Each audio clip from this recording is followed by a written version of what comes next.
So, like the jingle said, with the wonderful lyrics written by Violet, with the use of AI to put that musical piece together, was quite entertaining.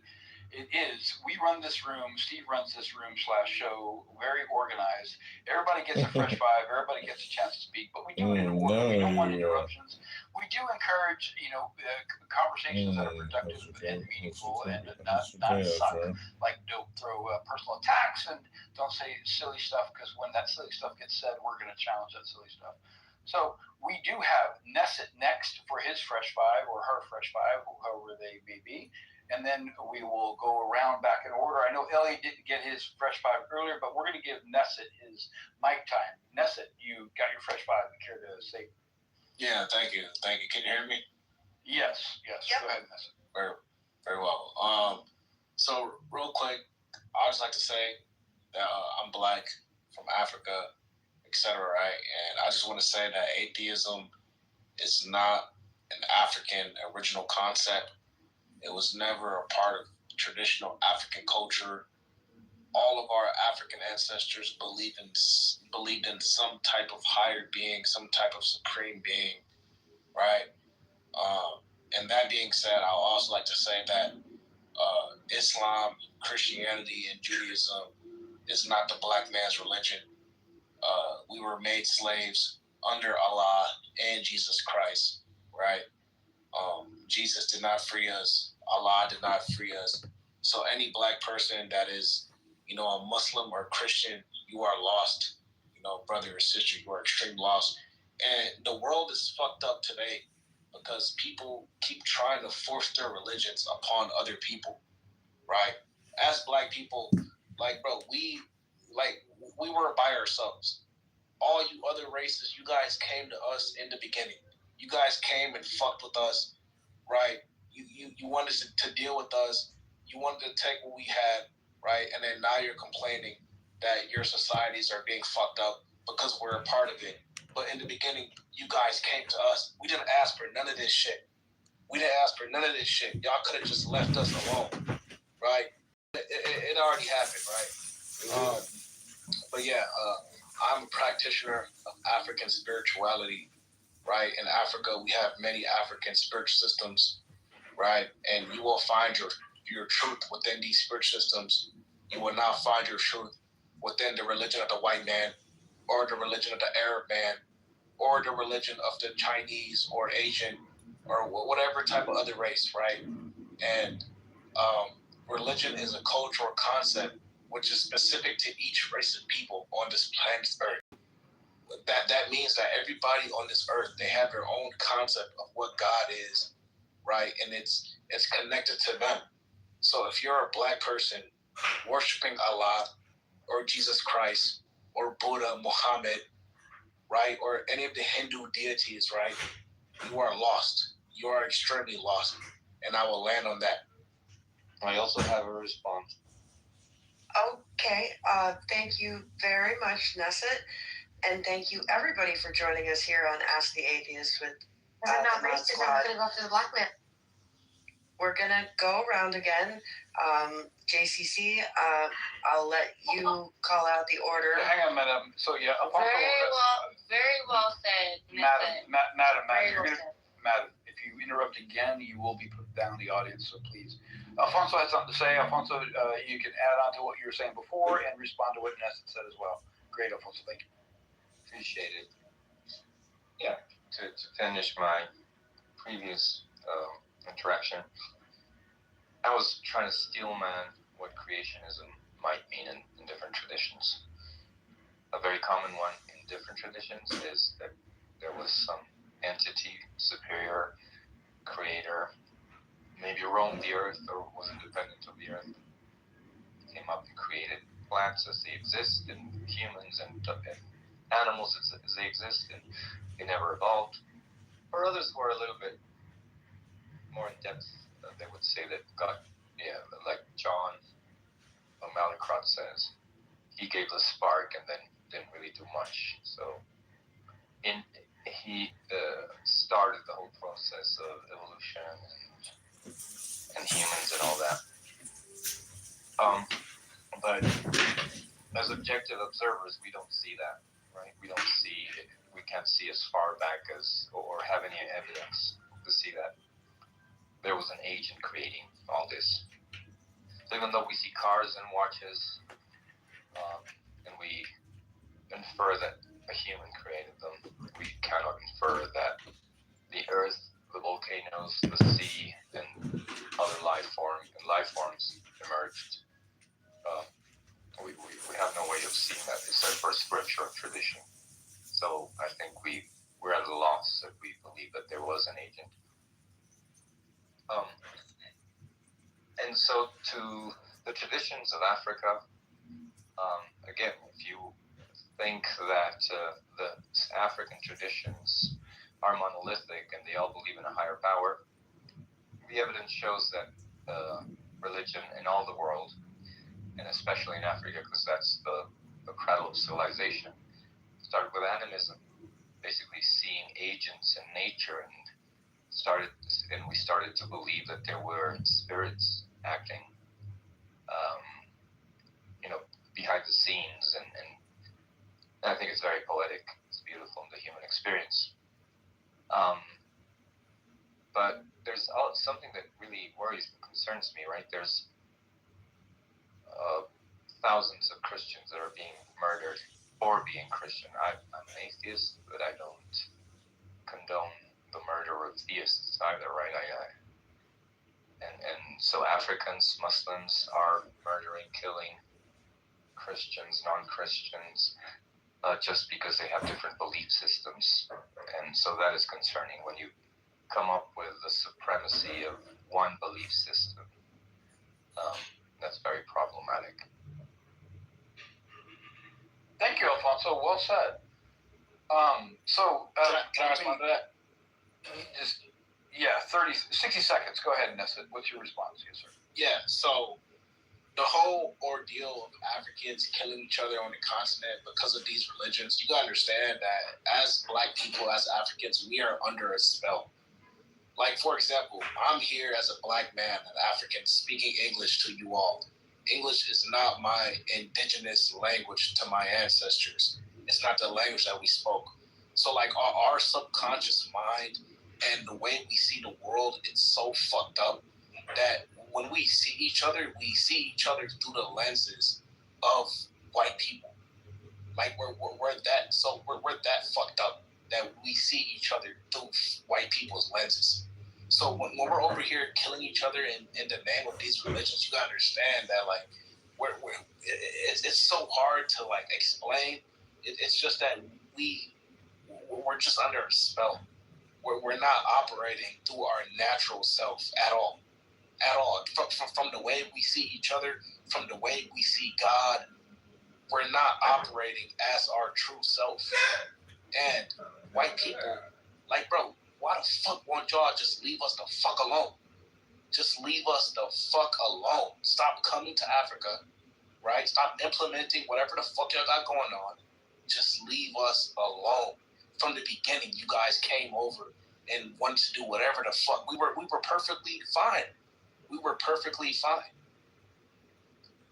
I just want to contribute very quickly. Nesset, although I'm an atheist, although I'm a Jew, I consider myself a white person.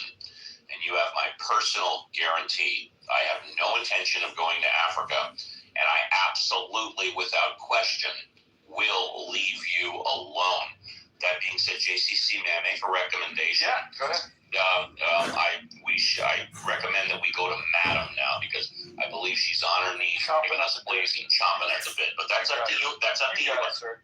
I think, Madam, you got like 2 minutes to respond to something and add something on topic or something different. Madam, are you there? Madam. All right, Madam. I'm here. Okay. It's a lot. It's a lot going on. My very close friend has something to say. She's been listening. She has something to say. Is it in reference to what we just currently discussed Absolutely. about? Let me tell you a little bit about history right now. You know, black people sold themselves to their own people at one time. So did Europeans. Everybody sold themselves at one time to their own race. We can't be blaming white people for every problem on this fucking earth. Let me tell you something right now. Nobody is a problem. We're all human. And the race is human race. There is no fucking race. That's to divide you and to conquer. Stop playing into the bullshit and come together and fight who's really ruling the world, which is 13 royal families ruling this motherfucking world. We should be literally taking back our country, taking back our earth, and telling these people not to rule us anymore. I'm telling you right now. Can I respond to that? No, you cannot. I'm going to respond to that and turn it back to JCC. Madam, are you finished? Okay, very good. I want everybody except Madam and the mods to turn down their no, you know what? I'm not going to do it. I was going to say something very stupid. I'm biting my tongue. JCC back. Good job, Steve. Good job. So thank you, Madam's friend, for sharing that tidbit of information. Yes, Nesset, since you brought this up, I'll give you 30 seconds to respond because I want to pass the mic to I Am God. He's wanting to chime in on the topic. So what's your response, Nesset?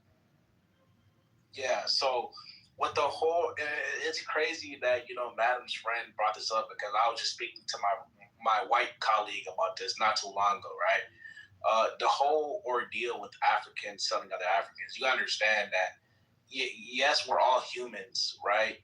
And even I would argue that we're not all human beings, but that's a different conversation. But you understand that, like, when white people encountered Africans during that time, we had a different mindset, right? There's a book, it's called the Iceman Inheritance, right? And it talks about how the upbringings of white people and Africans, it created a psychology where white people were able to take advantage of our psychology. For example, right, in Africa, we live in a tropical climate, right, where we don't really have to worry about food, right, because the sun will bring the food back, right? The food grows out of the earth. It comes from the trees, right? There's plentiful of animals. There's land plentiful everywhere, right? Minimal clothing, right? Whereas white people, they grew up in an environment where it was cold, harsh, right? And nothing survived, nothing grew, right? So they had to think of ways to survive. They had to think in the future, right? To survive the winter. So when they came across Africans who were living in this land of abundance, right, they were able to take advantage of this type of environment, this type of people, because of how they were living, right? So Africans, we have, until this day, we have a very, how can I say, it's very innocent. Africans are very peaceful people. I will say we are very peaceful people. I know Wrap it up. Yeah, I know it may not seem like it, but we are very peaceful, innate people in our hearts. We're just peaceful people. We Europeans are not peaceful people. They are a very warlike type of people, savage people. Thank you, Nessa. Thank you. So I Am God, what is it you care to add? Oh, man. I so much to say, but we're going to sum it up. Yes. Brother Daniel. We'll give you a fresh 5. You got 5 minutes to say what's on your mind. Yeah. Thank you. Les, I think that's the name. You talking about things take shape, things that man does that. Steve has said a lot of it that was correct as well. We are the creators, we're destroyers. We give life, we take life. We move mountains. We feed the animals. We look out. There's evil on this earth, yes. We look out after each other. So all that you said, I didn't understand. Factories is what made your couch to look through that shape. Factories made the TV look the way it looked. Factories made these clothes, the hat, in that shape, that knife, in that shape. You see, factories done it. And we ship these things to you, and you accept it. You don't ever push it back and go, I don't want that because that's man-made. I'm waiting for God to send me ouch, his own image. You see, when you're on that table, that doctor, make sure that your heart is beating, that you pulled through that surgery. You see? So I'm going to leave that one alone. And Nessa, brother, oh my God. There's a saying where you should just keep quiet and let people think you smart instead of opening your mouth and moving all reasonable doubt. The people in this room, I'm sure, we're older than you. We're older than you that you have to give us no history. Woman matter, dropped it down on you real quick. Not long, not drawn out, nice and simple. And you just sat there and said how Europeans are evil, how they're nasty. But what you didn't understand, how you just came in this room with white people and just said about the things you said in the manner, in the tone of your voice. So you pretty much wasn't representing but Africans. You see? So I would say to you, don't go in a space that makes you uncomfortable. Hear me when I say that. Let this be scripture. Go where you are happy. Because evidently your soul isn't good. It's not nice. It's just like the last man who kept saying, oh, y'all racist, y'all racist. Why would you put yourself in that area, in that room, around those people? You see? It doesn't do good for the soul. It really doesn't. It makes you respond and talk like you're talking now because you look at that. No, we wasn't blind. No, we're not looking at the world or America through this because I'm wise enough now. Got my third eye open. Don't blame no white man. Don't blame the black man. I will blame myself because of the situation that I put myself in. And you should be grown enough to know now. Ain't nobody got to put you on a pot to piss no more. You should know. Don't look at that way because evidently it makes you angry. I'm just like Steve up there when he said, I don't care your race. I don't care your color. You're an asshole because you're an asshole. Now, am I prejudiced? Yes, because there's some things I don't like. And there's some people that I don't like. But you're too old, brother, to be coming here, probably come to America that you probably dislike, you don't like, but you come here. You're taking our resources. You see? Then you probably go back to Africa. I don't know. But the way I'm not an American. I'm not an American. Okay, okay. I said I don't know. But I said you may come to America. You may have been to America. I didn't say you are American. But why go to a place that you don't like? That's my point. I land. Thank you very much for that. We'll come around. First, I'd just like to say, if anybody would like to come on up. Hang on, guys. Hang on, listen. If anyone else would like to come on up and add to the conversation or, talk about whatever's on your mind, you can come on up and get your Fresh Five too. I am now going to turn it back over to JCC to decide which direction we're going to take next. Excellent. Thank you, Violet. This is fun. I really enjoy this conversation. I want to, Elliot, we were chiming in when asking you to speak in hour number 2. It's now hour number 3. Elliot, you got a moment to talk. You can get your Fresh Five while we still got time for Fresh Fives, bro. What's on your mind, Elliot? Are you there? I'm just listening. I don't know. The conversation about the race is always cringe, but thanks for that. But of course, Elliot, you're so welcome. So Les, you want to respond? I'll give you a minute or so to respond. What was on your mind? Yeah, thank you. Everyone who spoke and addressed what I said didn't say anything that I felt was substantial. Like your guy Steve up there, I spoke about order, and then he's talking about cancer. Where does cancer happen? Do you have sand and rocks getting cancer? Isn't cancer in cells? That's order. Cancer don't just go ahead and grab on the metal and. Okay, so let's dialogue back and forth. So actually, cancer is disorder, right? He was using that as an example in antithesis to the order that you're claiming, right? And I also gave you. Please do not interrupt. I also gave you a response to rebut your intelligent design argument. I don't know if that's what you knew you were doing. You're making a claim. Look at things that, look at the trees argument. Trees seem to be ordered, right? Therefore, there must be an intelligent designer behind these trees. There's nothing to conclude from that because we can see things that are ordered by intelligent beings like us, and then we can compare and contrast things that do not need a quote-unquote a designer. And that's why Steve brought up volcanoes, hurricanes, and tornadoes. Those are the opposite of order. And if you're claiming all things are from an intelligent designer, it doesn't follow because there's disorder in the same thing. So just because you see complexity does not mean it's intelligent design. Pattern recognition seeker. Thank you. Yeah, I was able to allow you to speak and you communicated clearly without interrupting you. Let me be able to speak. Okay? So when we talk about volcanoes, does volcano happen in the air? It happened in the earth. That's ordered. Okay, it happened in a specific location. You don't expect planes to be flying underground. So your idea of disorder is happening within a specific vicinity that accommodate the for that activity to happen in that location. So it's still ordered. So whatever you say about volcano, tornadoes, they're not happening in random places. Beautiful. Do not interrupt. 10 seconds before he said, let's dialogue.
Ladies.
No line work that I know is for the war in Iraq. Those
It's okay to dissent against your own country. Well, if that's okay, then why isn't it okay to disagree with?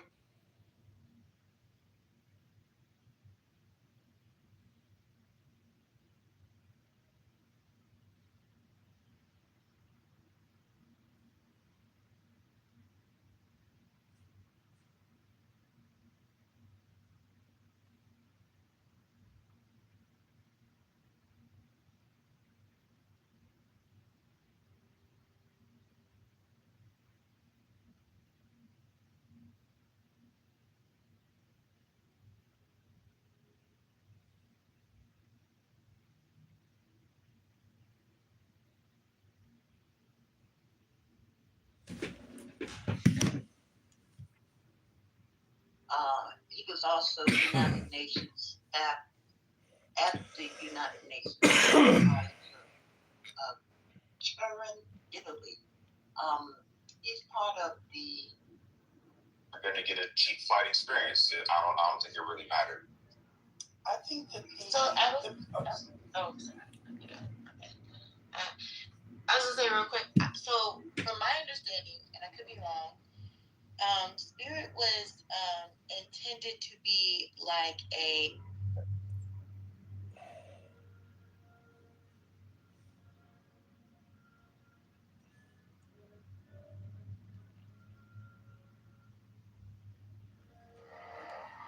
Mine is the head of the man, and my insight is keen as the hawk's. By my head I invoke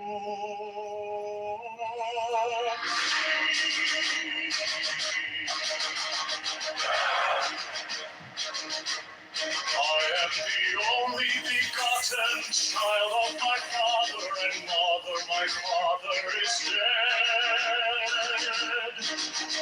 My mother bore me with labor and pain and fear.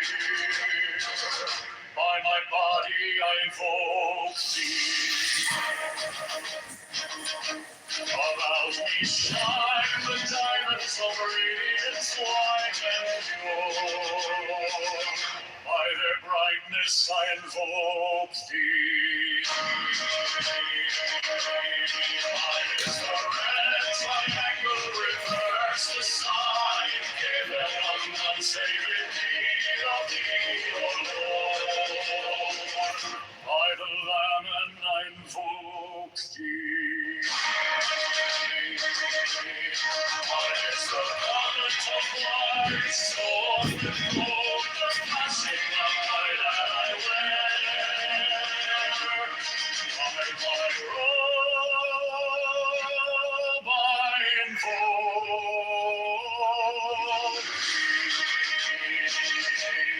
Mine is the sign of the prophets and time. By the sign I invoke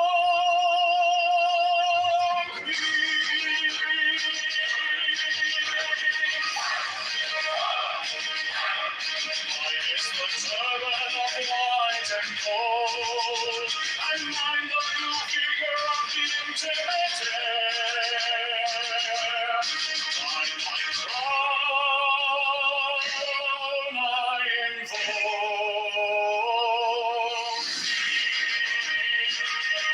my fingers travel on the beats of pearl, so run I after thee like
sword of revenge.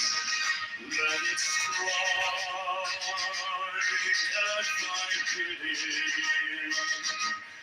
By the sword I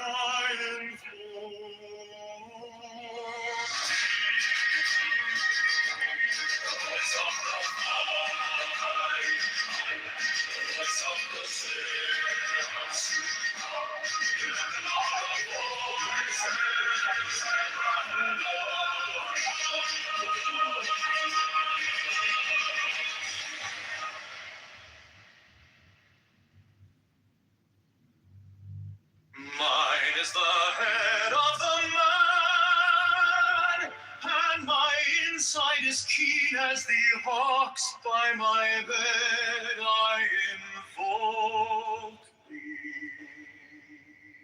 I am the only begotten child of my father and mother. My father is dead. My mother bore me with labor and pain and fear. By my body I invoke thee.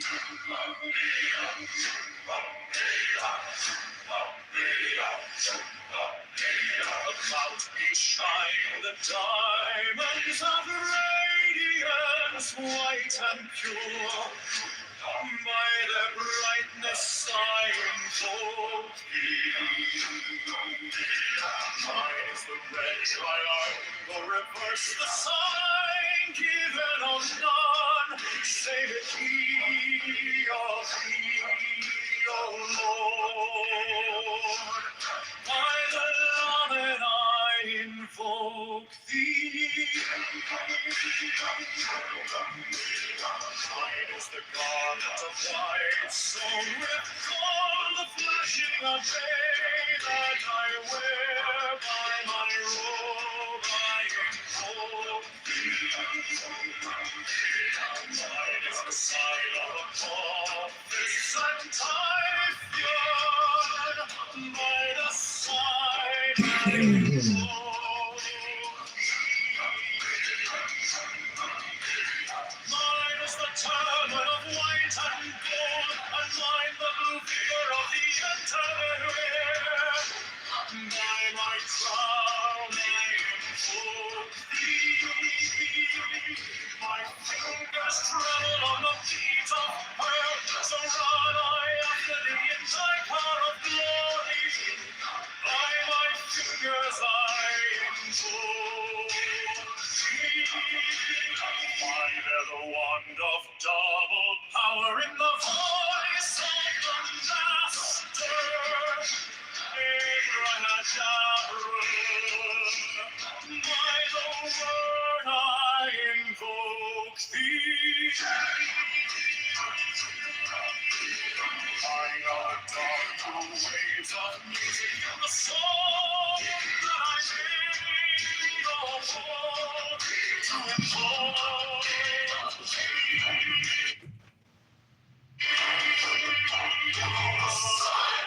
Strike the master chord, draw the flaming sword, child and conquering Lord, Horus Avenger.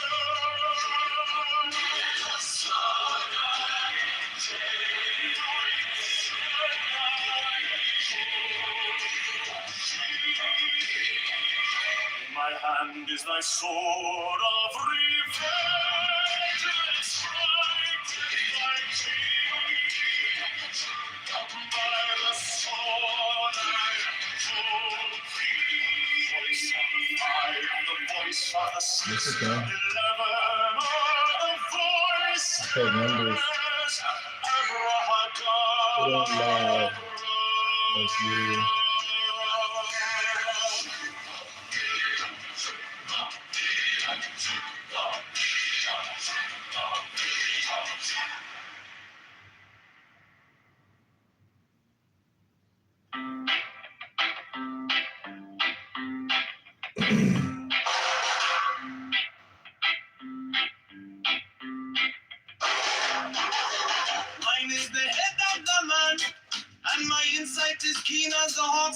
and I invoked it. I am the only begotten child of my father and mother. My father is dead. My mother bore me with labor and pain and fear. By my body I invoke thee.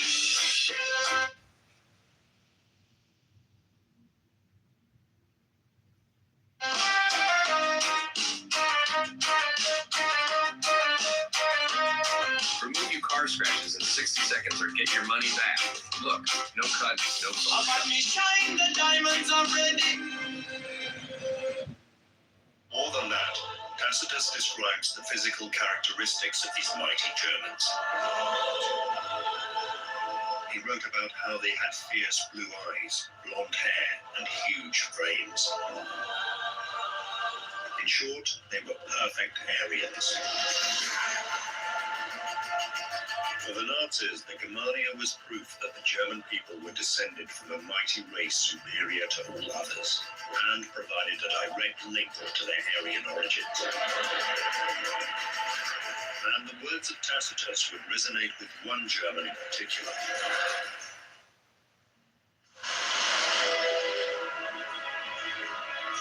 To give up the Aeneas Codex. But the Count Aurelio Balbesti Baliani was not used to being bossed around. Mussolini wanted to give it to Hitler as a present, but my father actually didn't like fascism. He didn't like Mussolini. The Count thought Mussolini was ridiculous, and he had no time for the pompous upstart's demands. So he refused to hand over the book. He didn't want to make Mussolini too happy. He didn't want to make Hitler happy. I mean, he didn't want to give it away. I was always proud of my father for everything. Just to say no and just to be really nonchalant about it. I think that demonstrates courage and intelligence. Another of his properties, his palazzo in the town of Jesi, only a few miles away. The Count's treasures had been smuggled out in agricultural carts, hidden from the Germans beneath piles of farm produce. There were many cars that were going at the time in the center of the town of Jesi, so lots of things were hidden under the wheat and under the gates. Could it be that the Aeneas Codex was among the valuables?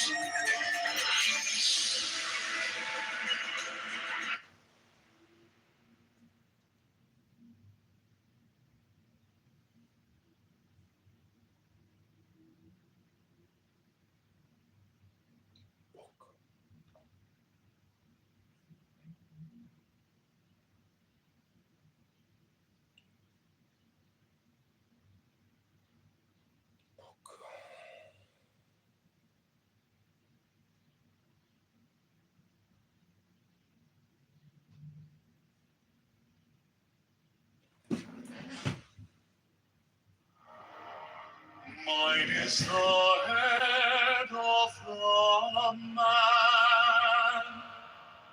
and my insight is keen as the Its body was covered in blood-red scales, and its face looked strangely similar to demons of legend. But this alien freely handed humanity a huge amount of advanced technology. However, scientists locked and sensed that something was off, because ever since this visitor from space arrived, humanity's technological progress had come to a complete standstill. I am the only begotten child of my father and mother. My father is dead.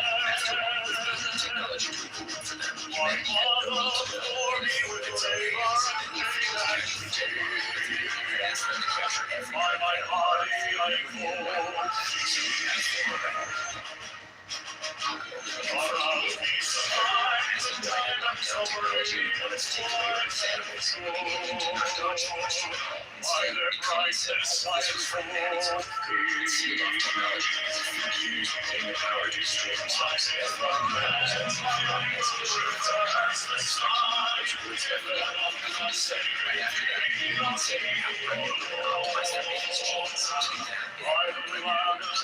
Against the mountains. At first, the woman wanted to refuse But I'm in ignorance of the government presence. She bears no beast and the snow white haze straight to the sky. Everyone knows left stop.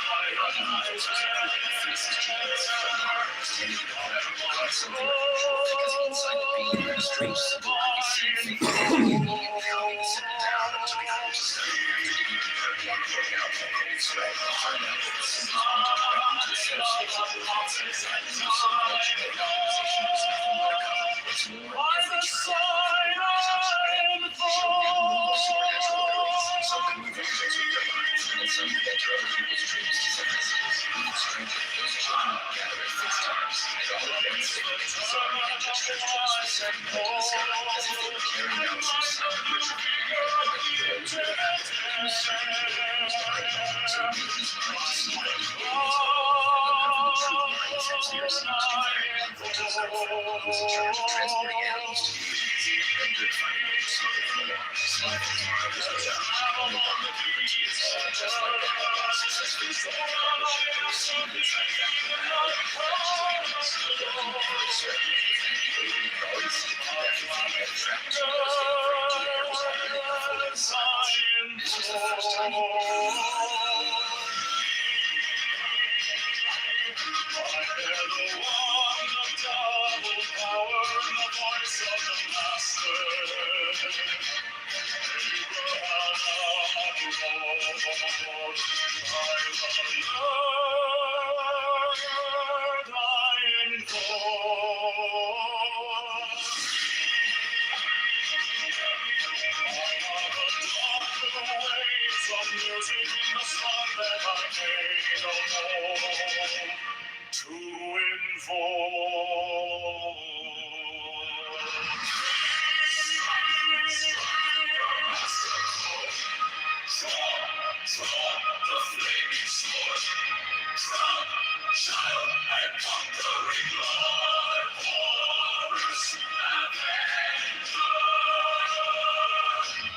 The song I invoke.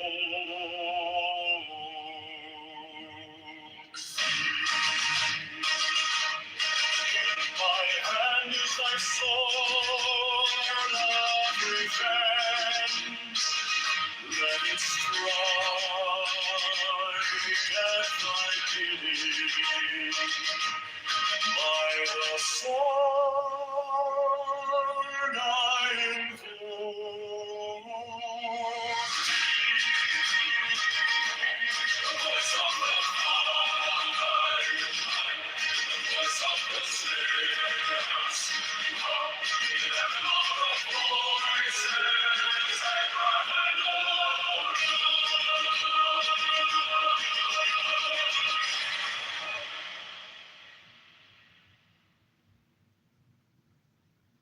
Mine is the head of the man, and my inside is keen as the hawks. By my bed I invoke thee.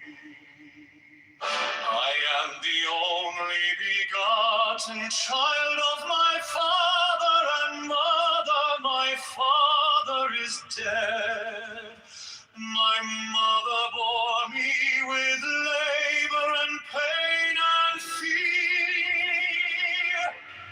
By my body I invoke thee.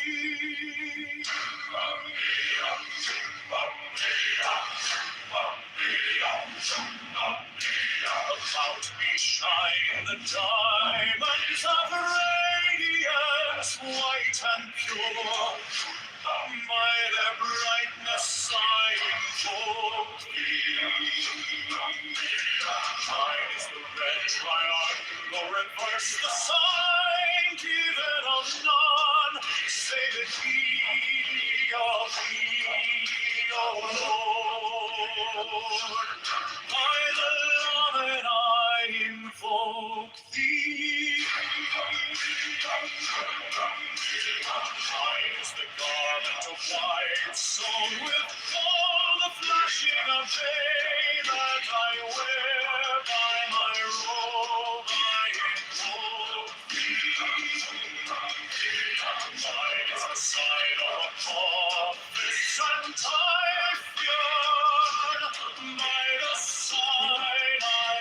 Mine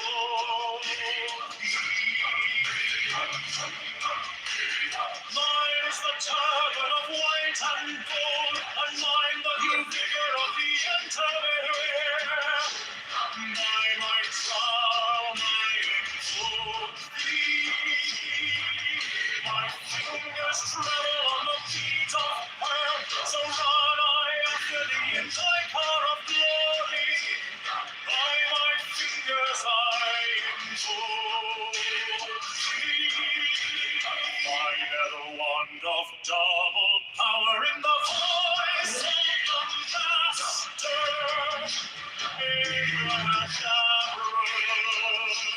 By the word I invoke thee. I now adopt the ways of music, the song that I made of old to invoke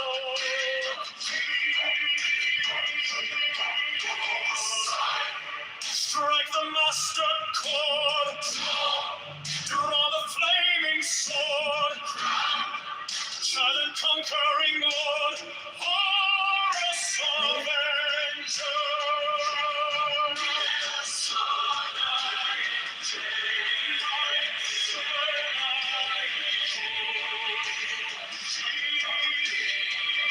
In my hand is thy sword of revenge, and strive thy cheek. By the sword I hold thee. Voice of the five and the voice of the six, 11 are the voices. Abrahadabra.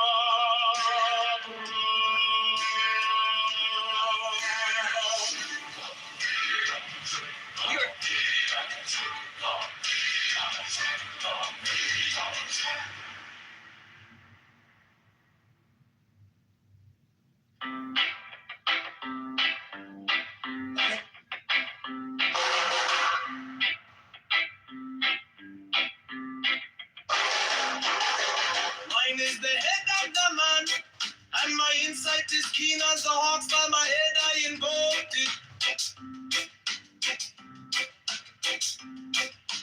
I am the only begotten child of my father and mother. My father is dead. My mother bore me with labor and pain and fear. By my body I invoke thee.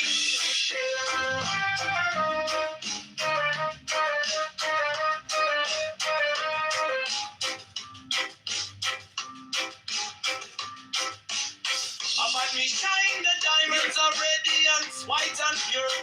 By their brightness I invoke thee. Mine is the red triangle reverse, the sign given of none. Save it be of thee, O Lord. By the Lamb and I invoke thee.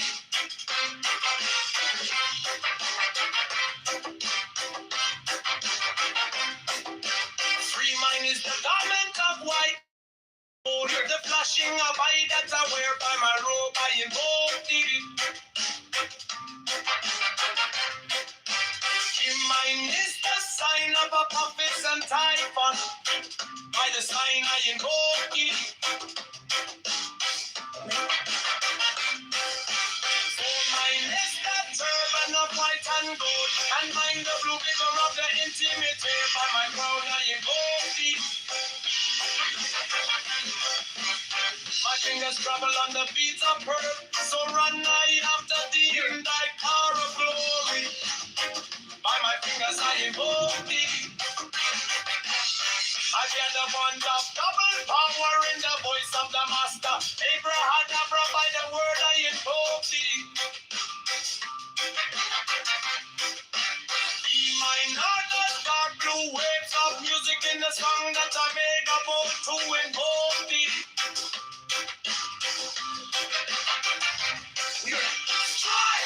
Strike the master chord. Draw the flaming sword. Child and conquering Lord. Horus, Avenger. By the song I invoke thee.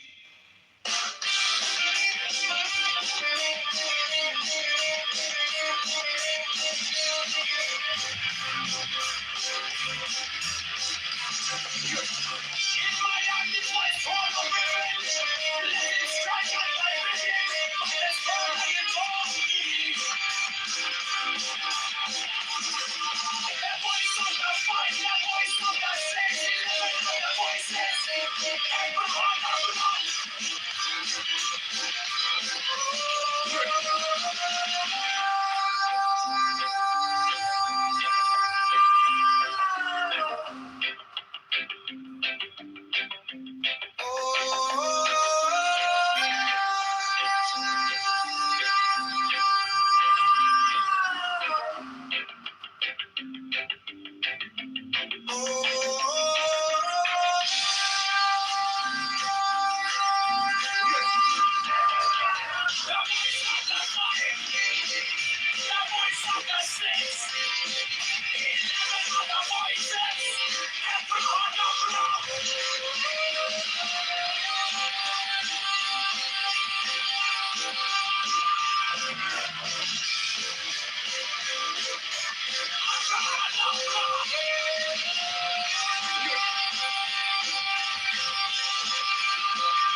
Mine is the adopted man, and my insight is keen as the hawk. By my head I invoke thee. I am the only begotten child of my father and mother. My father is dead. My mother bore me with labor and pain and fear. By my body I invoke thee.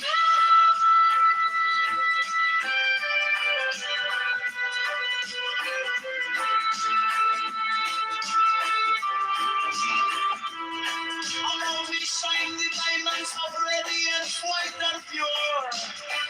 By the brightness I invoke thee.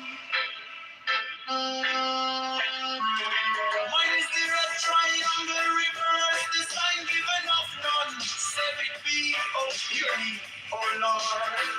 By the Lamb and I invoke thee.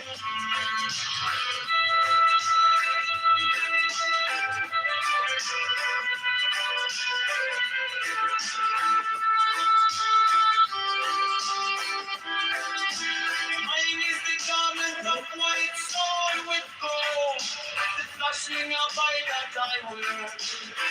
By my robe I invoke thee. Mine is the sign of a office and typhoon. By the sign I invoke thee.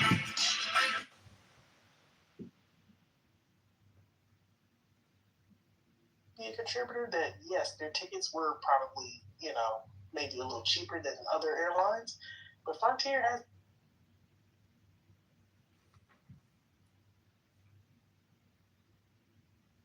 The Mod Squad, we wish you and your family a great remainder of your weekend.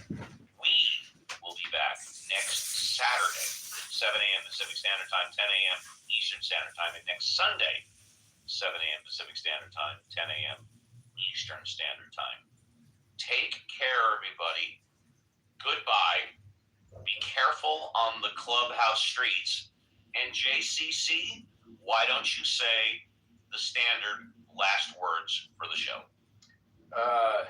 Wish you all a happy trails until we meet again. Thank you, folks.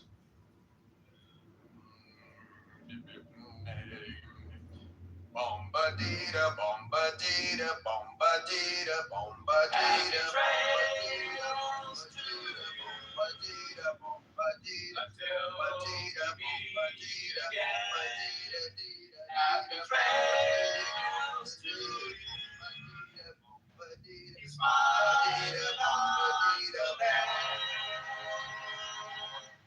Who cares about the clouds when we're together? Just sing a song and think about sunny weather.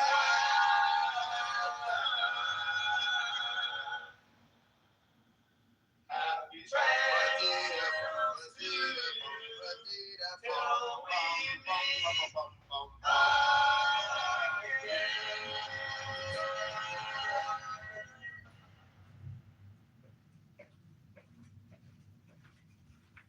My grandma she got a whole bunch of bamboo on her backyard.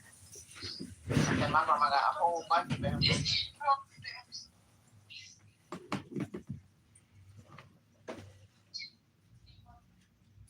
To spirit, it's such a horrible comparison. That wasn't a comparison. That wasn't a comparison. Don't lie. It wasn't a comparison. He was just citing that they did it.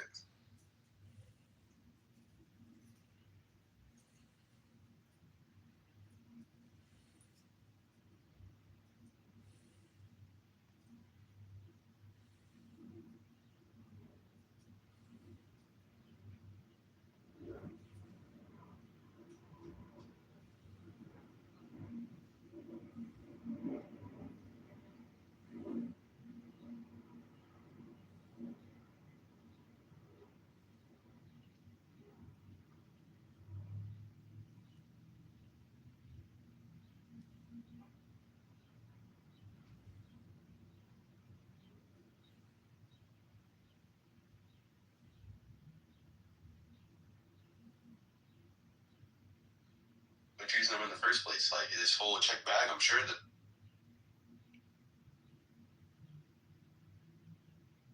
in comfort, you probably thinking, I'm going to be here for a long time, so let me just get here up front and figure out what the cost to be rather than going with their business model. Like, again, that was mentioned earlier, has been working for 30 years.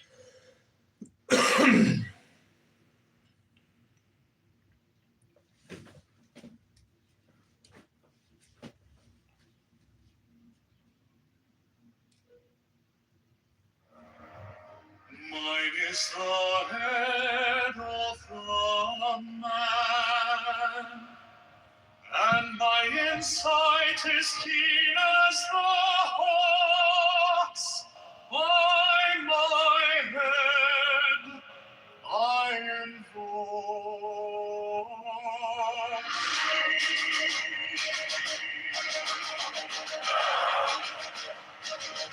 I am the only begotten child of my father and mother. My father is dead.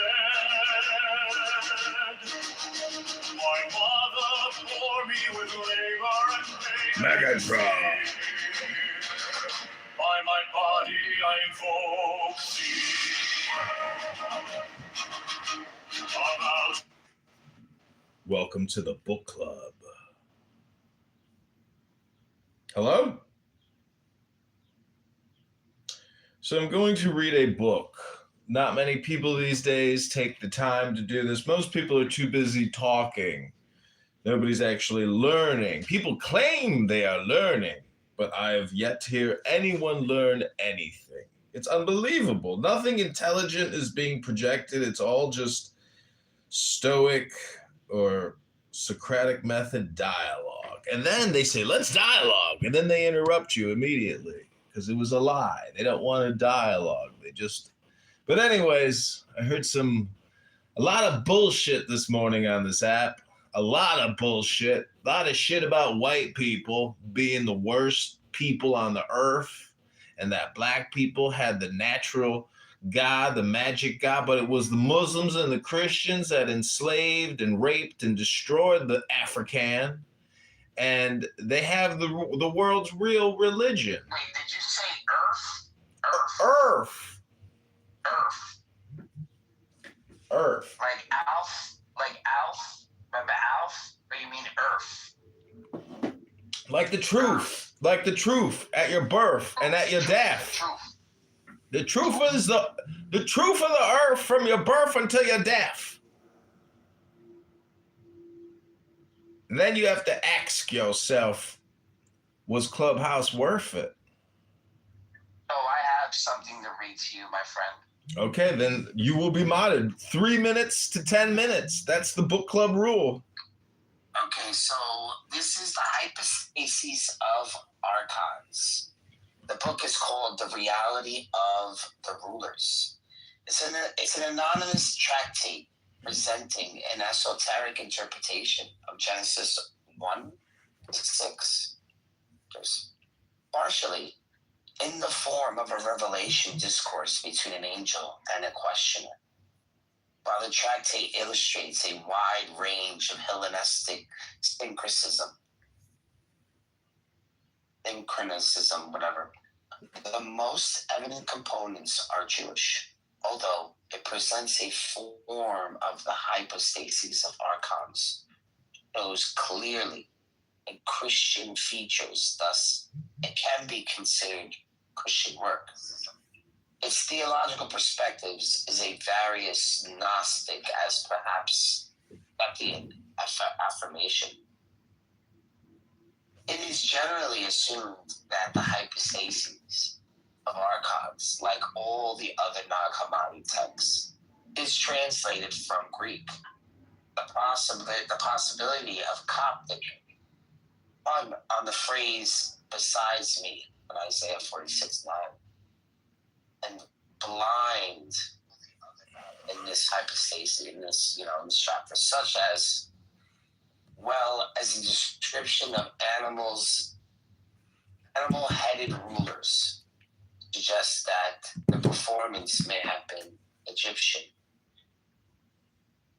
This document is tentatively dated in the 3rd century CE.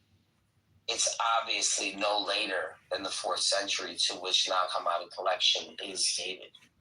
But the well-developed Gnostic of material in the document, as well as the Midrashic handling of spiritual material, argue against the early date.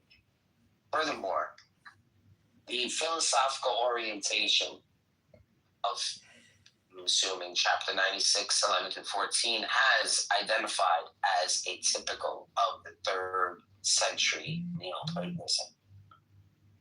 The questions of date and provenance complicated, and the possibility that the work as it stands is a result of Christian editors having combined the narrative sources, interpreting parts of Genesis with a revelation discourse concerning with the Syriotology and eschatology, teratology and eschatology, and placing them both with Christian.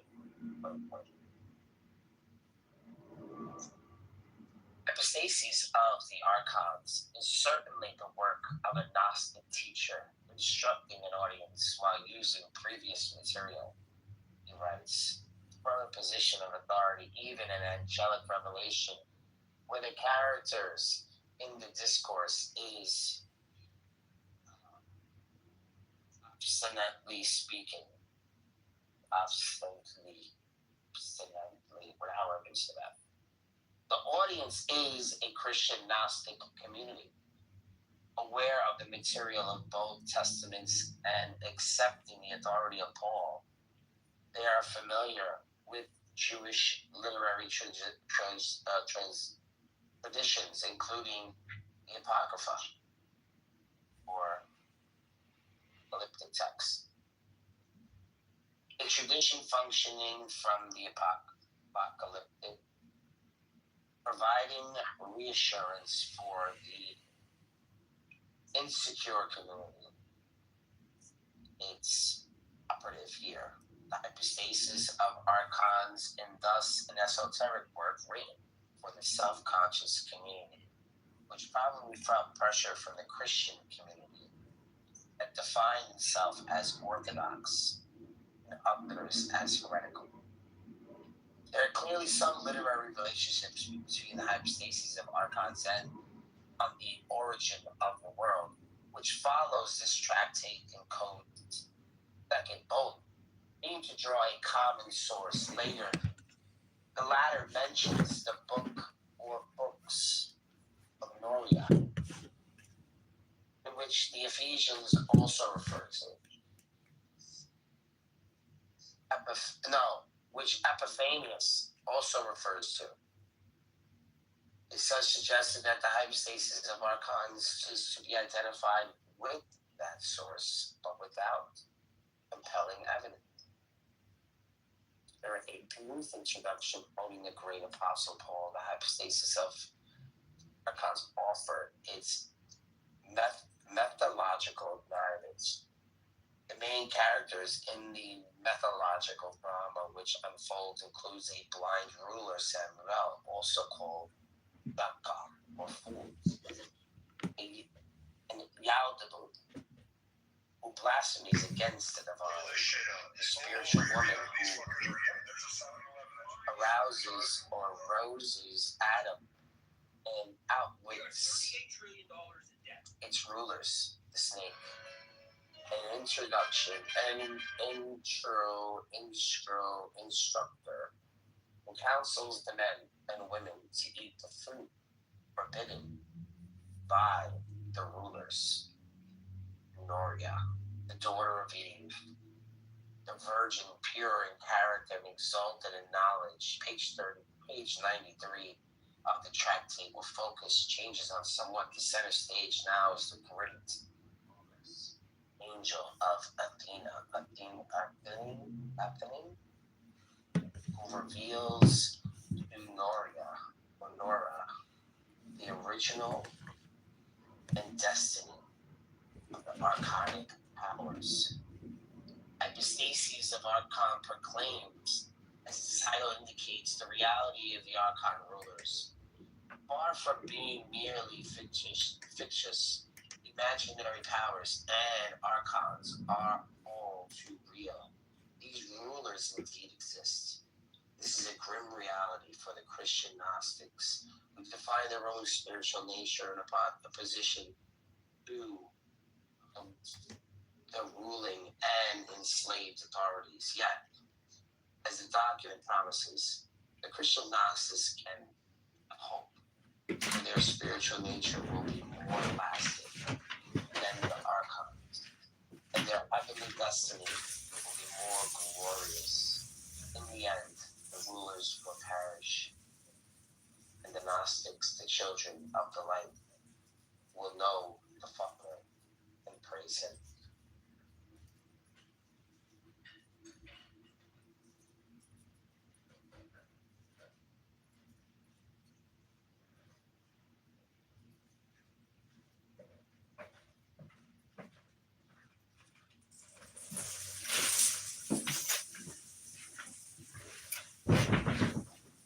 Okay, that was like 3 to 10 minutes in the book club.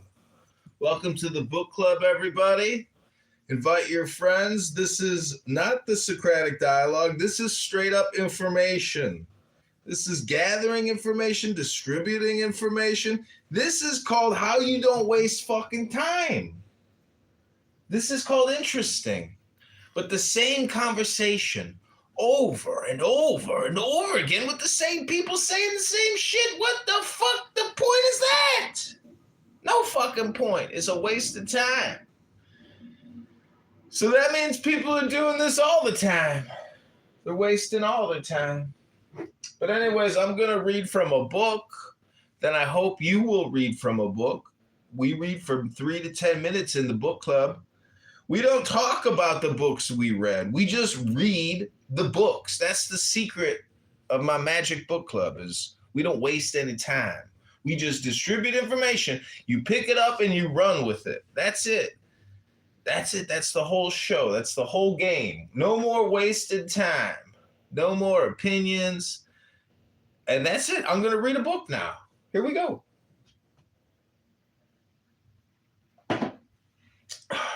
This is Ayn Rand, page number 22. The process of concept formation does not consist merely of grasping a few simple abstractions, such as chair, table, hot, cold, and of learning to speak. It consists of a method of using one's consciousness, best designated by the term conceptualizing. It is not a passive state of registering random impressions. Oh, Megatron, the reason why I bought this book is because remember that day with Simon where we were like, we're going to... Yeah. I have some books in PDF. I haven't began to read them yet, though, because I got stuck having to do other stuff, like buy my wife a car. Do you know what that's like? I know what it's like to buy pretty girls nice stuff. What it's like. You know what's... Buy a car that You know what's funny about this Ayn Rand is Simon is right. It's very good, but Simon does a horrible job explaining it. That's the funny part.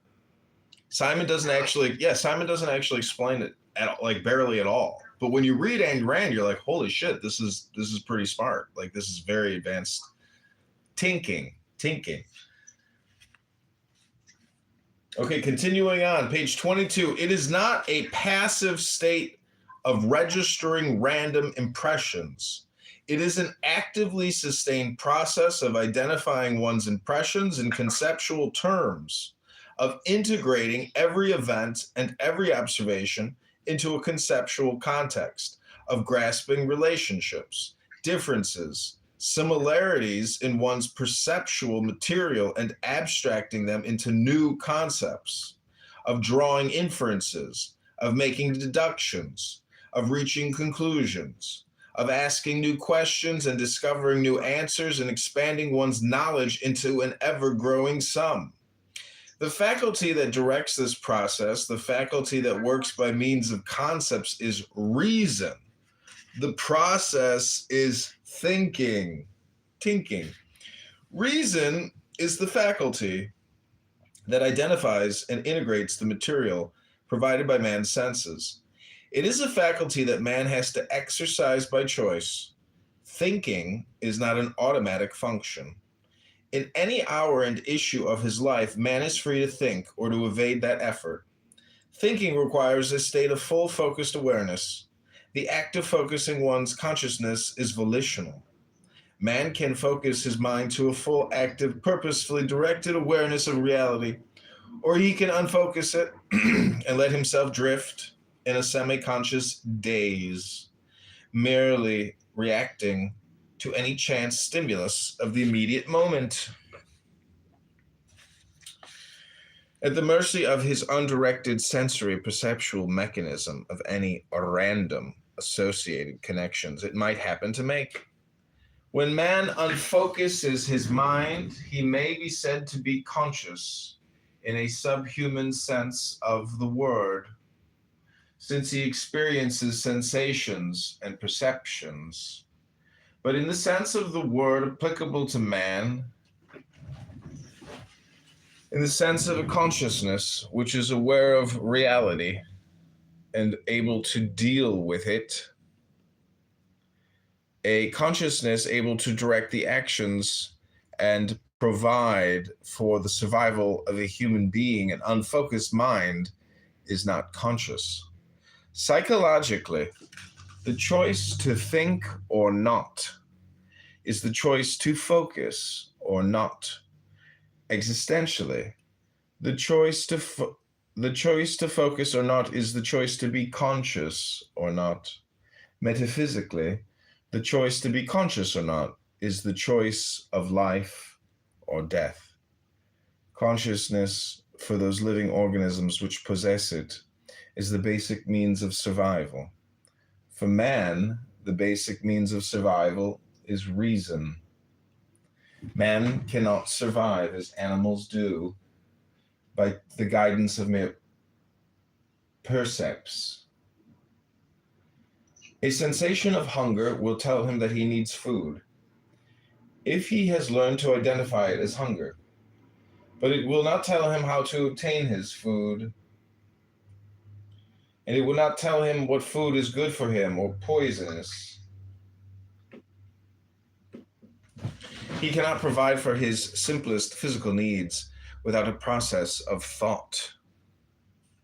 No percepts and no instincts will tell him how to light a fire, how to weave cloth, how to forge tools,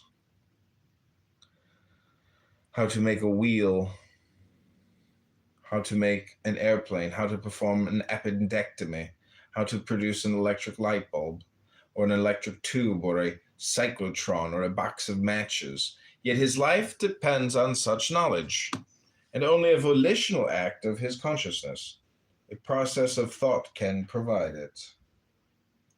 But man's responsibility goes still further.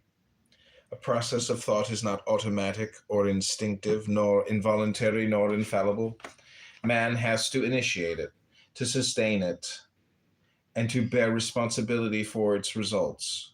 He has to discover how to tell what is true or false and how to correct his own errors. He has to discover how to validate his concepts, his conclusions, his knowledge. He has to discover the rules of thought, the laws of logic, to direct his thinking. Nature gives him no automatic guarantee of the efficacy of his mental effort. Nothing is given to man on earth except a potential and the material on which to actualize it. The potential is a superlative machine, his consciousness. But it is a machine without a spark plug, a machine of which his own will has to be the spark plug, the self-starter and the driver. He has to discover how to use it, and he has to keep it in constant action. The material is the whole of the universe, with no limits set to the knowledge he can acquire and to the enjoyment of life he can achieve.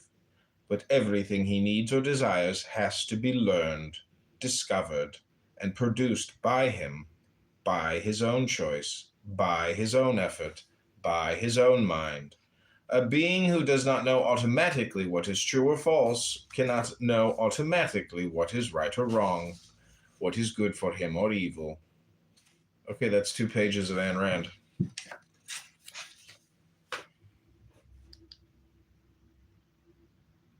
What a rant.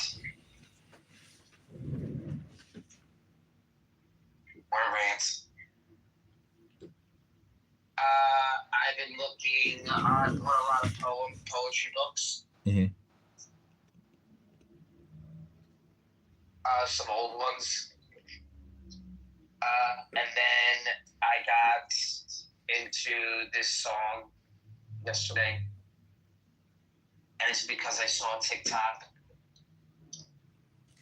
I'll show you the TikTok now. It was this black guy who was singing Tool. And he does it acoustically, and I never heard a song like this ever in my entire life. And I'm gonna share the fucking TikTok with you because it's that important. I saw him doing this, and it's such a song that you would never see. What's up, sister? It's a song that you would never see a black man with an acoustic guitar singing. So that in and of itself was like, shit, what song is he singing? And then when he sang it, he did it so good that it inspired me to learn the song yesterday. That's why I was singing it. Do you want to pin it or put it in the chat? Yeah, I'm gonna put it in the chat. I'm gonna put it in right now. And it's like a fucking. At first it looks like a goofy video. Like I didn't want to ruin like the picture I had in my head about who this guy was. So I started scrolling, and there were like moments where I was like, "Oh, this guy's really goofy." I was like, "So I don't want to ruin the video by looking at all his other goofy shit." So I just kind of kept it. You know what happens is when you find if you create a successful video on YouTube, what the creator does is they just recreate that successful video over and over and over again.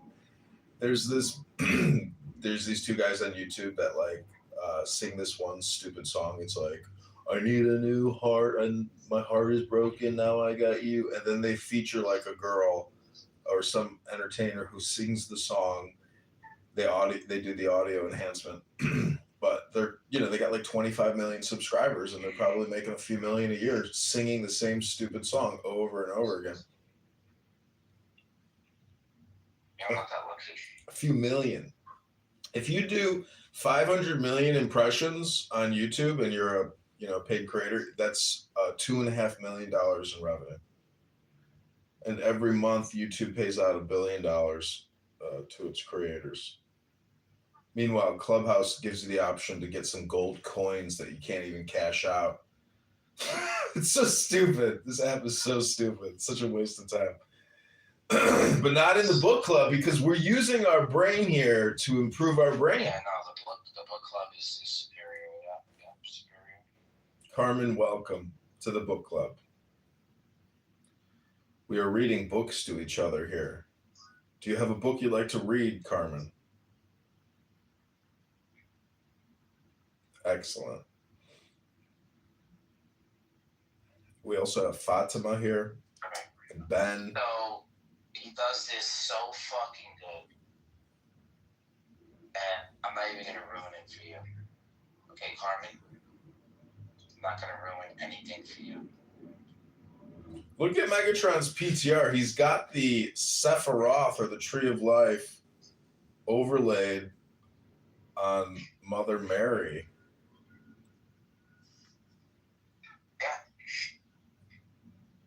Is that cool? Yeah, that's cool. Okay, let's check out this TikTok. There goes the video. Watch the video. I gotta stop watching the video before I post it because I just did that. That's such a good job. There's a shadow just behind me. Starting every step I take. Taking every promise that I make.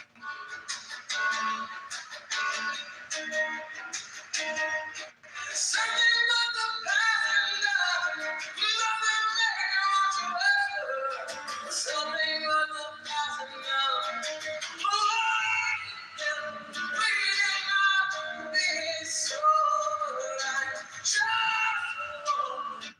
Yeah, that guy's getting laid with that song.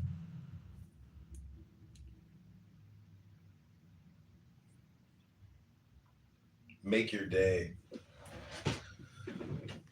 Okay, we're continuing on in the book club. That was our brief music segue to another book. We are here to improve our brains by using our brains. Carmen, would you like to read a book for 3 to 10 minutes? Now's your chance. 30 seconds going once.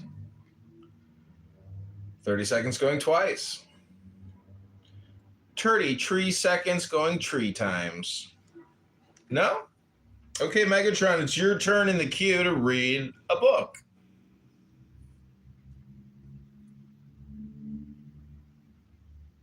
Do you have a book, Megatron? I want to read to you the lyrics to the song. And I'm going to read them as like a poem. And I'm not going to read them as an actual song. But I might have it playing in the background. Okay. Remember my TV here.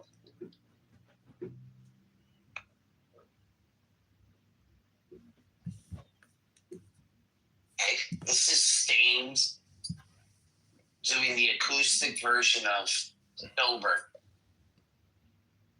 A song originally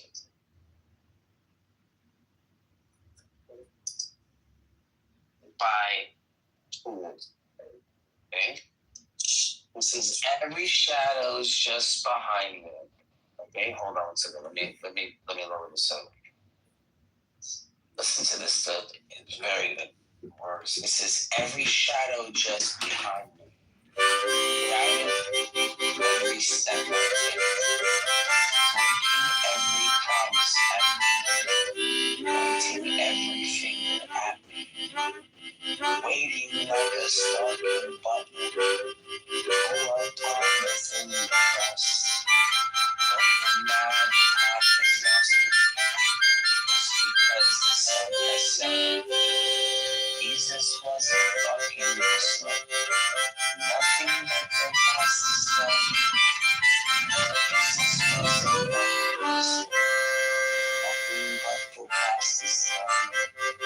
How can we not be so? I just want to start this over. Why can't we just live forever? Just want to start this. I just want to start this over. The second verse. I am just the worthless guy. I am just the living cell. Living lonely contemplation. Trust in me and fall as well. I will find the center in me. I will chew enough and leave. I will work to elevation. Mary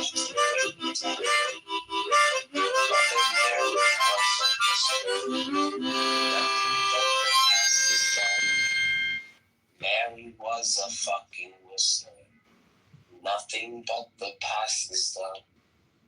Why can't we listen? I just want to start listening. Can't we just dream forever? I just want to start over this time. I get that verse. It kind of repeats the same thing for the second verse. I just think this was a great song. What do you think about that, man? This song is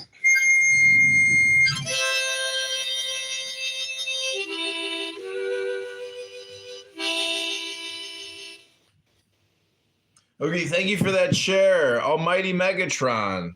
Welcome back, everybody, to the Clown House Book Club, where we are fighting the brain rot minute to minute. We are using our brains to improve our brains by reading what's called books. Many people have forgotten about books because cell phones have taken over their minds. They are no longer actually alive. It's the cell phone controlling the body. But here in the book club, we are liberating our brains from cell phones using books. That's right, ladies and gentlemen. We are reading actual books. These long forgotten pieces of paper with wisdom and intelligence embedded on the sheets. Welcome back to the book club. Okay, we just had a submission from Almighty Megatron Prime, the leader of the Catholic, Christian, Jewish, Muslim debate room that has been going on for many years now, plaguing Barth's mind day to day as he works, drilling and hammering nails at construction sites without a partner. Unfortunately, he doesn't get a partner because he's on Clubhouse all day, and his manager is like, you know what? That guy's on Clubhouse all day. He doesn't deserve a partner. But here in the book club, he's got reading partners. That's right. We're reading books to each other because we care for one another. Instead of having pointless, useless conversations, we are sharing high valuable information. Okay, Carmen, do you have a book you'd like to read? Now's your second chance to participate. Carmen?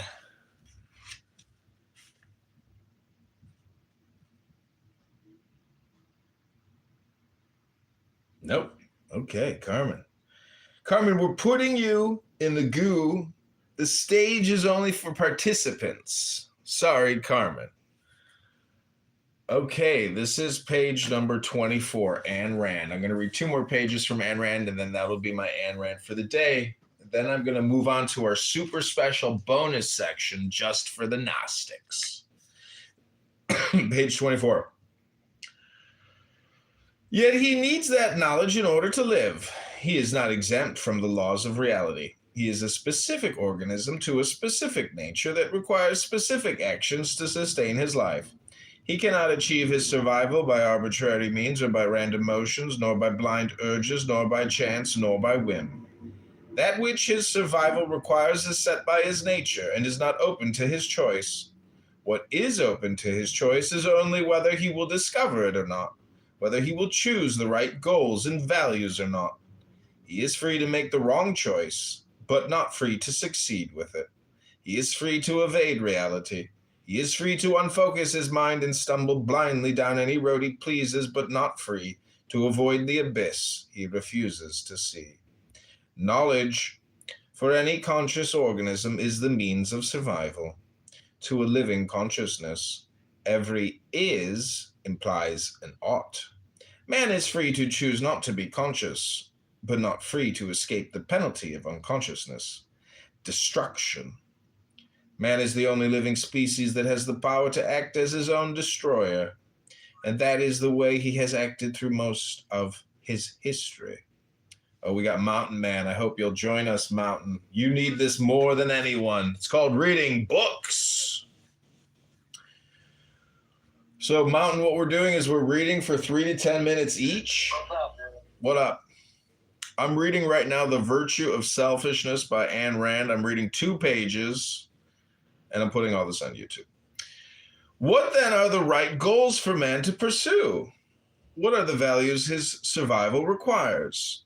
That is the question to be answered by the science of ethics. And this, ladies and gentlemen, is why man needs a code of ethics. Now you can assess the meaning of the doctrines which tell you that ethics is the province of the irrational, that reason cannot guide man's life, that his goals and values should be chosen by vote or by whim, that ethics has nothing to do with reality, with existence, with one's practical actions and concerns, or that the goal of ethics is beyond the grave, that the dead need ethics, not the living.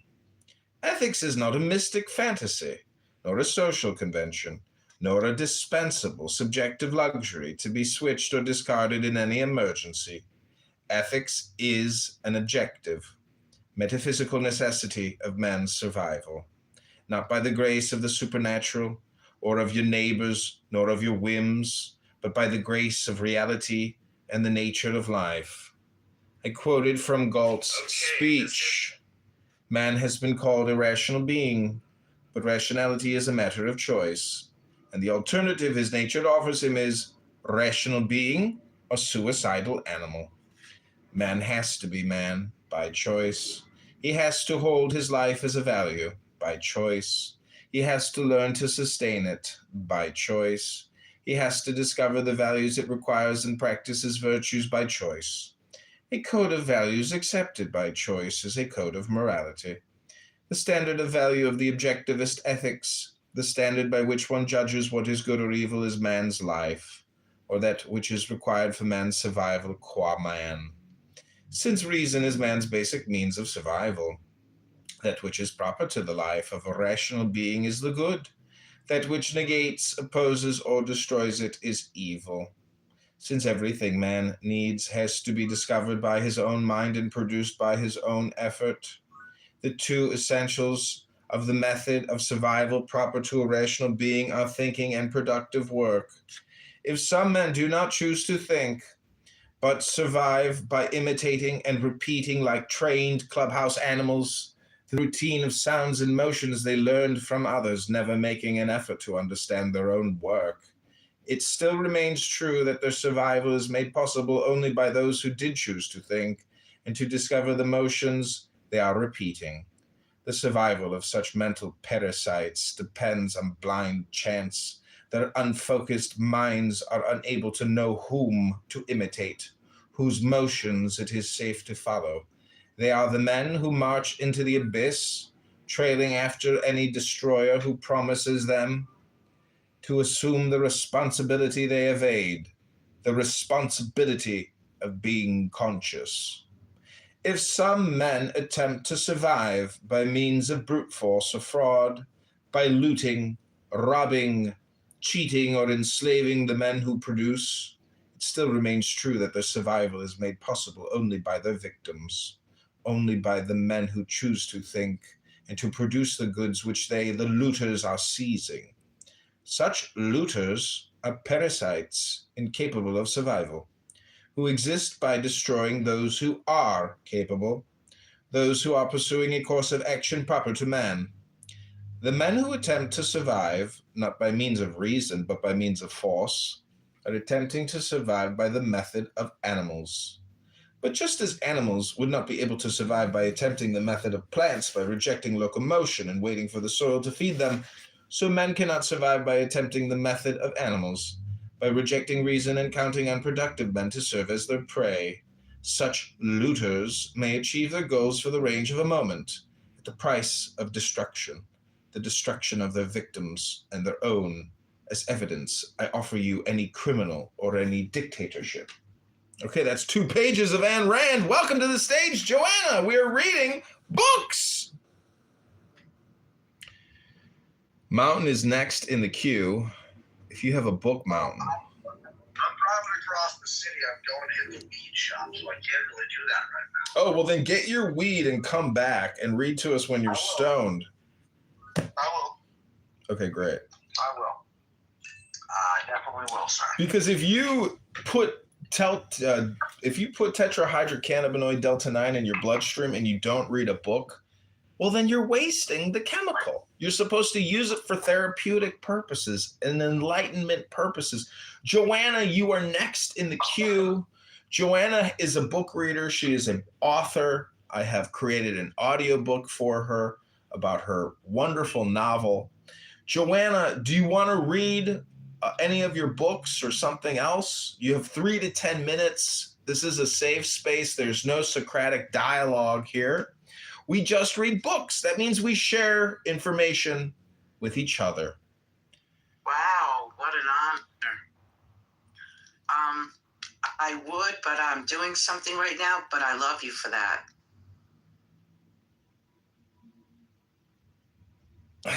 Okay, we have Abba and Alumi. We also have Joe B. See you again with my high intellectual presence. We have Alumi here, who is a holder of the Logos. Alumi, you get 3 to 10 minutes to read whatever you want, and once you read, you do get a mod badge in this room. Only book readers. Anything I want. Anything you want, 3 to 10 minutes. Let me pull something off the shelf.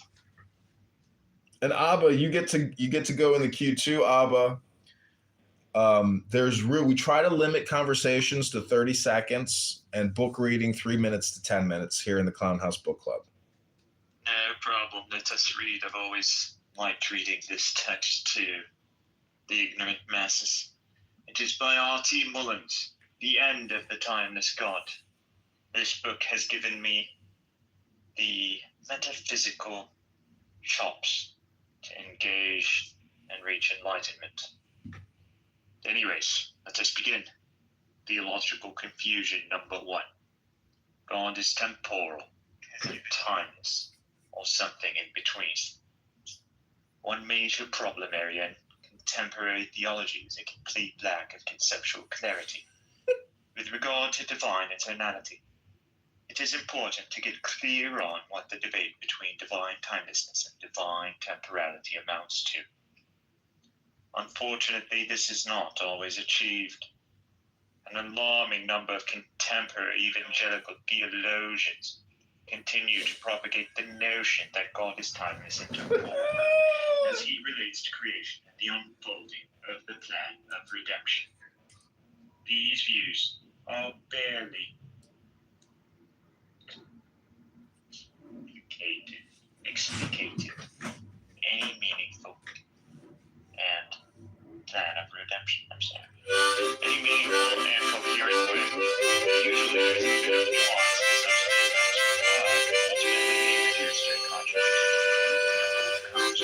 statements, but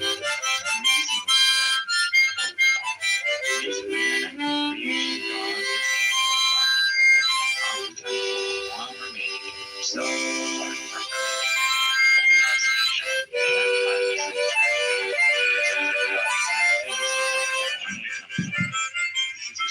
a contradiction. Tries to avoid this contradiction by saying God is timeless qua himself, but temporal qua related to creation.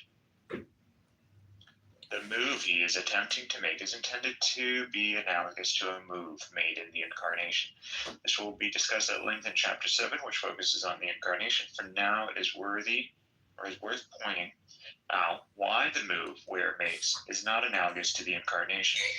In the Incarnation, the quo move is intended to predicate the contradictory properties to different numerically distinct natures. For instance, only the human nature of Christ suffers while the divine nature does not suffer. While God's relation to creation, with God's relation to creation, there are not numerically distinct natures, or where to appeal to. There is simply the divine nature. The divine nature that appears is timeless and temporal on Ware's account. That is incoherent. Further, it is not clear to me that Ware actually understands what divine timelessness and divine temporality means. This is a persistent problem in contemporary theology. Closely related to the claim that God is timeless and temporal, one can find theologians saying that the atemporal God experiences time. Perhaps one might say God experiences time differently than we do. This is a mistake, however, because an atemporal God cannot experience time. To truly have an experience of time takes time, and this is not something a timeless God can do. Another common confusion that is touted about to find a third way, we need to get beyond the divide between timelessness and temporality. One might say and find a third way between the two positions. Trying to find a third way is like hunting for a sniper in haggis. It is a futile hunt because it is nothing more than a trick perpetrated on the uninformed. When it comes to whether God is temporal or temporal, there simply is no third way. The two positions, God is are logically contradictory. If they were logically contradictory, like your pet is either a dog or a cat, you could find another option with logically contradictory properties. Either God exists or does not exist. There are no other options. In order to fully understand where these theological claims go awry, one must understand what divine timelessness and divine temporality mean. These will be given in extensive treatment in chapter 2, but for now, a few quick definitions can be given. God is timeless if and only if God exists without beginning, without end, and without succession. To say that God exists without succession means that God does not do one thing and then another. The life of a timeless God is not characterized by a succession of moments like temporal beings are.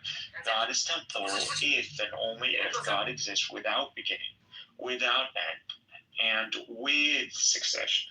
The life of a temporal God is characterized by a succession of moments. In other words, a temporal God has a before and after in his life. He experiences one moment of time after another, just like we do. A timeless God does not experience one moment of time after another. Instead, a timeless God experiences his life all at once. With these basic definitions before us, we can see that the claim that God is timeless and temporal is false. God cannot have succession in his life and lack succession in his life. This is a straightforward contradiction. We can see that there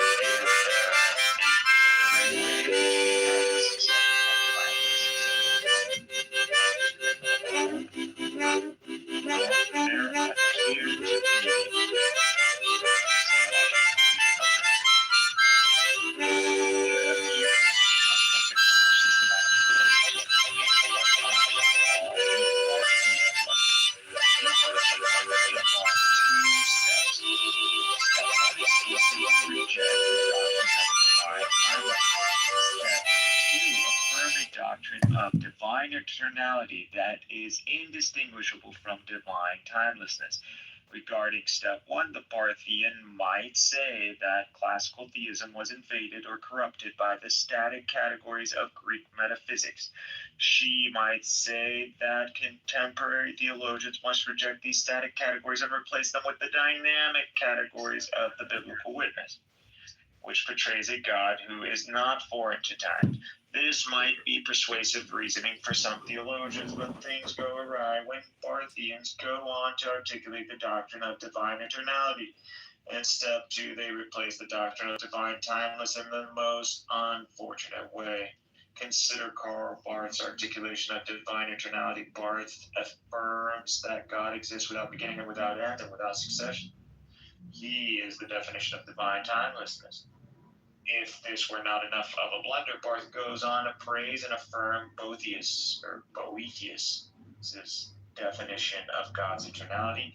He wishes to affirm with Boethius that God's life is one eternal moment that lacks the before and after, such that there is no second moment in the life of God. Boethius' definition of divine eternality is the classical statement of divine timelessness, and it is unfortunate that some systematic theologians wish to affirm this definition while trying to be divine temporalists. Barth seems to be unaware of the fact that he has just reasserted the doctrine of divine timelessness because he continually says that God is not foreign to time but exists in his own time. God's time, as Barth defines it, is without succession yet present to all of time. This is exactly what divine timelessness says. So Barth's doctrine of divine eternality is indistinguishable from divine timelessness. A more recent Barthian blunder comes from Kevin Ben-Hooser. Ben-Hooser says that God is outside of time and omnitemporal. This goes back to the first theological confusion. He claims that God's life is temporal because of God's dynamic three-person life. However, he says that God does not have a before and after in his life. The triune God simultaneously possesses succession such that there is no before and after this life. This is unfortunate, for it commits the Barthian blunder. Further, the claim that God simultaneously possesses succession such that there is no before and after in the divine life is not entailed by the doctrine of the Trinity. Instead, it is simply incoherent. Succession involves a before and after, so nothing can simultaneously possess succession. There's other theological confusions. That's all. You said 3 pages, that's 3 pages. Yeah, usually about 2 pages is about, 3 to 10 minutes. But you can read more if you want to continue. Are you following, or I just reading mine? No, I'm following. We're listening.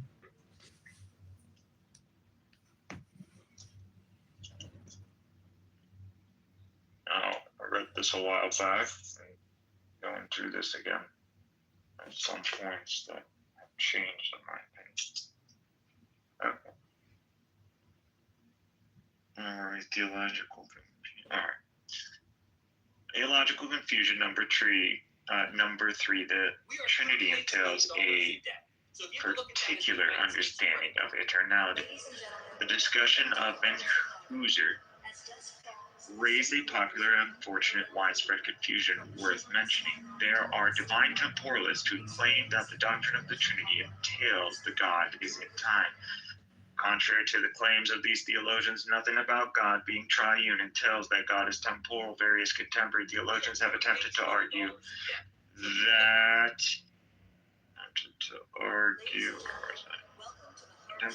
that the eternal processions of the Son and the Holy Spirit from the Father entail that God is temporal. Sometimes the claim is that the intra-Trinitarian relations of the divine persons entail that God is temporal. Other times, the claim is that the doctrine of the Trinity was developed by the early church fathers in reaction to and in resistance against divine timelessness. It is hard to figure out what the argument is from these theologians, and the historical accuracy of such claims is dubious at best. Certainly nothing on the surface of the doctrine of the eternal processions and relations entails divine temporality. The traditional doctrine of the eternal processions proclaims that the Father timelessly causes the Son and Spirit to timelessly exist. The traditional doctrine of the eternal relations is that the Father, Son, and Spirit are timelessly related to one another through this ineffable, mysterious procession. I fail to see how such a doctrine could push one in the direction of divine temporality. On the other side, some claim that a Trinitarian understanding of God can save divine timelessness. It is not clear, however, that the doctrine of the Trinity makes a difference to the question at hand. The doctrine of the Trinity is certainly essential for Christians, but nothing about God being 3 persons in one essence sheds light on the coherence of divine timelessness. In fact, I am only aware of one forceful and clear argument in the literature that attempts to argue that only divine timelessness can accomplish or can accommodate the doctrine of the Trinity. Paul Helm has argued that divine temporality, in conjunction with the doctrine of the processions, entails Arianism. However, as I have argued elsewhere, The problem is not divine temporality. The problem is that the doctrine of the eternal processions entails Arianism. In most recent writings, Hallam recognizes this as well. I suggest that theologians cease to make appeals to the doctrine of the Trinity to settle the dispute over God's eternal status. Instead, theologians should focus on God's relationship to the created universe. Theological confusion number 4, placing God in the future. There is one final confusion that I wish to point out before moving forward with this book. Far too many discussions of God and time do not articulate what time is. This prevents us from fully understanding God's relationship to time. A clear understanding of time is necessary for such conversation. Fortunately, a growing number of theologians are beginning to see the importance of engaging in the philosophy of time. In particular, thinkers involved in the science-religion dialogue are aware of how significant the nature of time is for our thinking about the God-world relationship. Some of these theologians have offered coherent theories of time, but the results have been somewhat unfortunate. Some have articulated temporal understandings of God, where God somehow exists in the non-existent future, drawing the world closer to himself. God causes things from the non-existent future. It is rather unfortunate to place God in a non-existent time, as Thomas Scartle, there's a double points on the A, points out to place God in the non-existent future is to place God in a temporal location that is in principle out of reach. A God who exists in the future is not a God who is present with us. I am not even certain if a God who exists in the non-existent future in fact exists. This seems like an unintended form of atheism to locate God entirely in a non-existent time. To be clear, the intent behind such statements is well-meaning. The provenance of such thinking comes from Annenberg's account of prolepsis. Prolepsis is a doctrine of the inbreaking kingdom of God and the hope that arises from this. The idea is that in Christ we see the future here and now. Annenberg and those who follow him have taken this concept of prolepsis too far. It is one thing to say that we presently see the promises of God in Christ. In the ministry of Jesus, we get a glimpse of what God's kingdom will look like in the future. To be sure, the life, death, and resurrection of Christ grounds out eschatological hope. However, it is quite another thing to say that the future is literally breaking into our present, or that God exists in the future, causing things to occur in the present. In the future is literally in outdated moment of time. The future is no longer a future. It is simply present. If a time exists at the present, it is present. Further, if God exists in the future and is somehow causing things in the future, his actions are too late. Light comes into existence, and then God says, "It will be light." In light of all these theological confusions, I cannot help but be reminded of Annenberg's call noted earlier. There is a need for a deep critical engagement with metaphysics and the tradition of philosophical theology.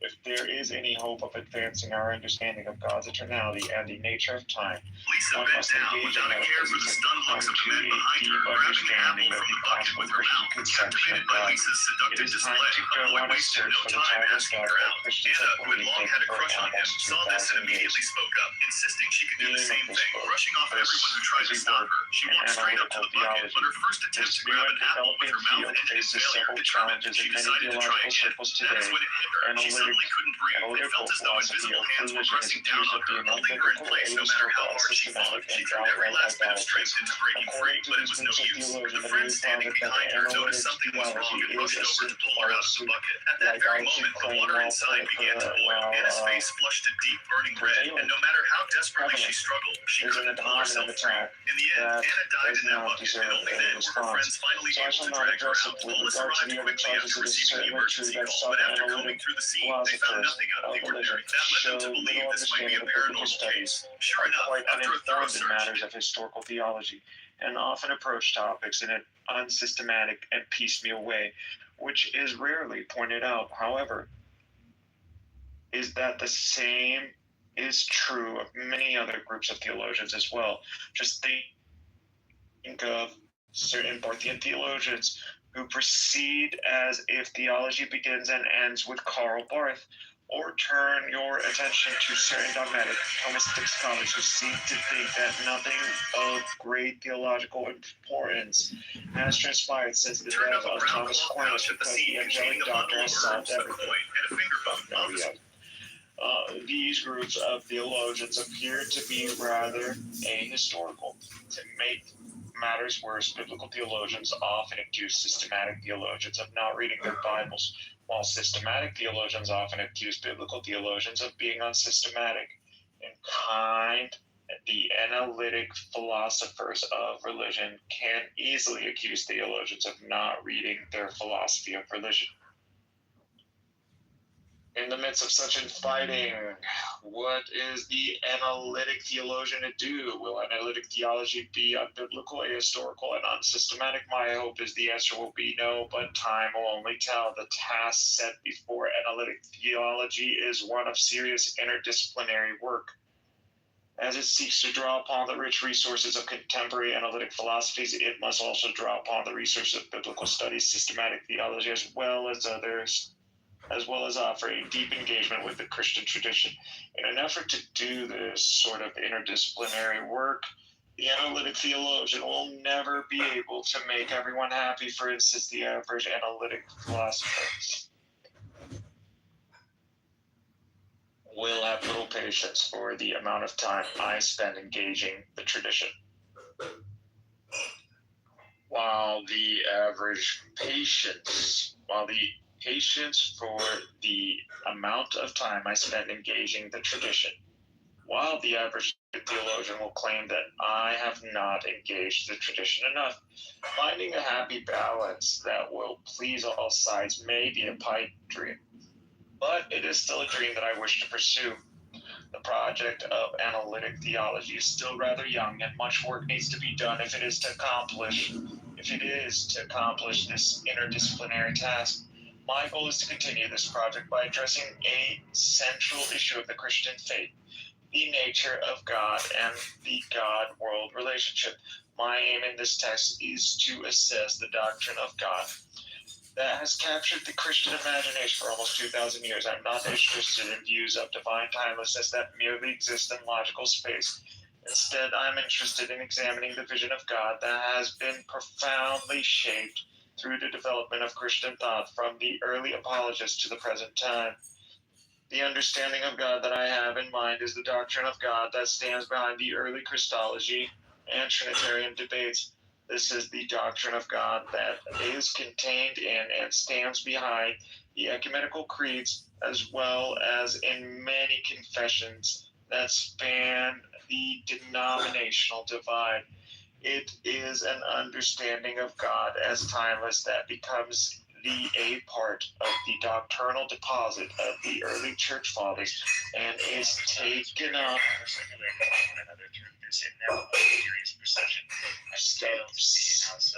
frequent generations of Christian thinkers and new texts that flesh out the whole scope of Christian theology. The doctrine of divine timelessness is not a solitary doctrine. and as such it cannot be examined in isolation from other Christian doctrines.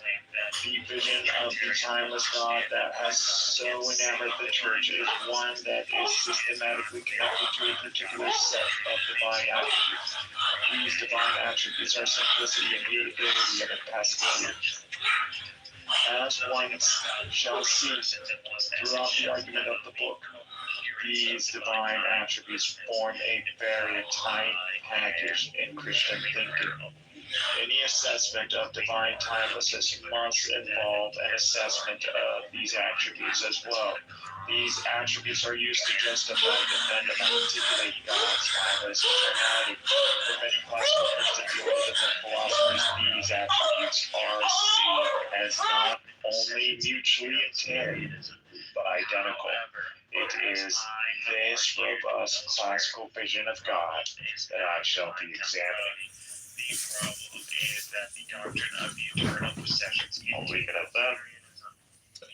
Okay, excellent work. You can read a book. You get a green bean. You did it. You read a book. You're a man again. A man reads a book. Okay, this is the Clown House Book Club. If you want to read a book, Ava, now's your chance. Do you want to read a book 3 to 10 minutes? Or read poetry or lyrics? Yeah, sure. Anything you want, go ahead. So, I guess I can read St. Severus of Antioch. This is against the impious grammarian, Oration 1. He says, this is chapter 3. It is characteristics of heretics to fabricate motives and to assume the appearance of one defending himself. At the outset of the grammarian, constructing a sort of prologue directed at certain monks leading a more immaterial life, not involving themselves in the affairs of those engaged in the world, he supposes that these monks, who lead such a life and profess the immediate on the law and God day and night, are in need of this art and teaching. Secondly, he claims that he suffers persecution for the sake of piety and fears the threats of those persecuting him.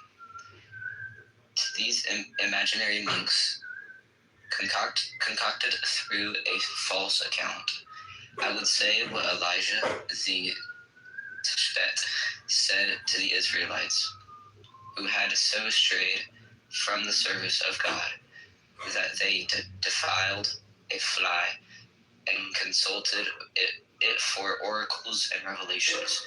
It is because there is no God in Israel that you are going to inquire Beelzebub, the god of Ikron. That's 2 Kings. So then, as Paul said, 1 Corinthians 6:5, is there not even one wise man among you who can discern what the true faith is, so that he may reject the foreign doctrine? Must you depend on a grammarian as your helper, as through he were an interpreter of doctrines? As for his excuse, in which he claims he fears and trembles at threats and writes in fear, a claim he repeats poorly throughout the whole book, he relies on pity insults and is lifted up with the arrogance, boasting, and the boldness of blasphemy. Which shall we say about this? That deceit, the simulation, are native to heretics, who always strive to assume the posture of these persecuted, that by a show of humility they might ensnare the listener. What does he say then? Grammachius, the son of heretics attack us most boldly, and now we even fear to name them. We are full of audacity, and only against us, but also against the Orthodox faith. Does not St. Basil similarly rebuke the impious Eunomius for invoking empty fear as a pretense in such nonsense? It's Eunomius talking. In addition, do not judge us harshly if we do not care about self-conceit and fear, seeing that we value indemnity in the world to come more highly than present favor or security, and we deem the punishments determined for the impious and cause for more fear than any earthly misery or temporal death. And so we expound the truth expound the truth stripped of every covering. Likewise, this noble grammarian says that he fears not only for himself, but for the threats directed at the Orthodox faith itself, clearly introducing this idea. For Eunomius too said that having despised fear and temporal death and all other things listed, he would have preferred to write the truth openly, without a veil, and declaring that the threats from the impious, which are ordained by God, are especially to be feared. Mourn then, O listeners, with him who shifts the threats directed at the faith onto himself, and wishes as far as he can to fight on his behalf.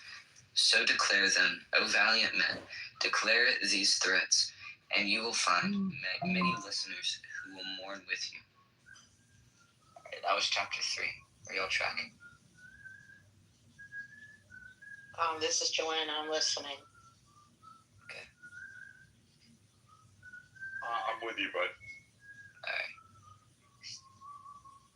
All right, chapter 4. That he has falsely claimed, without writing or demonstration, that we who confess one incarnate nature of the Word of God confuse and reduce flesh and divinity into one substance. The grammarian falsely claims, without document and without proof, that we who confess the one nature of God, the Word incarnate, confuse and reduce the flesh and the divinity into one substance. He say, they zealously anathematize the Holy Synod of Chalcedon, so as to bring forth into our very altar Eutyches and those who emulate his doctrine. And they proclaim without veil Christ's divinity and flesh as one substance and one nature. Nor are they ashamed to oppose Gregory the wonder maker, who says in his 11th anathema, if anyone says that the flesh of Christ is consubstantial with the divinity, and does not confess that he was in the form of God, existing before the ages, and emptied himself, and took the form of a servant when he became incarnate. As it is written, let him be anathema. Gregory Thaumaturgus, anathema 11. Nor do they revere Athanasius, the star of the Alexandrian city, who wrote similarly to the words of the wonder worker in his epistle to the Epictetus. What infernal pit has spewed forth the claim the body from Mary is the same in substance with the divinity of the Word, or that the Word has been changed into flesh, bones, hair, and the whole body? What an accusation! How subtle, how cunning, how fortified the testimonies of the fathers!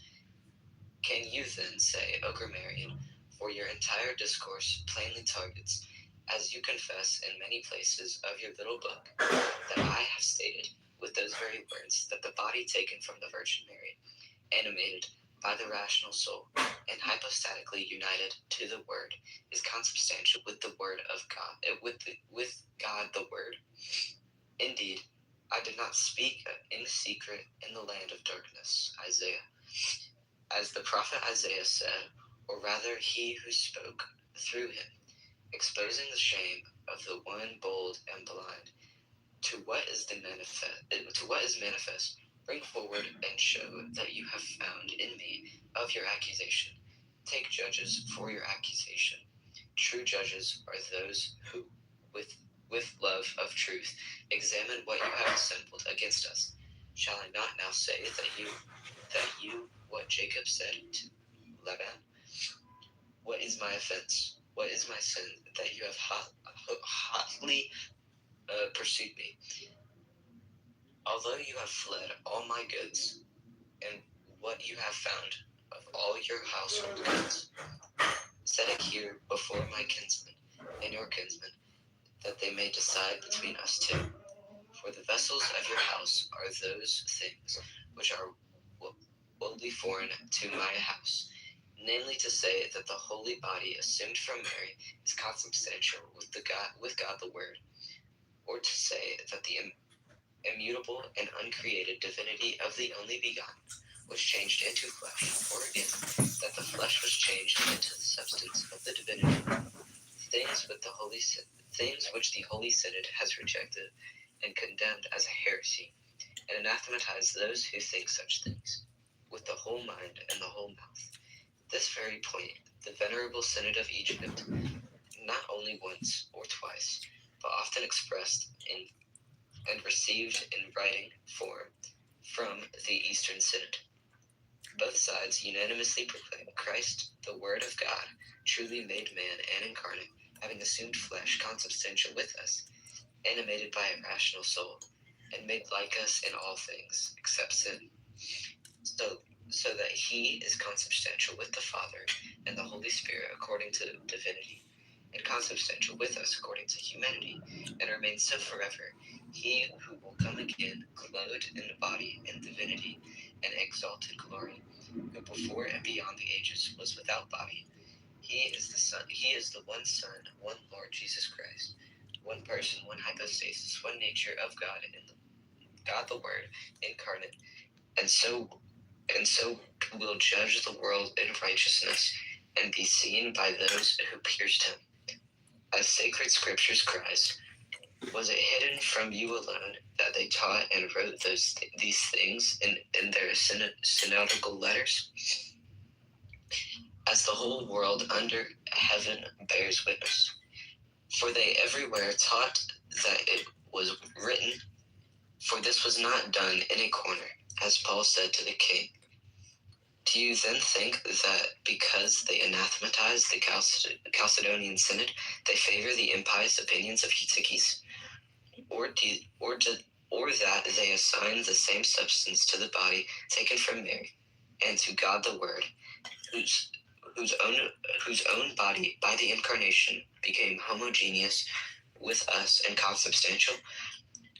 Would they sacrilegiously carry such unclean things into the sacred mysteries and the altar? But against you speak with many writings of those fathers, and severely rebuke you and your kind, vainly rash and insolent. Therefore do not ask as blessed Athanasius did, for what infernal pit has spewed forth such impious and blasphemous things? But look to yourself. If you will, send, and you will clearly see that your throat alone has belched these upon us. And read the word written by David that strikes you. Their throats is an open sepulchre. They flatter with their tongue. Make them bear their guilt, O God.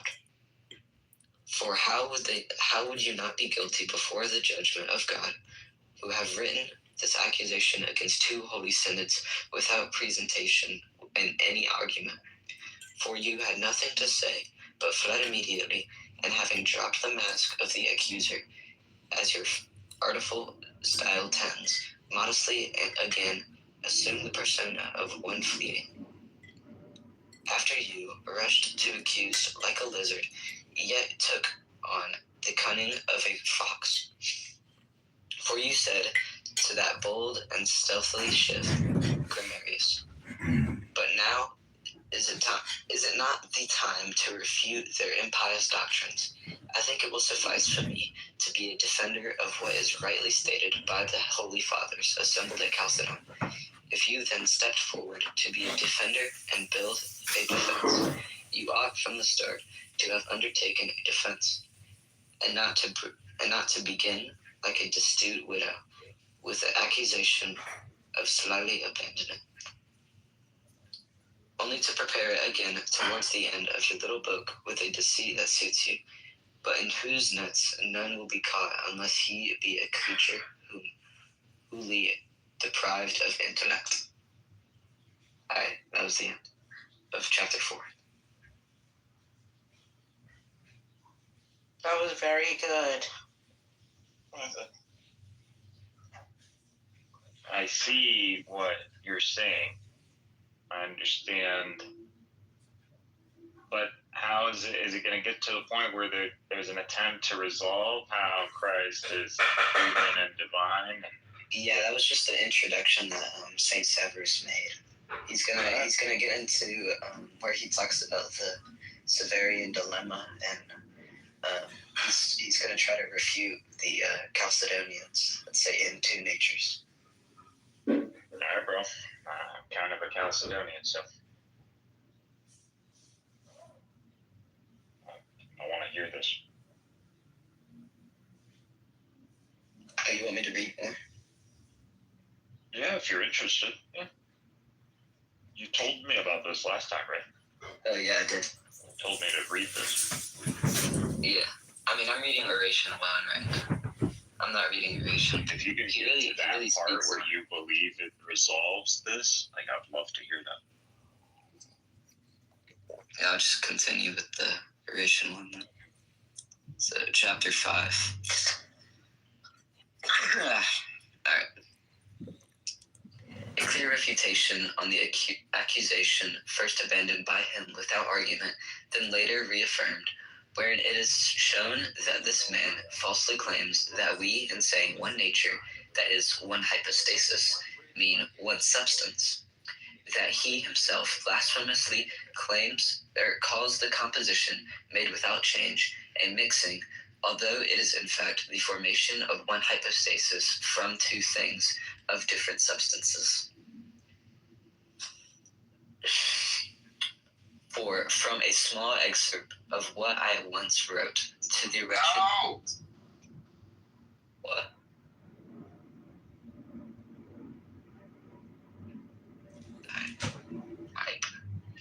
He's just busy with his personal life. Please continue. What I once wrote to the wretched Nephalius. He thinks I am liable to the charge of confusing and mixing substances, but I will immediately transcribe that very little sentence which he violently tore out of the fuller context of the discourse, and I will set it apart so that whoever encounters it may know that even taken on its own, it stands far removed from the accusation. For when I was speaking about the constitution of man, I say, the two together, soul and body, is one nature. How then could someone held any thought of confusion admit that the two together is one nature? For if from confusion they had been turned into something simple and one, how would the two together appear in the one? For the two together is indicative of composition without confusion and singularity, that is, in one hypostasis, and not at all of something simple, such indeed is the human being like us. One nature and hypostasis from soul and body. St. Cyril talking. For not only in the case of those which are simple by nature is the term one truly used, but also in respect to that which to what has been brought together according to a synthesis. As man is one being who is soul and body, for soul and body are different species and are not consubstantial to each other. But when united, they produce one thesis of man, even though the considerations of the synthesis, the difference exists according to the nature of those which have been brought together into a unity. These are not the very words of St. Cyril, which you recite with your mouth as if pretense to seem like ones who speaks rightly, while in your mind you do not hold them at all. For unless you have maliciously,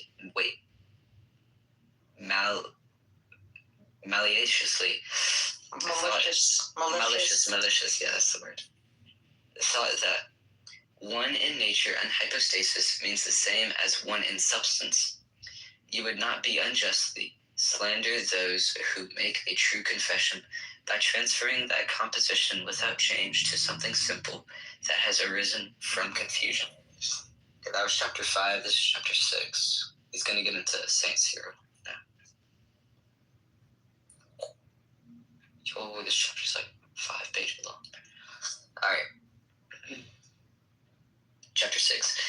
That St. Cyril also repelled with the same doctrines and concordant words the vain slander of those who accused him of acting like the Jews mixing natures. For just as the heretics then, so how you too are greatly concerned that the one nature proclaimed by the Orthodox be distorted into an equality of substance, as if to twist what is rightly stated. Listen to St. Cyril, who shares in the same slander with me and plainly repels it. For in the oration on the unity of Christ, after the first introduction of the person of his interlocutor, namely the one with whom he was conversating and disputing, he says the following. This is Cyril talking. If that case, both natures must have been confused and they become one. A. But who would be so misguided and stupid as to think that the divine nature of the Word had changed into something which formerly was not, or that the flesh was changed by some kind of transformation into the nature of the Word himself? This is impossible. We say that there is one Son, and that he has one nature even when is considered as having assumed flesh, endowing with the rational soul. As I have already said, he had made the human element his own. And this is the way, not otherwise, that we may consider that this same one is at once God and man. Behold, St. Cyril himself said that Christ is one nature, understanding nature not as you and the demand of the impious do, as one and simple, that is, identical according to substance, but as one hypostasis arising from the non-confused composition of things that are not consubstantial with each other. Will you, then again, by removing a single sentence from the connected context of the discourse, that is, the sentence that follow and proceed, that are found throughout the entire structure of the oration, slander the wise doctor? Will you acknowledge indeed that he said that we say the Son is one and that his nature is one, but then also twist even his very words against him and turn his authority into a point of accusation? Will you say that he himself also wrote when he sent his second letter to Cyril? For if in saying that one thesis of the word, thesis means nature, by the way, one thesis, one nature, we had been silent by not mentioning incarnate, but as it were, setting aside the dispensation of his incarnation, doubtless their statement would not have been incredible to them, as they pretend to ask, where is the perfection in the humanity, or how the essence like to us subsisted?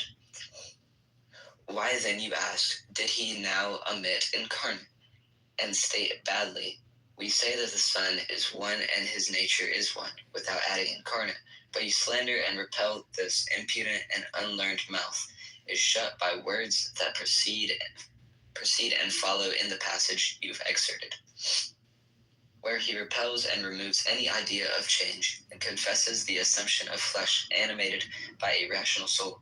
For he also added, this is Cyril talking, of a rational soul having, for I have said, his humanity has become his own, after he had already removed the suspicion of change, and said in his proceeding, but who be so misguided and stupid as to think that the divine nature of the Word had changed into something which formerly it was not, or that the flesh was changed by some kind of transformation into the nature of the Word himself?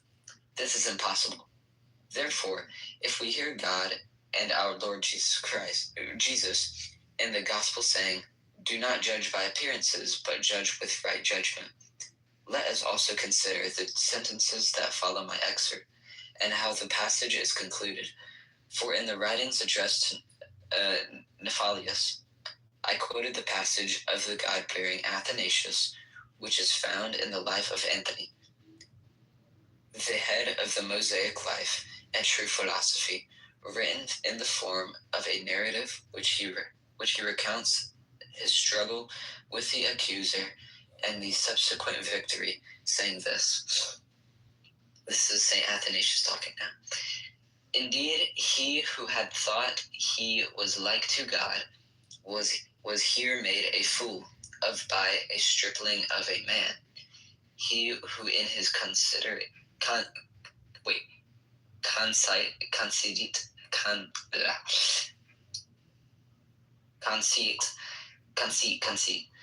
disdained flesh and blood, was now routed by a man in the flesh. Verily the Lord worked with this man, he who for our sakes took on flesh and gave to his body victory over the devil.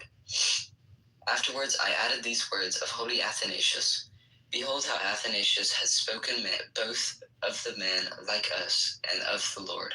He took flesh, for just as we, who are said to be clothed in flesh, are one thing, one nature, both soul and body, yet not one who wears and another that is worn, so also the Lord with his own flesh, clearly animated with a rational soul, was likewise made one without change. Why did you remove these and only transcribe one dissect sentence? Are you just? Do you rejoice in the truth, and are you zealous? Are you a zealous defender of the faith? For when you hear us proclaim that the union of the Word of God with humanity is immutable, you bring the charge of change, and in your ignorant booklet you question me, saying, this is the grammarian talking, which doctor of the church taught you this? O man, was it Cyril? And yet he teaches and writes such things to presbyters, deacons, and fathers of monks, namely that the Virgin Mary is Theotokos, such just as the soul of man is generated with its own body and is considered one thing with it. Although by nature it is understood to be different, and it is so according to its own principle. But hear the name Cyril speaking, unless you are only able to hear part of his teachings, that the soul and body of man, through understood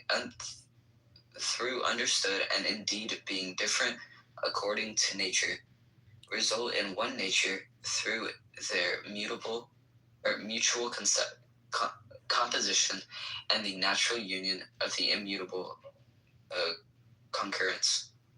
For he wrote in a letter to Valerian, to Cyril talking, the nature of man is admitted to be one to be hypostasis. Then say also to him, struck by the madness of ignorance and useless stinging me. Grammarian, says the grammarian talking here, if you say the soul of man is different according to nature from its own body, how can there be one nature and constitution of man?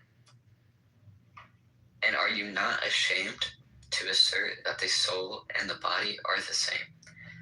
For this plainly what you also babbled at us. But Cyril answers you, and quiet easily, madman, do you think you go unnoticed while you deceitfully or ignorantly equate the name of the nature that which the substance and understand one nature, that is hypostasis, as if it meant one and the same substance?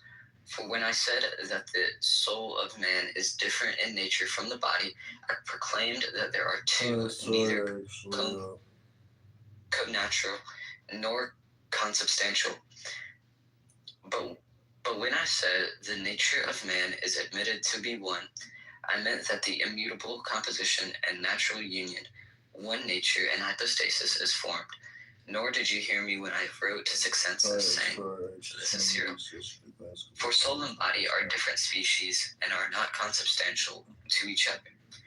But when united, they produce one thesis of man, even though in the considerations of the synthesis, the difference exists according to the nature of those which have been brought together into a unity.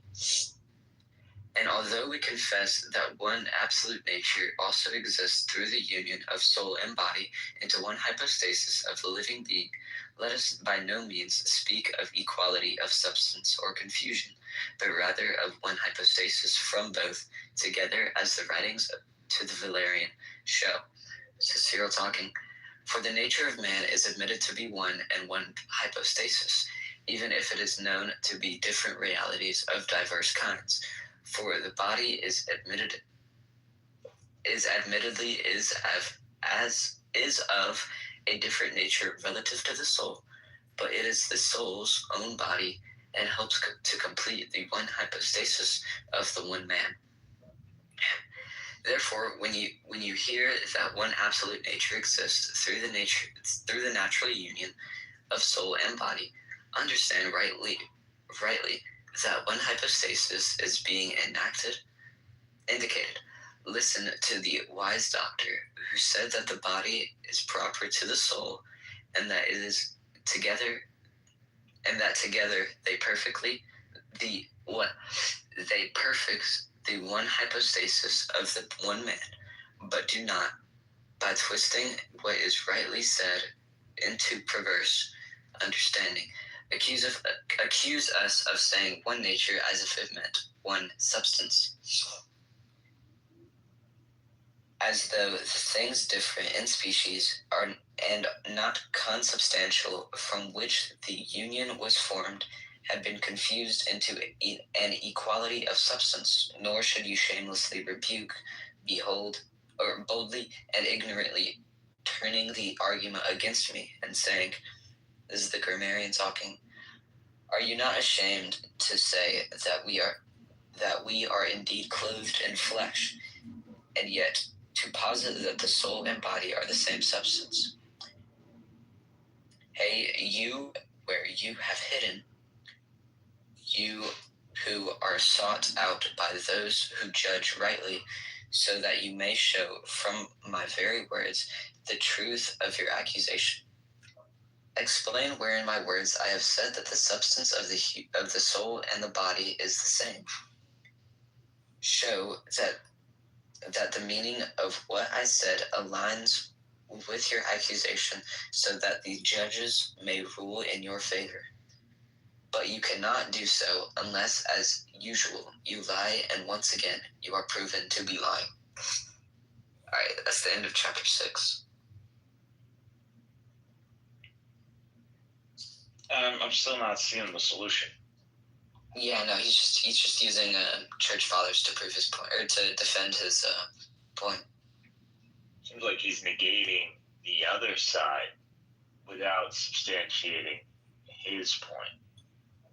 Well, the grammarian that he's talking about here is accusing him of Eutychianism and other heresies, right? So he's trying to defend his point by saying what he says is orthodox, right? And by St. Cyril. I'll go for it. No, I gotta go now, though. I don't know. I was hoping to hear like his analytics on the matter. Like, how is he gonna humanity? I understand the premise, like the humanity and the divinity, one nature, without mixing, without becoming a new nature. No demigod, no substance or transfiguration. Yeah. But still, it just sounds like you have two things and some sort of union. And Yeah, there's a union. together. There's a union until 1. From Yeah, 2. but one without mixing. Do you see? That's a unity. That's not No, yeah, we don't say that the natures mixed. We say that they mingled. Okay, like me mingling in a party. Like, okay. Yeah, I guess, bro. I don't know. I'm with you, man. Like, I understand. I honestly don't see this as an issue. Like, I don't see how this is a problem, other than like the Miaphysite side coming to, I don't want to say our side, but the Chalcedonian side, and yeah, we're working going, on well, y'all hold to 2 natures. Huh. So the notion that, Chalcedon would hold to 2 natures, yeah. and so that seems to be the crux of the issue. Like, at least in my humble opinion, like, 1 nature, which is what you guys are saying, versus 2 natures. But when you describe your 1 nature, it sounds pretty much the same. I mean, it's not. You couldn't say that, I guess. But anyway, I don't see this as like an attempt to maintain like domain. What is that mean? Eastern churches just want to remain distinct from the West. I mean, they kind of they split from us. So I mean, they made the Council of Chalcedon by splitting. So. Okay, so in the book club, we try to limit conversations to 30 seconds because we just want information out there. We don't necessarily need to debate the information, comprehend it, integrate it, or do anything with it. We're just looking to share information. So you can read 3 to 10 minutes. Joanna, do you want to read today? Joanna, hello?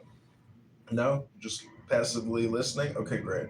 That sounds like a good idea. If people like have a specific topic and they could just read from a text or something, I think, that's a good idea. Yeah, try to respond with what you're reading as opposed to, discussing or debating or trying to incorporate it into your worldview framework. Okay, Illumi, do you want to read? Like reading too much, and there needs to be a digest kind of thing. Yeah, I mean, I don't know. This book club, I think specifically, at least for this meeting, should be all just about reading as opposed to having complex debates about what we're reading. And if we do, we should limit it to 30 seconds or 3 minutes, but not like have full-fledged conversations as we always do on this app. Yeah, let the book do the argument. Yeah, that would be nice. Okay, do you want to read for 3 to 10 minutes? Illumi. I'm good with that. You're good?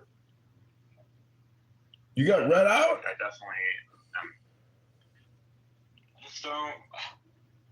The book, I already read it. So in that sense, I don't think people can necessarily follow along. It isn't, like I said, you need to understand time. Part of this, though, is also just like you're trying to modify your experience on the app by forcing you to read. It changes your experience here. It changes your day. No, I like the notion of a book club. Like, I like it if people are truly committed in that sense. Like, there's a book and you have a week to check it out. Like, I've been part of this. But it always, like, kind of dies out at the end. Usually, like, you start the year, like, in college, and usually you would join one, and it dies out somewhere half the year, right before mid and finals, so people get distracted or busy. But it is a good way to, like, get more books under your... Yeah, I find the challenge of reading a book is the loneliness aspect, not the boringness aspect. That's the hard part about choosing to read. It's very lonely to do it. So that this makes it a shared experience, which makes reading less, boring or painful because it's just like so, I it's like just reading. To me, it's not boring. If it's a topic I'm really interested in. So it's like the books I get are stuff that I'm definitely looking into. So my thing, metaphysics, time, analytics, like this is my guy. Plus he comes on this app, so he shows up every now and then, and he allows for a stage. I just really like people like that who are really interested in what they do, and they write with a passion, and in a sense they're debating in their text. So this text is like very good in the sense that it highlights the key issues. And again, one of the main reasons I'm looking into the Trinity and Christologies is because of him. okay. Lumi, do you want to explain to Draco the rules of the Clown House Book Club? Yeah, so apparently we read for, you want to read like 2 or 3 pages, or for 3 to 10 minutes, and maybe get some feedback, and we carry on.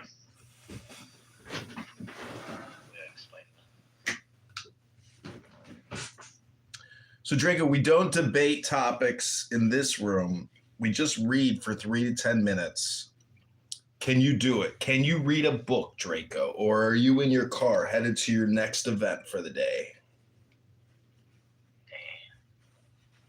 I bet you're in your car. I will be in about 30 minutes. I like to use Clubhouse in the car, actually. That's when I actually like to talk. But when I'm at my home in my office, I would prefer to just like read books. But Dennis, do you want to read anything? Or Draco, do you want to read anything since you're at home? Yeah, I'm actually, thanks so much, but actually I have about a minute. I'm on the road, so I don't have any books. But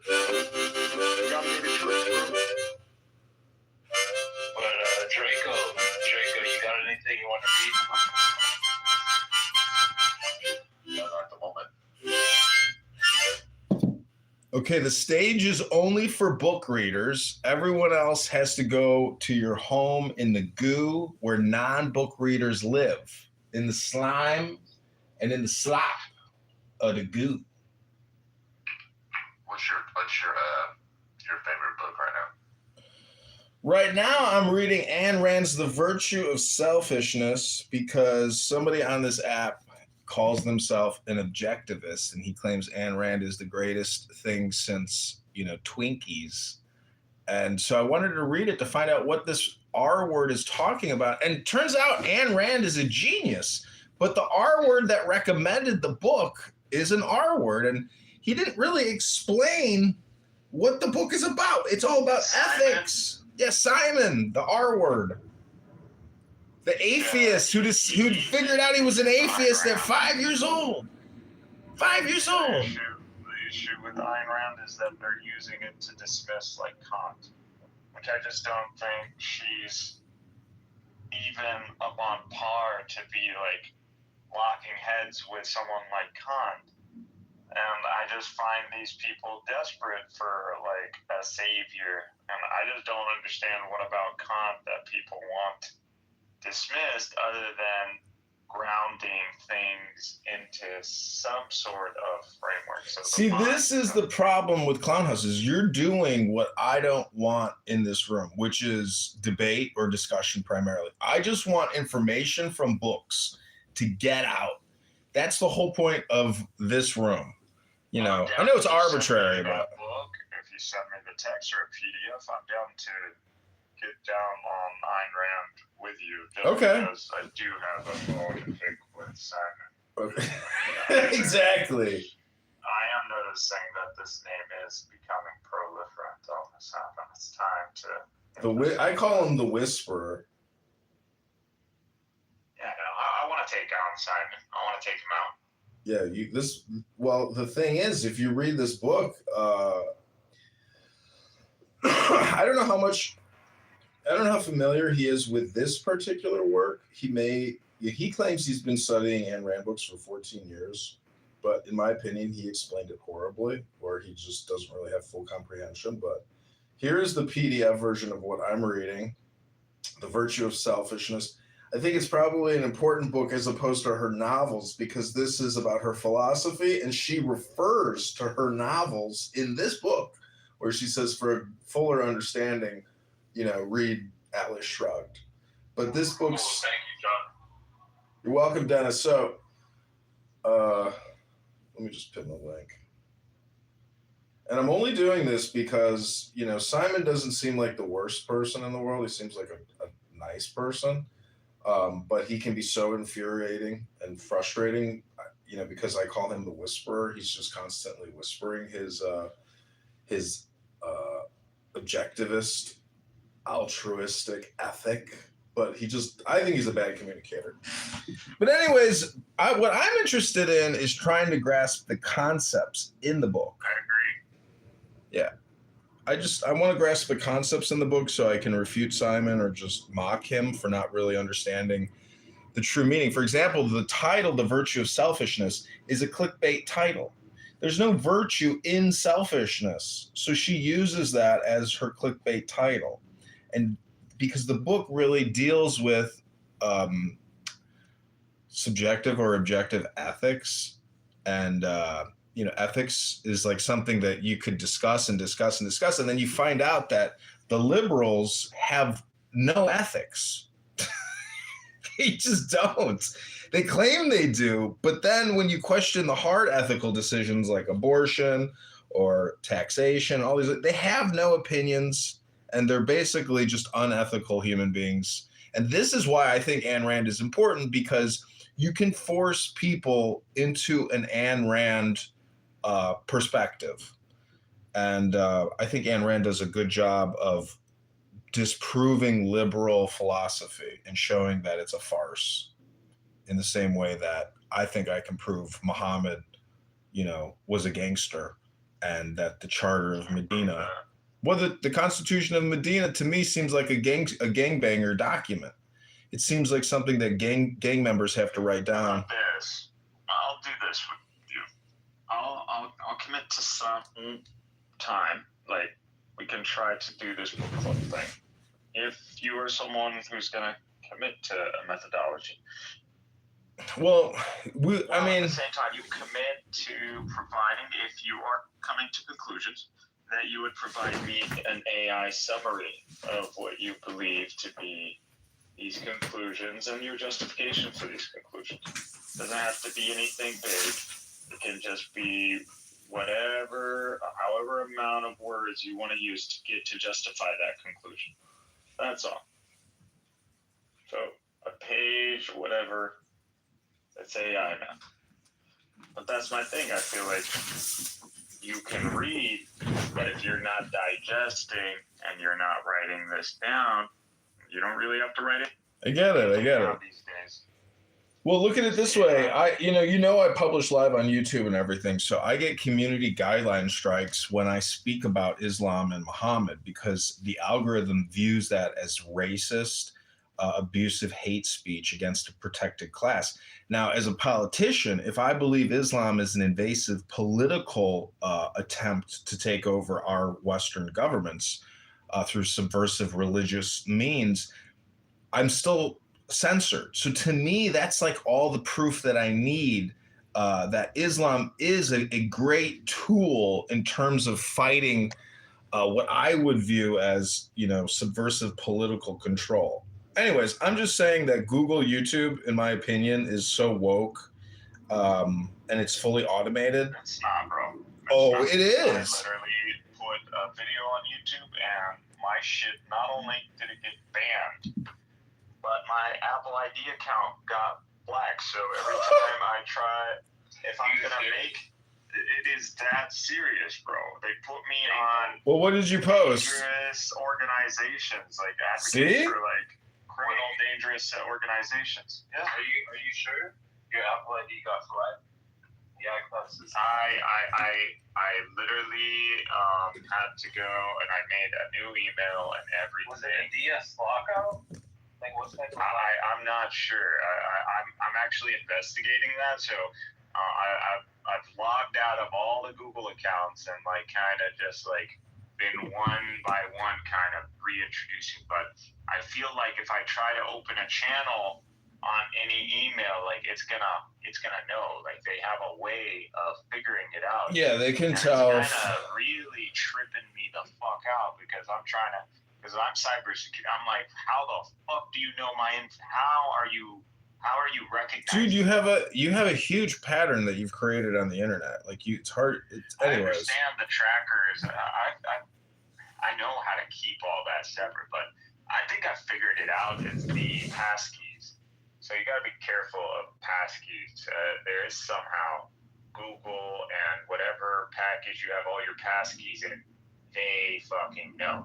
Even though Apple has it all encrypted, but there's somehow they know based on the pattern. I mean, I'm using it. I've got like the VPNs up, but yeah, I'm still thinking. I'm processing this, but Okay, well, let's just take a pause from the cybersecurity discussion. Let's focus back on. No, I'm talking about you. Let's focus back on the book club, which means we read books. Channel. I understand. Just pause for a second. Do you have time, bro? And I have ideas, and we all have points. We don't necessarily see eye to eye, but I believe that is where content that's where I don't think we will ever be rewarded in any way, shape, or form by Google. Well, hey, listen, man, if you're going to be a defeatist about this already, then I'm not. You're not going to accomplish anything. I'm trying to tell you what I think would save us time. Rome wasn't built in a day. Mikhail, all I'm saying is that reading books is more valuable than our conversations. That's my opinion. I understand, but if you have a channel, if we have a channel where we can pour in our understandings, and it can show a diversity. So in the sense where you're coming out where, like I'm being perceived as Islamophobic, or I'm being perceived as someone who's advocating for terrorism, or this guy's being perceived. Well, I'm not. That's you. That's a you problem. What I'm telling you is that, in my opinion, basically, I'm just an audiobook publisher, and that's how I think I can make my life better, psychologically, intellectually, but also maybe financially. But then also, you don't want any social media legacy. I'm just trying to improve my life by using technology. When I'm dead, I'm gone. Who cares? I mean, nobody's going to look up my shit or think about me. I'm going to try to make gone. another YouTube channel, and if it gets locked out, I'm going to probably go to one of you guys. Well, there's, you can buy a Motorola burner phone for $40, activate it for 1 month at $15, and boom, you got a totally clean I'm internet really presence. worried it might be the payment info. That's what I'm worried because when No, you get there's YouTube just membership. no. They can't. You can even modify your name a little bit, and trust me, that's not what it is. It's just your device. You just need a new device. It's like you're getting cookie tracked, and like it knows, because when you block people, it says, do you want to block them from future accounts as well? Because they can basically pin the accounts. I deleted the Google ID. I understand what you're saying. Yeah, I'm just saying, don't overthink it, because I've gone through 100 accounts. I've been blocked and banned and kicked a gazillion times, but they can't keep up with me because I can get new devices for $45 with totally immune. But I've had, how many Clubhouse accounts I've had? You probably have had as many as me. 30. I probably had 30 Clubhouse accounts, because losers on this app just don't like the fire that I bring. So they report. And it's not like I'm making death threats. It's not like I'm saying anything, I'm just mocking people, not even like totally cruelly. I'm just like trying to like tease people a little bit. But this is the book club, where we want to focus our minds, our very existence, on reading what we hope will be very beneficial. And if you've invited people to the room, Megatron, if you want to invite people, if you want to read anything new, Dennis, if you have a book, Illumi, if you have a book, 2 pages I think is a good place to start. And if you're really flowing and you want to keep going, then you can go to 3 pages. And if you get through 3 and you think you can go to 4, then go to 4. And if you can get up to 10 pages for Bono Shell alum, 10 not 11, 10 not 9, maybe you're reading something Kabbalistic. I don't want to be reading for myself 10 pages, crowd. No, I mean, we'll be listening to you, and this is all being live streamed on YouTube right now. So, it's being put out there. And I talked to my attorney a couple of weeks ago. She says, so what are you doing? And she Googled me. And she's like, what, you're just reading books on the internet? I said, yeah. She says, okay. Okay. Bro, like, I'm just saying you got the time and the resources to be built. I'm not saying whatever we're going to commit to is going to be something that might necessarily succeed. But I'm just saying you're never going to know until you try. And you could say, well, I've tried before, but, like, honestly, on your own, I don't think you're good. But together, if you're able to, and I'm not saying a dictatorship, but I'm just saying, like, a plan. We don't need a plan, and that's not important who we are. What's important, the thing is, Clubhouse brings together all the elements we need without even any type of pre-discussion or anything. We're doing it right now. I talk to people all the time. They say, oh, I'm going to make a movie. I got the script. You want to be an actor? And I'm like, listen, dude, you're on my YouTube live right now telling me about it, and it's on, like, this is the movie. Like, and you're never going to go film that fucking movie, so this is the movie.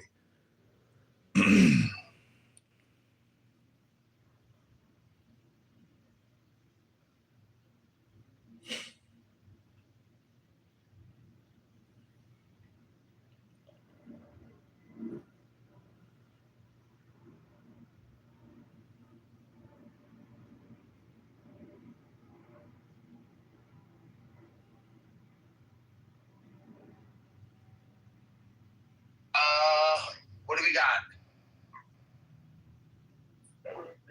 You're going to say, Brett, you're all about books. We need to read this. We need to read that. I don't know what you were talking about. No, I'm not specific on which book. You can read any book you want. Doesn't matter to me what you read. Megatron was talking about text. Which one was it? He was talking about the hypostasis of the archons. Yeah, it was Archons. What is it? It's about the Archons, the rulers of the Archons, or it's in something more Christian Orthodox, not like Gnostic. It was Gnostic. The promise, or what is it? Gospel of something you wanted. It was here. I put it in the chat, and I'll show you the page. I just randomly went to a page because I was reading some Kabbalah stuff like I normally do. Yeah, when are we going to venture into the Jew stuff?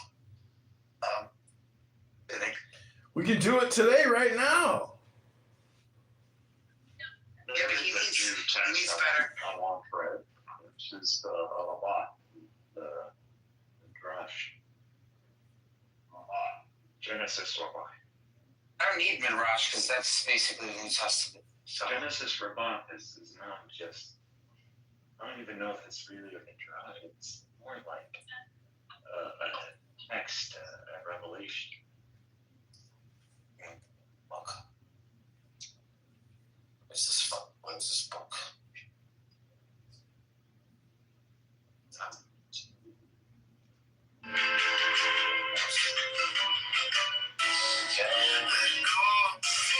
There we go. Archimedes. Let's do some layups though, because you're focusing too much on shooting. Though I never seen you do a layup. Never seen you once do a layup. No, don't see you do layups. Hold on, let me look this up. You just shot that. You just ran and shot the ball. That's not a layup. A layup is with one hand and you lift your opposite foot up. Yeah, good job. Okay. That was another running shooting thing. What is that? What was that?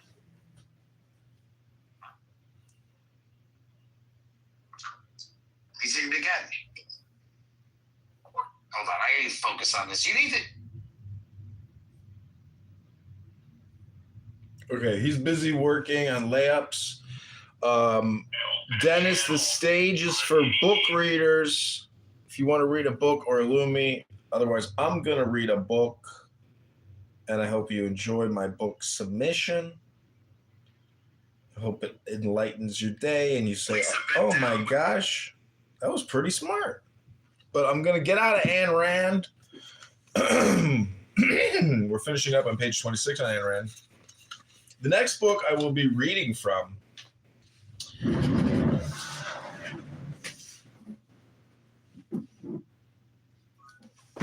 is from Aleister Crowley. You could say it's Gnostic or Thematic. But this is called the Gnostic Anthem.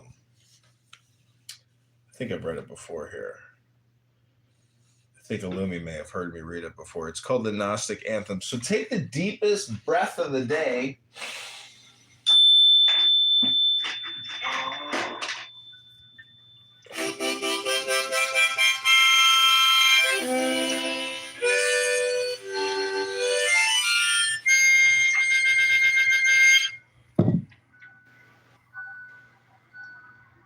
Okay, this is the Gnostic Anthem.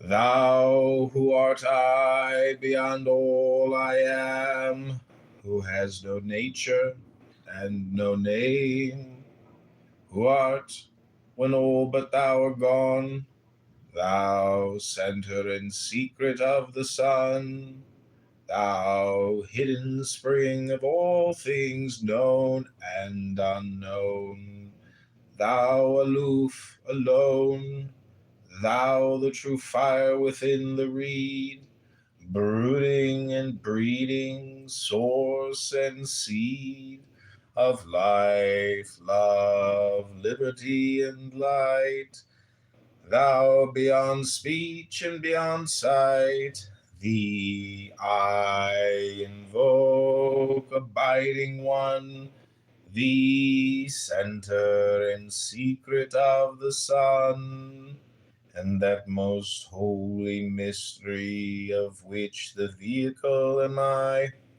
appear most awful and most mild, as it is lawful in thy child.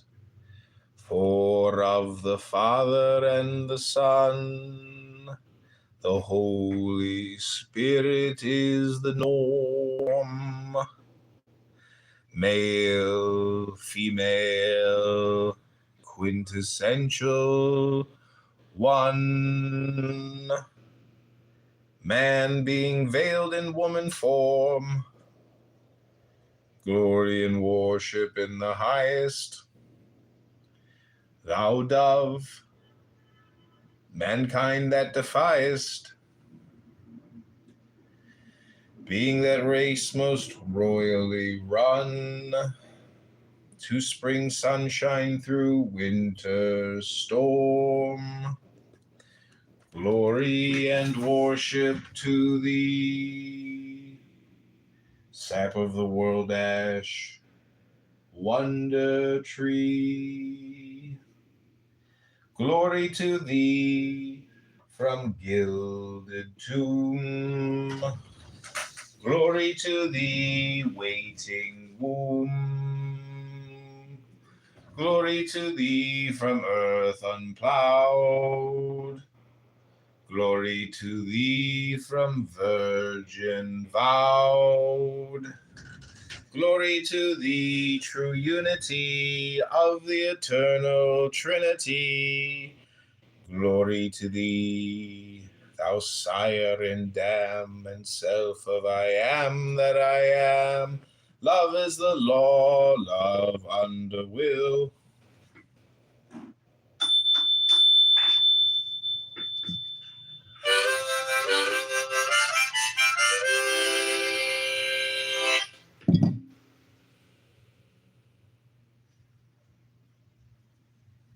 Okay, that was the Gnostic Anthem.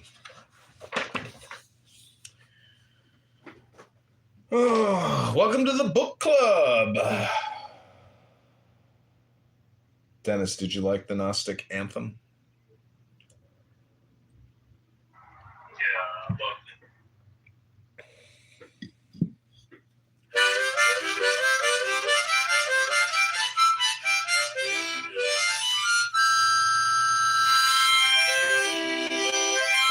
Joanna!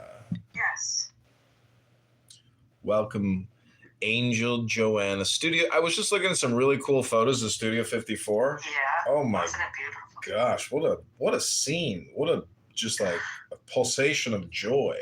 Yes, a pulsation of free-for-all joy. Do whatever you want. Just thinking about it gives me the chilly willies. You want me to read part of one of my books? Yeah, please do so. This is from The Raven and the Rabbit. It's about Indians. The tribes get together each year and they do elaborate dances. So, a huge drum sat on the north side of the fire. As the moon climbed from behind the ridge, 5 men from the Kiowa tribe began to beat the drum simultaneously. As the beats grew louder, women came forth for the grand entrance. Their performance was in honor of those who crossed over into the world of the Hashinaakin. Their dresses fell to their ankle. Red and yellow glistened against the flames. Leggings of white wool were tucked into their knee-high boots. The beads clanked together as they danced. Each woman carried a pouch of deer skin and bells. The Corona tribe was well noted for their striking costumes. They danced around the fire in synchronicity to the beats of the drum. Shadows of the outline traced the grounds as they passed by. With smooth and memorizing movements, they continued to dance until the moon reached higher into the sky.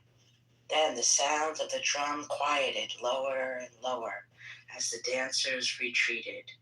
The heartbeats of the drum continued to play softly as beautiful woman approached the fire. She, the wife of Suwaki, began to sing. Both joy and grief she poured forth in honor of those lost. With her impressive tone, she could be heard from above the stars. The purity of her voice seemed the entire world could be healed. After she sang the last song, her daughters joined her. They all wore different variations of dress. Some with open sleeves, others with cloth and hide. Some carried fans and others shawls adorned with jewelry around their neck. The sound of the drum grew louder now, and they all accompanied it. Flutes and rattles and melodious tones to the song flew above to the birds and to the new life. Many songs familiar to children. When the last song was sung, they all shook their rattles and left the circle of fire. Then the men from the 3 tribes came out one by one to perform the animal dance. They wore tremendous headpieces, some of eagle, bear, and hawk, and crow. Masks were painted to adapt to the animal's representation, and Hachihi served tribute to the raven. Ayani and Amala made his costume to wear, and he was proud. Matu resembled the hawk in his marvelous headdress, one who wore a dark, heavy fur of the grizzly, and another bore wings that spread out from his shoulders to the 3 signs of the feathers that reigned over the raven. They bounced from one foot onto the other effortlessly, turning to the left and the right. And with amazing balance, they spun and as around the fire in curious precision, chanting in unison to the spirit guides. Their shouts reached larger than life throughout the hills and the valleys. Thank you.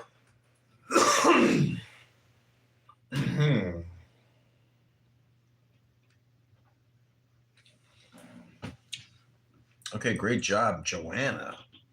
Thank you so much.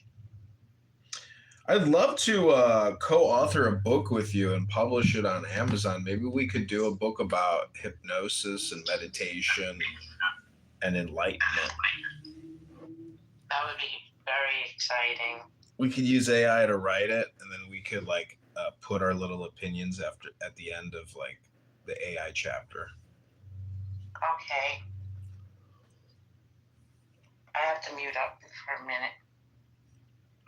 Okay, Jeff, Ben, if you have a book you want to read, if you want to invite people to the room to get them to read, I've been inviting El Normo, the guardian angel, the Holy Spirit, but he's not coming to the room. It's possible because he can't find the room, or he's too lazy to search for it, or he's busy with his life. But moving on, we are going to read just a little more. Hopefully we can get other speakers to come in to fill the gaps. But I'm going to read one more thing from this little Aleister Crowley pamphlet.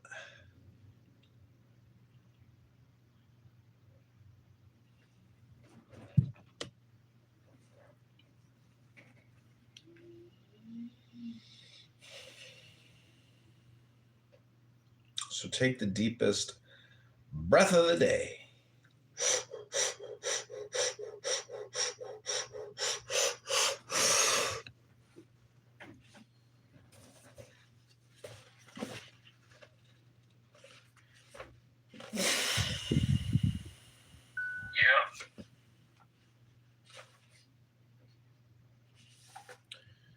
Is called Collects of the Gnostic Mass. This is, I guess, what you read before the Gnostic Anthem.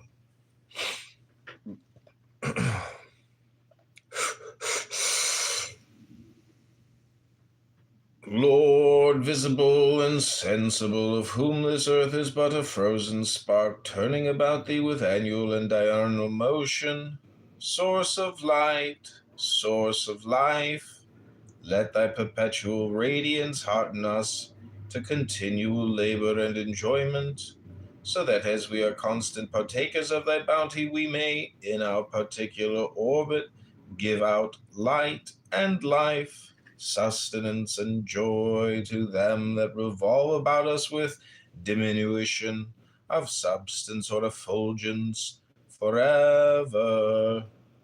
Lord secret and most holy, source of light, source of life, source of love, source of liberty, be thou ever constant and mighty within us, force of energy, fire of motion, with diligence let us ever labor with thee, that we may remain in thine abundant joy. Lady of night, that turning ever about us art now visible and now invisible in thy season, be thou favorable to hunters and lovers, and to all men that toil upon the earth, and to all mariners upon the sea.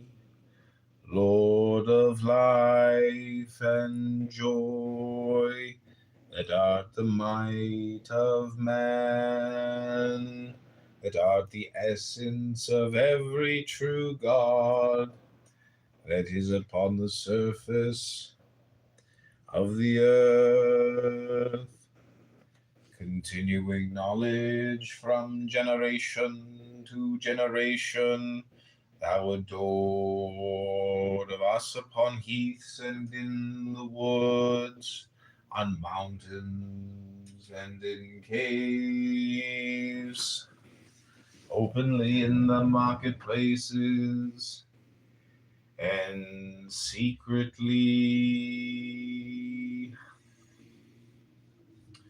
in the chambers of our houses,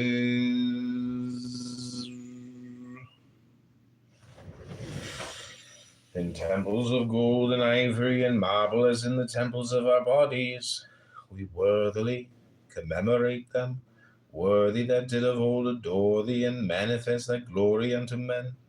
O sons of the lion and the snake, with all thy saints, we worthily commemorate them, worthy that we were and are to come. Lord, visible and sensible, may the essence be here, potent, puissant, and paternal to perfect this feast.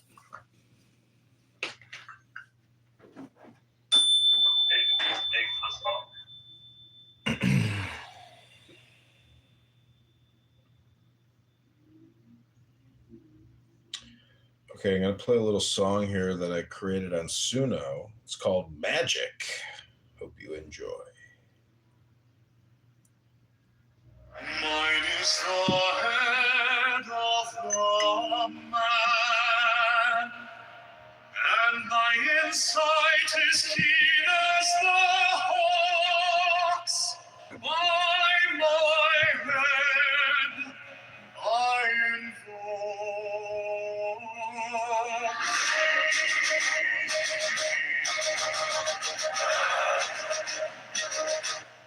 I am the only begotten child of my father and mother. My father is dead.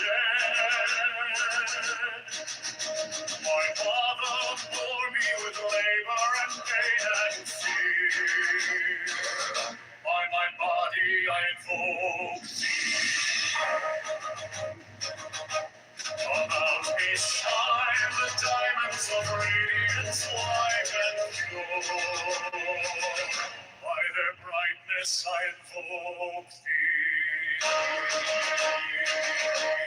Mine is the red triangle, reverse the sign, given unsaved thee of thee, O Lord.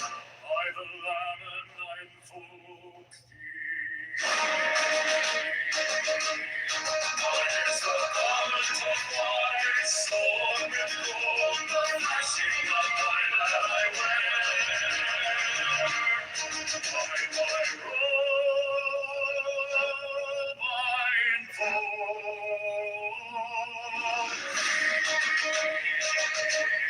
Mine is the sign of the prophets and time. By the sign I invoke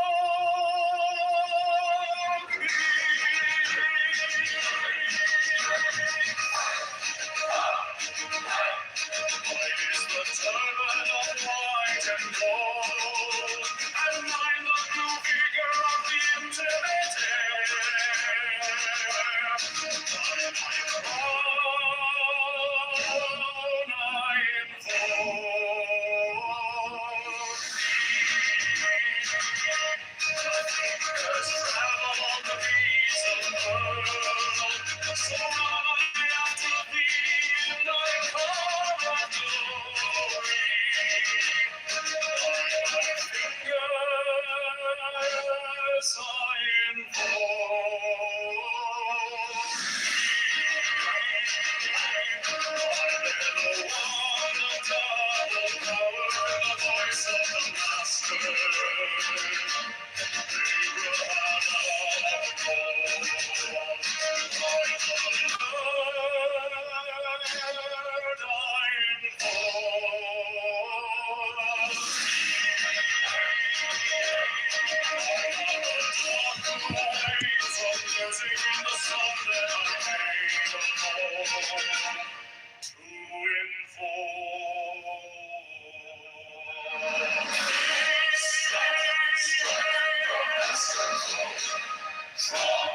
anything. Like you think it was professionally done.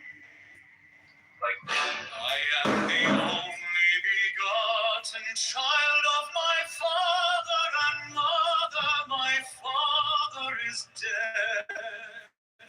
My mother bore me with labor and pain and fear. By my body I invoke thee.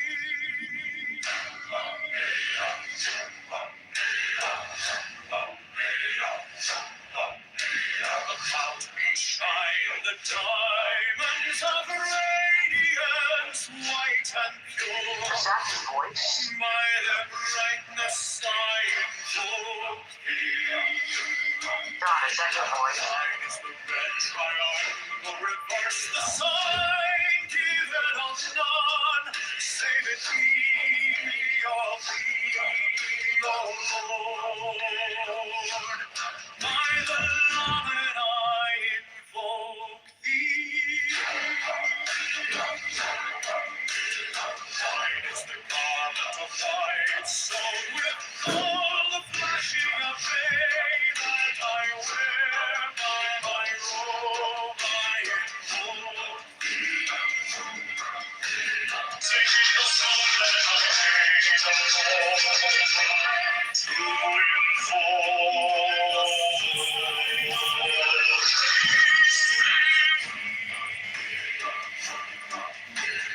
Mine is the turban of white and gold, and mine the blue vigor of the entire. By my crown I invoke thee. My fingers trail on the feet of her, so run I after thee into thy car of glory. By my fingers I invoke thee. I bear the wand of double power in the voice of the master.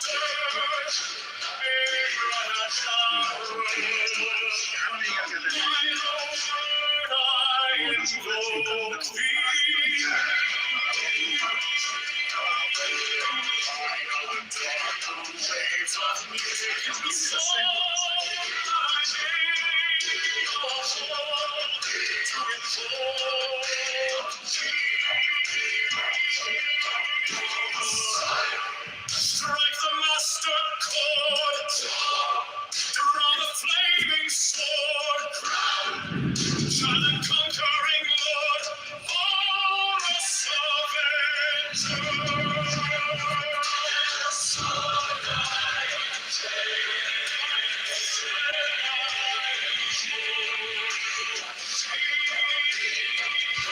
My hand is thy sword of revenge, and its strike is thy cheek. By the sword and trophy, voice of fire, the voice of the 611 are the voices.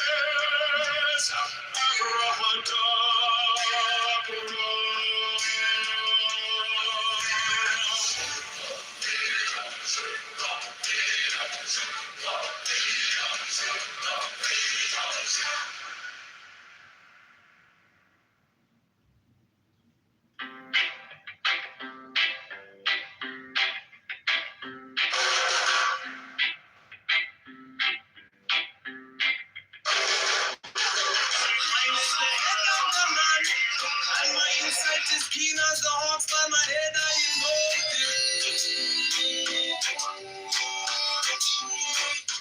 I am the only begotten child of my father and mother. My father is dead. My mother bore me with labor and pain and fear. By my body I invoke thee.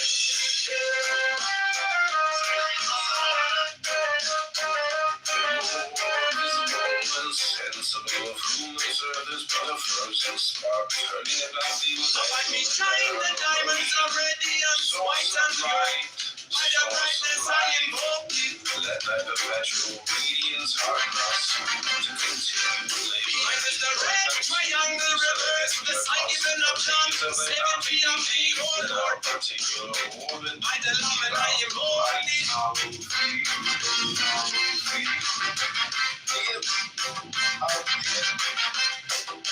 Free mine is the garment of white, sold with gold. The flashing of light that I wear by my robe, I am holy. Mine is the sign of a prophet and typhon. By the sign I am holy.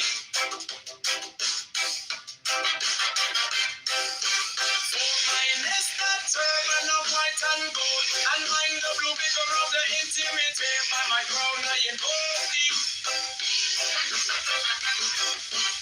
My fingers travel on the beats of earth, so run I after thee in thy car of glory. By my fingers I am holy. I get the bond of double power in the voice of the master. Abraham, by the word I am holy.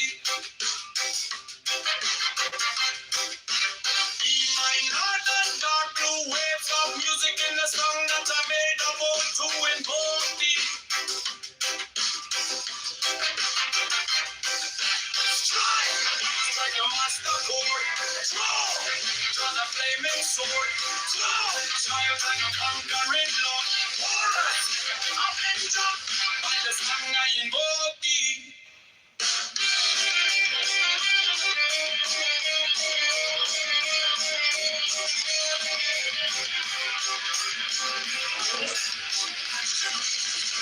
It's my only life for the revenge. Let it strike and life begin. By the sword I invoke thee.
Mine is the adaptive man and my insight is keen as the heart.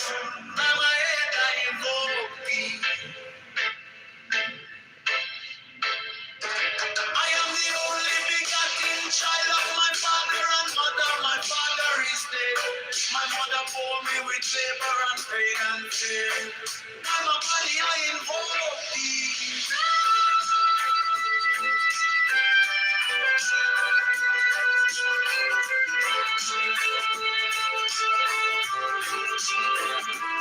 Upon me shine the diamonds of radiance, white and pure. By the brightness I invoke thee. Mine is the red triangle reverse, the sign given of none. Save it be, O Lord. By the Lamb and I invoke thee.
I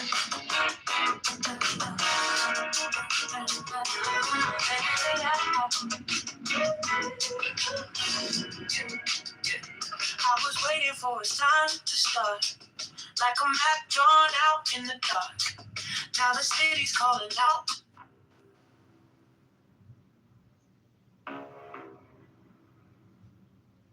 You're in a noisy restaurant. Give me the sign of the open eye. A riddle of shadows where whispers lie. The thorny thigh, the maddening cry. Open, open. I am awake. The serpent shakes.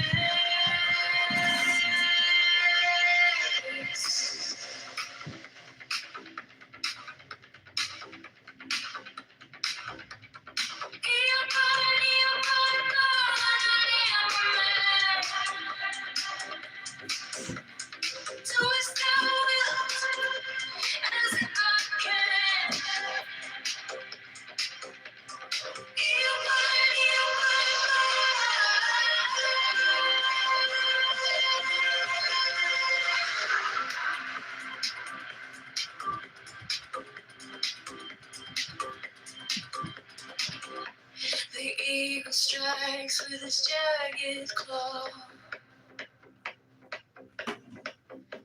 The beasts emerge as the gods withdraw.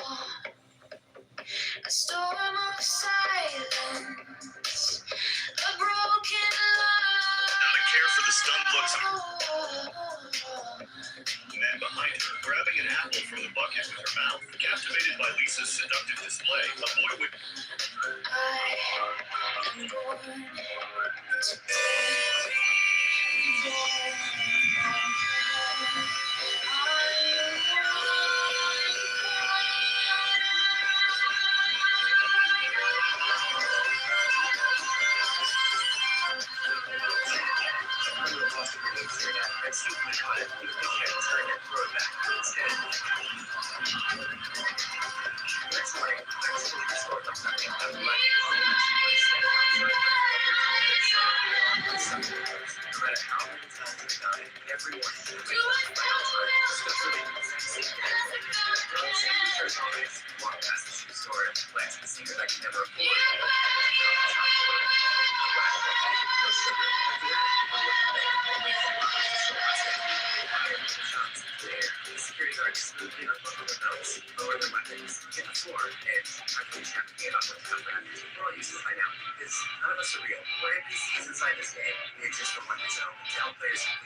First of all, self-identification.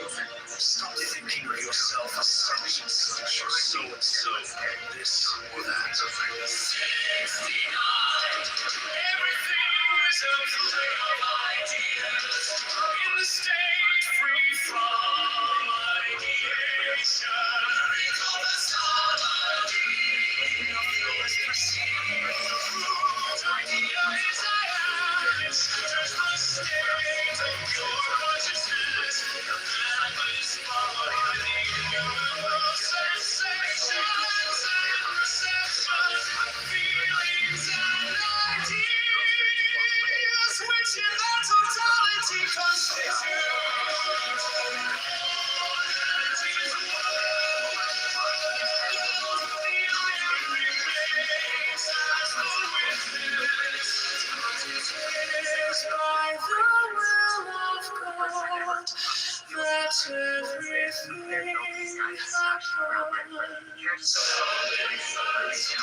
It is always the false races, the false desires and fears, the false values and ideals, the false relationships between people, abandon the false, and you are free of pain. Truth makes happy. Truth liberates. Come, oh come, I am love, with the lonely lust of devil dog. Thrust the sword through the galley feather. All devourer, all begetter. Give me the sign of the open eye and the token erect of thorny thigh and the word of madness and mystery. Oh.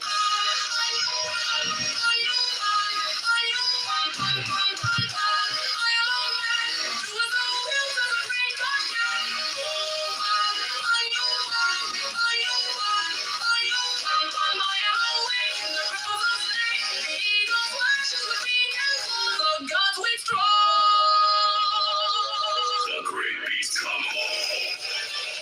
I am born to death on the of the unicorn. The sun lost on the line.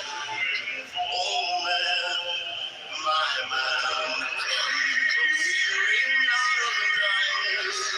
What can I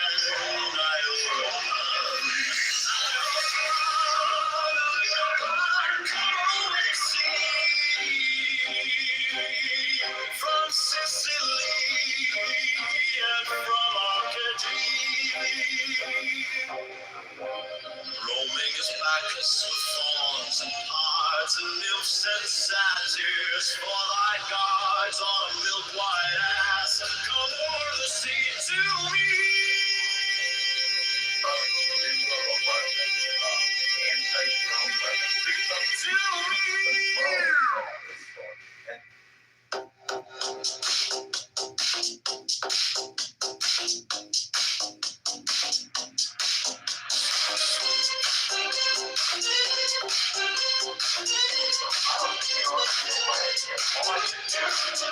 Let's figure out how much I need to pay you.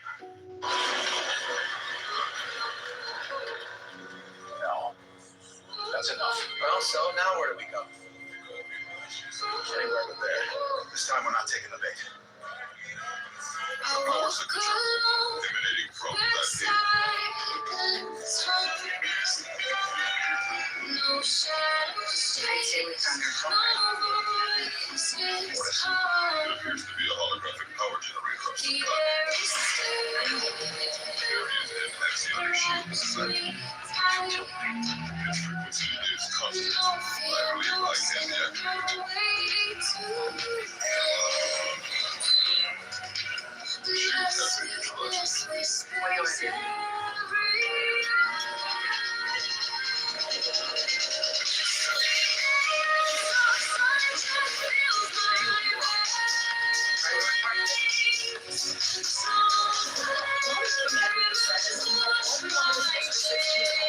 Shields have been neutralized.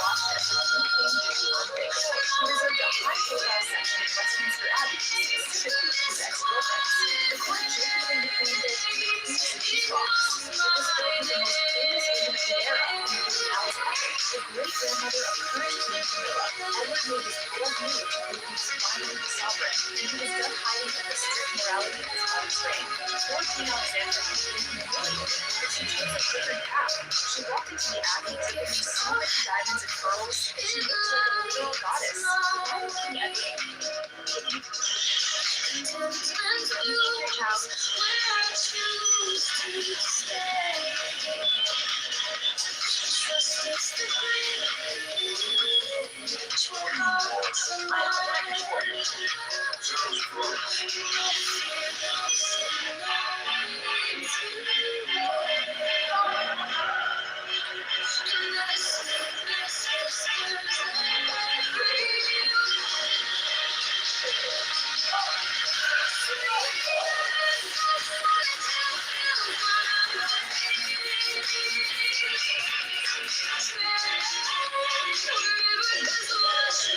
to do?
One thing, all things, spinning in the same groove, intertwined threads, every move proves. No borders, no fences, no dividing the lands. Breath of the cosmos, where it starts, where it ends. Perfect, nah, let the flaws just hum in the cracks of the world, that's where light comes. Chasing the real, ain't no mirage. The waves in the silence, not in the collage. No need to fight it, let it unwind. Step into the rhythm of a trusting mind. Oh, yesterday, oh, tomorrow, oh, today. The way don't speak, but it shows the way. No beginning, no finish, no lines to erase. Just trust, just flow, let it fall into place.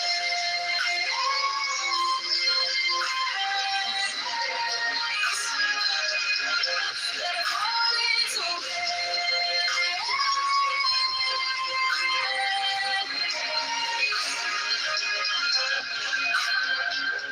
words collapse like castles of sand. The truths in the gaps where the wordless stands. Dualities of mass, peeling layers up the face. Find the void and you'll find the grace. Tied to nothing, the weight drifts off. Letting go of perfection, the chains unlock. Faith ain't a question, it's the essence of fear. When you lose the division, the path is clear.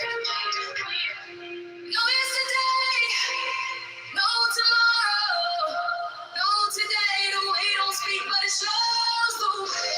No beginning, no finish, no line to erase. Just trust, just flow, let it fall into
The way is perfect, like the space where nothing is lacking and nothing in excess.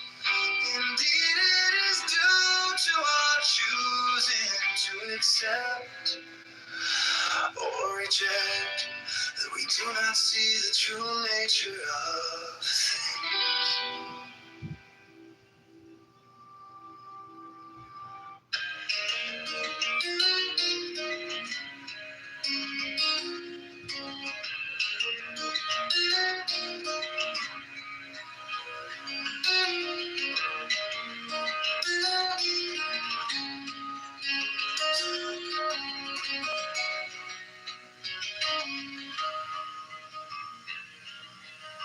Shadows dance where the mind is tight. Truth hides deep where the echoes collide. The air is heavy, the water's unclear. No compass, no guide, just a sea of fear. Chains of thought, they hold us down. In the murk we spin around. What's the gain? What's the cost? And all this judgment, we're just lost.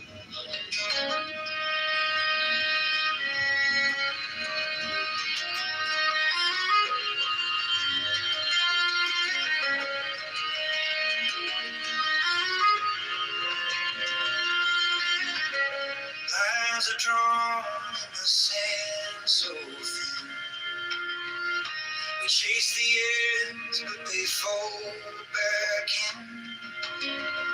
The weight we carry, it bends the spine.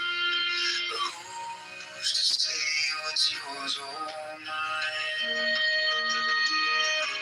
What's the point of walls we build?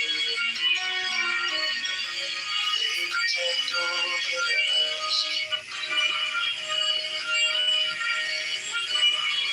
Chains of thought, they hold us down. We spin around. What's the game? What's the cost in all this judgment?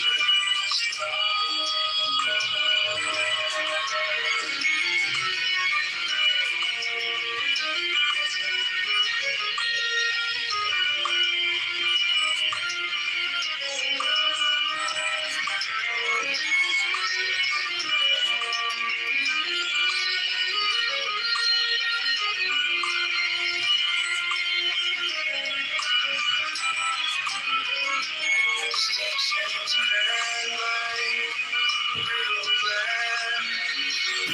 Separations of glass. Let the burdens fall. Let the echoes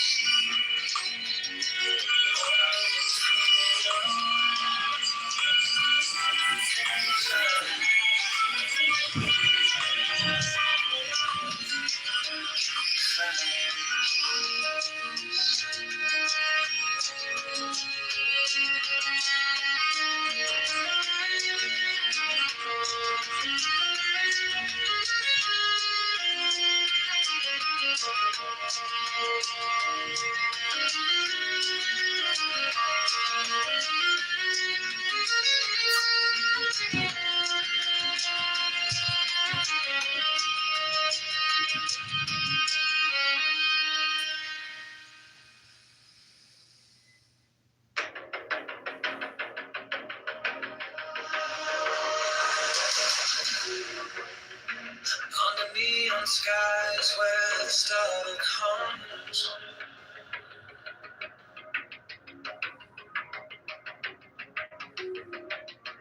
Shadows whisper truths as the baseline drums. My will is fire, unchained, untamed. No path is written, no soul is blamed. Thou hast no right but to do thy will. Feel the stars, let the silence fill your will. On place is alive, is still. Delivered from the lust of the thrill.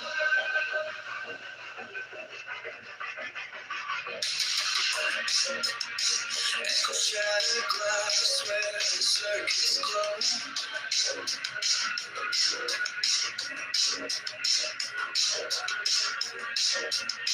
The clock ticks slow, but it doesn't show. No purpose, no tether, just a beat in sync. Every way perfect, on the edge, on the brink. No chains, no bars, just a void to fill. Every pulse, every spark is the perfect will. Thou hast no right but to do thy will. Feel the stars, let the silence fill your will. The flame is alive, is dead. Deliver from the lust of the thrill. In the endless dark where the echoes play, no other shall say nay, no other shall stay. Through the light, through the smoke, let it all decay.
By the mystical union of fairy and fawn,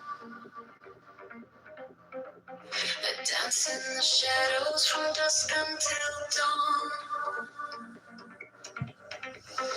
Unspoken whispers that drift through the trees, unbroken vow carried soft on the breeze. On fiery Valkyrie, I invoke through the flames and the embers. Spells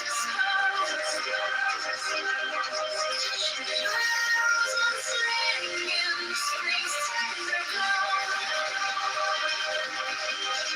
Force wild and brilliant, power I know.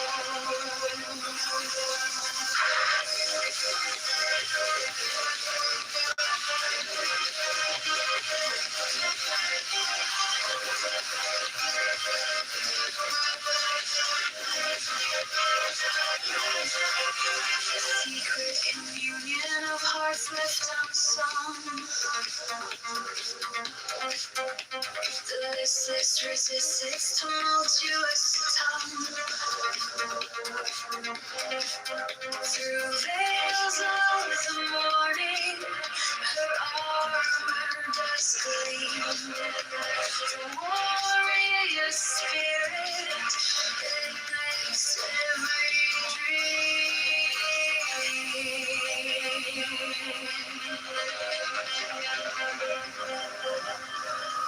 No godhead could charm her, no throne could command, but manhood awakened, she took up her stand.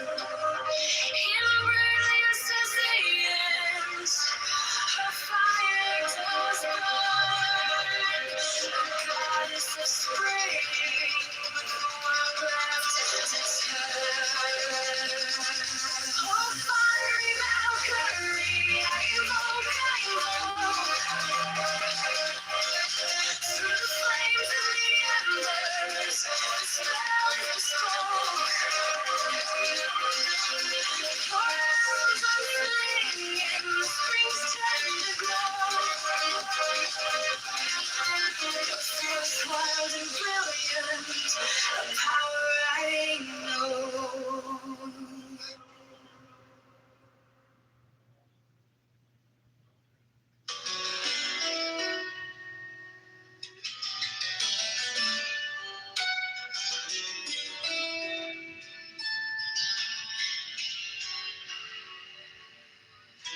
Dreams and flowers hang in the sky.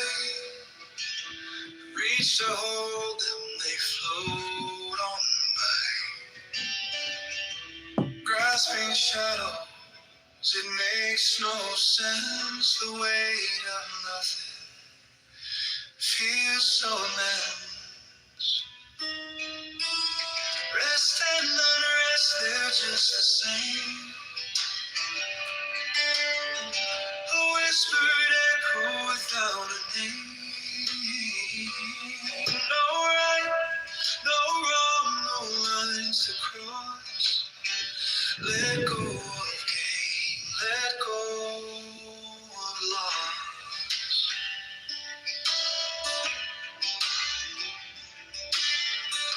A mirror ripples with every glance. Truth and fiction caught in a dance. The mind it builds a fragile wall, but every duality is bound to fall. It's foolish to chase the air. There's nothing solid there. Rest and unrest, they're just the same.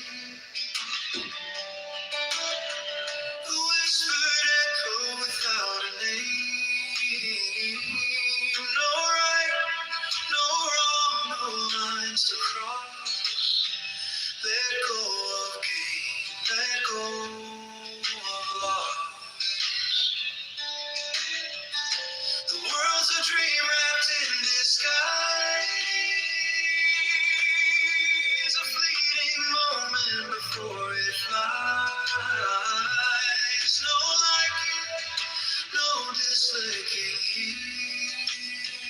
just illusions in the air, so clear.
No dreams to chase, no fleeting clouds.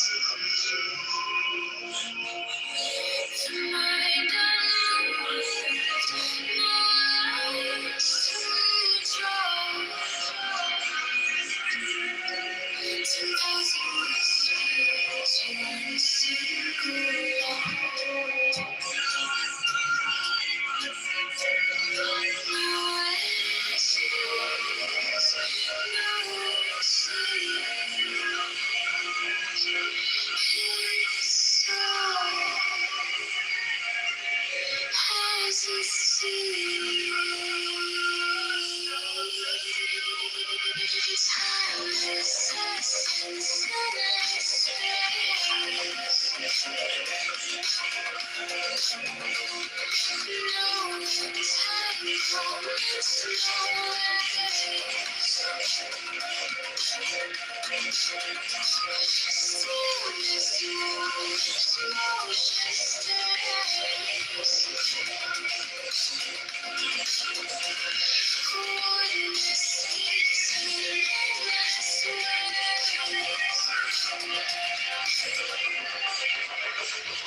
has the right to think what he will, to speak what he will, to write what he will, to draw a card and to fulfill as he will, to dress as he will.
All at 57.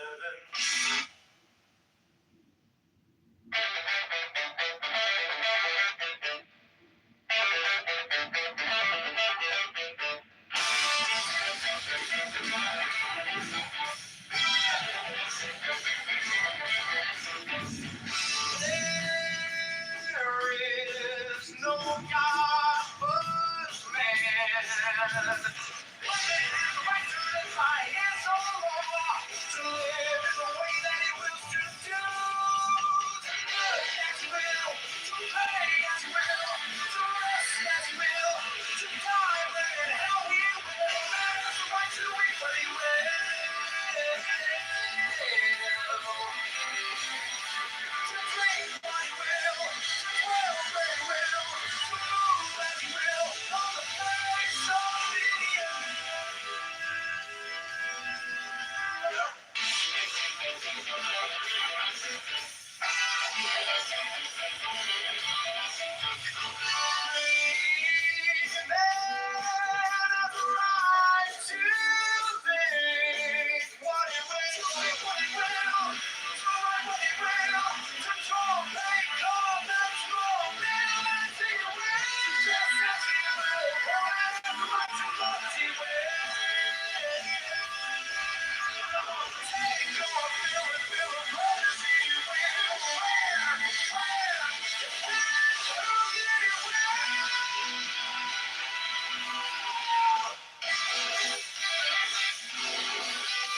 Mine is the head of the hawk. Abrahadabra. And ends. 6. I bear the rose and cross of life and light. Abrahadabra. Giving the sign at each Abrahadabra. Remaining in the sign. The invocation concludes. Therefore I say unto thee, come thou forth and dwell in me, so that every spirit, whether of the firmament, or of the ether, or of the earth, or under the earth, on dry land or in the water, a whirling air or of rushing fire, and every spell and scourge of God the Vast One might be thee. Abrahadabra. The adoration. Impromptu. Close by banishing. I think this was omitted at W's order.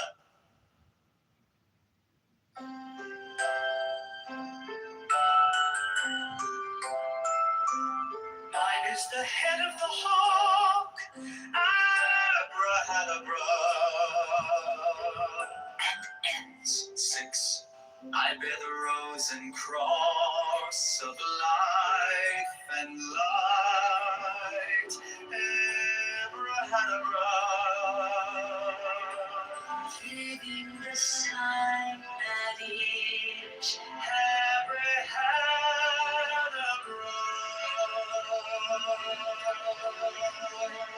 Remaining in the side, the invocation concludes. Therefore I say unto thee, come thou forth and dwell in me, so that every spirit, whether of the firmament, or of the ether, or of the earth, or under the earth, on dry land, or in the water, of whirling air, or of rushing fire, And every spell and scourge of God, the vast one mighty thee,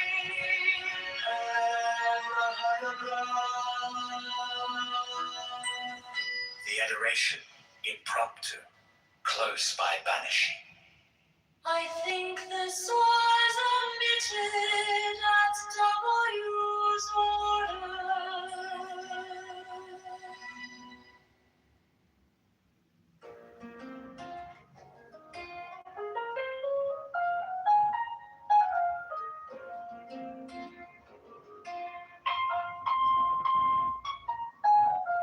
Mine is the head of the man, and my inside is keen as the heart. By my head I invoke thee.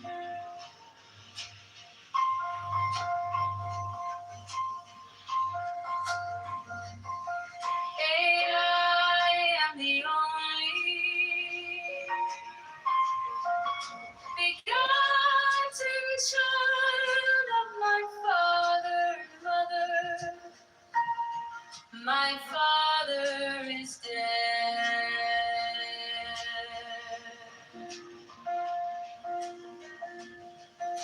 My mother bore me with labor and pain and fear.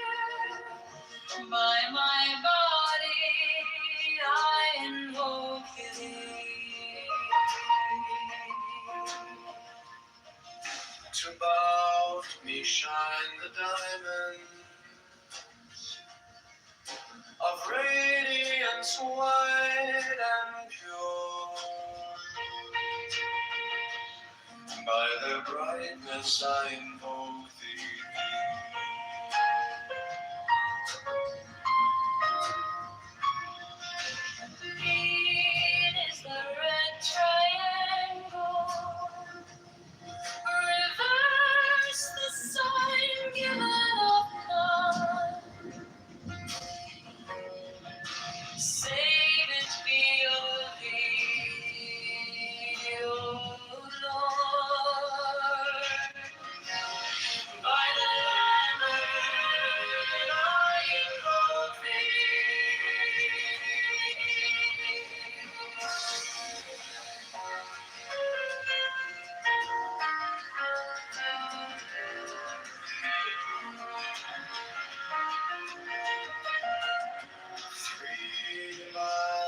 the garment of white, sewn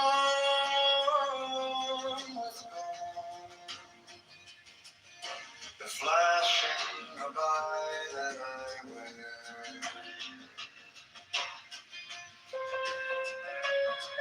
My road I will see.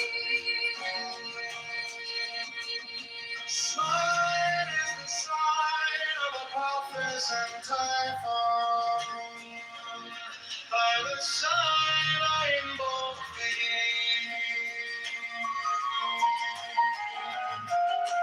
Mine is the turban of white and gold, and mine the blue river of the intimate air. By my crown I invoke thee. My fingers travel on the beads of pearl. So run I after thee in thy car of glory. By my fingers I invoke thee. I bear the wand of double power in the voice of the Master, Abraham. By the word I invoke thee. Mine are the dark blue waves of music in the song that I made of old to invoke thee. Strike, strike the master chord. Draw the flaming sword. Crown, child, and conquering Lord. Chorus of angels. By the song I invoke thee. In my hand is thy sword of revenge. Let it strike at my bidding. By the sword I invoke thee. The voice of the fire, the voice of the six.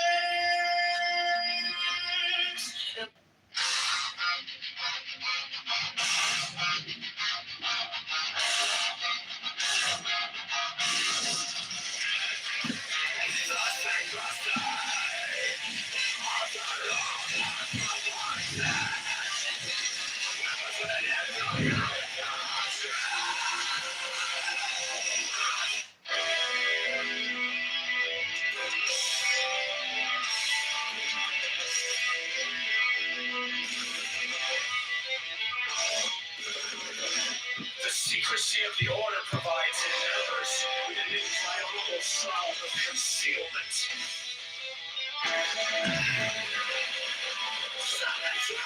The trials right which God so great, the proportion of human misery. It's when it is simply dangerous, it's not impossible. Which is the law.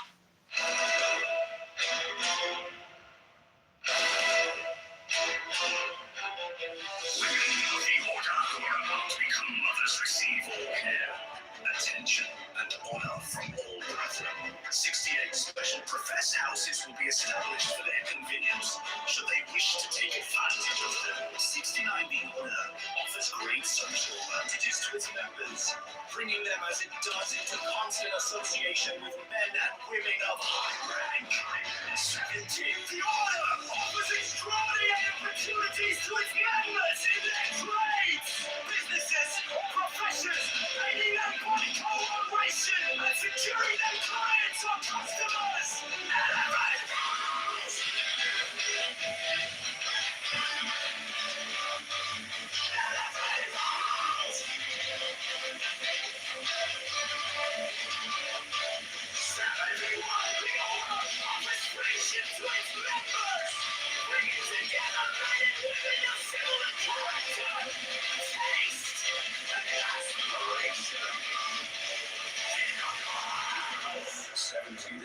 received the order. Provides members with an inviolable shroud of concealment.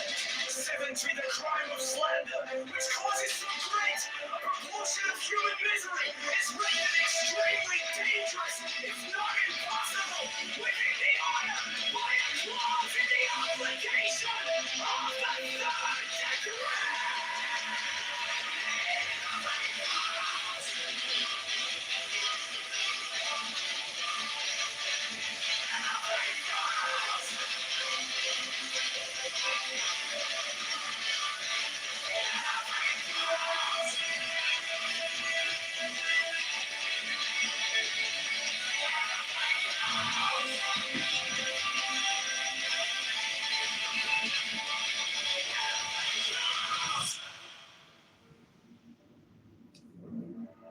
Women of the order, who are about to become mothers, receive all care, attention, and honor from all brethren. 68 special professed houses will be established for their convenience, should they wish to take advantage of them. 69. The order offers great social advantages to its members, bringing them, as it does, into constant association with men and women of high rank. 70. The order offers extraordinary opportunities to its members in their trades, businesses, or professions, aiding them by cooperation in securing their clients or customers. 71. The order offers friendship to its members, bringing together men and women of similar character, taste, and aspiration. 72. The secrecy of the order provides its members with an inviolable shroud of concealment. 73. The crime of slander, which causes so great a proportion of human misery, is rendered extremely dangerous, if not impossible, within the order by a clause in the obligation of the third degree.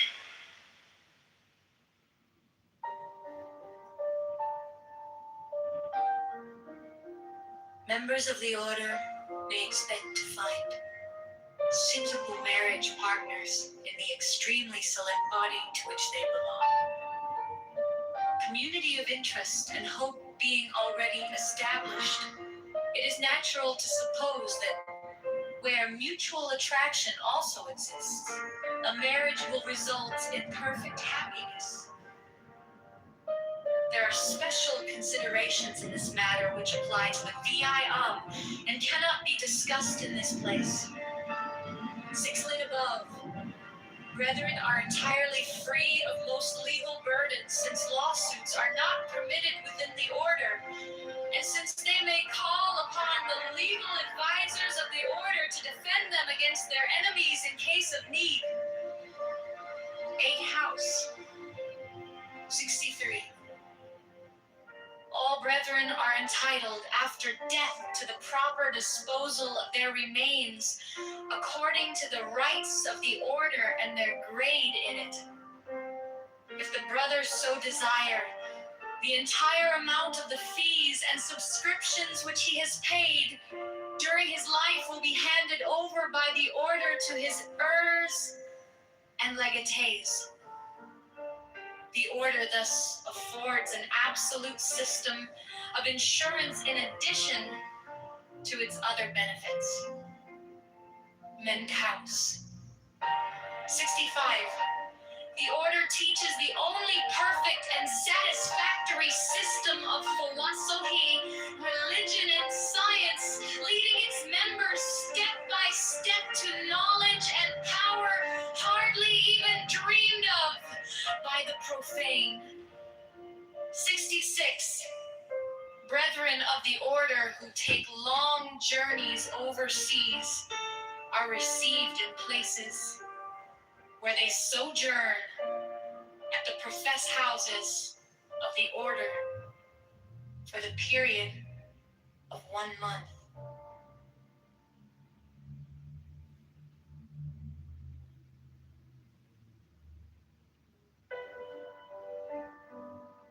Members of the order may expect to find suitable partners in the extremely select body to which they belong. Community of interest and hope being already established, it is natural to suppose that where mutual attraction also exists, a marriage will result in perfect happiness.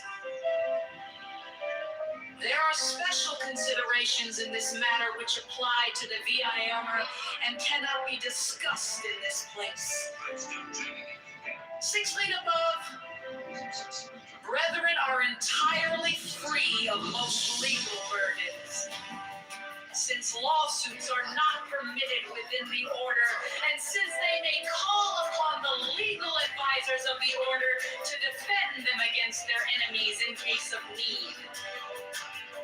Eighth house, 65.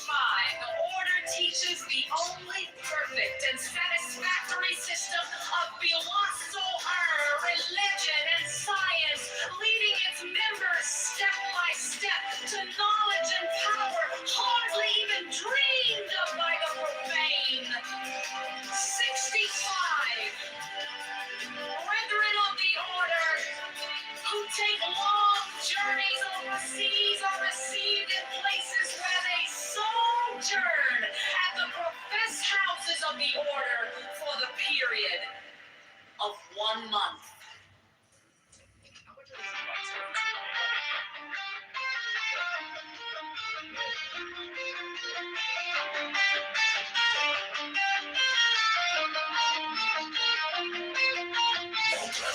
They expect the warmest cooperation in their pleasures and amusements from other members of the order. The perfect freedom and security afforded by the law allows the characters of all brethren to expand to the very limits of their nature, and the great joy and gladness with which they are constantly overflowing make them the best of companions.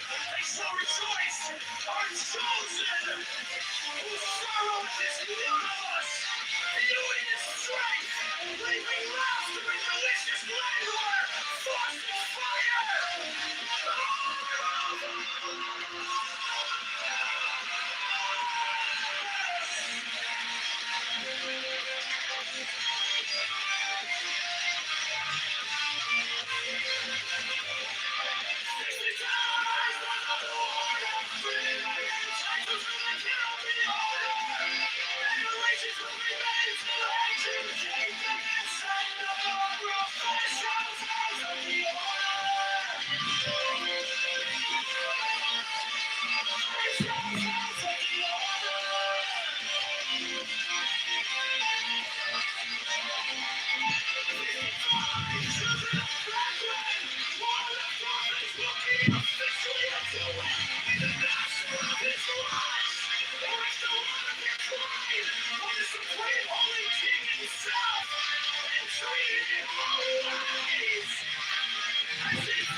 Members of the order may expect to find scenes of rage, partners in the extremely select body to which they belong. Community of interest and hope being already established, it is natural to suppose that where mutual attraction also exists, a marriage will result in perfect happiness. There are special considerations in this matter which apply to the VIR and cannot be discussed in this place. 6 feet above, brethren are entirely free of most legal burdens. since lawsuits are not permitted within the order, and since they may call upon the legal advisors of the order to defend them against their enemies in case of need. Eighth house. 65. The order teaches the only perfect and satisfactory system of religion and science, leading its members step by step to knowledge and power hardly even dreamed of by the profane. 65. Brethren of the order who take long journeys overseas are received in places where they sojourn at the professed houses of the order for the period of 1 month.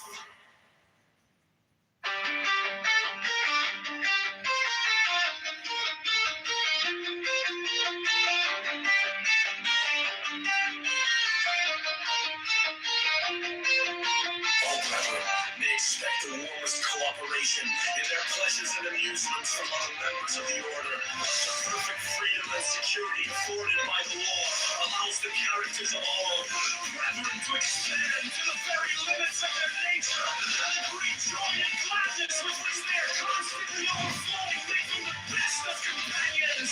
They shall rejoice, are chosen, whose sorrow is yours. Beauty is strength, leaping laughter, delicious languor, force and fire.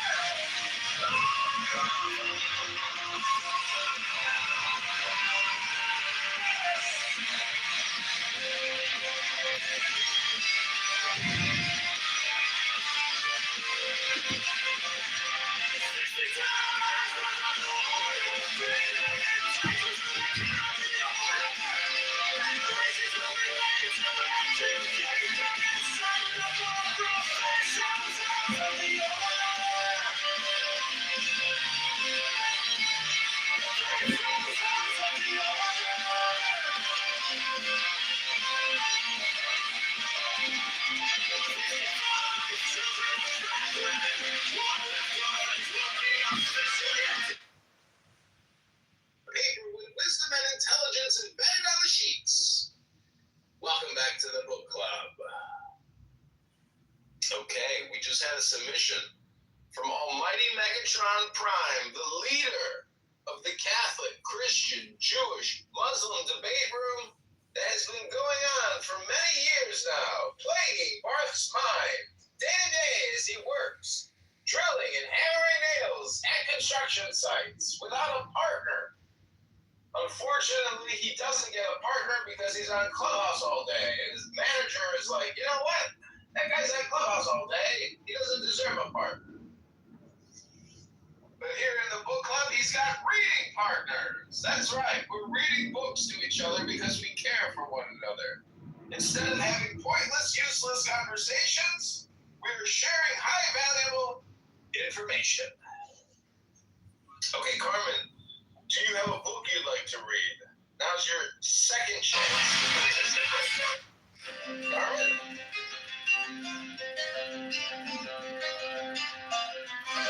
All brethren may expect the warmest cooperation in their pleasures and amusements from other members of the order.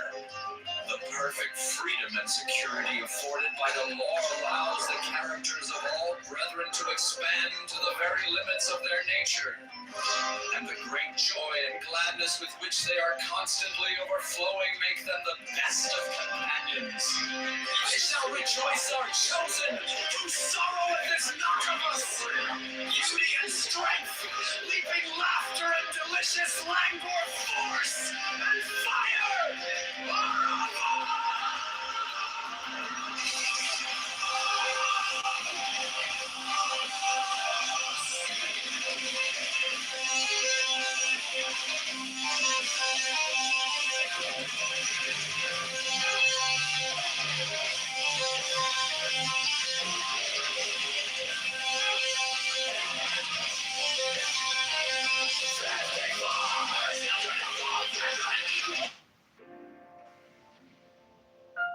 Not a big fan of the heavy metal stuff, Joanna. I just want to. The order will be permitted to use use the library in any of our profess houses.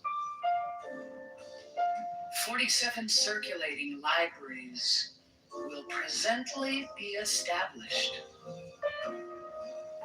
48 brethren who may be traveling have a right to the hospitality of the master of the lodge of the district for a period of 3 days.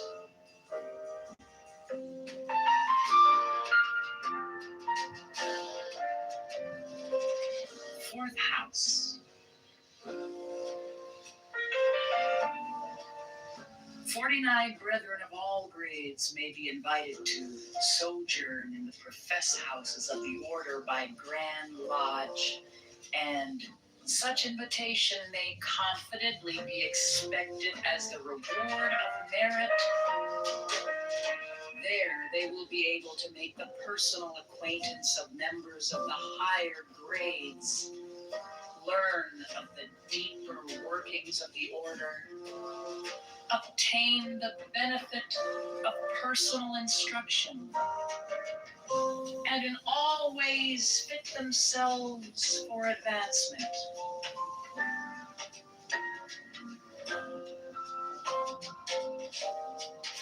Brethren of advanced years and known merit who desire to follow the religious life may be asked to reside permanently in such houses.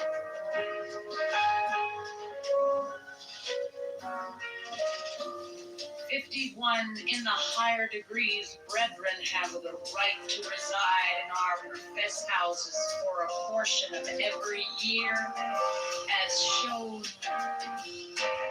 2 weeks, this thick 2 months, GT 1 month, SGC 3 months, PRS 6 weeks, VIT 6 months.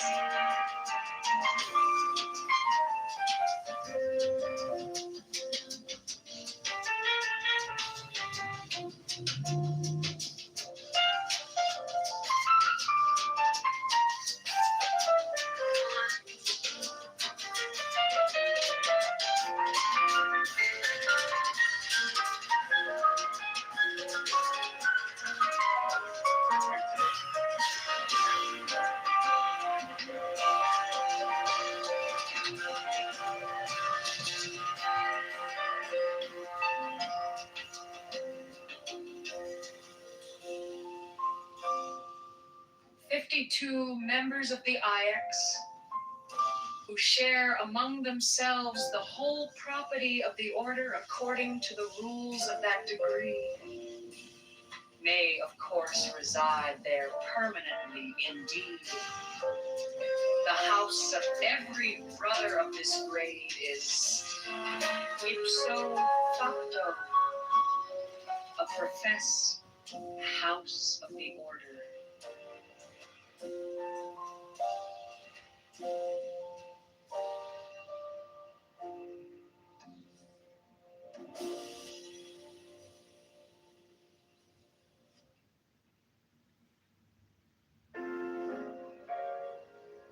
Members of the order will be permitted to use the library in any of our brothers' houses. 47 circulating libraries will presently be established. 48 brethren who may be traveling have a right to the hospitality of the master of the lodge of the district for a period of 3 days.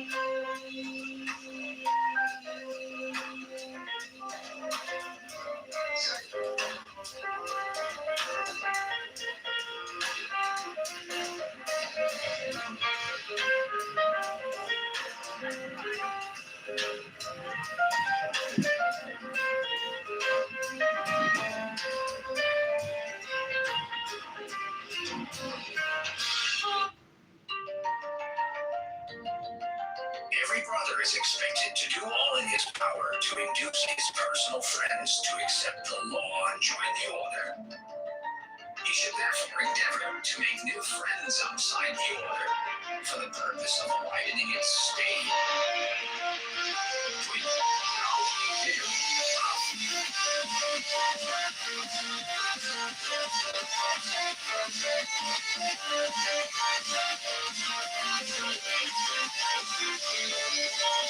Treat the brethren are bound to secrecy only with regard to the nature of the rituals of our order, and to our words, signs, sentence, and the general principles of the order may be fully explained, so far as they are understood below the sharp, as it is written, the ordeals I write not.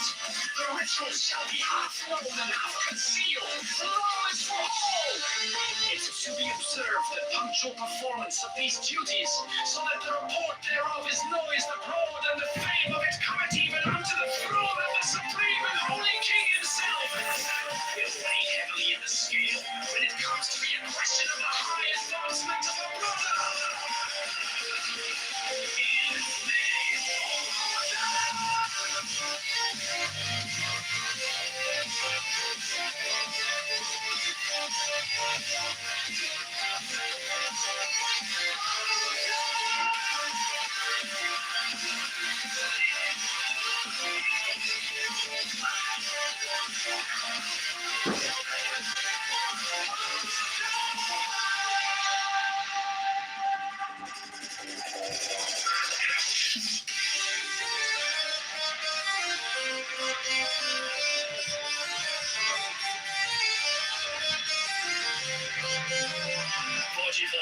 The first and greatest of all privileges of a brother is to be a brother, to have accepted the law, to have become free and independent, to have destroyed all fear, whether of custom, or of faith, or of other men, or of death itself.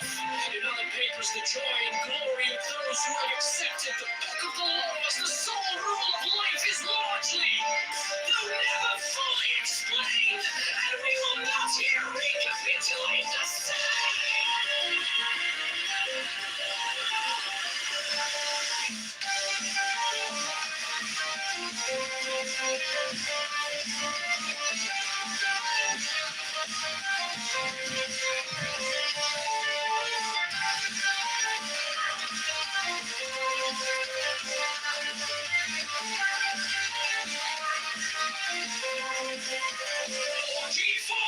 All present who may fall into indigence have a right to the direct assistance of the order, to the full amount of fees and subscriptions paid by them up to the time of application. This will be regarded as a loan, but our interest will be charged upon us. This privilege may not be abused, and when fees and application is made in good faith.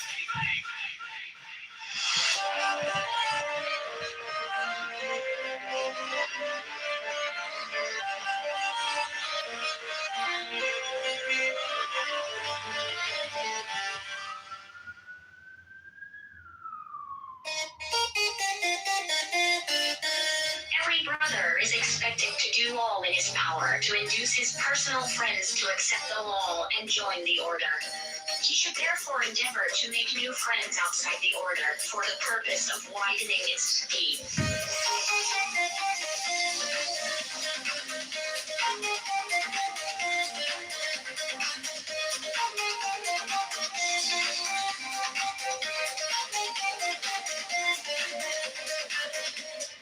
43. The brethren are bound to secrecy only with regard to the nature of the rituals of our order, and to our words, signs, etc.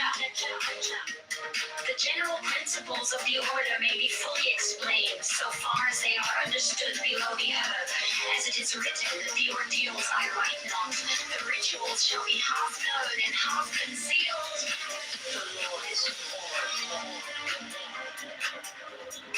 It is to be observed that punctual performance of these duties, so that the report thereof is noised abroad, and the fame of it cometh, even unto the throne of the supreme and holy King himself, will weigh heavily in the scale when it comes to be a question of the high advancement of a brother in the order.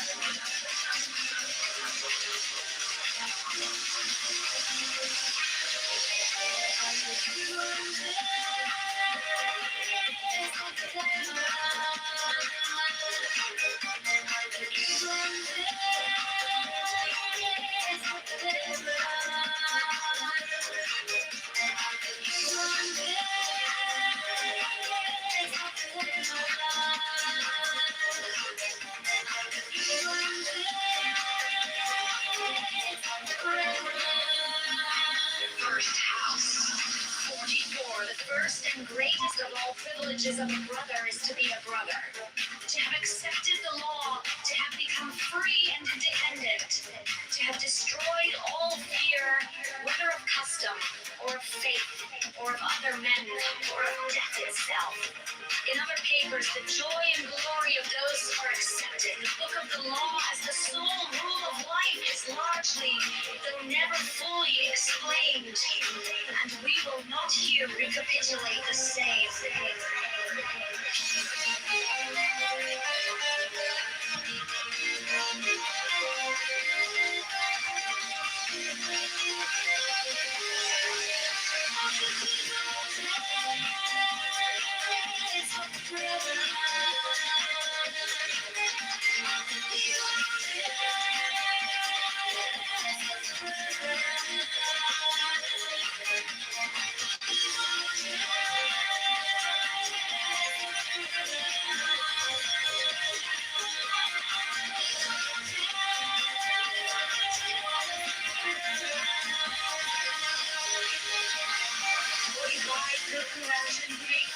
Indigents have a right to the direct assistance of the order. The full amount of fees and subscriptions paid by them up to the time of vacation. This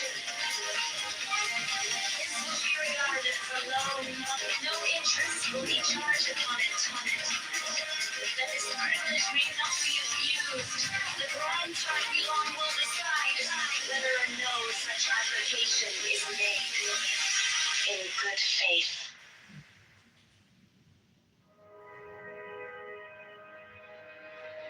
Every brother is expected to spend a great part of his spare time in the study of the principles of the law and of the order, and in searching out the key to its great and manifold mysteries. 30 steeps, he should also do all in his power to spread the law, especially taking long journeys, when possible, to remote places, there to sow the seed of the law. 10 jobs.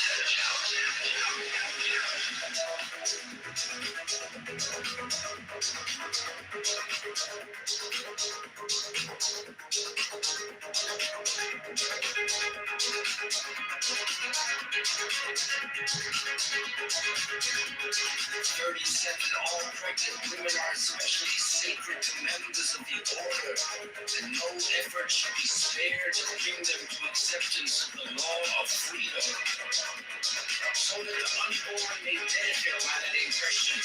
They should be induced to become members of the order so that the child may be born under its aegis. 38, if the mother that is to be have asserted her will to be so in contempt and defiance of the taboos of the slave gods, she is to be regarded as a special suitable to our order, and the master of the lodge in her district shall offer to become, as it were, godfather to the child, who shall be trained specially. If the mother so wishes, as a servant of the order, in one of its professed houses, 38 special professed houses for the care of women of the order, or those whose husbands or lovers are members of the order, will be instituted, so that the frontal duty of womankind may be carried out in all comfort and honor. 40. Every brother is expected to use all his influence with persons in a superior station of life so called, to induce them to join the order. Royal personages, ministers of state, high officials in the diplomatic, naval, military, and civil services are particularly to be sought after. For it is intended ultimately that the temporal power of the state be brought into the law and led into freedom and prosperity by the application of its principles. 41 colleges of the order will presently be established where the children of its members may be trained in all trades, businesses, and professions. And there they may study the liberal arts and humane letters, as well as our holy and arcane science, and are expected to do all in their power to make possible the establishment of such universities.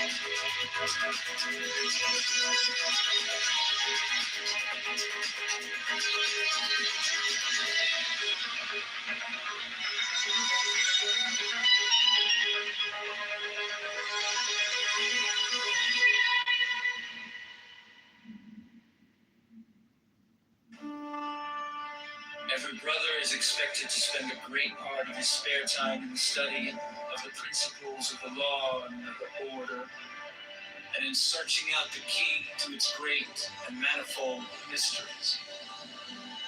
36, he should also do all in his power to spread the law, especially taking long journeys, when possible, to remote places, there to sow the seed of the law. 10 house. 37, all pregnant women are especially sacred to members of the order, and no effort should be spared to bring them to acceptance of the law of freedom, so that the unborn may benefit by that impression. They should be induced to become members of the order, so that the child may be born under its aegis.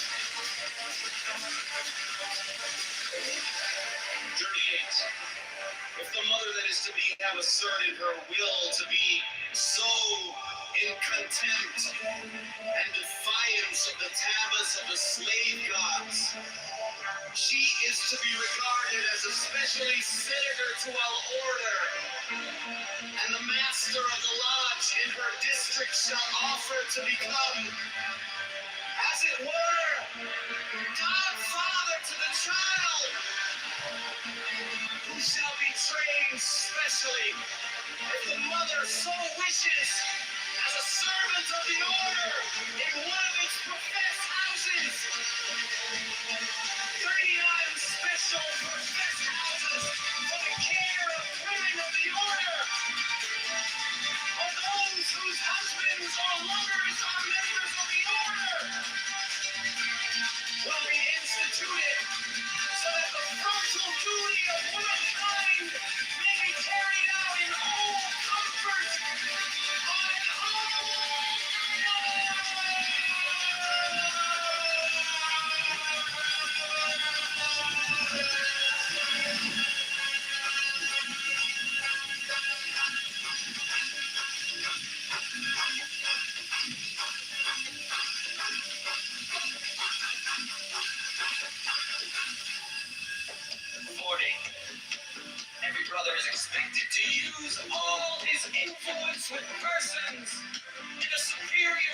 expression of life, to induce them to join the order of royal personages, ministers of state, high officials in the diplomatic, naval, military, and civil services are particularly to be sought after.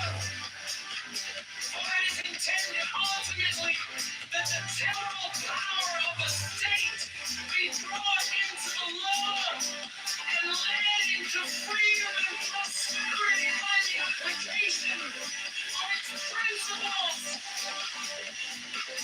41 colleges of the order will presently be established where the children of its members may be trained in all trades, practices, professions, and there we may study the liberal arts and human letters. One of our holy and arcane friends,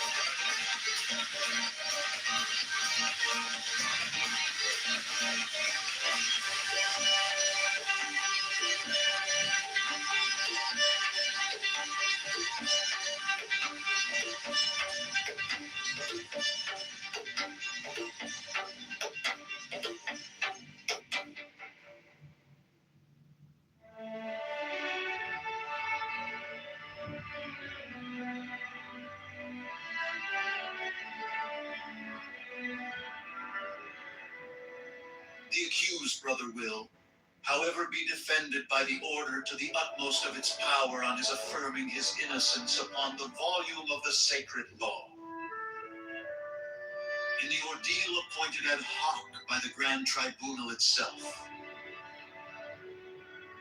32 public enemies of the country of any brother shall be treated as such while in the field, and slain or captured as the officer of the brother may command. But within the precincts of the lodge, all such divisions are to be forgotten absolutely. And as children of one Father, the enemies of the hour before and the hour after are to dwell in peace, amity, and fraternity. 8th House, 33. Every brother is expected to bear witness in his last will and testament to the great benefit that he hath received from the order by bestowing upon it part or the whole of his goods, as he may deem fit. 34. The death of a brother is not to be an occasion of melancholy, but rejoicing. The brethren of his lodge shall gather together and make a banquet with music and dancing and all manner of gladness.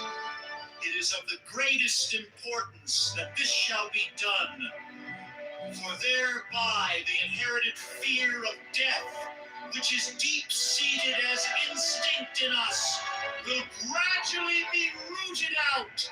It is a legacy from the dead Eon of Osiris, and it is our duty to kill it in ourselves, that our children and our children's children may be born free from the curse.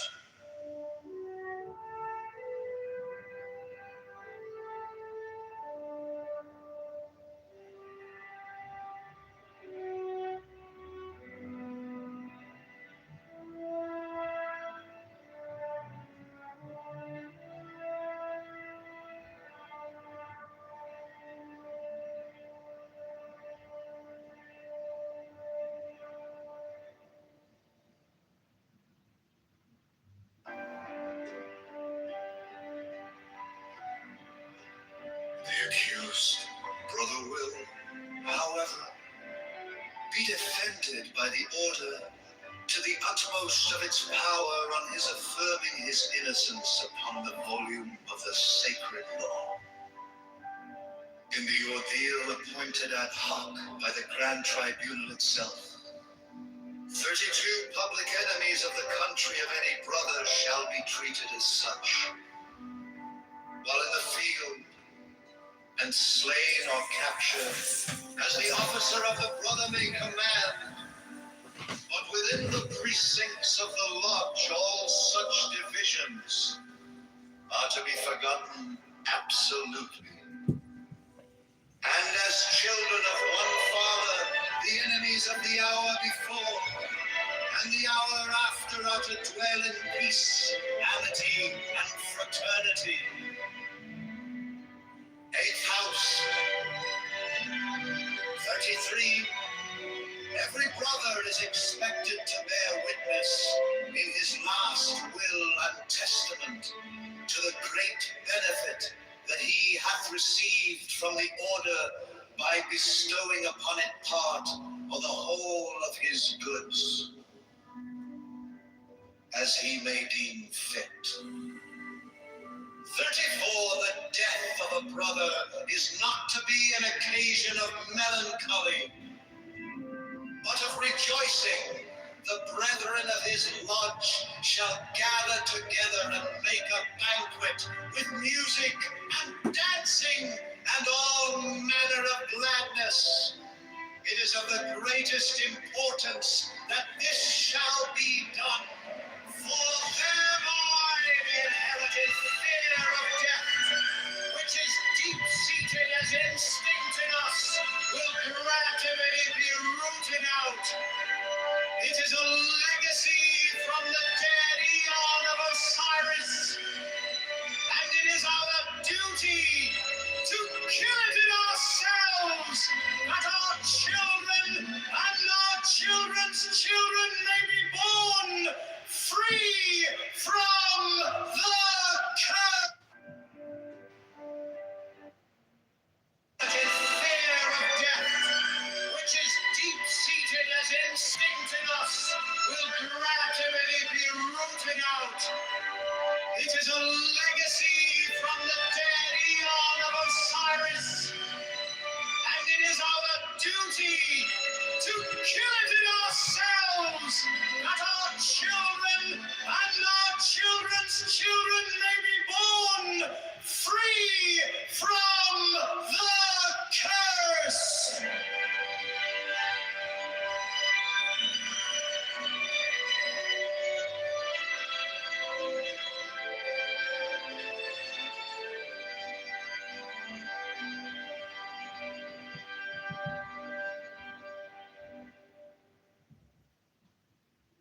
It is desirable that the marriage partner of any brother should also be a member of the order. Neglect to insist upon this leads frequently to serious trouble for both parties, especially the uninitiated.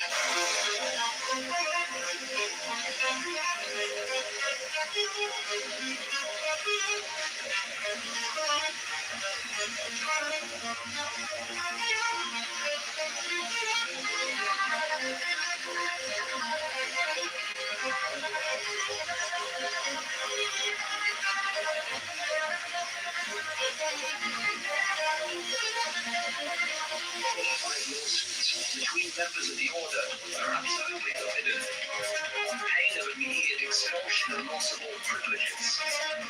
Even of those accumulated by past conduct referred to in the second part of this inscription.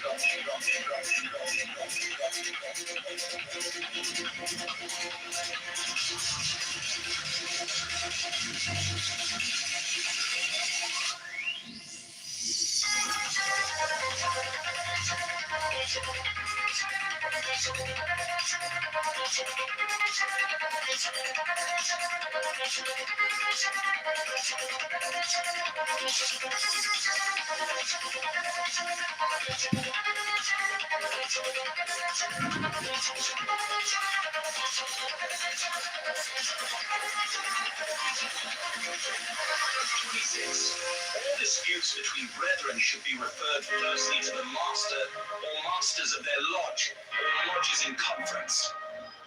If a composition be not arrived at in this manner, the dispute is to be referred to the Grand Tribunal, which will arbitrate thereon, and its decision is to be accepted as final.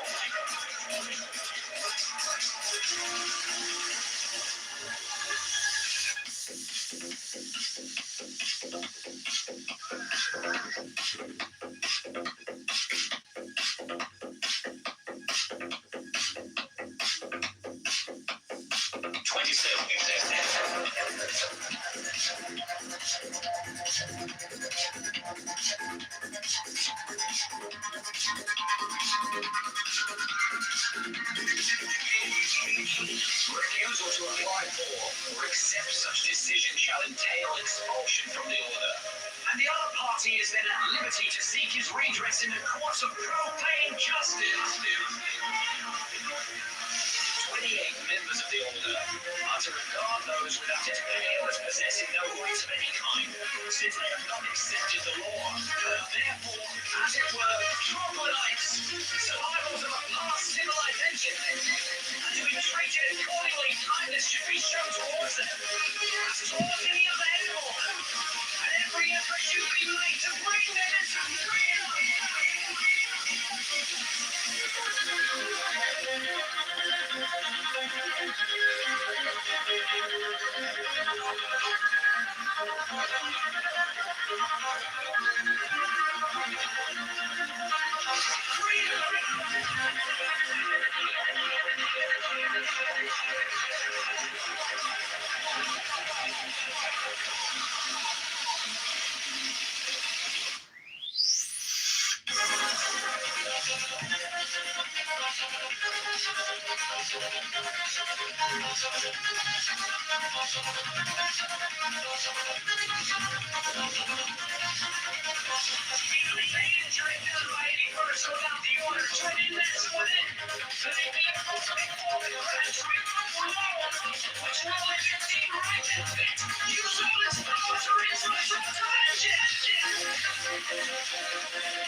Any brother should also be a member of the order. Neglect to insist upon this leads frequently to serious trouble for both parties, especially the unity.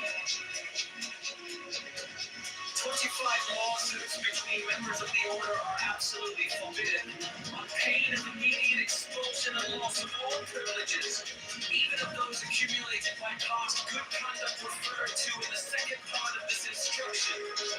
26. All disputes between brethren should be referred firstly to the master, or masters of their larger lodges and conference. If a combination be not arrived at in this manner, the dispute is to be referred to the Grand Tribunal, which will arbitrate thereon, and its decision is to be accepted as final.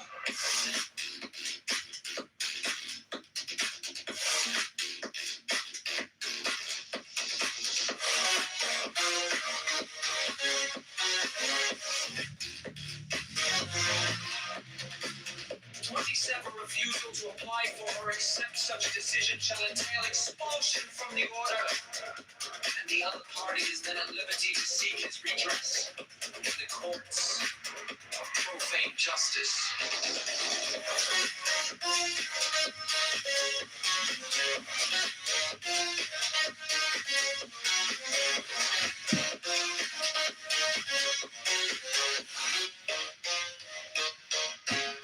28. Members of the order are to regard those without its pale as possessing no rights of any kind, since they have not accepted the law, and are therefore, as it were, troglodytes.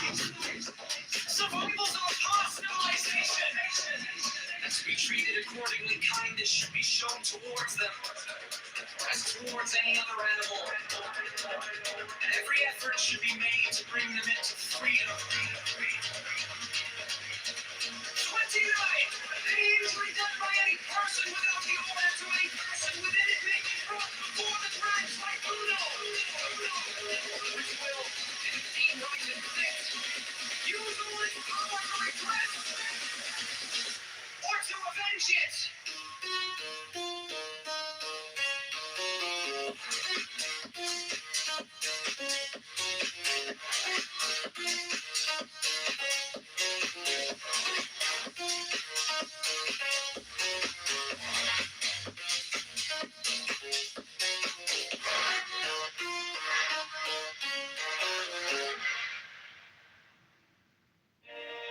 Personal or domestic attendants should be chosen from among the members of the order. When possible, and great tact and courtesy are to be employed in dealing with them. 17. They, on their part, will render willing and intelligent service. 18. While in lodge and on special occasions, they are to be treated as brothers, with perfect equality. Such behavior is undesirable during the hours of service, and familiarity, subversive as it is of all discipline and order, is to be avoided by adopting a complete and marked change of manner and address. 19. This applies to all persons in subordinate positions, but not to the brethren servient in the profess houses of the order, who, giving service without recompense, are to be honored as hosts. 20. In case of the sickness of any brother, it is the duty of all brethren who know him personally to attend him, to see that he want for nothing, and to report, if necessary, his needs to the lodge, or to Grand Lodge itself. 20. Those brethren who happen to be doctors or nurses will naturally give their skill and care with even more than their customary joy in service. 20. All brethren are bound by their fealty to offer their service in their particular trade, business, or profession to the Grand Lodge, for example. A stationer will supply Grand Lodge with paper, vellum, and the like. A bookseller offer any books to the library of Grand Lodge, which the librarian may desire to possess. A lawyer will execute any legal business for Grand Lodge. And a railway or steamship owner will erect a sea to it, that the great officers travel in comfort wherever they may wish to go. 20. Visitors from other lodges are to be accorded the treatment of ambassadors. This will apply most especially to sovereign Grand Inspector Generals of the Order on their tours of inspection.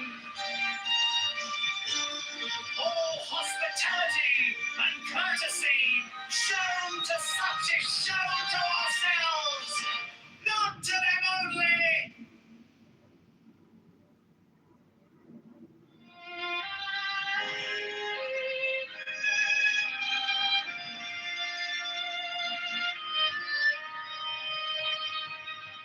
Personal or domestic attendants should be chosen from among the members of the order.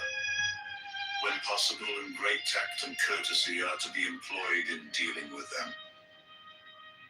17. They, on their part, will render willing and intelligent service. 18.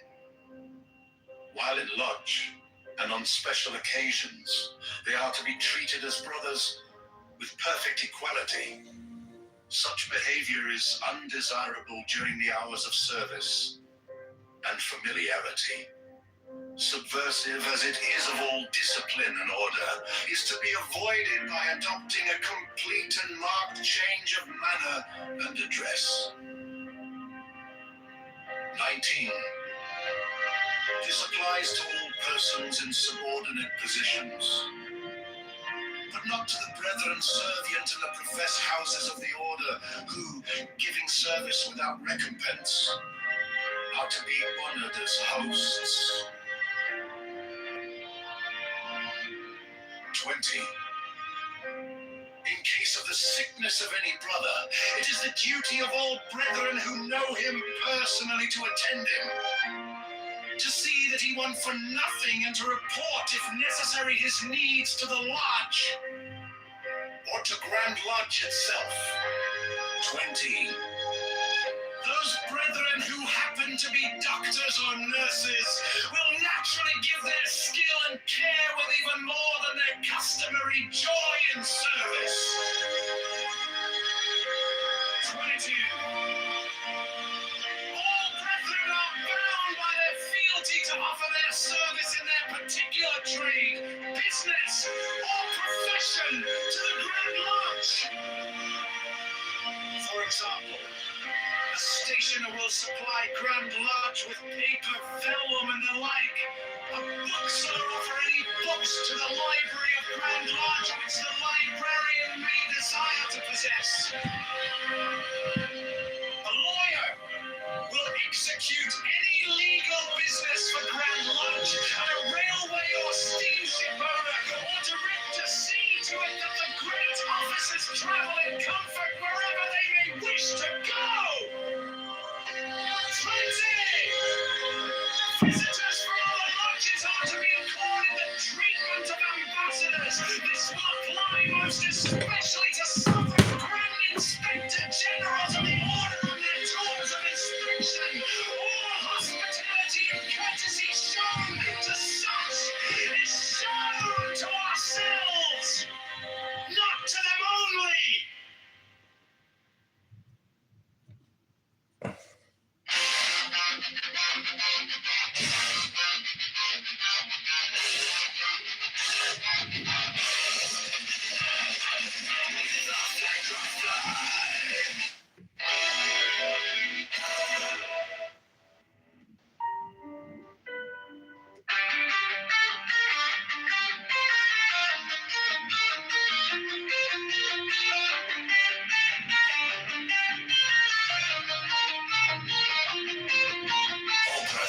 They expect the warmest cooperation in their pleasures and amusements from other members of the order. The perfect freedom and security afforded by the law allows the characters of all brethren to expand to the very limits of their nature, and the great joy and gladness with which they are constantly overflowing make them the best of companions. They shall rejoice, are chosen, whose sorrow is none of us, beauty is strength. Let me laughter and delicious languor, force and fire.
All brethren may expect the warmest cooperation in their pleasures and amusements from other members of the order.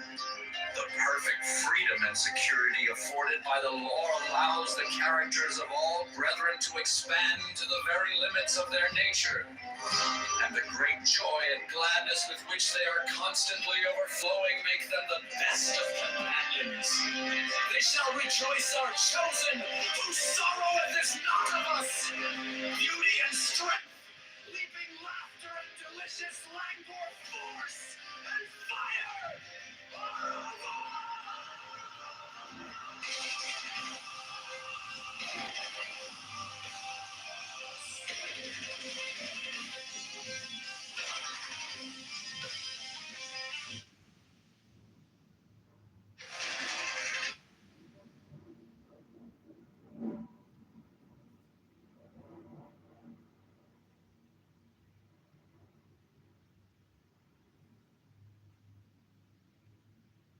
It is desirable that the marriage partner of any brother should also be a member of the order. Neglect to insist upon this.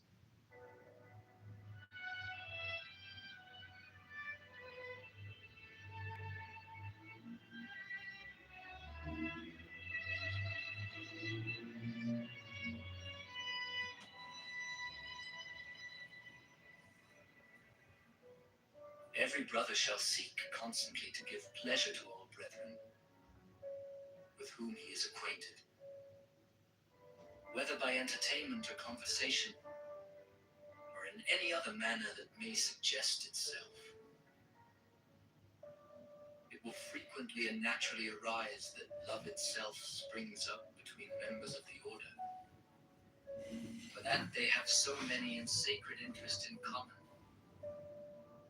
Such love is peculiarly holy and is to be encouraged. All children of brethren are to be considered as children of the whole order, and to be protected and aided in every way by its members, severally, as by its organization collectively. No distinction is to be made with regard to the conditions surrounding the birth of any child. 15. There is an especially sacred duty which every brother should fulfill with regard to all children, those born without the order included. This duty is to instruct them in the law of the Lima, to teach them independence and freedom of thought and character, and to warn them that servility and cowardice are the most deadly diseases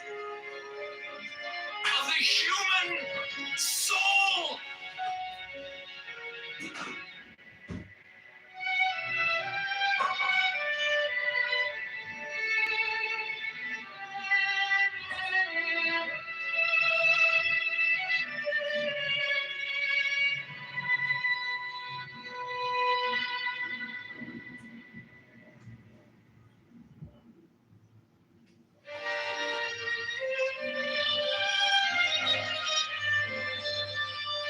Every brother shall seek constantly to give pleasure to all brethren with whom he is acquainted, whether by entertainment or conversation, or in any other manner that may suggest itself.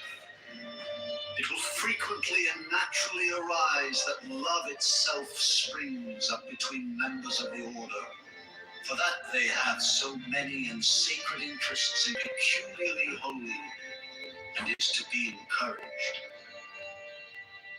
All children of brethren are to be considered as children of the whole order, and to be protected and aided in every way by its members severally, as by its organization collectively. No distinction is to be made with regard to the conditions surrounding the birth of any child. 15. There is an especially sacred duty which every brother should fulfill with regard to all children, those born without the order included. This duty is to instruct them in the law of the Lima, to teach them independence and freedom of thought and character of the human soul.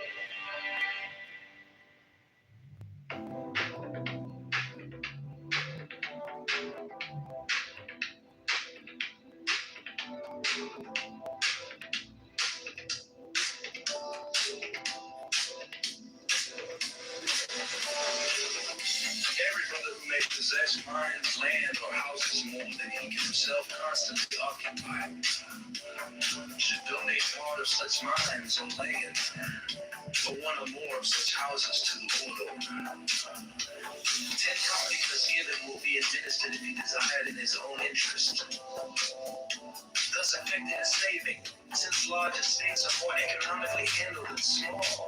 But the order will use such property as may happen to lie idle for the moment in such ways as it may seem good occupied by a lodge.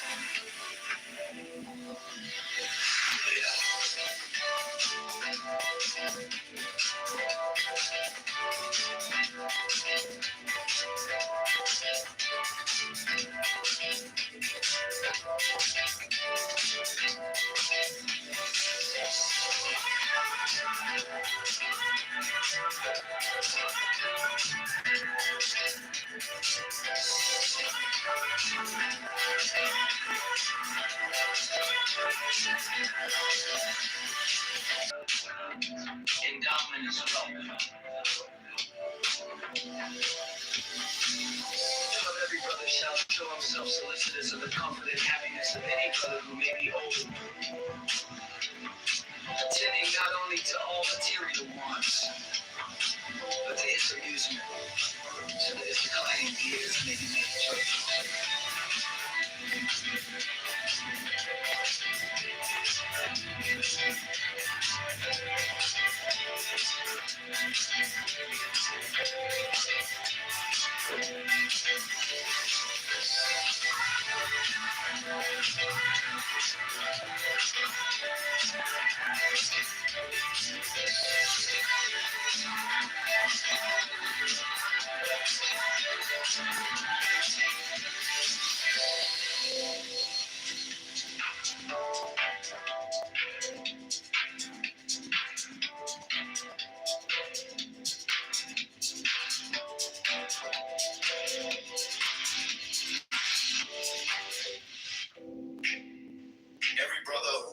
possess mine, or one or more of such houses to the order.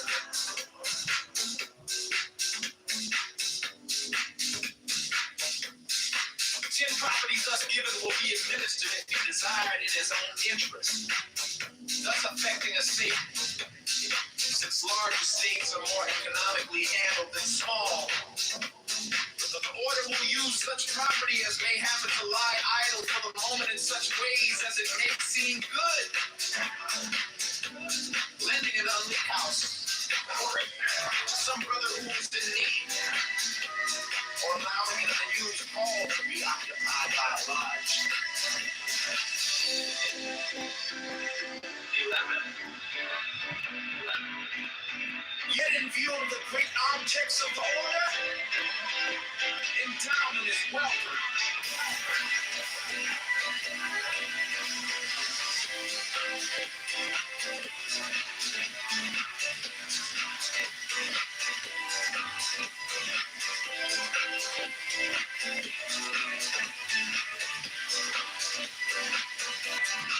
Attending not only to all material wants, but to his amusement, so that his declining years may be made joyful.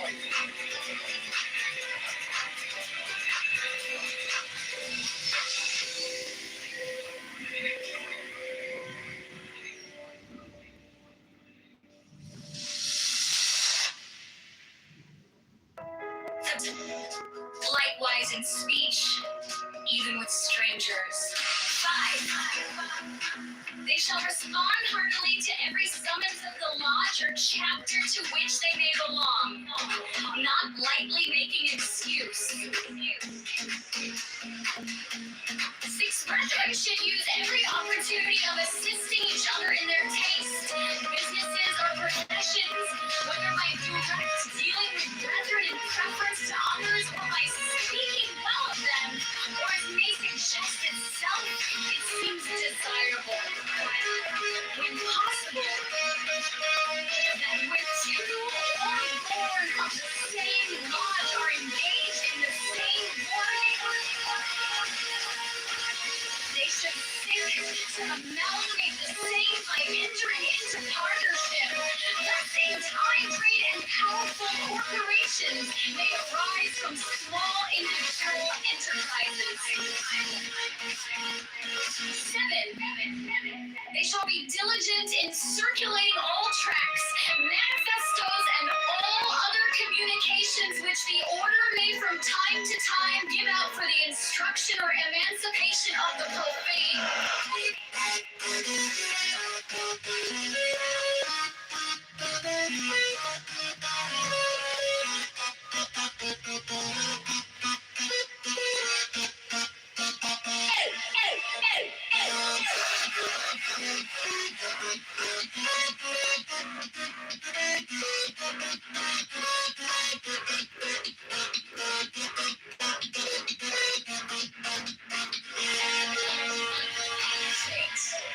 They may offer suitable books and pictures to the libraries of the profess houses of the order.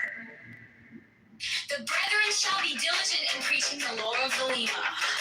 In all writings, they shall be careful to use the prescribed greetings, likewise in speech, even with strangers. They shall respond heartily to every summons of the lodge or chapter to which they may belong, not lightly making excuse. Brethren should use every opportunity of assisting each other in their taste, businesses or professions, whether by direct dealing with brethren in preference to others, or by speaking well of them, or as corporations may arise from small individual enterprises. They shall be diligent in circulating all tracts, manifestos, and all other communications which the order may from time to time give out for the instruction or emancipation of profane. They may offer suitable books and pictures to the libraries of the professed houses of the order.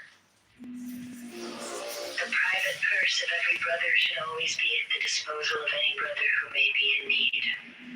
The But in such a case, it is a great mischief if the one asks and the other consent. For if the former be really in need, his pride is wounded by his asking.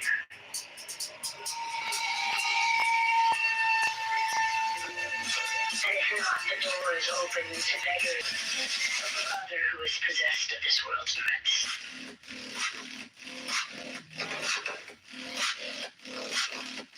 Should make it his business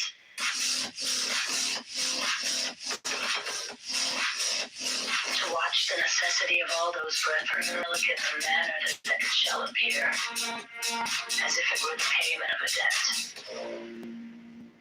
And what help is given shall be given with discretion, so that the relief may be permanent, rather than temporary.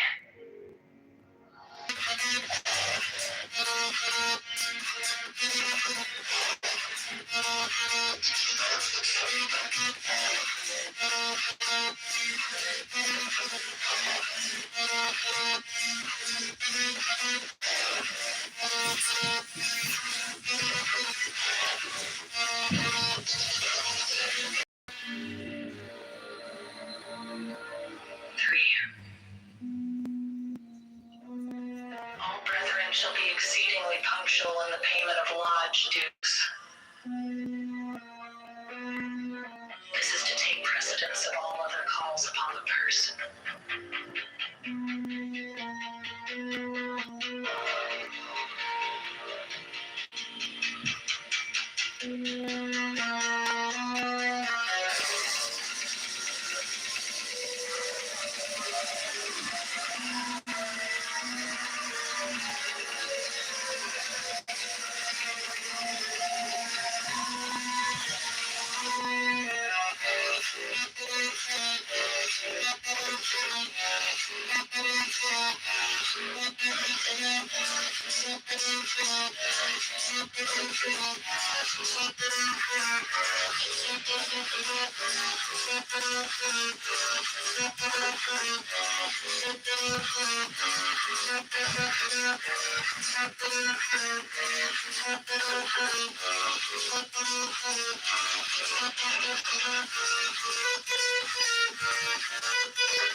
The private purse of every brother should always be at the disposal of any brother who may be in need. But in such a case, it is a great mischief if the one ask and the other consent. For if the former be really in need, his pride is wounded by his asking. And if not, the door is open to beggars and impostors and all manner of errant knaves and rogues, such as are no true brethren. But the brother who is possessed of this world's goods should make it his business to watch the necessity of all those brethren with whom he may be personally acquainted, anticipating their wants, and so wise and kindly and delicate a manner that it shall appear as if it were the payment of a debt. And what help is given shall be given with discretion, so that the relief may be permanent rather than temporary.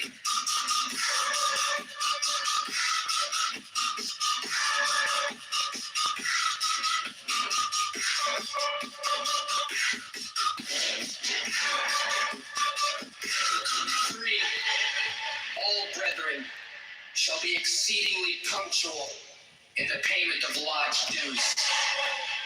This is to take precedence of all other calls upon the purse.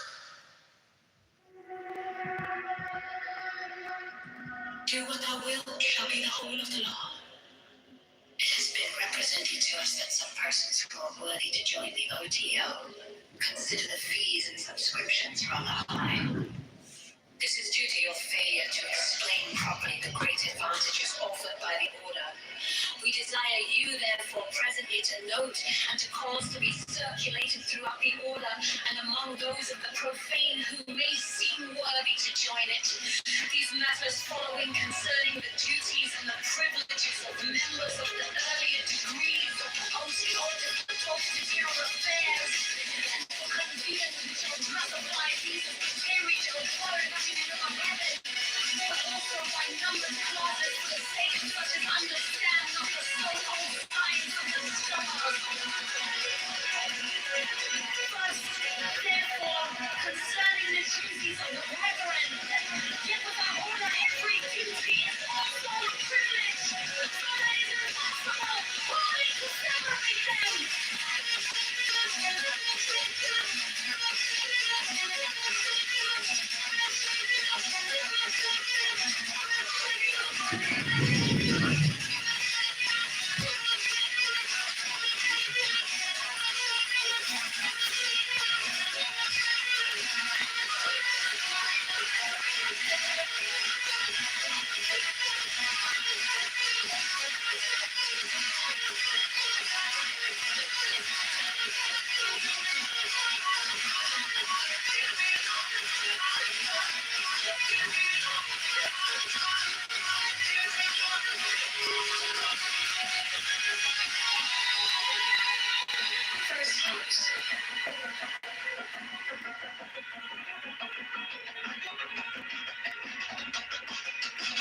One, there is no law beyond.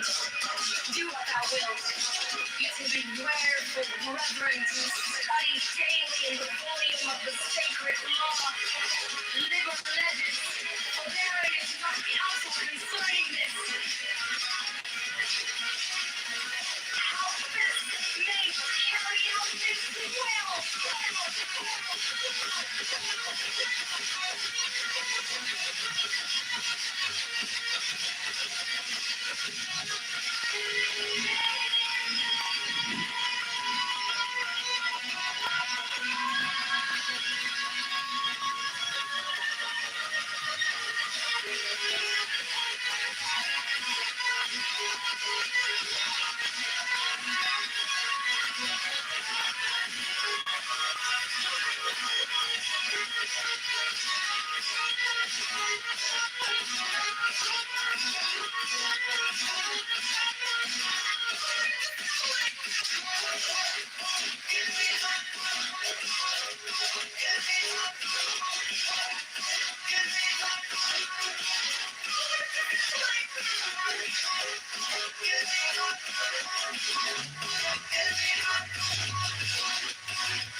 What thou wilt shall be the whole of the law.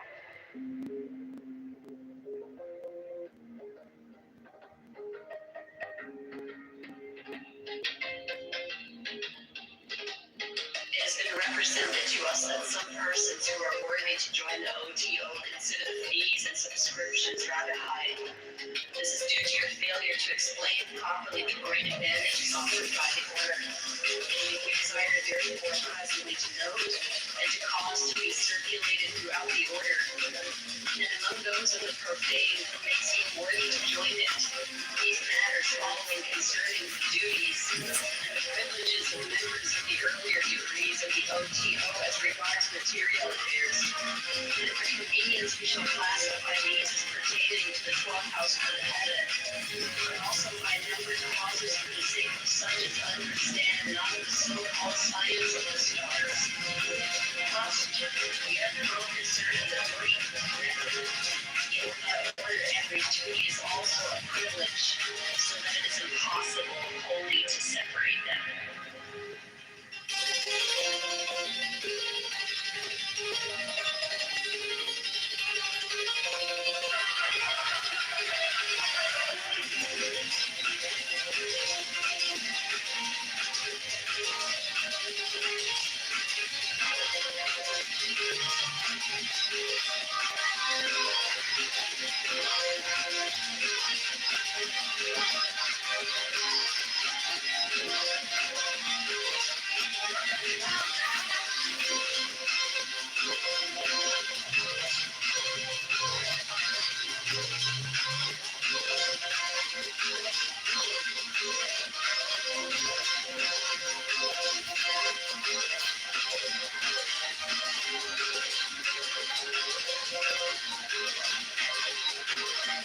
First house.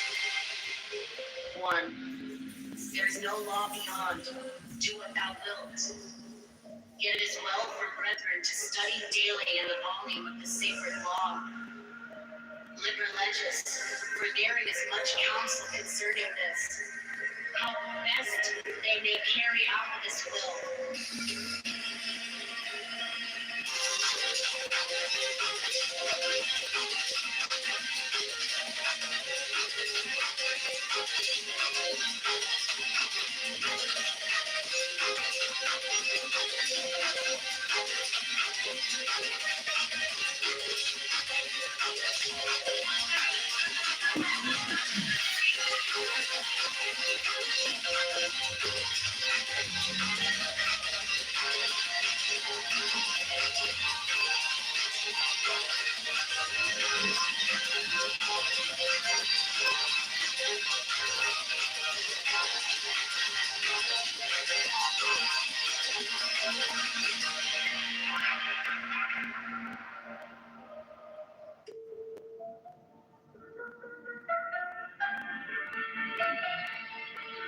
The wizard showed me a large green god with many arms, sitting in the doorway.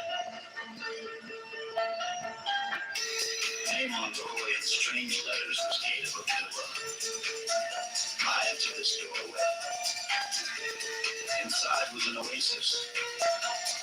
A well with many Arabs above the name of the place was Osika in Marrakesh.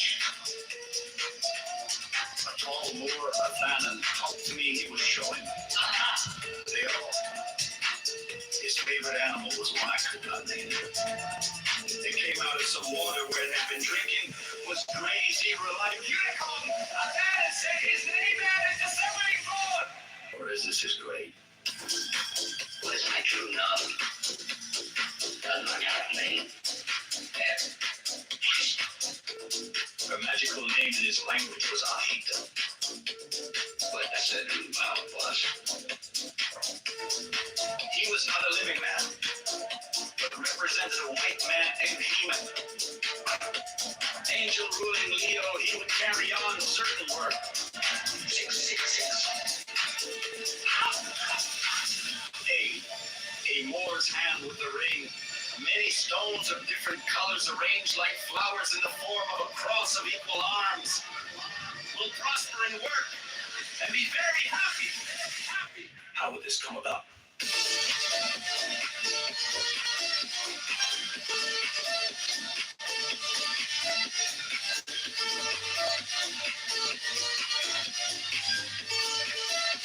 A certain person. A tall man with light mustache and an education has something to read. When do we get definite action on the material plane? Before next semester, does someone have to take action or sit tight? Both. This certain one must use his brains to plan things. Tell me if BC Annie Bazette will live long in her present body? Yes. Is a political campaign among existing occult societies with a view to unification under 666 a good plan? Yes. Should he approach X? My White Lotus appears? Yes. Should he approach another person? No. Should he approach? Yes. Is there anyone else to approach? Some woman. Alma. My thought. She was stout, large breasts, 40, married, no children, dark chestnut hair, pretty skin, fairly good looking, possibly a singer or musician, smiling, rich, moderately well-educated American. Her name was Elsie Great Harvey. Could this be a shot at EGP for Agent Man? Wizard says Woodstock has to waiting for. How should the activate LCD? No answer, Wizard now looks like an enormous god. Sphinx head, stalwart, bearded Assyrian god type animal. This is god named Optimus 463. The metal pillar and almond rod, the servant of the dragon, or Mithras of Babel's mind ring of thought. He is sceptered with a kind of battle axe and a non-carrying in your hand. He stood against a great dark mountain behind which the sun was rising. The light and effect was one of the most beautiful pictures I ever saw. Where is LCG? P. In an hotel or private house on 5th Avenue, 666 knew some friend of hers. Is she a friend of AD? Yes. When may he expect full theft of the river with this activate? First putting on September. What year? 1918. This was doubtful. What nationality is the man referred to in that verse? Austrian. Where does he live now? By a well of concrete, trees around the USA. What business is he in? A pleasure.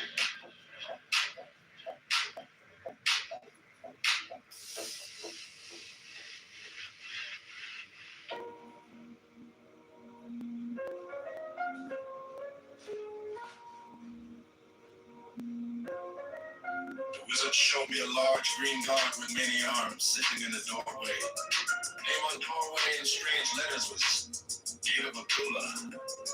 I entered this doorway. Inside was an oasis. A well with many Arabs about the name of the place was Useka in Marrakesh. A tall Moor, Abanan, talked to me. He was showing his what? And his favorite animal was one I could not name. It came out of some water where it had been drinking was gray zebra-like unicorn. Found him, said his name added to 74. Or is this his grave? What is my true number? 803. Very interesting. Her magical name in his language was Alita. 417 Noah's Ark. 103 plus 1 is adding the link.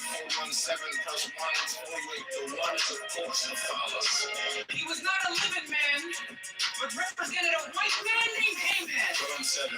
Angel ruling Leo. He would carry on certain work. 666. How? Hey, a Moor's hand with a ring, many stones of different colors, arranged like flowers in the form of a cross of equal arms. 666 will prosper and work and be very happy. How would this come about? Hey, through a certain person. O-I-B-B-I-O. A tall man with light mustache and hair. It had something to do with it.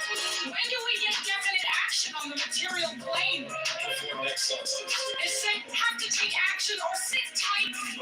This certain one must use his brains to plan things. Tell me it's BC. And the Zed will live long in her present body.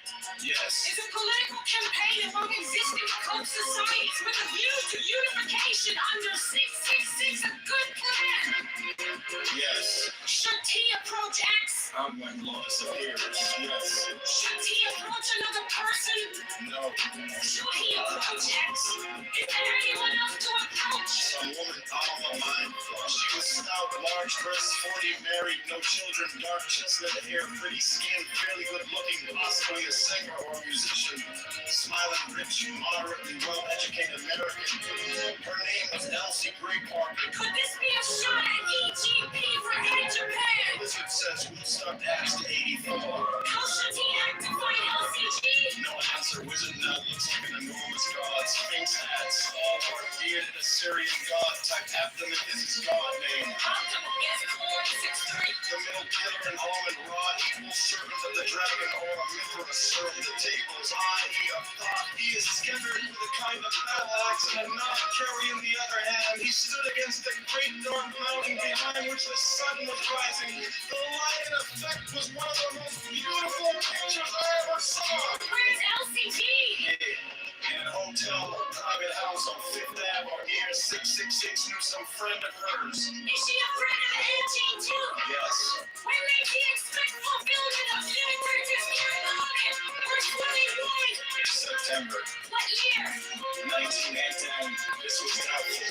What nationality is the man referred to in that verse? Almost Jim. Where does he live now? By a wall of concrete, trees around it in USA. Boston. What business is he in?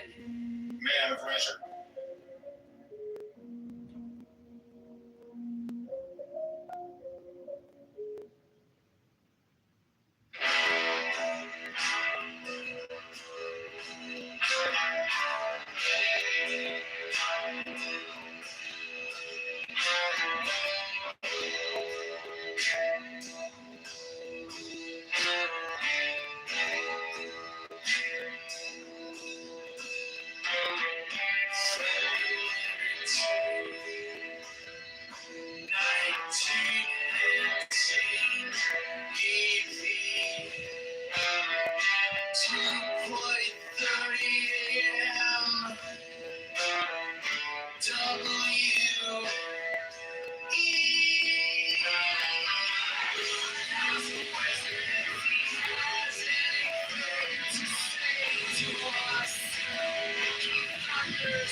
Let us, however, consider the scale. It consists of 0, 1, 64, 17, 196, 1.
February 2, 1918.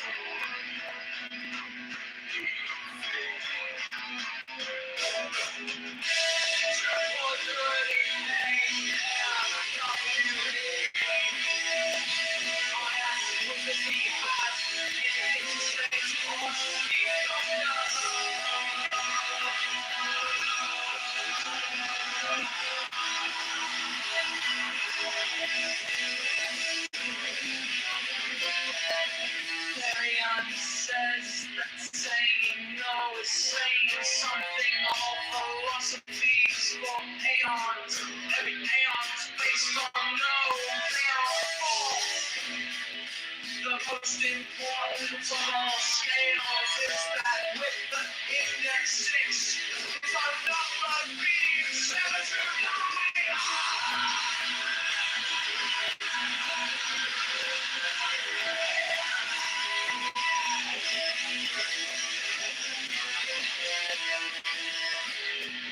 7 to 9 is the duration of our mantra in Hebrew. This is natural vanity.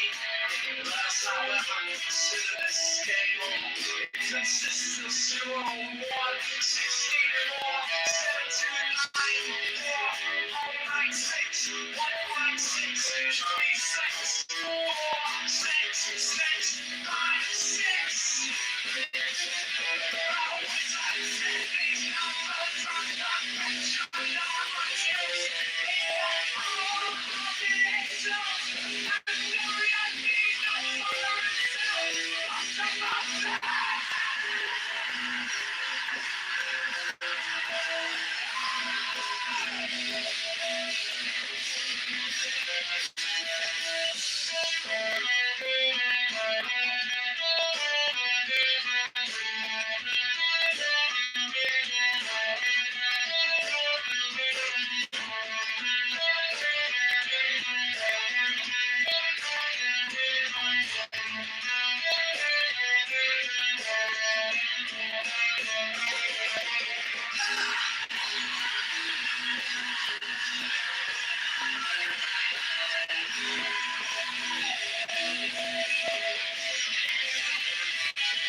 Saturn in the furrow, black bread in my hand, a bell for the burial, dust in the land.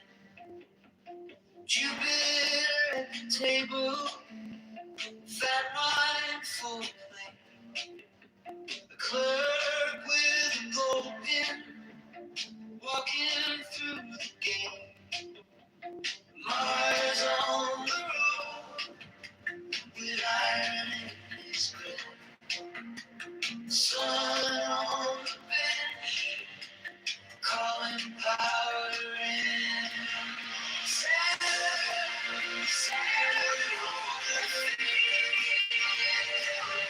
Jupiter, Jupiter, always near.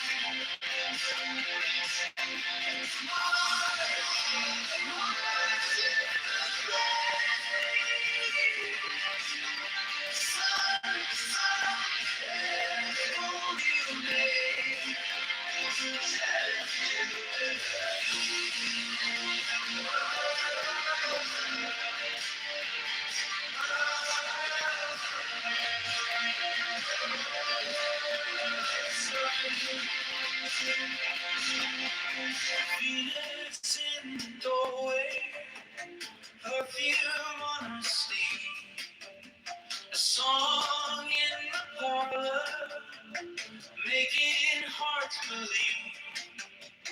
Mercury with the ledger, ink in the wind, quick hand, sharp lessons, one more scheme to fit. Moon on the water, silver on the tide, travel in her pocket, fishes by her side. Salmon on the field,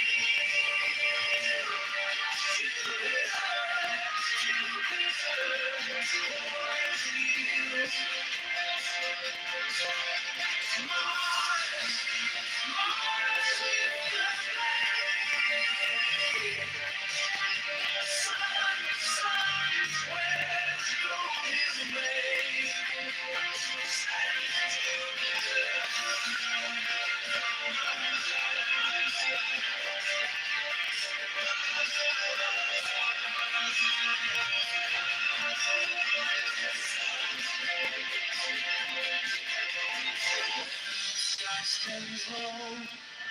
I hear the naming glow.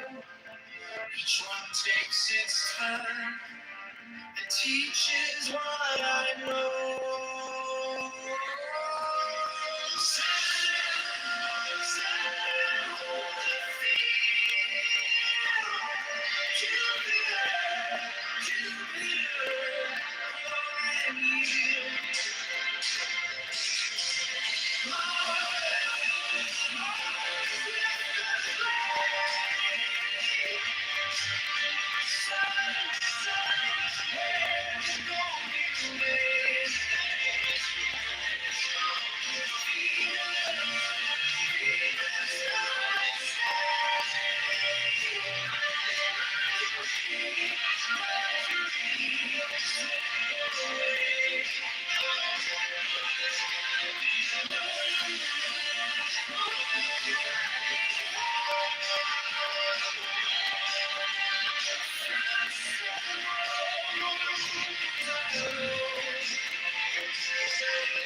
Satin in the furrow, blackbird in my hand, a bell for the burial, dust in the land. Jupiter at the table, fat wine full plate, a clerk with a gold pin, walking through the gate. My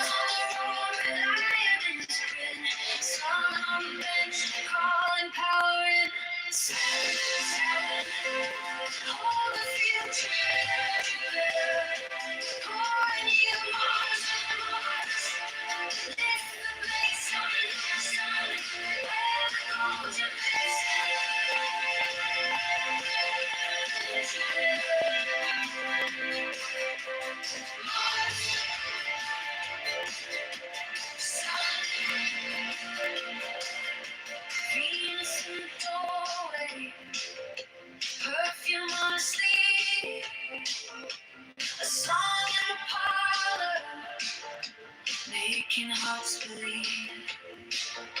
Mercury with the ledger, ink and away.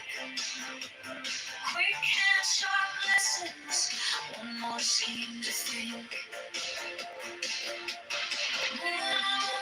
Silver on the tide, travel in a pocket, fishes by our side. Seven, all the future, born in Mars, it's a place on sun, where the golden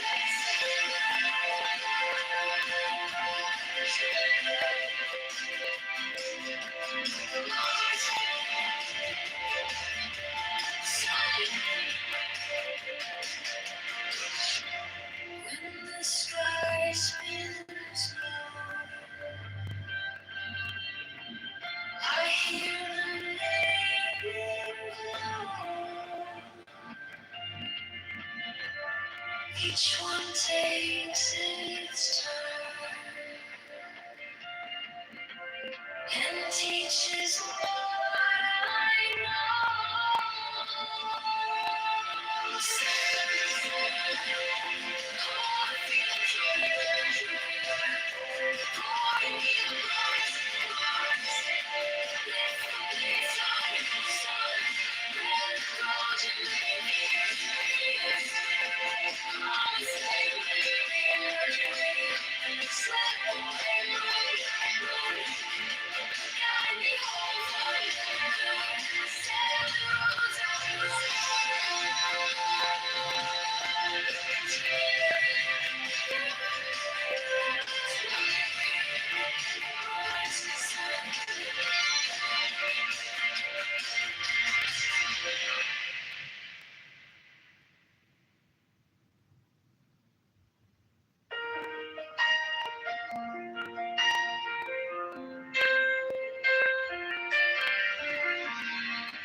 Saturn at my table, cold spoon folded hands, agriculture in the field, sorrow in the sand.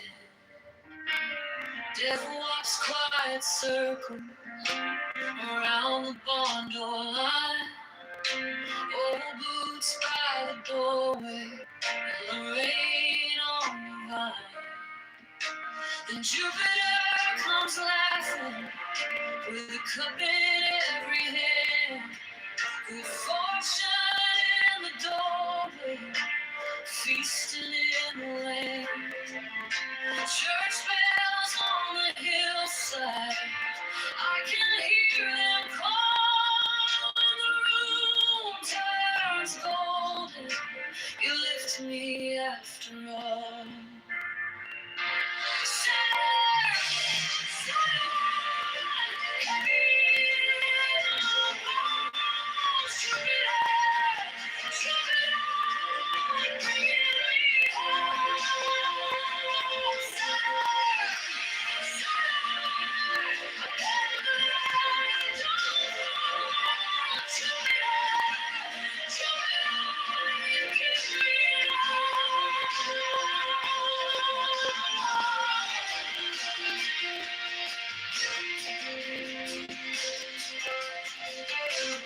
Mars in the red street, fist up, eyes on fire. War with a clean edge, victory and desire. Sun in the high sea, power on a crown. Magistrate in the morning, with the whole town bowed down. Venus at the window, soft hands silver tune. Love in the slow dance, pleasure in the room. Music on the tongue, and laughter in the air. Mercury is laughing with a trickster's stare.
heavy in my bones. Jupiter, Jupiter, bringing me home.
Saturn at my table, cold spoon folded hands, agriculture in the field, sorrow in the sand.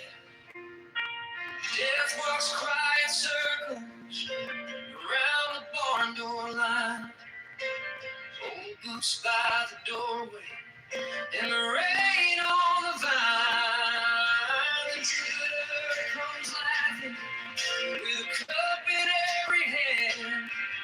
Good fortune in the doorway, feasting in the land. Church bells on the hillside, I can hear them call. When the room turns golden, you lift me after all.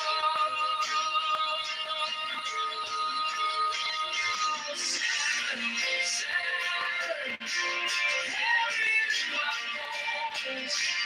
Jupiter, Jupiter, bringing me home. Saturn, Saturn, I don't fall. Jupiter, Jupiter, give me all.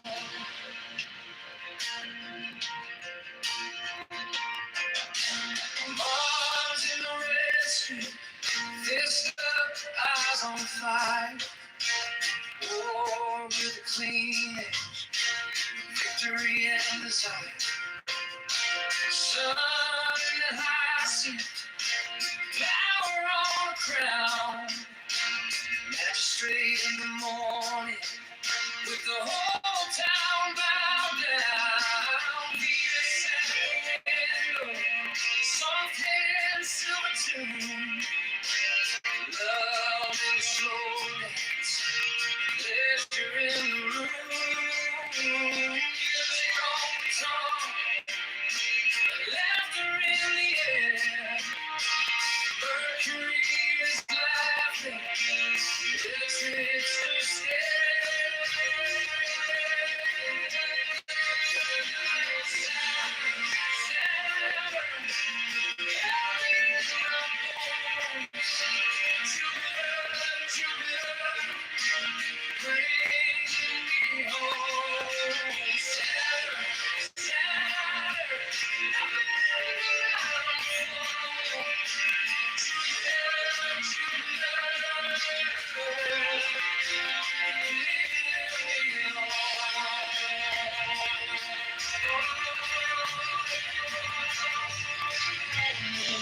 Takes the light road with a fishing line in hand, traveling through the water to a far and dreamy land.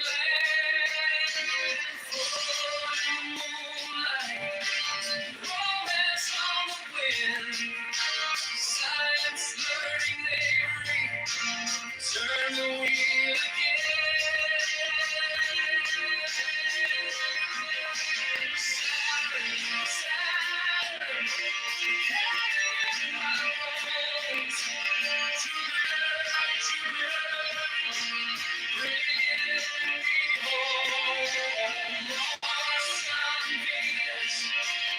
Mercury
was not.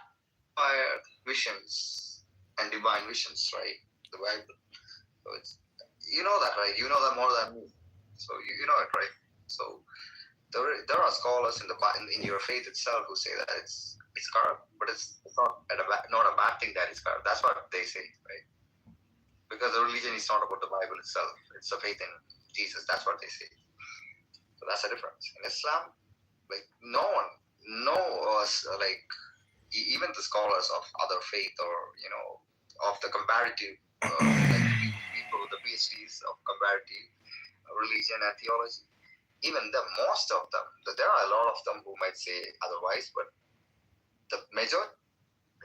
Yeah, but don't count out another big pop. There could be another big pop. What do you think would cause it? Well, we have 6 weeks before now and like June. I mean, we still have time. You can have a pop. Like shaking it. Of course. Like, what would it take for you? Like China or like a big superpower entering into the theater, something like that? They'll create a story. It's creating a story.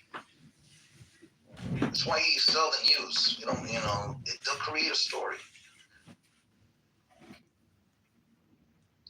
Yeah, has to be a juicy one.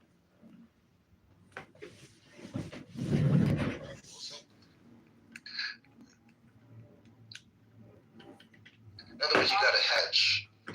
All I know is June, July, and August are going to be on my mortgage side good months for me. Very good months for me. And I'm about to stash. I'm about to start stashing.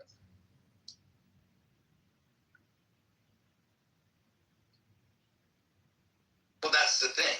When everybody starts saying, I got to start stashing, and you can hear in the room, that's when the pros are going to take some money off the table before you guys do. 100%, but you got to think about it. So right now, with there being more lenient, people who wouldn't be able to borrow are going to be able to borrow now with FHA loans. You're gonna have people just like right, we did this and then it crashed. So then the crash will get worse because people are going to be buying homes that technically can't afford them. So let's see for me, that's good. I'm going to be able to close more loans now, especially if they qualify for FHA loans. I'm going to be able to close more loans. I'm going to have more commissions. What are you doing closing loans? I thought you were in the academia. You're too intelligent for this kind of stuff. Yeah, so I have multiple streams of income because I am intelligent. So there was a time let me just go get my mortgage license. My uncle owns a brokerage, so I do loans on the side. It's good money. I mean, there should be this large influx of people entering into that market with this new guy coming in, right? Jerome Powell's replacement. And then because the FHA now has changed some of the guidelines and the FICO scores, and everybody's going to be able to get FHA loans for homes. I haven't done it yet. But even my uncle just sent out a whole thing about everybody better be on their P's and Q's, getting their shit closed because these are targeting I'm going to be calling some clients that didn't qualify before. Yeah, but isn't it you're able to stash? Isn't that contingent on people leaving money in circulation?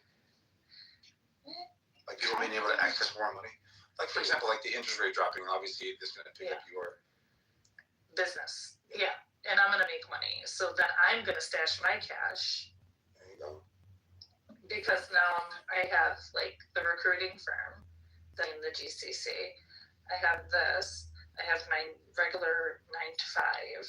So my ass has just been working the past couple of years. Just working and stashing money.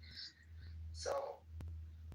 Well, wait, the GCC's doing better now? Wait, there's coming. No, it's been shitting, man. Because a lot of my projects have stopped there for the past 6 months. And hey, 45th Ward, we are at 26th in California again today for the detention hearing. Yeah, there'll be a rotation to real estate in the next 2. It's coming. 2, 3. Yeah, just coming. If you don't have multiple For streams Alfonso, of income, like I learned my lesson the hard way. You have to have multiple Yes, you streams do. of income. Yes. You cannot rely on one Yes. thing. And I'm just sitting around and I'm like, shit, I can pass this mortgage test in like 2.5 seconds. And I did on my first time. I got like an 85. Yeah. Most people just rely on their one job paycheck, and then when they lose that job, they realize they should have multiple streams of income. And that's exactly what happened to me. Is I worked Ellie, for the individual a company. But no, I had been in academia, Sam. I'm not currently in academia, but I was in academia. Yeah, I was there too. It got overrated. So like when I lived in the UAE, I taught, and then I also taught at the University of Sharjah. So I taught some business classes. Yeah, it's nice. It's nice when you're intelligent to be in that environment. But you know how it is, the politics, and they don't pay well. It's just a lot of stuff behind them. Yeah, they don't pay very well, but it's nice. It's a nice stream of income. Like if it's not your main stream of income, like right now, I could easily go and teach at a community college. You know, like that's not a problem. Like, well, good for you. Extra cash. Wow. I just like money. I like to make money. So if someone tells me, like, my mom said with some, you should have sales, I'm like, fuck it, I'll go and get the license for it. Why not? If this picks up, I'll go do that. If this picks up, I'll go do that. Just make a little money here and there. That's right. That's right. That's what I try to tell people. Look for the opportunity. What's it take you? Like, literally, from the time I started studying for my mortgage license to the time I got my mortgage license was 1 month. Yeah, but that's because you're intelligent. I tried to help people. I gave them a book from the library. As we've talked about multiple occasions. It doesn't take you more than a month, and then if you use it, you use it. If you don't, what are you out? $200? Who cares? Yeah, they're too lazy. They're just too lazy. My friend's like, you have Attorney General, when I met mortgages, I go, this is extra money. Who doesn't want an extra, like, just on the side, making an additional $3,000-$4,000 a month, not doing shit? There you go. You see, the amount of lazy people in this world, the amount of like average and below average IQ, you just stop it. The point is, when somebody tells me they can't make money in America, Thank you for coming. We want information. There's no other country in the world that has this kind of opportunities. Bro, do you guys see like the just the GoFundMe thing, just the influencer thing, just shows you how easy it is for people. It's so easy to make money in America. Like, people don't understand the Eric opportunity. Miracles is dead. She's been missing since 2018.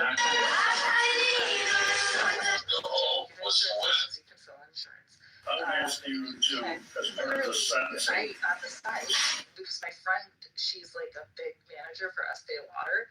She puts me in the system, and once a month I get paid $30 an hour to go and, like, if I feel like it, go and do perfumes. If I'm bored, my kids are in college, I don't got shit to do. You know, go make freaking a little bit of money here. That's gas money. Like, if you want to make money, you can make money. You can just pick it up off the street here. Yeah, I tell people that I tell them this. I wouldn't do that. Where's your pride? There's no pride when it comes to work. You work, you make your money. There's no other country. I keep telling people, there's no other country. Every day you have an opportunity to make money. I swear, every day I have an opportunity to make money. I make money on Upwork. I literally get contracts on Upwork all the damn time for $50 an hour. You go to the Middle East, they drive you nuts. They don't like it. They won't give you the paperwork. They won't give you the link. They make you go in circles and left and right. And then your job is tied to your residency. And you lose your job, you lose your residency, you lose your home, you lose everything. Like, and then you can't go out and just grab a new job. There's a whole process that you have to go through it. So, like, when you're in America, you don't got to go through any damn process. Like, you can walk out on the street. There's gigs where you can download an app for Uber, and you can start Ubering. There's so much ways that you can make money. Are they easy? No. But what else are you doing? Sitting around scratching your ass isn't going to get you nothing. What's unemployment? $350 a week? You can live on that? In America, you can go online and fill out all the LLC forms, the escrow forms. But to go do that in the Middle East, oh my gosh!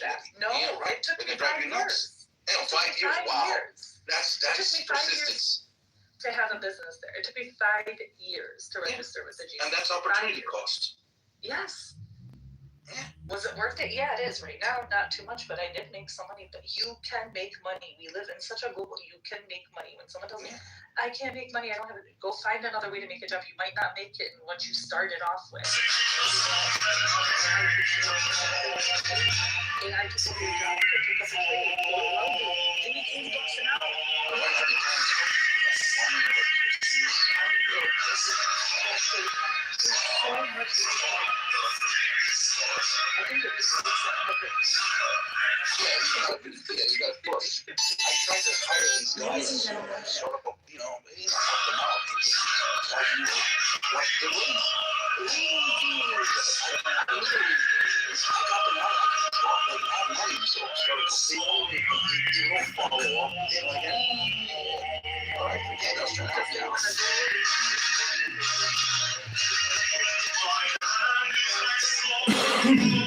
I look at the weekend like, okay, Sundays I take the day off. The Saturdays I work. I do stuff because I know how much I'm spending.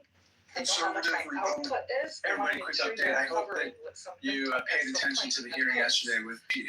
They have expenses. They have college. Unfortunately, I'm upper middle class. We don't get shit. You are the kids don't get disaster. financial aid. Right, So I'm not getting any assistance from the government, so I'm hustling. Right. And I remember I worked 90 days in a row without a day off. Yeah, last year I worked a full 363 days. 363 days. Wow. No day off. Damn. And some of the days I worked 2 jobs. I went from the mortgage in the mornings. I would wake up at 7 a.m. I'd go to the brokerage. I'd make my calls, pick up on the leads. And then as I'm doing the leads in the afternoons, I was working my secondary job because I wasn't finding work within my field. I was working for Estee Lauder in the afternoons. And then I picked up a couple Upwork, and everybody's like, how are you doing it? That's a lot. Like, you got to do what you got to do to make up the difference. That's impressive. I thought my 90 days was brutal. Yeah, you got to do what you got to do. You got nothing else. What are you going to do when the bills for your kids' tuition is coming in? They got books to pay. They got cards. You didn't have a single day to yourself? Just to go out to the park even? 2 days. 2 days. The day of my daughter's graduation, that was also my birthday. And the other day was Christmas. We are $38 trillion in debt. So you have to look at that as the United States credit card. Except we only make $5 trillion in income a year. That's what we all. What is it? That is a gift. That's impressive. Why? I like money. If God forbid anything happens with him, I got money. That's how we were able to put a huge down payment. That's why we were able to do stuff, is because I have money. Yeah, that's why I stress to people. It's the money. It's not about the materialistic things you can get. It's the security, and more importantly, eventually, the freedom. The freedom I'm eventually going to have. Like right now, I do have a lot of free time that I could just do nothing and still make money, but I don't want to, because I look at it as I can just be sitting here watching or talking. Like while I'm talking to you guys, I'm doing an Upwork contract for a company out in Wisconsin. They're paying me $45 an hour. I'm talking to you guys. I'm doing work. That's what I'm talking about. Nice job. Yeah, it's like that freedom. Getting to that freedom. Because to me, time is money. It's like there's going to be a time that I'm not going to have this energy to work. That's right. I'm not going to be young. I'm not going to have energy to work. I'm going to regret the time that I had the energy and I wasted it. Yeah, and these people that they're so they dedicate themselves to these companies, and then they get laid off in their 50s. And now what are they gonna do? Well, if you're gonna work for a company, you gotta get equity. It's the only way to do it. You know what I'm saying? You gotta get equity in the company. Just taking a salary is. Not all companies give you equity. When you work for a university, for example, or you work for the government. Yeah, but you got to work for a company and you got to work to a position to get equity. I know two people who who worked. Now here it is. You do a 20-year, you get a sweet pension and everything from the company. Both of my two friends, they got laid off at their 19th year. That's how dirty it is. They put in the 19, and they made up some BS, and they laid them off. One of them was 19 years and 6 months. Yeah, I mean, but there's a lot of companies to choose from. But dude, it's ruthless out there. That's not what you think. They're vicious. I know the game. I know it really well. Imagine you bust your tail off. You wake up every day at 5 or 6, and you get there. And you're working till 5 for 19 years, and all you got left was 1 year, and then they lay you off. Yeah. You got to work for a company where you take a risk. Dude, it was American Express. She was working for American Express. You're not going to make any. And the other one was working for the university. You're going to make enough money to stay on top of your debt at American Express. You got to take a risk. You got to work for a company that's just growing. What are you talking about, Shape? They're laying off people at Microsoft, Oracle, Facebook. I know the industry really well. All these guys are getting laid off. The problem is if you play it safe in your life, you're gonna. Yeah, but most people they play it safe. That's the problem. Yeah, that's the problem, right? When you have an average IQ person, they're gonna play it safe. If you're gonna play it safe, that's what you got to be prepared for. Or they don't know that. Or you got to hustle. There's no such thing as loyalty in the corporate world. You're just a number. You're on the P&L. You're in the cost line. There you go. You got it. That's it. So the young people listening, EBITDA's not looking good. Someone's got to show up to an earnings call with a beat. That beat's going to happen, whether you have your job or not.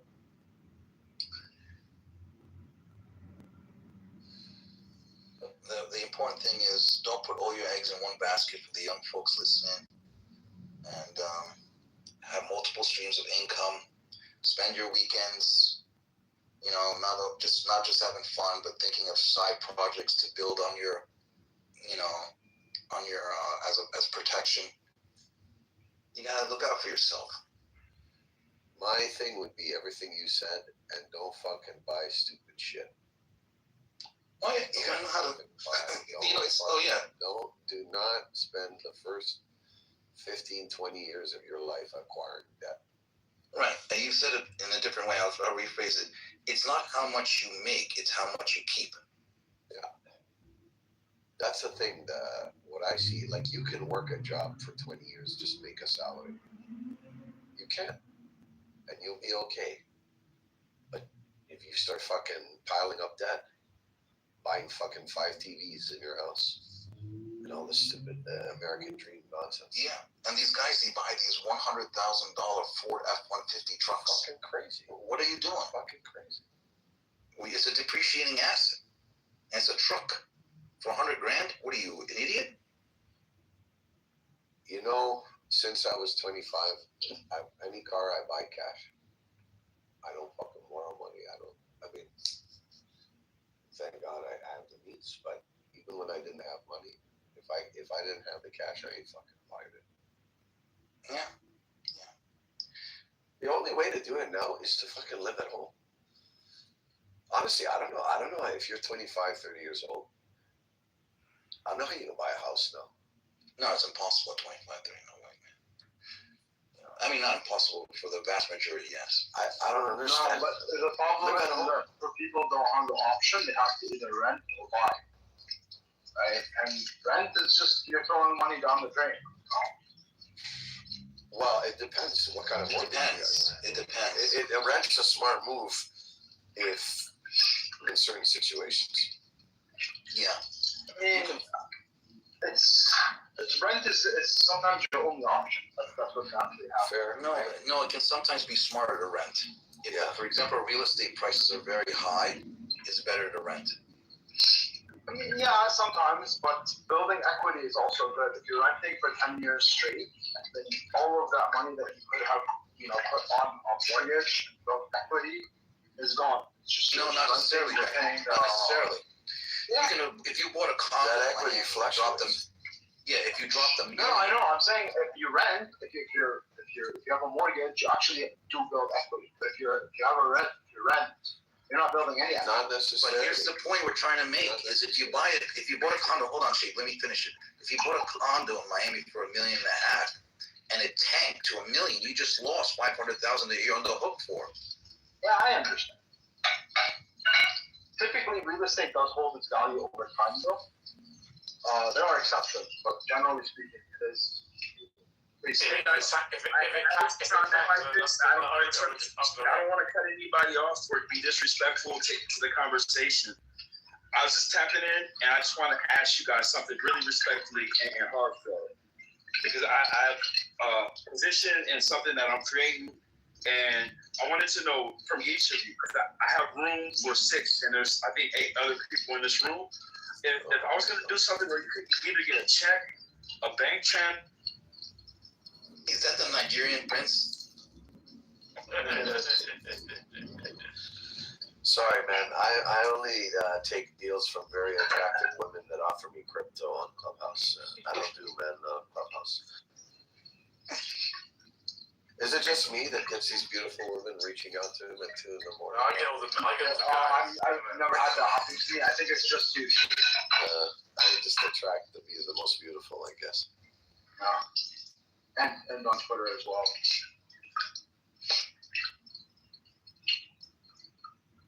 Look at this story. Let me just give you an example. Like this, Jennifer. Am I audible? Yeah. Okay, like J-Lo. Listen to this story. J-Lo and Ben Affleck bought a house for $68 million. They slashed it $8 million to $60. That's what I'm trying to talk about. Crazy, man. I know. What kind of house is fucking $68 million? I'm saying that real estate is not like a. I don't think anyone in here is talking about buying a $68 million. No. I know, but still, just putting it relative. Like you go to, for example, like Miami. Where's that? It's called Park something. Park. You spend money real quick, and you could decorate a fucking room. I'm talking about like average people buying average houses or condos, right? Dude, I was in Miami. But it depends on the areas as well. Like in the south of the UK, like the average house is probably $350. When you go up north, the same thing, if not better, is probably $200. So 1,000, right? Dude, if I lived in America, I would definitely be in real estate. But Canada is just way too expensive.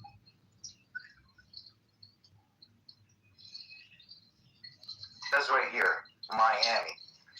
Many sellers are receiving 93% of their original price. You know, and you lost money. Not bad. And there's this place called Brickell. Oh my God, you should see the surplus of properties out there in Brickell. Oh my God. The buildings were like, half of them are for sale. Buy, you know. And here's the thing too, Danny and Shay. When you own these condos, guess what?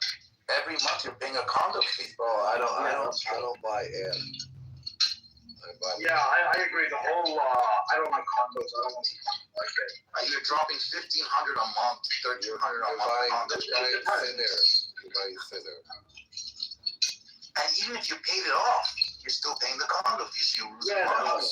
It's a scam. It's a scam.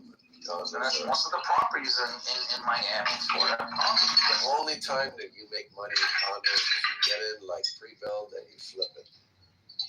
Even now the pre-built, the pre-con is not very. But I mean, that's the thing. It's like you know, you're just trading papers. That's the only. Yeah. Also, there's big apartments or like what? Yeah. Condos are basically.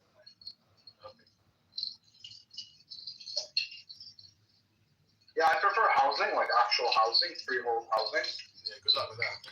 Yeah, and then housing, okay, Ben, you have issues with housing. Now you got to replace the roof. You got to replace the air. Do you know who else? Well, ideally, you would flip it and then sell it. Okay, do you guys want to know who else lives in Miami?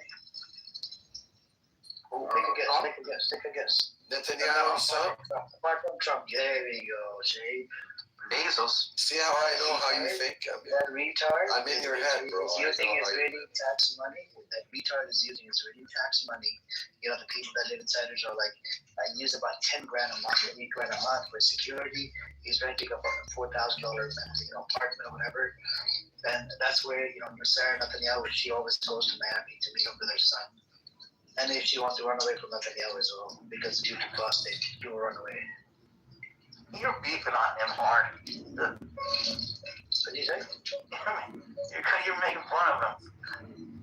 Who am I making fun of? I'm not making fun of anybody. I'm Bibi. What, you care about Bibi? No, I mean, you have to throw the prostate thing in there. That's what happened. Yeah, I think it's a whole prostate thing. Yeah, so Sam, last time, he going to prostate. So Sarah Netanyahu, she was wanted to be a witness because she was sort of like messing with the witnesses who escaped court cases. So she started coming after her, and then she ran away to Miami to get away from the case. And that's when Trump met up with her, and they were buddy. They were WW, like sitting next to each other, touching each other's hand. There was pictures all around the country. Yeah, the noise cancellation, bro. Fuck. Oh, sorry. You know what I'm saying? So they were into WW shit or whatever, and then she gets infected with COVID. Nowadays we don't have no COVID. Who's got COVID?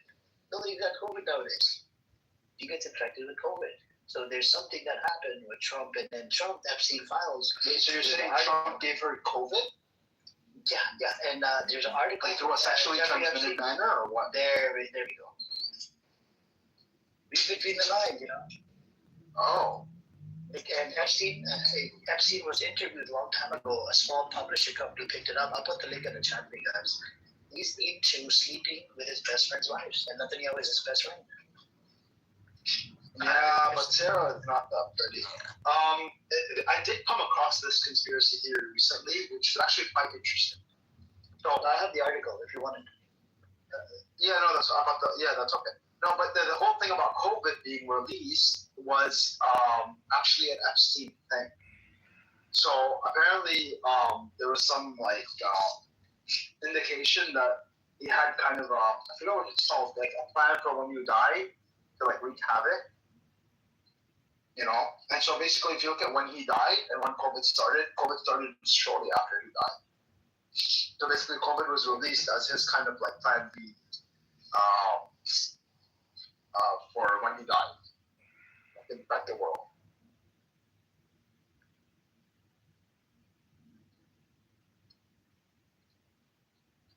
I don't know about that, but I was making a different point there. But anyways, yeah. So that's where that was some weird ass little out there. It was a weird one that I came across. Yeah. So the end of Sam is a doctor asking. No, I'm retired physician. What kind of doctor were you, Sam? I was an internist and infection specialist. Oh, okay. So right up your alley. Yeah, we talked back in my day in 2008. We had discussions about between 2020 and 2025, and we were discussing how there could be a viral outbreak in the Chinese marketplace storyline. And I was surprised it panned out exactly on time. Oh wow, you were actually having discussions about that? Yeah, 2008. Yes, when I was an infectious disease fellow. Yes. With who were you having these discussions? With our fellow infectious disease doctors. What, in China or Belgium? No, in the United States. And these were in formal meetings or just? We were at the university because we were discussing in infectious diseases you have, for example, there was the influenza pandemic. In 1919, and then before that we had bubonic plague. So you kind of historically, you kind of do have outbreaks of infectious diseases historically. You probably got Bill Gates said something with Jew, something like this, something Jew like a big virus, global virus. He said that. Yeah, he did say that. That's correct. Yes, you picked up on that one. Yes, you did. So you guys knew that it was going to happen? No, we didn't know. We make models. So you predicted that it would happen? Yes, I was surprised it exactly happened between 2020 and 2025. And exactly the same place, we said. And but that's not to say, that's not, now listen carefully. That's not to say it was a natural pandemic. And that's not to say it was a natural occurrence, but an accidental natural occurrence. That's not to say. So you don't think it was a natural occurrence? It was. Yeah, you know what? I'm in a position now. I'm retired. I'm not gonna say it was not a natural occurrence. How about that? Yeah, no, I agree with that. I think it was likely released. Either accidentally. I don't know if it was accidental. That's still kind of. Do you think it was accidental or? No, I don't think it was accidental. I can say that now, but back during when the pandemic was on, and I couldn't say these things on Clubhouse at the time. Why? What's stopping you? Because I have a medical license at the time, and I didn't want to get your medical license in jeopardy. That's true. So you were keeping information from the public? No, I was not keeping information, Benny, because when you make a statement like that, when you have a medical license, the board will come. What evidence do you have to support it? Then you're on the hook. What evidence do you have, Sam? How do you come to this conclusion? Well, I'm retired now. I can have a theory. Sure. Go on, tell me. No, that's it. That's enough for now.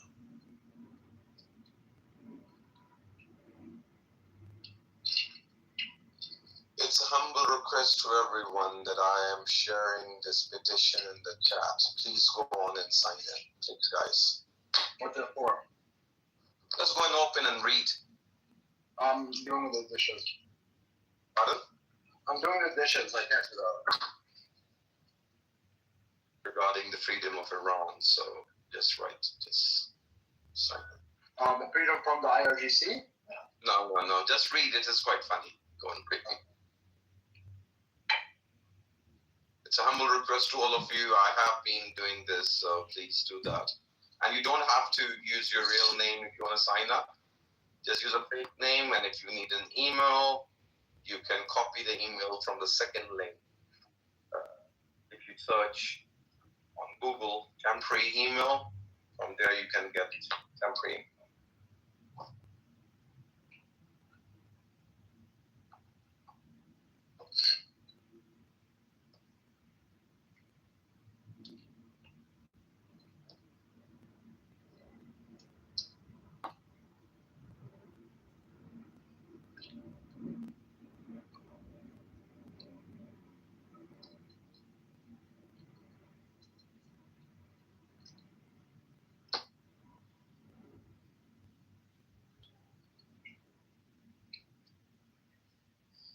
You gotta stop advertising your shit in my room, respectfully. Did you even open and read that? I'm not gonna read it. Yesterday, you started reading it, put me to sleep. Okay. So, I've sharpened it now. You should open up your room, right, and put a title. Raza Pahlavi scumbags come here and read the petition. Okay. And they will probably click your account.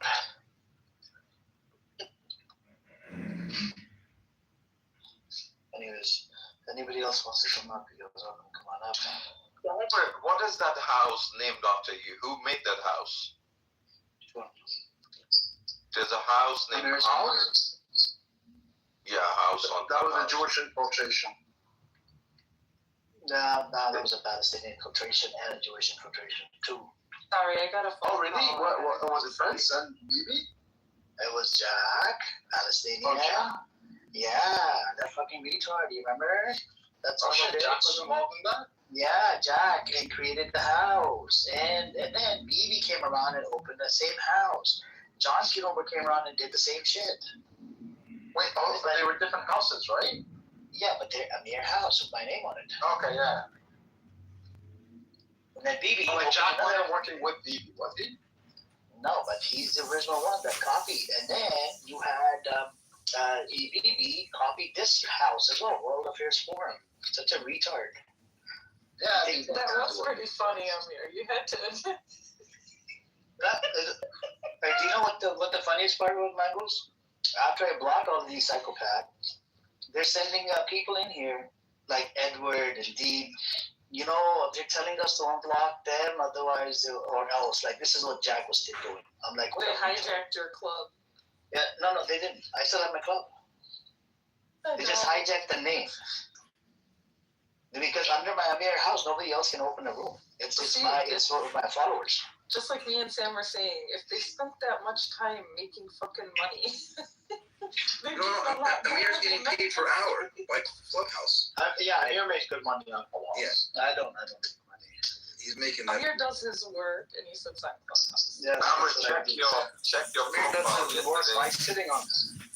Paul was tipping you yesterday. Have you checked your profile? We're getting tips. Yeah, some people that tip me, what is it? 5 coins is like 5 cents, bro. What are you talking about? Tipping? I got tipped today in a room because I told the story of how my grandfather worked for Spirit Airlines and how they fucked him out of his shares after he died and his wife didn't get him. So how much did he give you? 5 cents, 10 cents, 25 cents? I got 5 cents for that story, man. Wow. And listen, I could drop in some political knowledge up in this, but you guys best be paying me. I don't do this. But they disagree with you. The Lebanese, they disagree with you. They're like, I don't no, care if they Rio disagree. is like, and the shape is like, no, we want to keep separate. We want the Lebanese identity. I was listening for a bit. Nationalism comes out. But this is the thing is that this is like a micro like mycopathy or whatever of like just what the Lebanese society is like. Here's a little sample. Mangoes, I want to ask you a question because I hear this brought up sometimes. I heard some guy ask you, are you North Lebanon or South Lebanon? What does that mean, North Lebanon, South Lebanon? What's that all about? Because people are like, they're very, because they predominantly think, like, when I tell people where I'm from in Lebanon, and they're not well versed in, like, how, like, basically, it's so, mixed where I'm from, like they automatically think I'm Druze or they automatically think I'm Christian because I tell them I'm from Jbel, which is northern Lebanon. And northern Lebanon isn't just northern Lebanon. There are different areas. There's Jbel, there's Trablos, there's what else is that place called? That crazy ass place that borders Syria. No, where there's a lot of Christians there. God. Is that where it's at? Like, we're those Kurdish that we deported to Germany and so they can cause their problems? Some of them. Oh, man, you never heard of, like, the Lebanese Kurdish crew that's, like, ransacking Germany now with their mafias? We have them in Lebanon and we kicked their asses. Yeah, because we kicked their asses out and then they went to Germany. They're crazy. Okay. Yeah, I know. Where were they? Let me look at the map real quick. For some reason, I'm thinking I'm gonna. Patron? No, not Patron. It's let me look at the Lebanese map real quick, because I have a Christian friend that's from there. Wow. And go on. Yeah, the only time I heard about them was like I saw this Vice thing about these. I kept hearing about like these Lebanese mafia that are in Germany, and then I'm like, what the fuck are we talking about? Like, we don't got people like that. And then, so when they dived in, they were Lebanese Kurds. Lebanese Kurds? Yeah, they're not in Lebanon anymore. I never heard of Lebanese Kurds. No, they're what's it? It's like right. It's good. Yeah. 1 second, I got a phone call. Let me get back to you guys. Anyways, what's up with you, Taco? What you been up to? Not much, man. I just check in periodically when Samoa leaves. You don't like back in there. I kill brain cells of that guy. I forgave him, because I wanted to give him a second chance. Trump announced his plan to escort ships stuck in Strait of Hormuz. Wow. There you go. Now let's see what the oil prices are doing right now. There you go. All right, You support Trump. You're very. The oil price went down a little bit. Yeah, it's at 101. No, not Ankara. Ankara is Turkey. God. It's literally right by. God, it's like right up north. It borders Syria.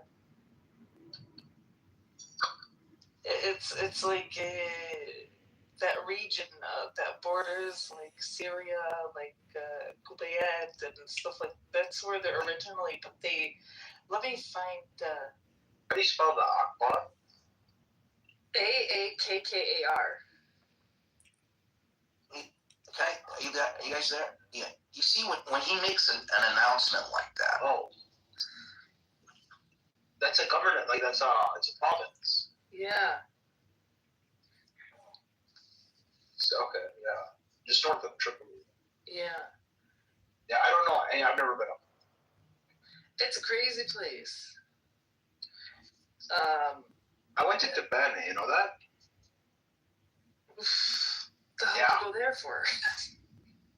So one of my trips to Lebanon, I was like helping Syrian refugees. Yeah.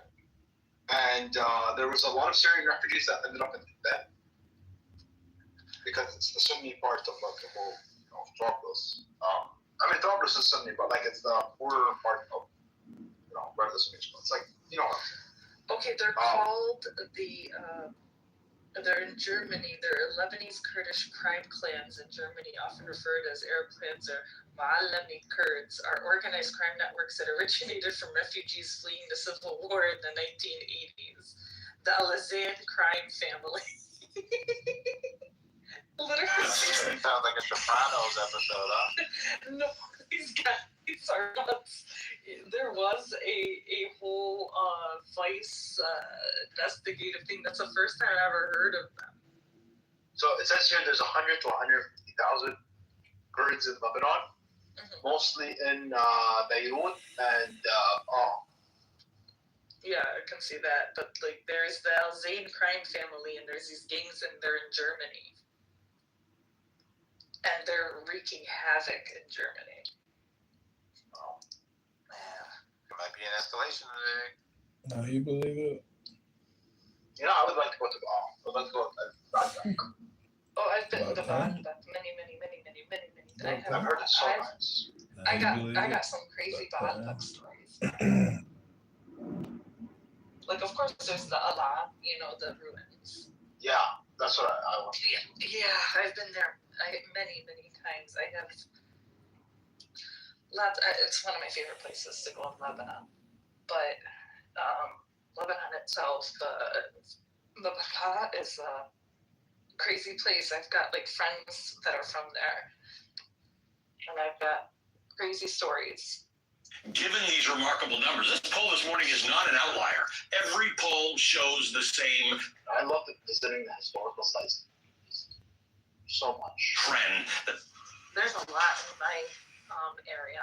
There's like, I rode the donkey once to go to like this one area in the mountain where like there's the oracle that Alexander the Great, before like he went further.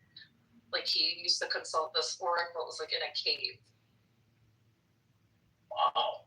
Yeah, there's also Egyptian ruins in Lebanon, believe it or not, because actually, yeah, there was because the Egyptians conquered.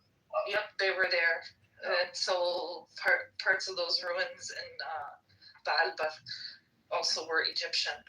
Yes, Alexander would consult with the oracle prior to going to battle. He was a part of the process. You had to he did it in Egypt too. Yes, he did that. Yeah, right.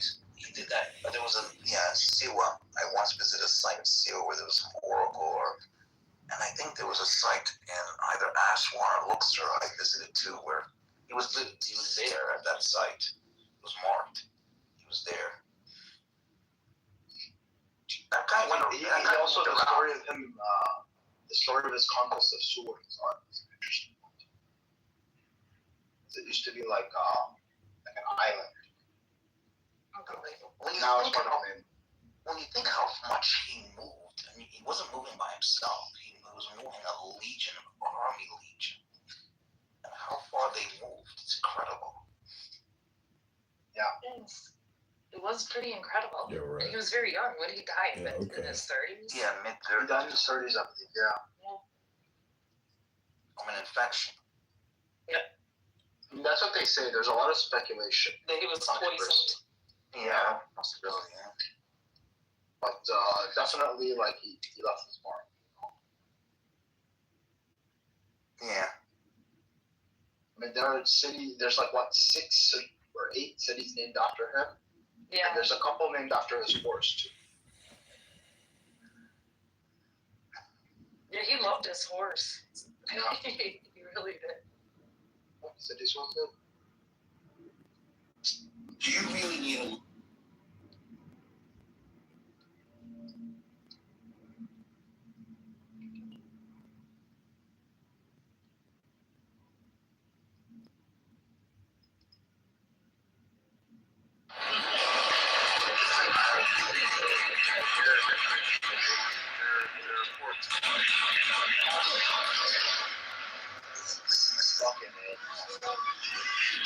Just got back to school last night. Don't listen to the stories. Watch the market. What did you say? I just came to know.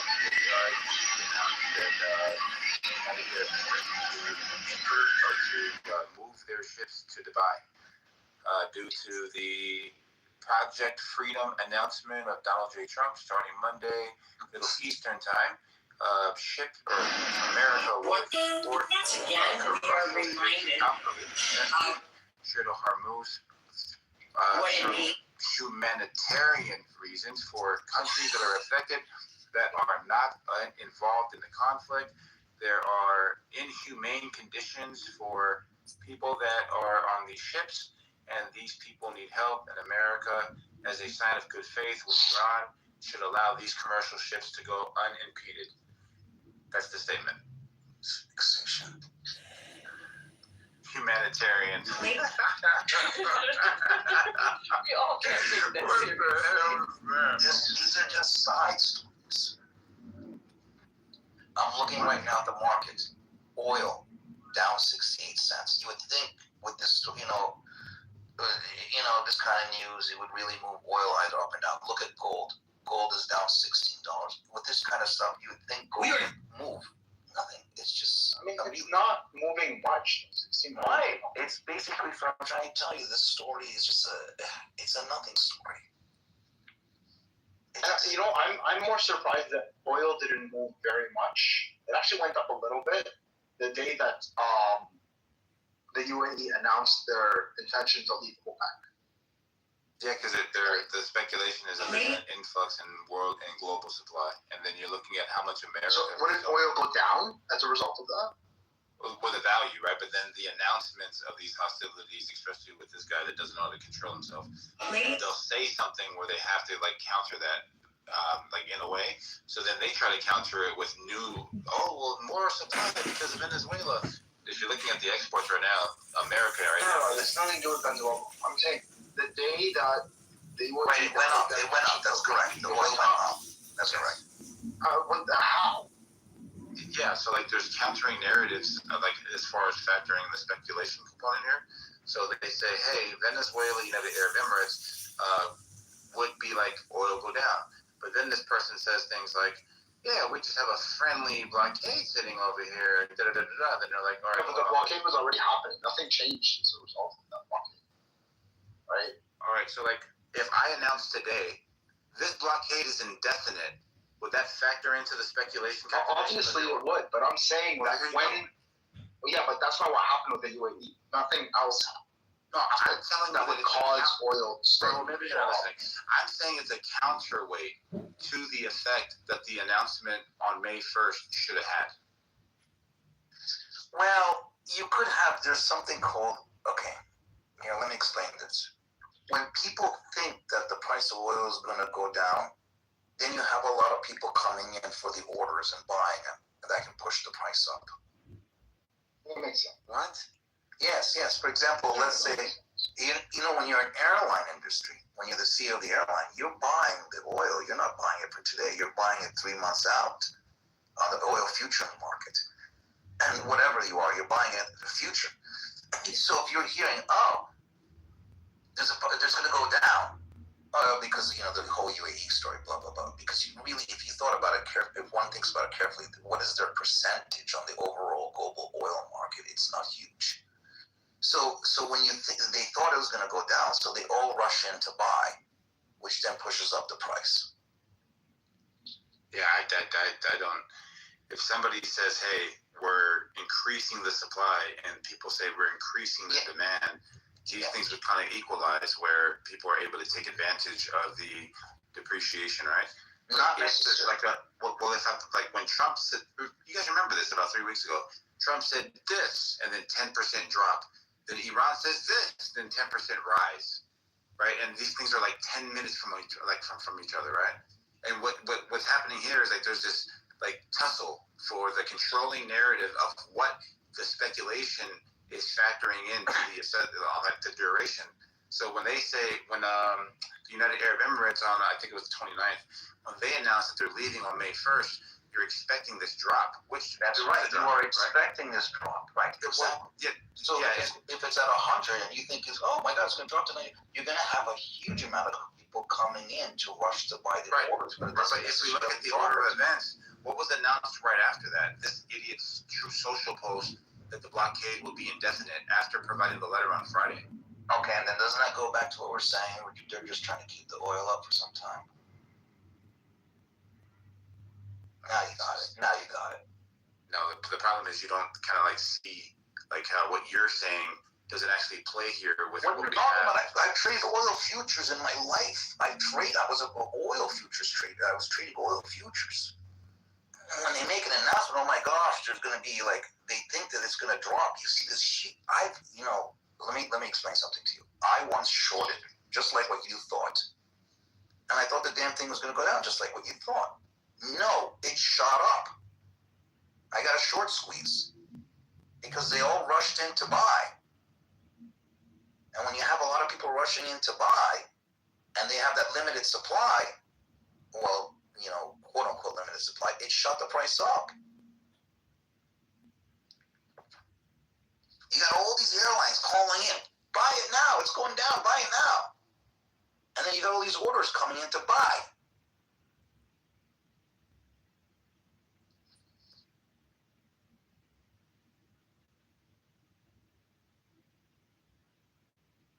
Hello? Where'd everybody go? No, I agree with you, Sam. It makes sense. You guys, it's like, what happens is, my dad used to say to me, it's like all these elephants rush to this one door. And that's what happens.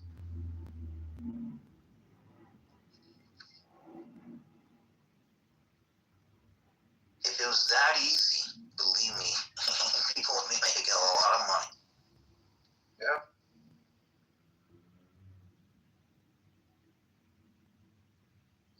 Sam, I got a question for you. Do you have, $100,000? Can you let me hold it? What are you going to do holding $100,000? What are you going to do with that? I'm gonna tell you what. I'll give you exactly what I'm gonna do. I'm gonna put it in a, REIT investment, and it gives me a dividend up to about 15 to 20%. What do you think about that? You're going to get a dividend of 15 to 20. Are you crazy? Yeah. You don't put something in with a dividend of 15 to 20%. I know you don't. I do. That's very risky. Because I go based on the track record of the company. All right, I know you're just playing around. The track record has a good track record. It's been doing it for the past 10 or 20 years. And REIT. You're going to get a dividend of 15% to 20%. A dividend. Yes. You're nuts. So just as a fact-checking matter, like it's not a good money. It's not good money. That thing is going to drop eventually, big time. Nope, it's been going on for over 15 years. It has a good track record. No, dude. Which company is this? This is. What is the name? put it up. Here, you gotta put down that pipe. And this was that name that was talking about the value? Was that This company is called ARR. What do they do? What's the ticker? It's a R. That's a 3-digit ARR. It's a REIT stock company. Like REIT is like real estate. Has to do with real estate. Oh, it's a REIT. Yeah. Yes. Okay. Here's the trick. Now go look at the historical. Now go look at. You didn't look at the chart properly. Now go look at the max of the chart. Look how much that thing tanks over time. That's what I told you was going to happen. Go look at the historical. Press max. Let me. In 15 years it dropped from 400 to 17. Well, I mean, from its absolute peak, it was wrong. Right. When they're paying you that kind of dividend, they're begging you to please come. Do you see it's 2011? Didn't I tell you that thing was just going to tank badly? But Sam, what you would do is you would do it in 5 years and then you move on to another. 5 years? Look what happened to it. Look at what happened to it in the last 5 years, bro. Dude, don't. You guys know what you should look at, bro? Like, look at what I'm. Last 5 years, it went from peak $100 in 2020. Yeah. Right before the pandemic. Right. Didn't I just tell you it was going to happen? I didn't even have to look at the chart. So check out this. This is a Vanguard mutual fund. This is what I'm invested in. Over 20%, like as far as like the returns on it. It's the ticker's VTI, and then they started up back in 2009 at $30. No, it was at $16. My bad. It's called Steel Dynamics. Hold on. Let me just help Amir first. Amir, get out of that stock, all right? Get out of that AR. Oh, did you already buy it? It's only like, bro, $15, $16 for one. Just get out of it. Get out of it. Yeah, it's not worth that. Next. Let me go to Samoa. Where you got Samoa? Yeah, if I keep it for a year, it'll give me enough money. Yeah, keep it for a year. It'll drop 20%. You might lose a lot of your. Well, so just as a factual matter, just like how the economy works here. Now, I can't tell you what to do with that. You can trade it. And what you do, you trade it. You trade it before Fed Day. See, if the Fed cuts the interest rate, the REITs go up. And more likely than not, they are. So it's risky still. You got to keep. If the rates keep dropping, the REITs will go up. But I'm not going with that one, Amir. There are better options for your money. Samoa, what you got? What ticker something? Yeah, so VTI ticker, Vanguard Total Stock Market ETF here. Oh, that's a good one. But just to close the door on like what we were speaking about, speculation and supply, right? Like if the supply stays the same, then the price of it, the demand would increase the actual price. But the announcement of there being more of a supply would just counter like any type of like increase in the value or in the price of the commodity, right? Like that's how that works. Do you agree, Sam?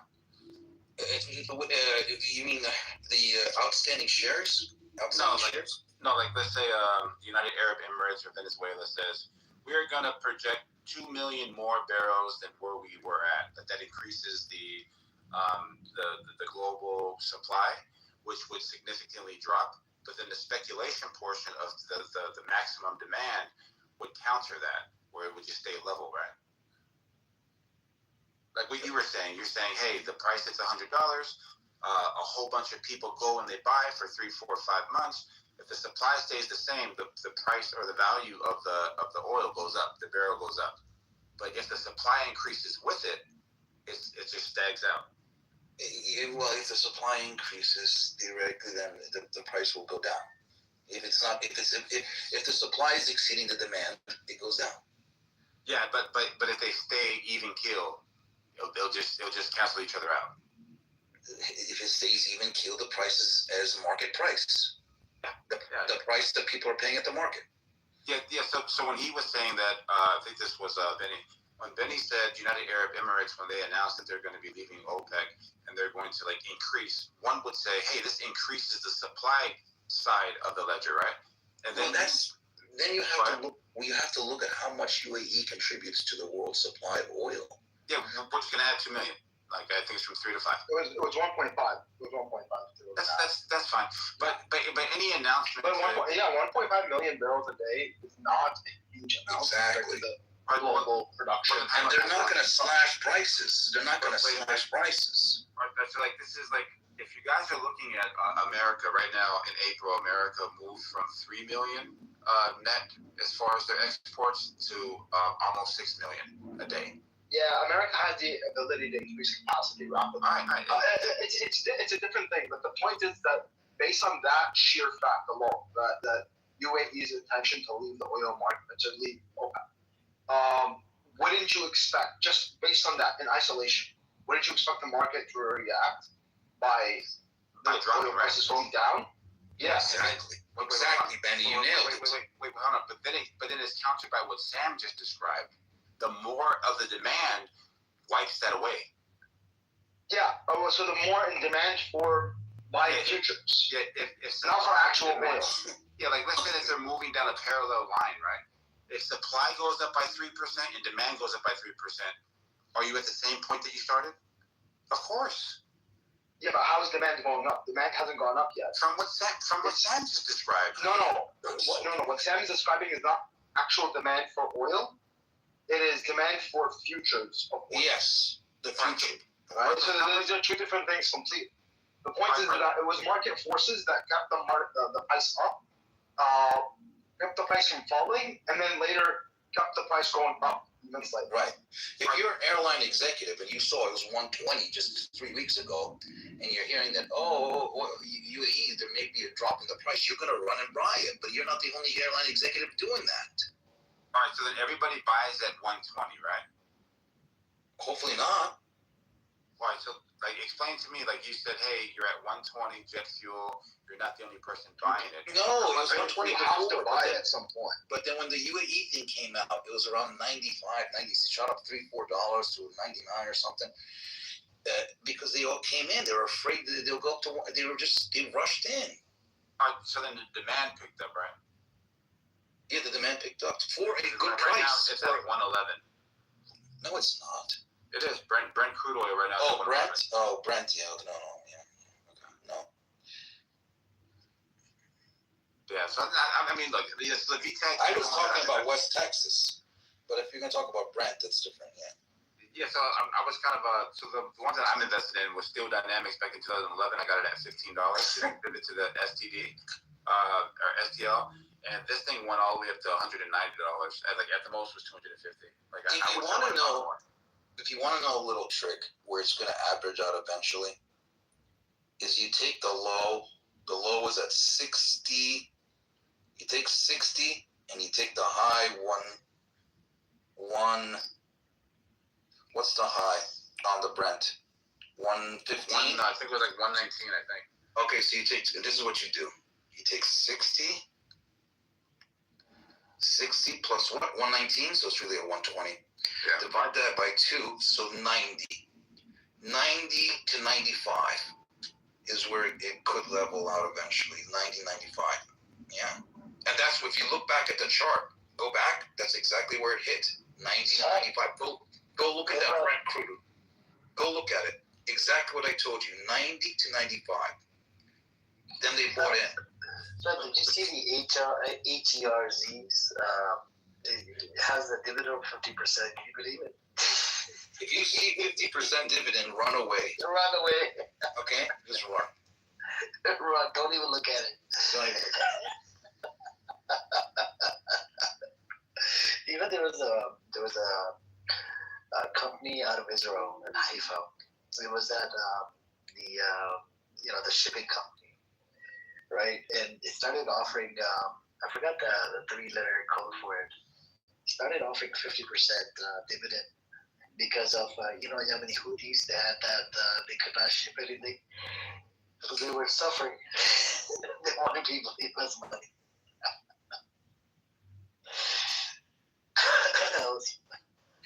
Well, yeah. Yeah, you can get lucky. You can get lucky and buy some really good companies at great dividend yields. But most of the time you're not. But you can get lucky sometimes. Sometimes, right?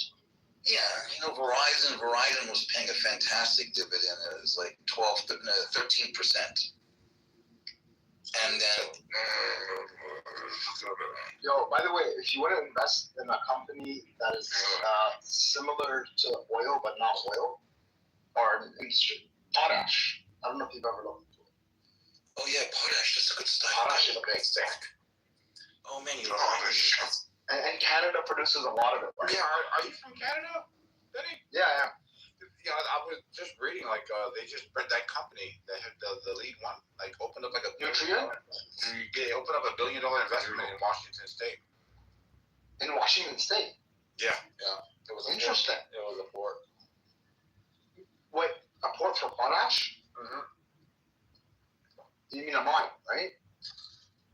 No, it was something about a port. I can get the link, but it was something about some sort of investment that made it a lot easier for them to be able to. To move the potash there. Oh. Yeah. Yeah, that makes sense because it's a fertilizer that's really necessary, or part of the fertilizer, and not a lot of countries produce it. Like something like Canada and Russia produce something like 70% of the global supply, and then Belarus is also big on it. That stuff. So like Russian allied countries in the West, America is like the biggest source of potash.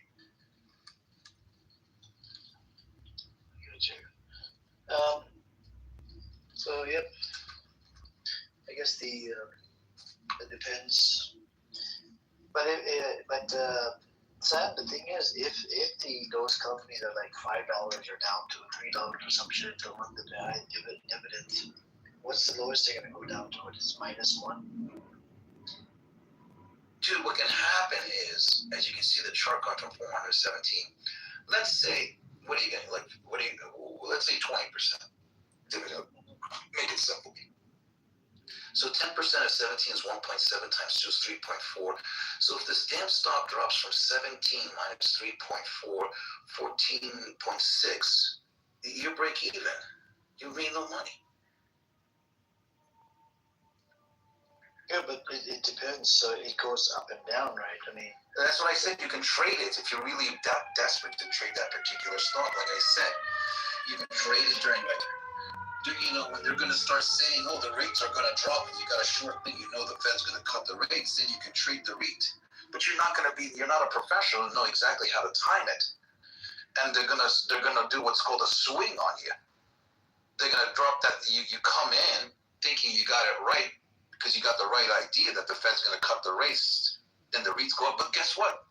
They do a swing on you. They do what's called a search for stop losses. They tank it, they move it up and down. They stop you out. I just stay away from it, dude. There are better ways to make money than that REIT. I don't know, REIT, I thought it was kind of a bit hopeful because it has to do with properties. So properties, we see the freaking value of it's going up. Oh, you're one of those? Yeah, I mean, when does the value go down on properties? Is it like it's we're in a bubble now. Yeah, right. Well, yeah. And then you have to ask yourself, is the annualized return on the real estate, how much higher is it than the rate of return on real inflation? And then you factor in, those days of amazing annualized returns on real estate are behind us. I think there's still opportunity, but the bubble needs to crash. So that market needs to be rebuilt. Yeah. Right. But after the market crashes, I think real estate will come. What's your buying real estate to rent it? Yeah, I mean the asset value is there. It'll go down, and then I think it'll go back up. But I wouldn't own right now. I wouldn't go out looking to buy. I'm gonna get out of that. It might be a good time to sell, even depends on your situation. I don't really have any money invested, barely once. Because I like to test the water. No, dude, just for your sake, just go buy an index fund for now. Just chill out. I don't know if an index fund is available. Hey, what's up, Lula? Index fund is available probably right now. Of course, no. You can buy what's called an S&P 500 index fund, but you got to time it nicely. What you do is you time it when he starts tanking it, then you buy. And I can tell you exactly what levels to buy at. I mean. Do you do options, Sam? Yes, I do options, but not regularly, no. Okay. Why? They're dangerous, bro. Because options are tricky. You see, my dad used to tell me, but the options, you got to know two things. You got to know the direction and the timing. In other words, you buy a 3-month option, all right? Well, you got to be right within those 3 months. Not only within the 3 months, you got to be right that it goes up or down. If you're going to bet it's going up, you got to make sure it goes up, and it goes up in those 3 months, and it goes up big in those 3 months. So there are two variables you got to deal with now. So it makes it trickier. Time and price, yeah. Time and price, But that's right. you're dealing with those variables nonetheless. Like if I'm buying a stock, I'm not just gonna, put my money and then forget about it for the rest of my life. I would want to expect to see appreciation over a certain period of time. Maybe more ambiguous, sure, but I'm still playing that equation. Well, yes, but the thing of the benefit of, like, for example, an S&P index is that historically it goes up. Yeah, sure, but the index, you're not making much money. Well, it depends. I mean, you're in the 20s. We were making 15% a year. One time it was 20% a year. Sometimes, but on average, it's at what, 3-4? No, the average return on the S&P historically, I believe, is 10 or 12. Here, let's look at average S&P. I believe it's a double digit. Really? Yeah. Yeah, let's say 10 years. There it is, 12. The S&P over 10 years delivered 12 to 15% over the last 10 years. Now, that's really good, man. Yeah, so 30 years, 10%. 10 to 3. Yeah. Now the question is, yeah. Yeah, inflation adjusted, you're making 6 to 7. Maybe 10. You still beat the bond. Yeah, sure, you're beating the bond, but that's not exciting. No, exciting is now you want a little bit of risky stuff. I mean, you need to honestly, and nowadays, you have to take risks. I don't see this whole S&P play. Sam, it says 90.99 dividend, right? So 0.99 dividend would mean what, 12% or 0.99 dividend is 1%. Yeah, 1%. So 1 times 12 would be 12% for the whole year, right? No. It's per year, annualized dividends. Okay, 1 year. So how much would I make on $100? $101. No, but you're just talking about it's just a dividend. You also have growth. We just said the annualized return of 10 to 12, average annualized return over 10 years. The value of the stock is going to go up plus. Yeah, you have the appreciation. You have the appreciation, and then you have the guaranteed dividend. So, for example, let's say it makes 10% appreciation for the year. Plus, you get that 1% additional on the dividend. You made 11%. Okay. But the index, does it have a good track record of always going up, or does it crash as well?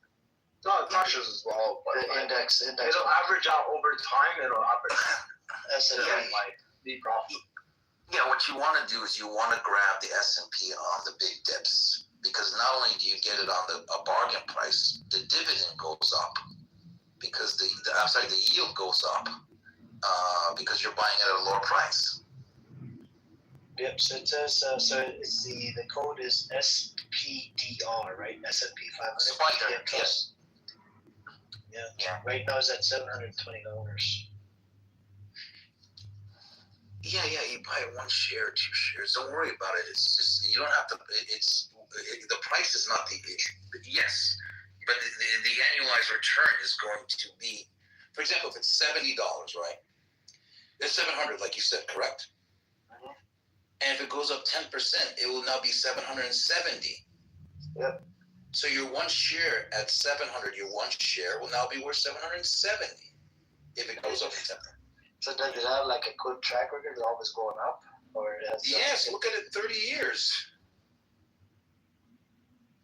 All right, let's look at the... 30 year, you're making 10% a year.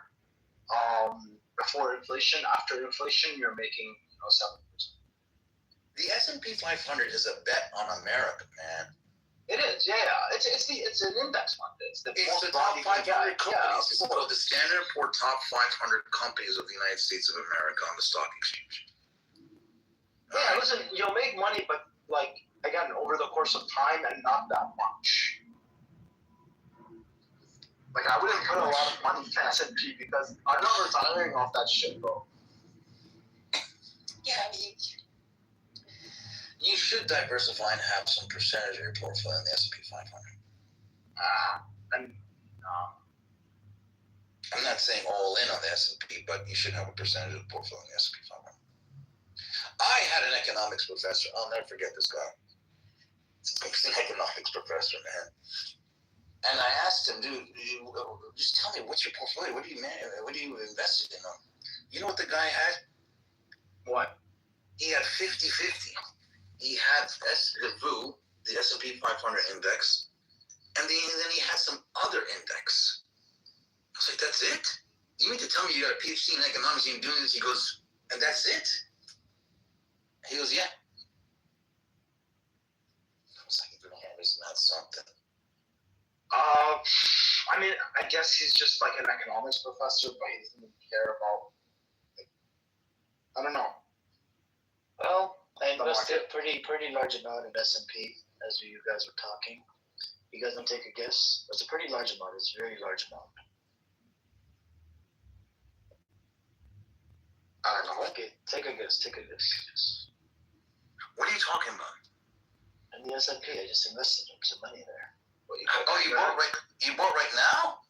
Yeah. That's just to try it out. How much money do you think I invested? $1,000. $10, bro. Want to try it out? $10, dude. What? You're gonna make 16 after 30 years. I know. I just want to test it out, and then when I have some money, test it out. This is not a. That's a. I want to give it a shot. 10 year, 20 year, 30 year. Anyways, I'm gonna invest more money later down the road. Once the market opens up, market's closed right now. Well, but Sam, I think you make more money on the on the options, Sam? No, listen. Options, you can make a lot of money. You can lose a lot of money. Yeah, I did. I lost $500 on it. You can be in options. I mean, seriously, man. You can make 6 figures and 7 figures, but you can also lose a lot. It's true. Oh, I looked into bully market. Yeah, Ontario is on a block list. But if you were in Quebec, you would be allowed. If you're in Quebec. Well, 1,000 for that. Yeah, you want to drive to Quebec? It's right in here. So only like 4 hours drive. Right, it's not about driving to Quebec. You can meet up with that psychopath Randy. You know, that claims that you had. Randy lives in Ottawa. Bro, Randy lives in fucking Quebec. The guy that. No, he lives in Ottawa. I know who you're talking about. Okay. Yeah. Now you can also be smart. Well, you can also sell options too. Yeah, I mean you have to play both games depending on how you think the market's gonna flow, right? Yeah. No. So you wouldn't recommend because I've been looking into options a little bit. It's complicated. I'm staying away from options because a lot of you folks are in it. So when I hear a lot of you folks are doing something, I stay away from it. Fair enough. So what do you do? Just regular stock trading? When I start hearing everybody people that aren't who aren't in it for a long time, so they start talking about something, I run away from it. Fair enough. So you just do regular stock market activities? Well, yeah, I trade different financial instruments. I trade different world markets. Okay. I'm not really futures and. Well, no, I'm not interested. I used to trade. I don't even need to trade the futures anymore. I just don't even need to do that stuff anymore. So gold, silver, what do you do? Why is it called gold and silver? I don't even need. I just don't even need it. Here's the thing, Benny. I'd rather buy a farm than buy gold. Farm? Yeah. What kind of farm are you gonna get for $5,000? No, of course not $5,000. If you're gonna drop a mill or two, why bother on gold? I mean, no, I know. I mean, it's just an ounce, every. That kind of stuff. What am I gonna do? Hold on to it, and then everywhere I go, I gotta remember where I put it, and then it's such a pain, man. Honestly, there is value in holding the actual value. Yes, but I'd rather hold the land, the farmland. I'd rather hold farmland. So you can buy the farmland with like the appreciation on metal. That's what I think. I'm gonna go. If you really want to know what I plan to do, I'm buying farmland. If you want to know. Yeah. I mean, that's really good. I bought farmland too, or I bought close to farmland. Like I can't actually buy the actual farm, but I buy in the area of the farm. Yeah, I'm gonna buy the farmland. I'm gonna grow up, and then the land is gonna produce produce, and then I can sell the produce from the land. And if there's appreciation, as everybody's speculating on the gold, fine. And the farmland is a hard asset. It's a hard asset. Also, it's land. It'll appreciate. So I'm making the appreciation. No, food is big, bro. Food is that's right. Yeah. Oil, right? Yeah. I say there's a lot of small farm communities all over the country. Why do you think Bill Gates is Bill Gates is buying a lot. Yeah, obviously. He's a large farmland owner. Yeah, but you don't have to only buy the farm. So if you go to these small rural communities, there are residential lots that are vacant, right? Undeveloped, sorry, that you can buy for 10, 15K. And those have massive potentials when food industries pick up. Well, okay, yes and no. You got to make sure there's a water supply in that land. Oh yeah, there's water supply. Okay. Especially in my case, because I'm talking about Canada, the north is fully open, and there's great potential not just for mining resources, but also just increasing our farm production over time. The Northern Ontario is a gold. I know some big heavy hitters who got into the farm. That's why it's kind of quiet. When it's really quiet about something, they're up to something. Yeah. So these big players, they already bought the farmland. They're getting ready for something. They're either getting ready for the new AI technology that's going to come in, that's going to make farm produce on scale. Have you seen the technology that came out now? The Chinese, they created these things that pull large trucks. They go into farmland, they zap out the pesticides by photo detection. Not the pesticides, the weeds. I'm sorry, the weeds. So you don't have to use pesticides anymore. So now the quality of the food is better. Not only that, you reduce the cost of using the pesticide. So win-win.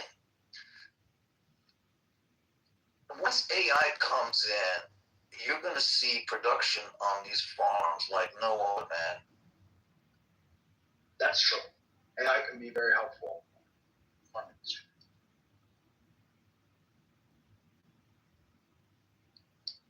Yeah, Graham. It photo detects the weed and zaps it with a heat zap. Whoa! No pesticides. The thing is, if I had a couple $100,000 right now that I could actually, and at the time, to actually build this out, I would actually build a hydroponics system. Hydroponics and aquaponics. Yeah, okay, fine. That's a great idea. Fine.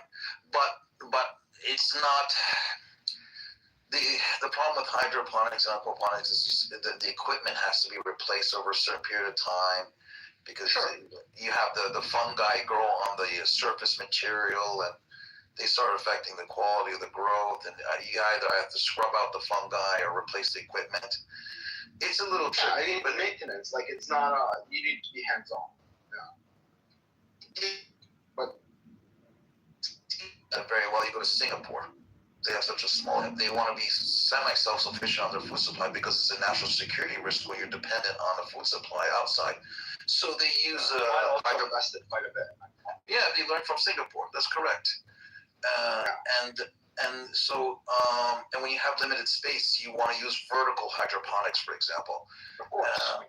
And so I did a whole study on that. I was in Singapore studying their systems. I was doing that study. I did a study on it. I was gonna do it in Bahrain actually, specifically for tomatoes, because tomatoes are one of the very valuable crops that you can grow on aquaponics, all the while still being expensive in the market, as opposed to leafy green, which are also good, but they're shorter, obviously, farming season, so you can grow a lot more of them.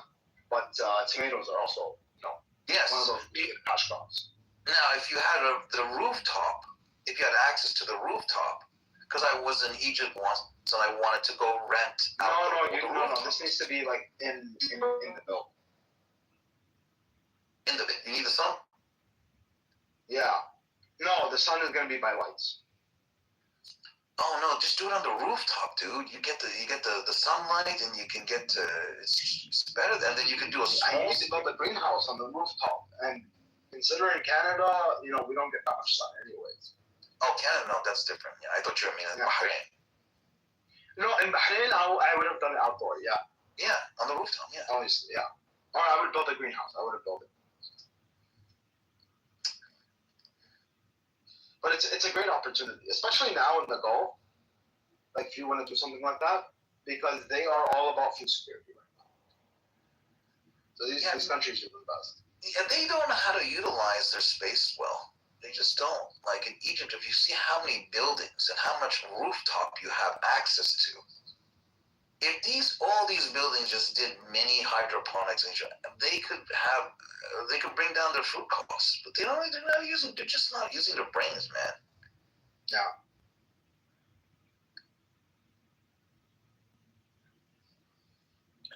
Sam, do you do predictions? Predictions? Can you predict what's going to happen tomorrow? Everything has. Yes, Amir. Well, that's what the market is. The market is based on hope, the prediction of hope. But of course, it's about actual, on Strait of Hormuz or other stuff. You can predict if it's. Oh, that poly market? No, I don't deal with that. Not poly. The legal one is the one that's allowed in America. It's a Kashi. Just don't bother with that stuff. Don't bother with that. No, I'm not ready. I'm asking you. I don't bet, bro. No. When I was younger, I did that silly stuff. Don't waste your time on that silly stuff, man. But you can bet on whether the Strait of Hormuz is going to open or not. You see what I'm saying? I mean, that's a tricky bet. I wouldn't take that bet anymore. No, but it gives you the year. Okay, how do you figure that out? Okay. I'll read it out to you guys. I'll read it out to you guys. Instead of you in Matrix, you gotta go to different McDonald's, bro. Different McDonald's. Alright. So look, there's people betting on it, right? So then why would you just go to that table? Sam, we can't hear you, bro. Go to a different McDonald's. Yeah, I'm back. Alright. What were you saying? Yeah, but you gotta figure out how do you even calculate with the odds? Change the voice quality to low. Click on three dots on the side. Sam, click on the three dots in the corner. Change the voice quality to low. You have to know. Oh my god. Are you able to change it? Change the voice quality. Because, Hi. Alright, go. Amir, just listen, man. Just don't do it, please. Alright? No, I don't. I'm asking you because you could predict on this shit, right? Whether the Strait of Hormuz or other political shit would open up, and it gives you years. 2026. There's a thing for October 2026, and then there's a thing for February 2027. You think it's gonna get normalized before 2027? And if you bet $100, you can make $18, $20. And if you do it before October, you can make about $60, $65 on $100 investment, right? If it happens. If it doesn't happen, you lose $100. What I'm saying to you, because stock market, just like you're playing the stock market and shit, right? And options, that's the same shit, right? No, it would be similar to options, but not stocks. Because stocks you're buying after. You're not buying any. You're just placing a bet. But are these assets guaranteed if the company files bankruptcy? No, there's no guarantee on the assets. They are assets nonetheless. In this case, you're literally just buying a bet. It's really no different than just go to the roulette table. Or or the racetracks or anything like that. Yeah, go to Baccarat. You have 50-50 chance. And that's how options work, right? With options, you can lose all your money. Yeah, you can definitely lose your money. Yeah, it's an option. It's a contract to buy. So before October 2023, or sell. the payout is 1.46 times, a 63% chance. And I think if somebody was to bet on that Benyadam, you probably make money. Well, as I said, I'm not allowed to because of the jurisdiction I live in.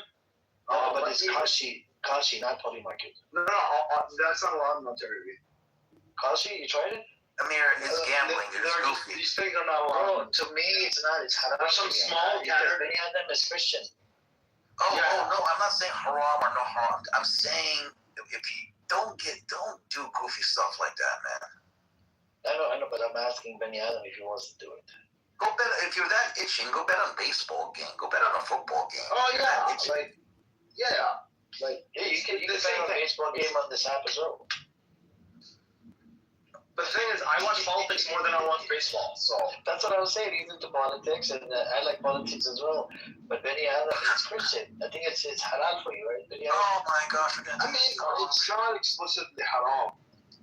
There we go. Is that it? But like, listen, I wouldn't bet like my house, right? Like I'd be a little bit. You're just putting $100 in there. If you lose, I would put a couple $1,000. Well, not $100. Not a couple $100 is okay. You play with the market. No, I would put like. No, I would put a couple $1,000 in the market just to like play with, you know, make a $200 investment here, $500 here. Bro, $65 if you win, Benyadam. $65. Yeah, dude, I can't do it. So I don't know why. That's 65% profit right there, bro. Yeah, dude. Okay, I can't do it. I don't know why you're asking me about. No, I know. I'm just letting you know. I know this already, dude. I've looked into this years ago. Yeah. Anyways. Yeah, Sam, I'm not gonna mess around with it. I'll listen to your advice. Okay. Yeah, thank you. I'm looking out for you, man. No money, man. I don't have money. Unless you wanna give me money, then I'll have some money. But until then, no money, no honey. I don't even. Amir probably has like $1 million stashed away. I wish I did, man. I wish I did. I think you could. Nah, I got a lot of debt that I have to pay. Astaghfirullah. You took interest loans? Thanks to COVID, man. Yeah, I took it from the government.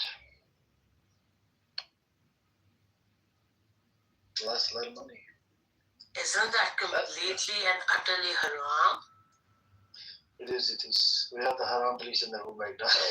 Wait, so Amir, do you put your money in like, just like you have some money just in a savings account collecting interest, like whatever, 1 or 2%? No, I don't even have. You don't do this? No. Well, you know you're losing, like your money is losing value over the years. So like you put $100,000, like you're losing $3,000. I know. Like this is what do you do, man? I don't have savings account. Even on the stock thing, I barely invest any money. I don't like test the waters. And then maybe down the road. Listen, like usury is haram for Christians as well. Okay, right? But the thing is that like I would say that 1 or 2% basically keeping up with inflation. I don't think that would be haram. Like I think it's more like 20, 30%, even 5, 6%. Like anything above inflation, I would say that you're getting into the haram, right? But I think for like I don't know. What do you think about that? I don't know. Look, it depends how you like you remember Moha? He used to justify the alcohol. Yeah, that's not the same thing. I'm saying that like back then they didn't really understand inflation as well as we do today, right? That money like loses its value over time. So it's not riba. Like I wouldn't say that it's usury if you're just countering inflation. I got you. Yep. If I had the money, I don't think I'll do it in savings. I'll probably do it. I'll play around with the stock market, different stocks or whatever. The halal stocks if possible. So you're not have all of your stuff, but money in stock, right? Some tucked away. I know. That's what I'm saying. I don't have some tucked away. Just whatever I make, it goes to the bills. That's how it is, man. American life, you live head to mouth. Before it was good money prior to COVID, but after COVID, I got stuck in a lot of different. You're like 75, man. You. I know it is. 75. Yeah. If I filed bankruptcy today, I think, probably, you have to give up my house and everything, bro.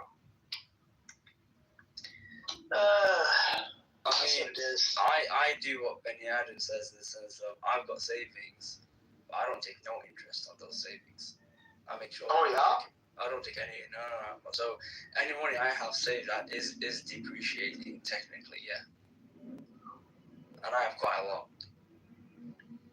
So what? Don't you think that would be like exceptional? No, it's not. It's not because it's very black and white.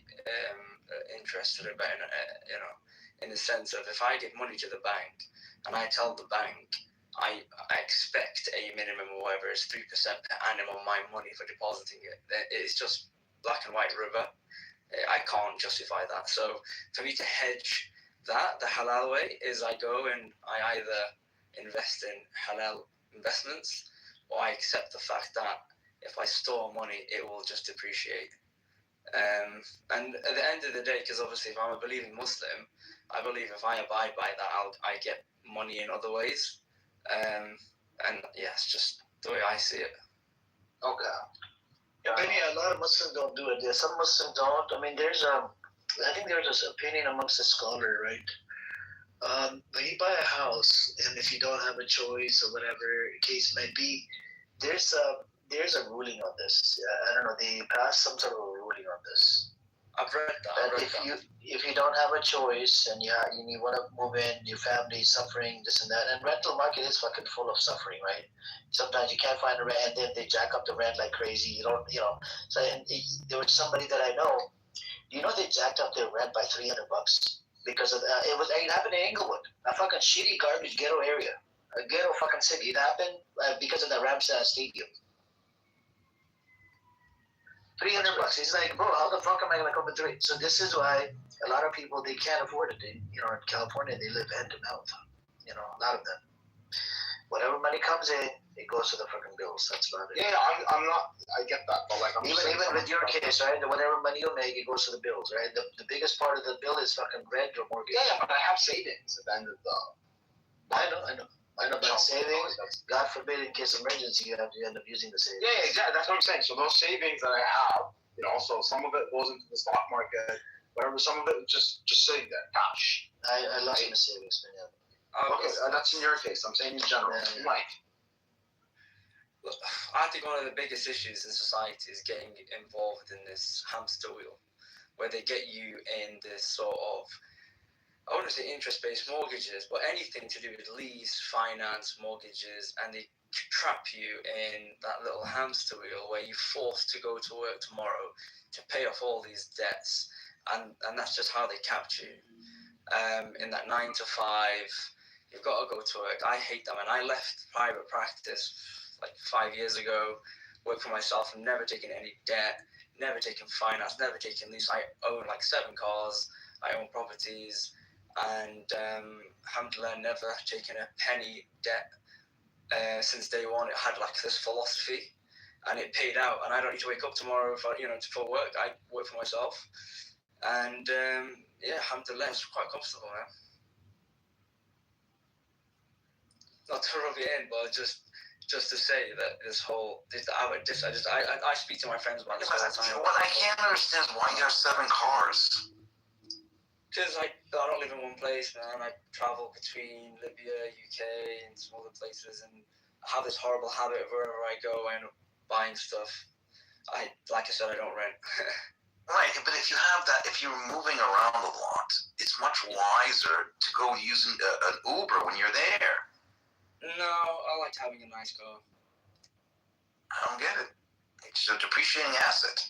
It is a depreciating asset. You got to make a lot of money to afford it. I think we can get an electric scooter, fold it, and then just put it in your backpack luggage. Take it with you.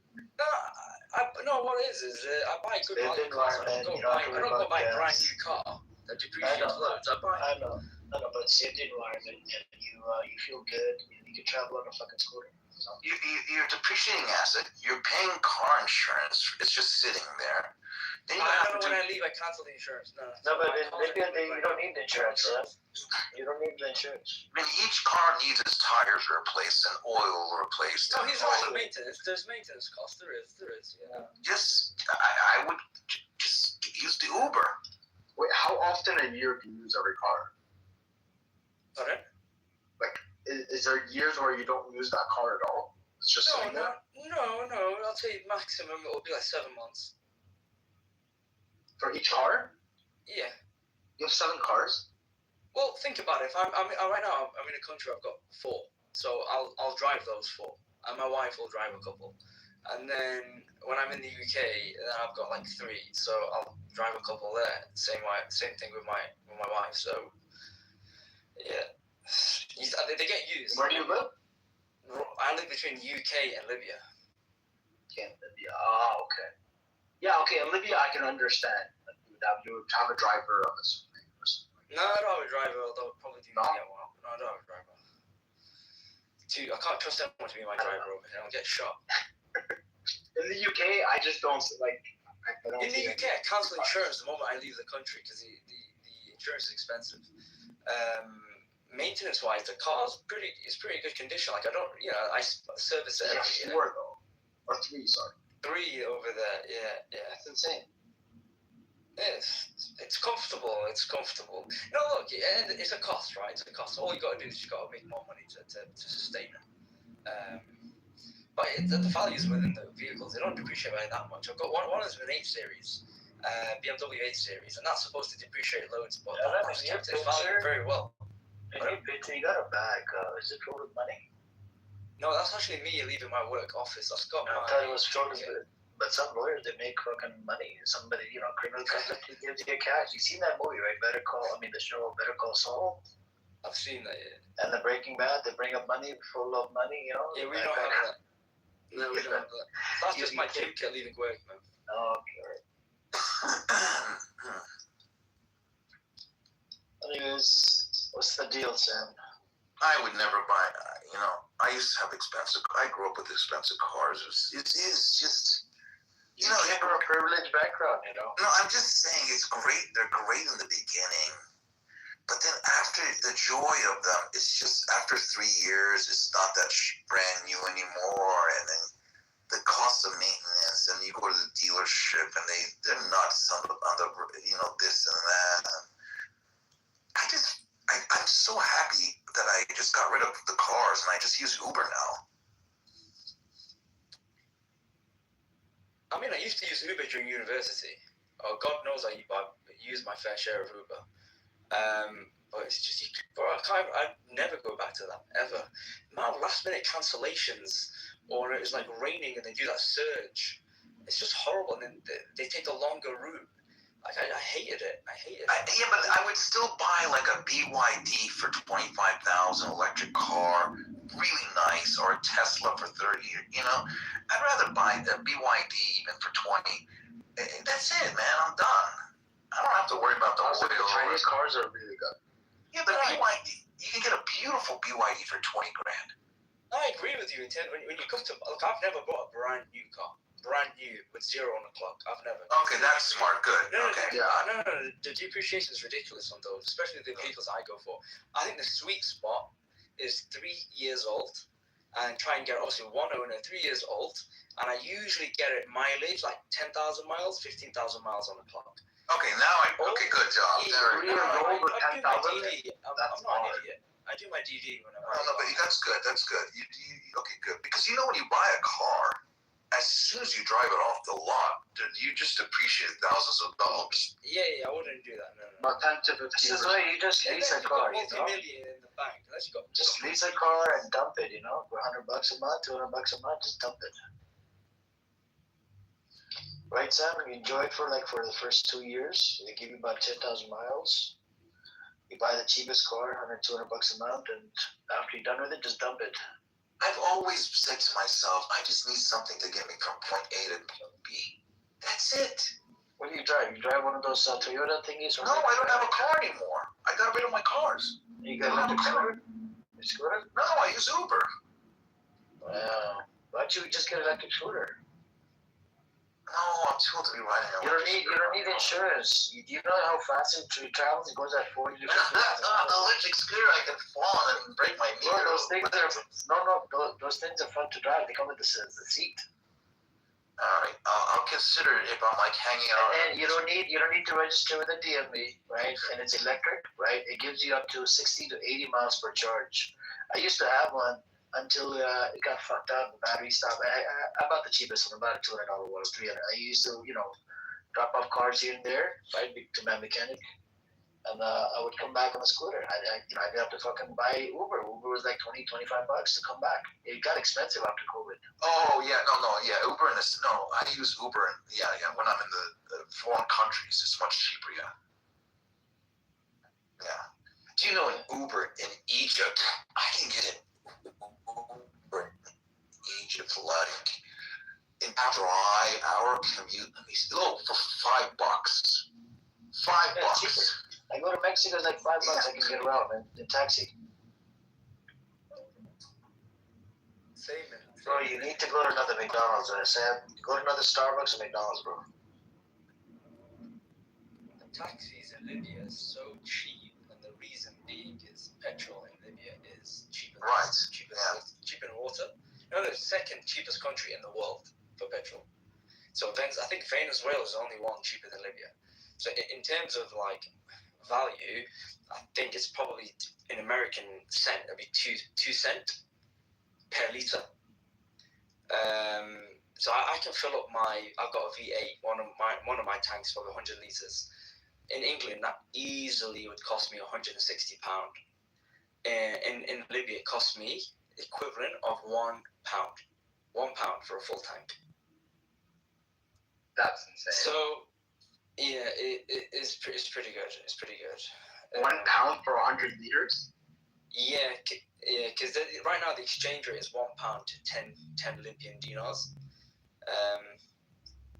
And that gets me it gets me. So 10 Libyan dinars to fill up 100 liters. Essentially, yeah. And you don't even have to get out of the car here, man. In England, you've got to get out of the car. Yeah. Sit in the car. Holy shit, that's insane. I just Googled it. The Chinese cars not allowed in America due to... Right. They don't allow BYDs because... Security reasons, because... they would just demolish. They would demolish Tesla. It says due to national security concerns regarding... because tariffs exceeding 100% on electric vehicles, EVs, and stringent safety and environmental regulations. So, they want China out of America. When I was in South America, I was using an Uber, and I got into this car, and it was really nice on the inside. I was like, whoa, this is a luxury car. I asked the guy, what is this car? He goes, it's a BYD. I was like, what is this? Because we didn't have them in the U.S. because they would demolish Tesla. The cars are very nice on the inside. They even charge faster than the Tesla. They even have a longer range than the Tesla, and they have a lower price point.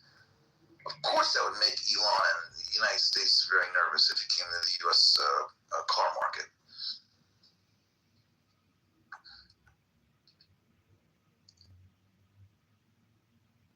Yeah, I saw those Chinese cars in Dubai. They're like really nice. They're very nice. They work quite well. They're cheap as fuck.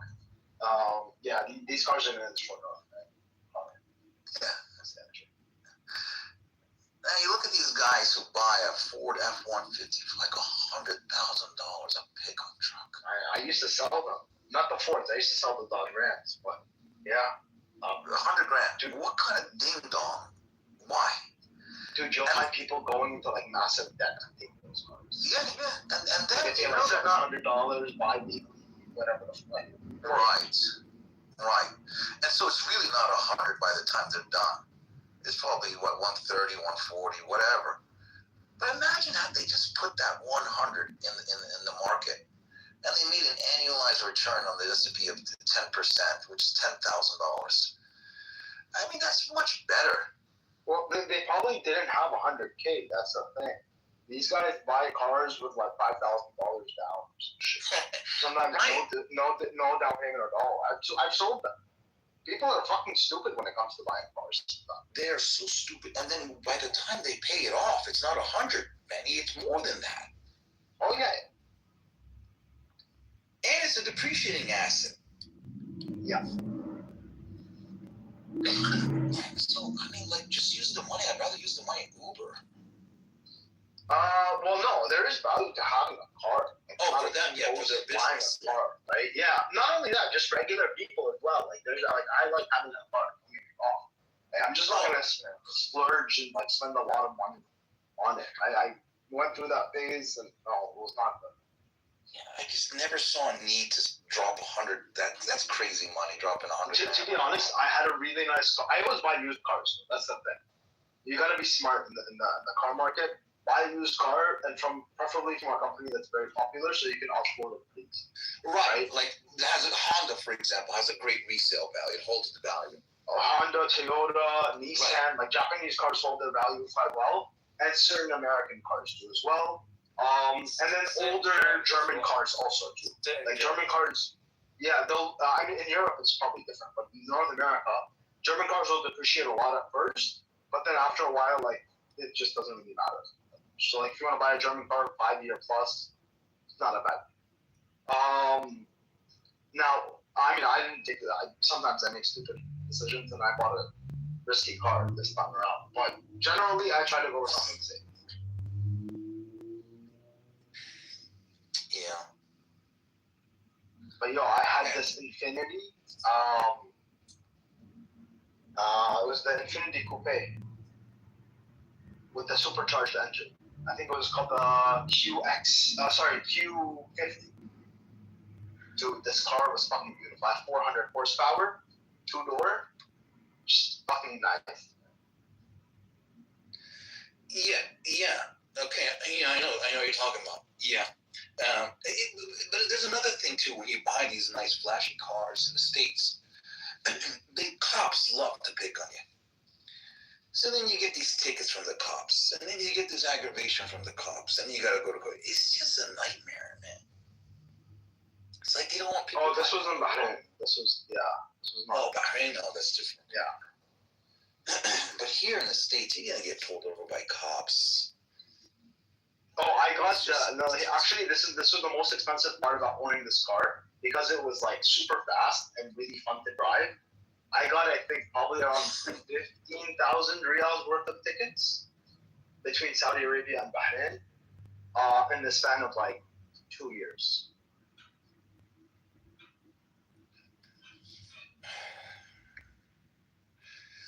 How much? What? It's about around $4,000. Are you serious? Something like that, yeah. They give tickets like that in Bahrain? Oh yeah. And it's by camera. That's the thing. Like you don't really have now. Not one ticket. You said in 2 years. Yeah, in 2 years, about $4,000, roughly. Dude, I was crying over like. Hey, what's up, Edward? Alaikum. We were talking about cars and Chinese cars where they're not allowed in America, and I saw it's like they're scared of the cameras, in those cars to collect data on the American cameras. They'll crush the economy. I mean, they'll crush the American car economy. Yeah, but the tariffs are very high. Thanks to this pedophile Trump. He keeps the tariffs high, and so that they won't be undercutting American cars. But American cars really are still shit. I don't understand. They have no comprehension of supply chain or anything like good manufacturing practices. Anything. It's crazy. Toyota's doing a good job. Toyota's like number one for Toyota, Honda. But the thing is, Honda interior accessories are shit. Honda slipped. It used to be in the 90s and 2000s really good, but I noticed 2010s it's it's still good, but it's under Toyota. Toyota's in the States is number one. Resale value is more expensive. Honda is more expensive than Toyota. No. Yeah. I can't imagine that. I mean, Toyota's there's so much money. So much. David, are you Shia yet? Huh? Are you Shia yet? Why would I do Shia, bro? I don't know. What the fuck are you? Who's speaking? Is it Omid? No. Yeah, it is Omid. Bro, calm down. To try not to do Shia Sunni bullshit in my room. You usually kick people out, bro. Calm down. It doesn't matter if it, and then, you coming from Jewish background, look, no offense to you. According to my scripture, you guys have a track record of doing some crazy shit. I don't know why he said me, though. I have not brought up Shia. So I don't want to go down that path. I mean, I don't want to pull my scripture on you. I'm not pulling scriptures. I'm just pulling. I pulled it on Black Rabbi, killing multiple prophets, spreading corruption. Yeah, and that's what you did. You're spreading corruption in my room. In my room. We need to coexist. Okay, Admiral General Aladdin.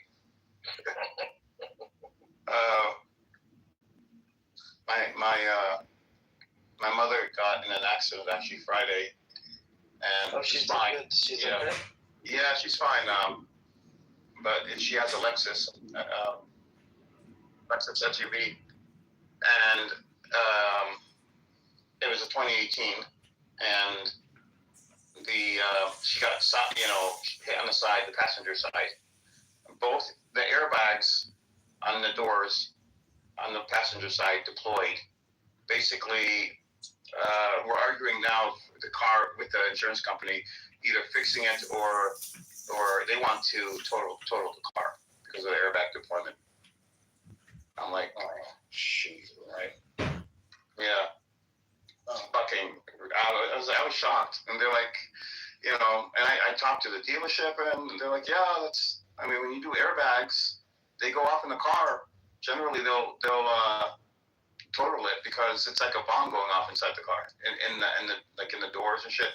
And to get it fixed, you have to go in and first off, new doors, obviously, new airbags, new everything, but then you have to go in and precisely align every sensor, every mechanical component with the for the airbags, because they're so there's so many safety features in them, or compliance or regulation shit. They have to have so many, what do you call them? Not just the airbags. For example, I didn't know this, but the belts, seat belts, the tensioner. Once the airbags deploy, the tensioner locks up. Once that happens, that's a lot of money to replace the entire seatbelt system and have it integrated back into the car again. It's fucking insane. Yeah, it is. Yeah. So now we're looking for a car. No, she doesn't have a car. So, what are you gonna do? What you said, Edward. So yeah. So going back to the car thing, and then you heard about the 14-point proposal that Iran is pushing, according to Al Jazeera. Yeah, I don't know. Is this the third proposal? I think Samoa was in here, right? The guy, I don't trust him. What he says. My God. He said that pull out the real one. There's another one, right? I looked it up on my thing. It only gives me 5 or 6 reasons, right? First is the blockade part, and remove the aggression for good. No more aggression. You know how the same points on their original plan, right? Yes. And no more. Hostilities and no more blocking of the certain hormones. They use 5 or 6, the same points from before. Yeah. See, it seems every time, we don't actually see the exact. They see them come up. Communication that they have, when it comes to the, points like that, outlining a ceasefire agreement, even with the Palestinians. Remember, we never saw exactly what something was when we, leaks here and there. He said the plan was leaked on Axios. Yeah. And I'm going to look for it. He said he was supposed to put a link. I don't think he put a link in the chat. I'm going to have to look it up. He said there was a leaked plan by Axios and maybe Al Jazeera. I don't know if they picked it up on this, but Axios always gets the leak part. Yeah, I trust Axios. They have connections. U.S., Israeli, Middle Eastern governments. I don't know why they have or how they have such good connections, but they to the White House directly. I think they're funding. Vance always leaks it there. Really? Yeah. I don't know. That's fine. Because they always get the scoop, and they get an envelope. You know, JD Vance gets a small envelope filled with money by Axios Probably does. by the end of the month. Cash money, not even credit. Cash money, so nobody knows how much money he's getting. Guys, I've been seeing some posts, and I felt to voice my criticism on mostly on Iranians. There is a lot of outrage. I think we all know there's a selective outrage. It's a real thing, and I think what's very funny, not funny, but it's just hard to comprehend, is that every Iranian who is so pro-war is more concerned about the internet blackout in Iran rather than all the universities, hospitals, cultural sites, and civilians that were killed in the bombing. The one thing that they're complaining about is the Islamic Republic cutting down the internet, not U.S. strikes killing their own civilians, universities, hospitals, or cultural sites. That's absolutely mind-blowing. Yeah, we have CMIC here as well. What's up, CMIC? Long time no talk. CMIC, you don't have to get mad just because Brother Fayaz put you down, man. You don't have to get mad. You hear me well? He's an older man, we do respect out of age. Yes, CMIC. Yeah. Why are your feelings got hurt? Like, I don't get it. You stop coming up out here. I once in a while come in and listen to it. I know, I like Iranian voices. You need to come in and share your opinion, Okay, I will do that. I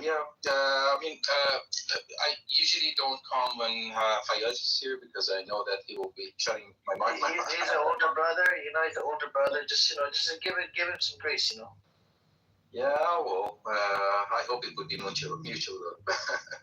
But yeah, good to see you guys. It's good to be back. Yeah, what's your take on this whole thing with what's going on, Strait of Hormuz and peace plan? And you want to give me maybe take 1 or 2 minutes and tell me what your take is on the meetings? I haven't heard much from the folks today, but my take is that we are in a temporary ceasefire at this point, and the war may break down at any point. And the reason why I see that is because we have to look at this war from another angle, not from from a higher level, rather than looking at it from the day-to-day occasions and changes. What I see is that U.S. Is in a point where it's thinking of a regime change in Iran for a longer term. Initially they were thinking about short-term change, but now it's longer term. But that strategy is not changing at this point. And there are reasons for that. I can get into the details later. But Israel is finding some mutual benefits with U.S. That's why they're there. And so I'm expecting the war to break in again.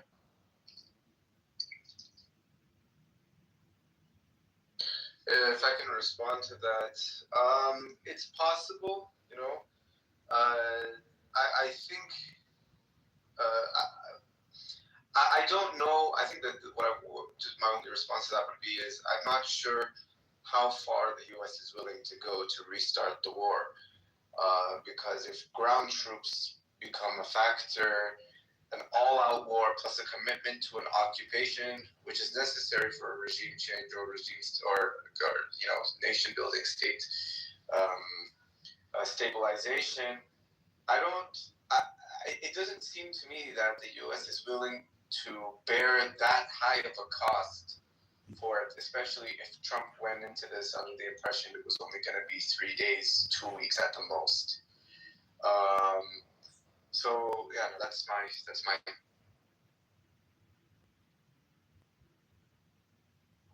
Yeah.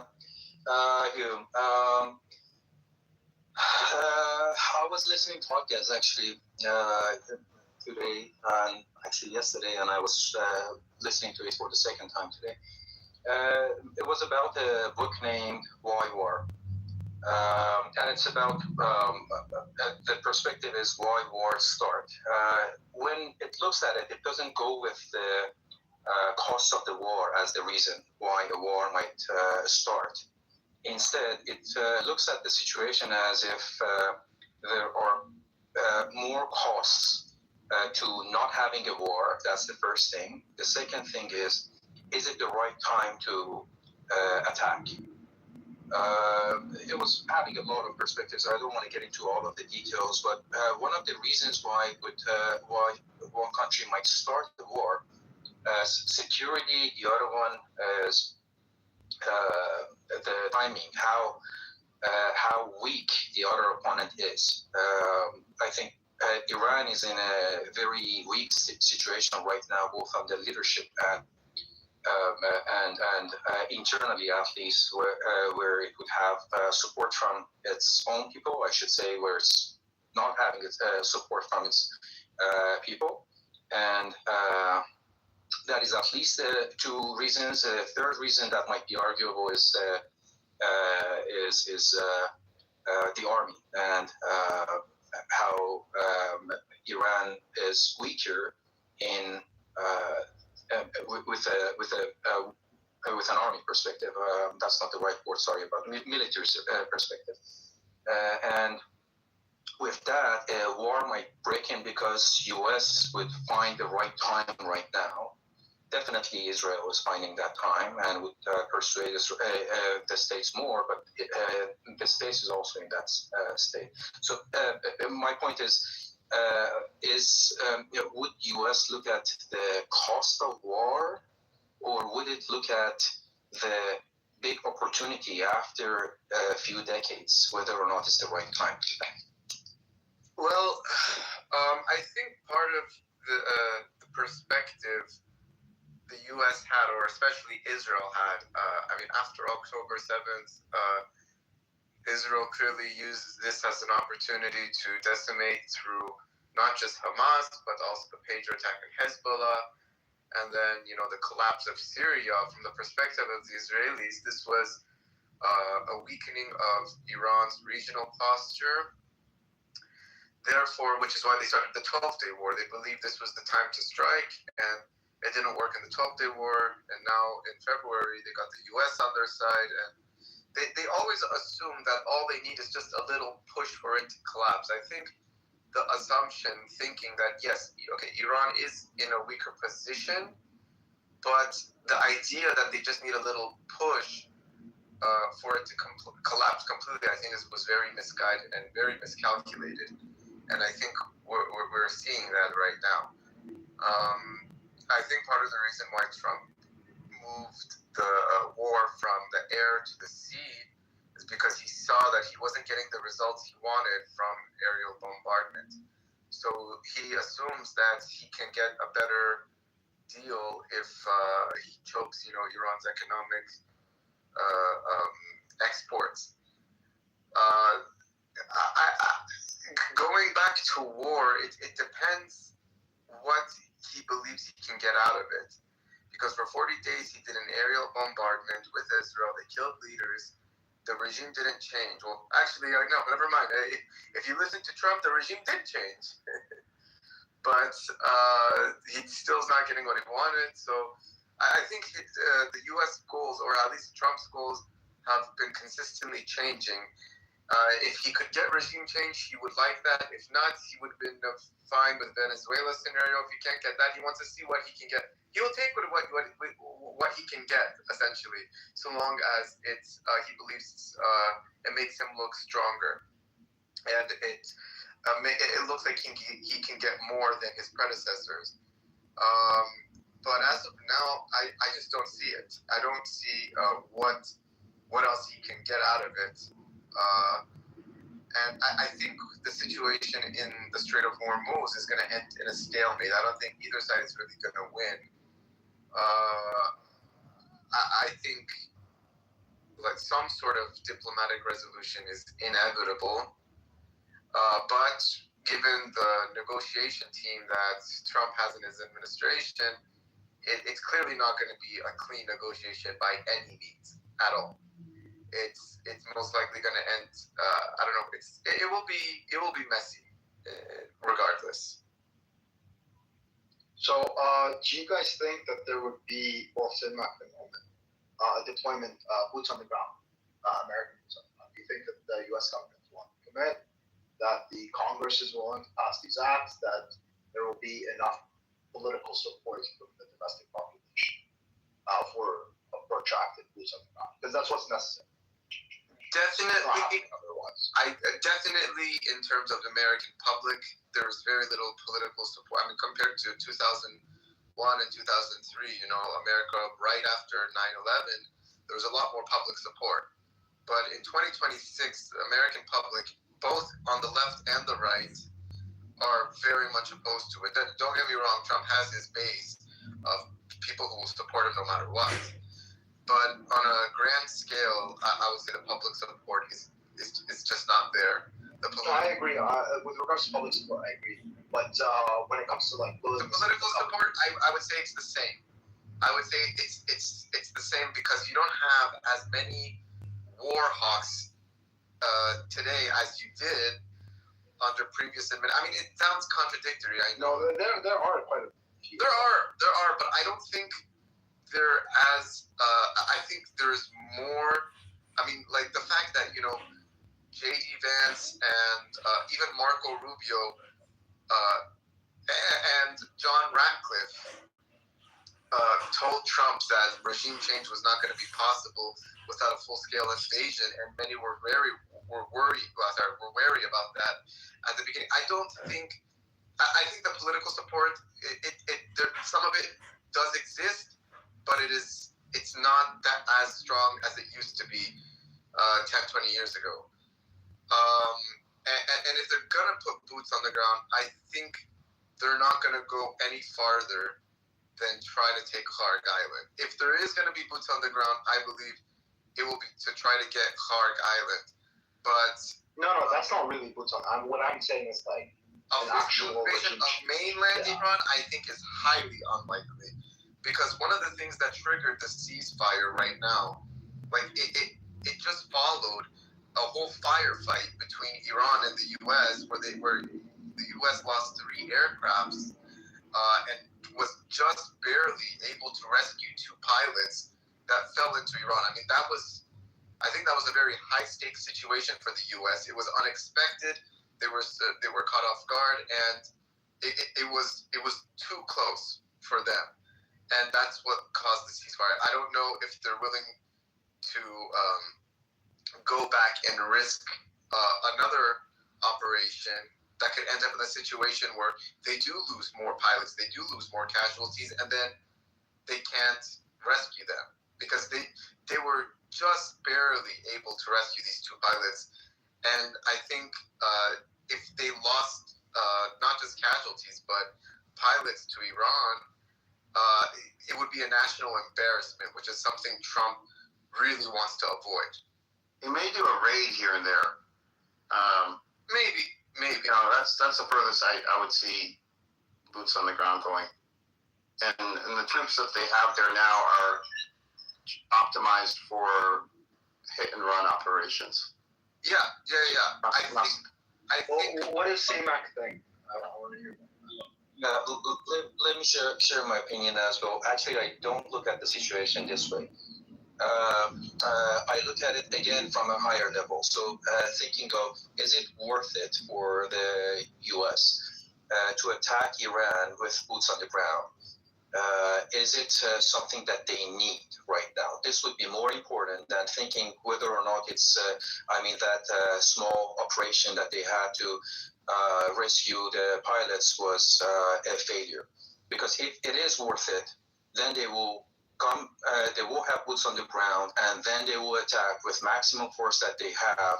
And believe me, we like it or not, they will win because they have maximum amount of weapons that Iran cannot even counter any of them. Not any of them, but a lot of them. So that's not how that works, though. Just because you have superior firepower. Yeah, exactly. But that's my point. So because they have the superiority in weapons, it doesn't make it reasonable for them to attack.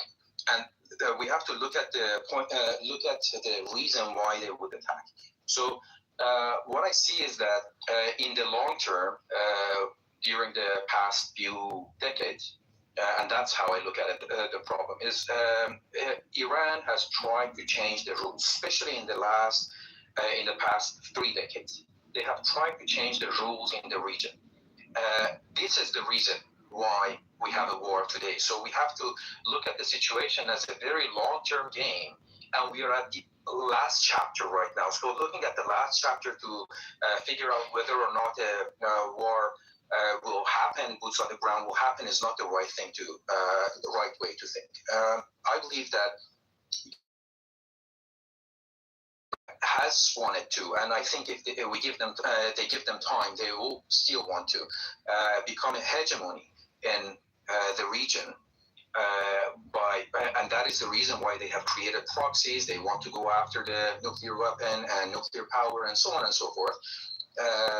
This type of change in this type of rule change they want to make would be the reason for U.S. to go against them. Now, looking at unlike Omid, I think Trump's words about regime change are actually accurate. He's not making jokes. He's not making fool of himself. Although everyone looking at it, including myself, in the first days when I heard that, I was like, God damn it, this guy is going crazy again. So do you think regime change is capable without boots on the ground? So no, wait. We have to first define what is regime change. Okay, that's the important piece.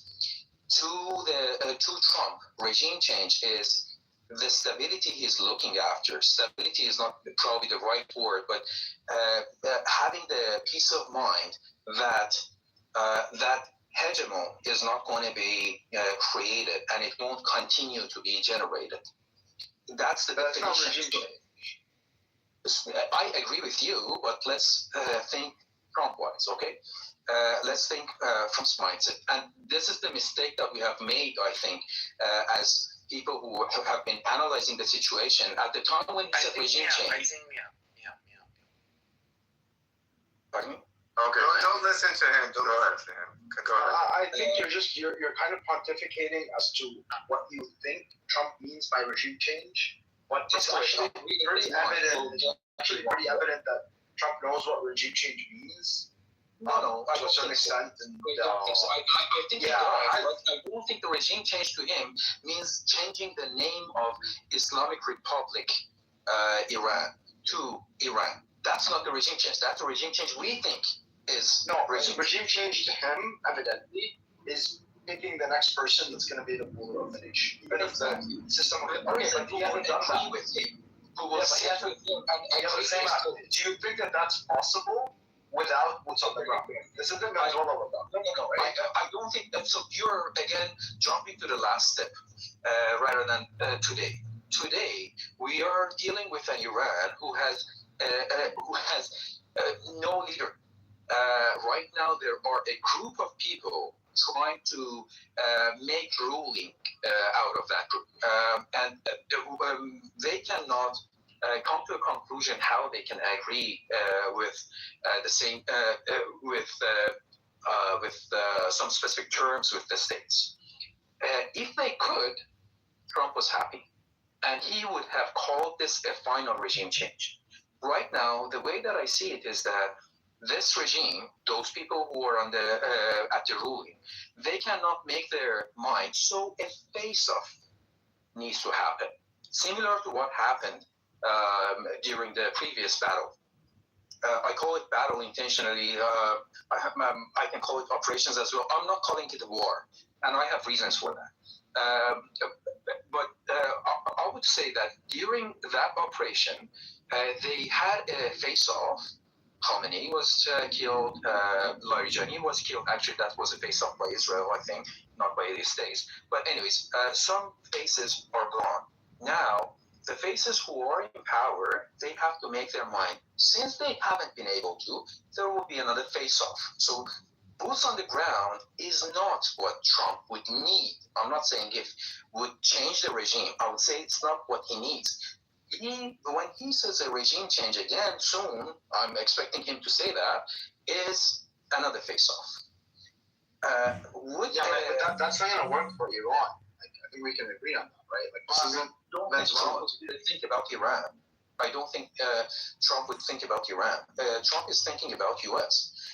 Trump is. I'm saying with regards to regime change, like that's not gonna like this. What you're describing as the Venezuela model is not going to work in Iran. In Iran, you need more of like a Taliban, like an Afghanistan model, and that didn't work out at the end of 30 years. It's not compared to Afghanistan, but you're compared with Saddam, right? Even with Saddam, same thing. When they came in, they took out Saddam. Then you had a resurgence of all of the terrorists, right? Mm-hmm. And the Shia leadership that was in charge of Iraq was actually just loyal to Iran. So yeah, you made a power vacuum. That power vacuum was filled by forces that were not friendly to you. You're going to have the same thing happen in Iran if you really do that. If you really dismantle the government, but that's not evidently what's happening. Evidently, what's happening on the ground in Iran is you have basically the IRGC is in control. It's effectively a military dictatorship under the guise of an Islamic republic with a supreme leader and all. It's a fairly stable structure. And I'm not like a supporter of IRGC at all, but I'm just looking at this objectively and saying that, if they want to accomplish this mission of even a Venezuela-style regime change, which I don't think that's necessarily what they want, the Hawks specifically, no, you're going to need boots on the ground. And I don't understand still why you think the Venezuela model would not work with the mindset that Trump has. I get it that because of the regime change as in the mindset that IRGC has. That's why it won't work. Can you explain? The IRGC, or the Islamic Republic, in its founding, was founded on the idea that it must resist the West, specifically the U.S., and therefore their strategy has shifted from not just U.S. out of Iran, but U.S. out of the region. The whole purpose behind proxy warfare has been, first of all, Iran has been under sanctions for 47 years, so Iran hasn't been able to keep up its conventional military capabilities. So proxy warfare was one that was much cheaper, and still, it kept Iran. It deterred war from Iran for the past 20 years up until now, up until October 7th. If their strategy is resist the U.S. and the West at all costs, then you cannot get a Venezuela model, because anybody who's part of that system is not going to at one point just capitulate to the West, which is what happened in Venezuela. Delcy Rodriguez agreed to, cooperate with the West or cooperate with the U.S., but in its founding ideology, for them, they believe resisting the West is not just an obligation; it's existential. Yeah, you have an assumption though. Your assumption is that IRGC is a single group. Well, no, you're okay. No, you're right. But let me explain that part for the others to get into the conversation as well. IRGC is split at least into two groups in Iran right now. One is led by Vahidi and Moshtaba. The other group is led by Ghalibaf and his group. These two don't have the same stakes. If a face-off happens, I believe that they will go after Vahidi and that group, not after Ghalibaf and his group. So basically, what we call Jabhat Muqawamat, or we can call it resistance or resilience. Front. Let's call it that. Okay, yes, you're right. I agree. And that mindset. Yeah, I agree with you. No, I agree with you very much that there are these two camps, the IRGC, and people who are in the Ghalibaf camp are much more willing to negotiate with the West. But I'm sorry to interrupt you, but this is very important because you're thinking that the mindset of IRGC that shaped IRGC 48 years ago is the only mindset that exists today. IRGC is split into two groups, and if you look at it that way, if a face-off happens for the one that is more radical, then the other group is willing. That's the assumption. I'm not saying it's right or wrong. I'm saying the assumption is that the second group might commit to an agreement and some terms. That's not. Okay, yeah. They will commit to an agreement, but they will not. I do not see them committing. The people who are in the second camp who are willing to negotiate and compromise, I have no doubt that they will make some concessions, some compromises, but not to the extent, not the maximalist goals that the U.S. has, not the bowing down completely to the West kind of. They will make some compromises, but I don't believe they will make a full capitulation move at any cost. I don't think that at all. I hear your point. That's correct. And I tend to agree actually with your point here that it wouldn't be enough for a regime change, as in the whole. We'll end up with something new. To Trump, I think that's new enough. That's how I see it. Yes. But let's look actually for the long term, going back to the first term of Trump and continuing that through Biden and now what has happened. If we look at it that way, the first round of Trump, it was a maximum pressure. And maximum pressure was to put the maximum economic pressure. My thought, if I look back at that time, is that the first term of Trump, he was trying to weaken Iran economically so that in the second term that he was thinking that he would have power, he would attack Iran and finish the war. This is, whether or not it would happen, whether or not it would be successful, that would be a very different story. We have to look into a lot of what if questions. That's not necessarily possible. But that was how he was moving his pieces. Second term, he didn't win. Biden came to power, and now he's back to power. So he has a short term. And short term, I don't mean 4 years. I mean until September, when the elections happened again.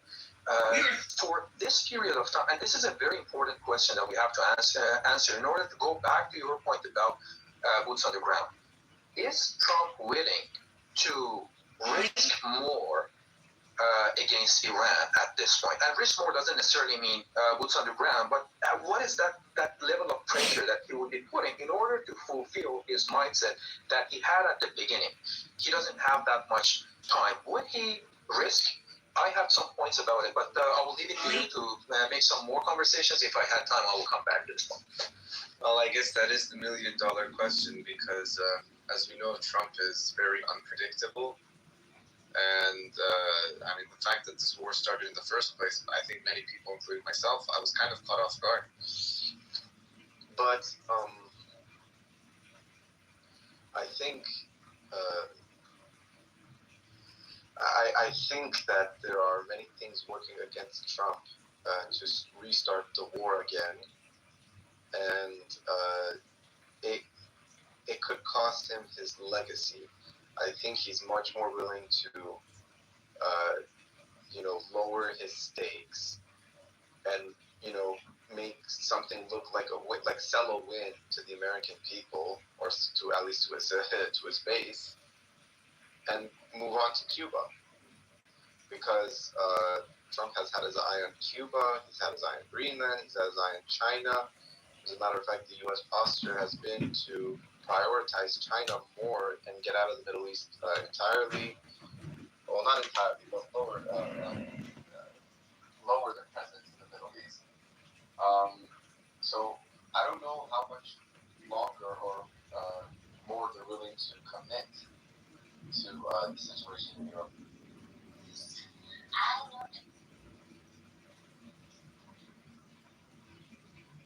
But, I just really am, on my toes all the time. That is such a good healthy instinct, though, Sarah. Totally. But you walk into a space and you're like, okay, how is my child going to die here? But in the back of your mind, not like, do you know what I mean? I don't know. I don't think that. No, you don't think it, but like you suddenly realize it. No, I think it's more just that, like, I'm really worried about, like, I'm watching people all the time. I'm looking for social cues. My gut says get out. I'm like, hey, guys, let's get out of here. I can't tell. I've learned that is such a like, I've had people who I hung out with, like, were never alone with my kids, but, like, I ended up finding out things about them far later. I lived in Mexico for a while. There was this That's because you talk so much, dude. You've got my problem. If we talk to people, do you talk to all the strangers in your vicinity? Only when I like the dangers. Yeah, I get the impression you're like, what's up in the grocery store, like everybody. Am I wrong? Dude, if they are breathing, they are talking to me. Yeah, and if they don't like you, you're gonna say something funny to make them like you. That's what's so weird, because like everybody likes me, and I'm like, but I don't like you. I don't really. Anyway. To yourself. Yeah, no. Seriously, but like I've noticed, I've learned that I can't trust that your own. You can't clock every danger with people. Like you can totally think somebody is like whatever. I don't let people babysit my kids that aren't related to me, that I'm not intimately familiar with, not because I think that it would be traumatic, but because it doesn't seem like it's worth the risk. Do you have any friends that are like family? Are you saying am I friends with my family members? No. Do you have friends that you're so close with they're like family? Oh, sure. And I'm very close to my family too.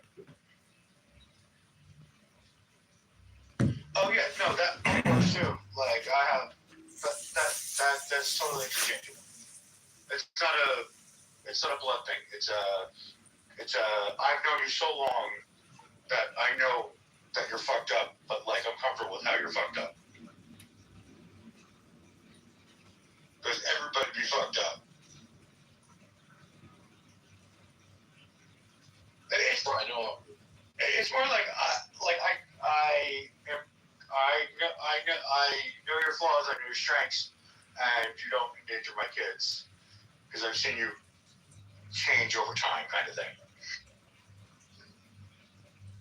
Does that make sense? I'm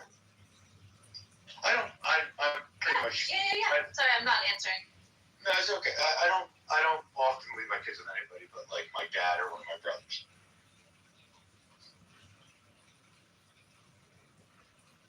Yeah, I would trust a stranger over my family.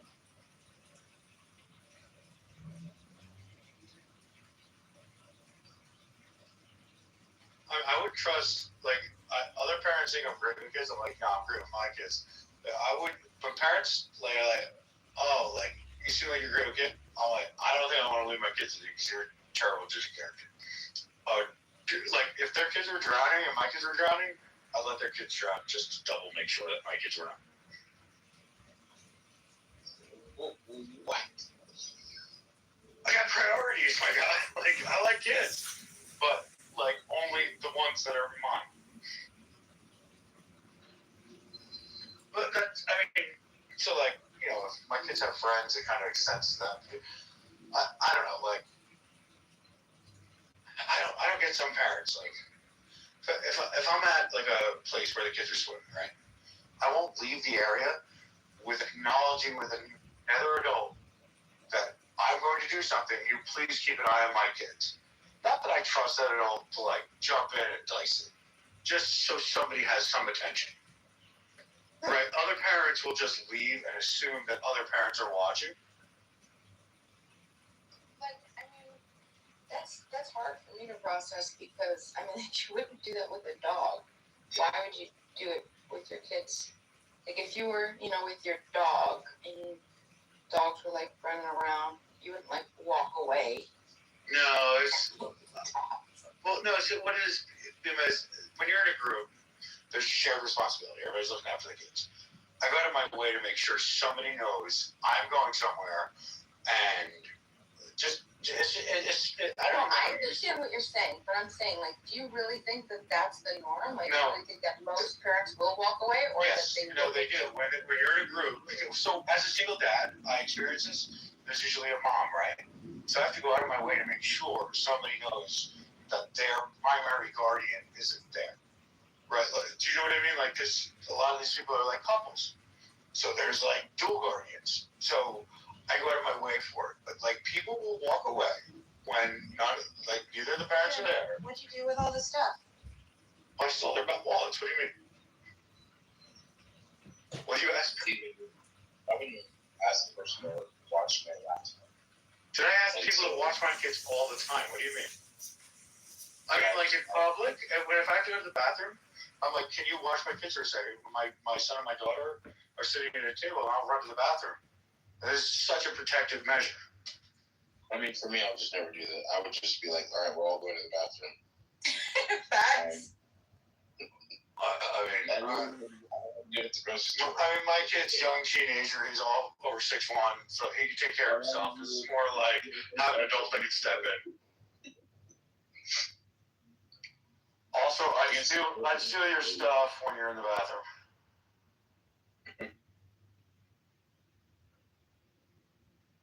Hey, do you guys want to hear how dirty I am? Well, Bima, Not sexually, Austin. Not sexually. all right. I mean, I'm actually. gonna say no. I'm just gonna say no then. Oh my. Oh, I'm sorry. I just derailed that. Please continue. You have a dust cloud in your hair? No, I do. I have like one of those carpets that's like, still have a wood floor, and it's like, so it's like one of those carpets that you throw over the wood floor just to like sort of protect it. You know what I mean? Yeah. And it's like really, really thin. So it's not like a fluffy one. It's like the real, real thin. And anyway, I just came into Begonias and I got dirt all over. And I was sitting here and I was just like, I got dirt all over. I said, I don't even, usually I'll like scoop it up like with my vacuum and my napkins. Like I have like these microfiber because I want to get like deep inside of the, but yeah, I'm to the point where I'm literally using a broom. I'm using a broom to do the first sweep because I got so much dirt on this carpet right now. Yeah, I am sweeping the dirt on my carpet into a pile and all that.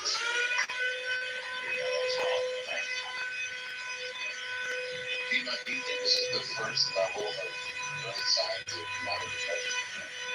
I didn't see it. I'm coming out of it. This is a good sign. Not minor. This is a good sign. So as I start on my surface, this is really good.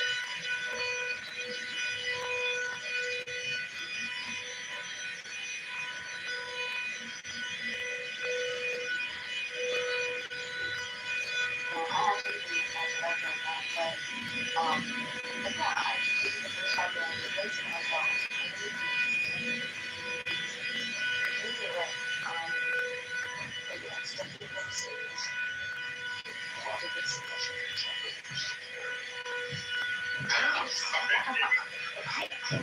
I'm still sweeping this part.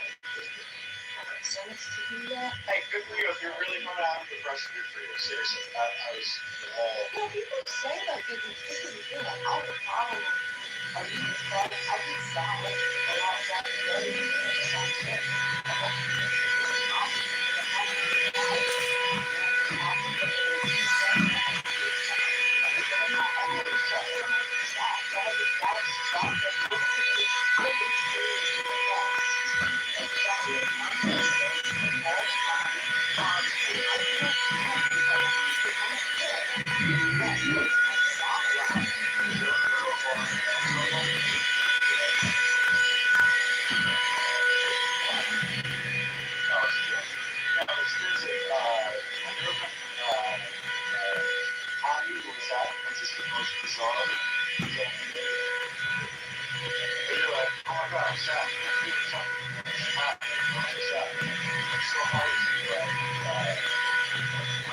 I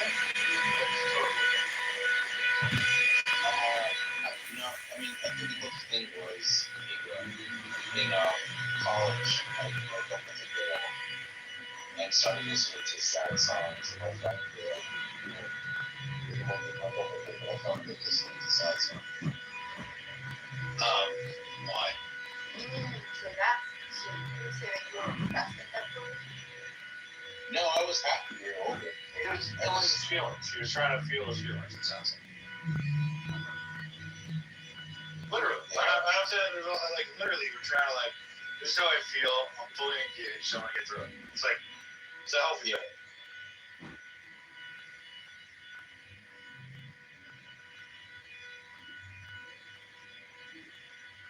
You can really feel happy that you're sad because you're feeling something, like, which is so incongruent.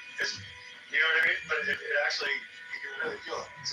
It's a bizarre concept. Sorry, I'm jumping behind you. I apologize.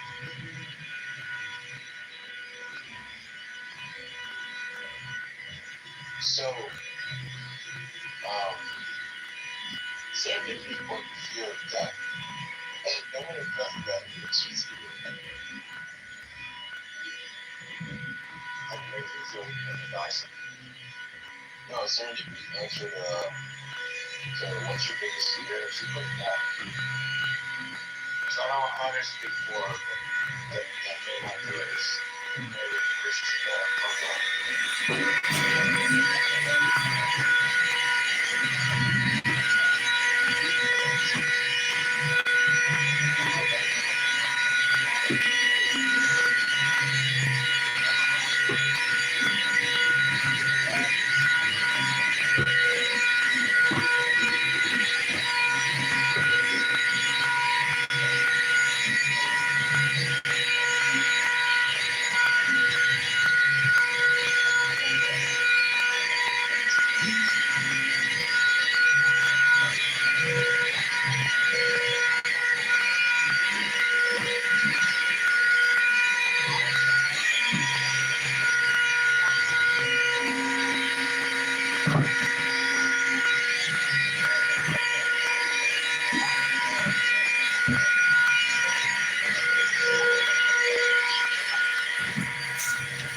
Edie, you there? I'm here. Is this your account from way back, or is this like way back? Is this my account from way back? So you remember when we had the, I don't know what group that was, the fighting racism thing with racism? Oh yeah, this is the same account I have. Okay. Do you ever see any people from those days? Yeah, I was there. I was fighting on the other side. Some months ago, someone was back online, but that was months ago. Sometimes I'll see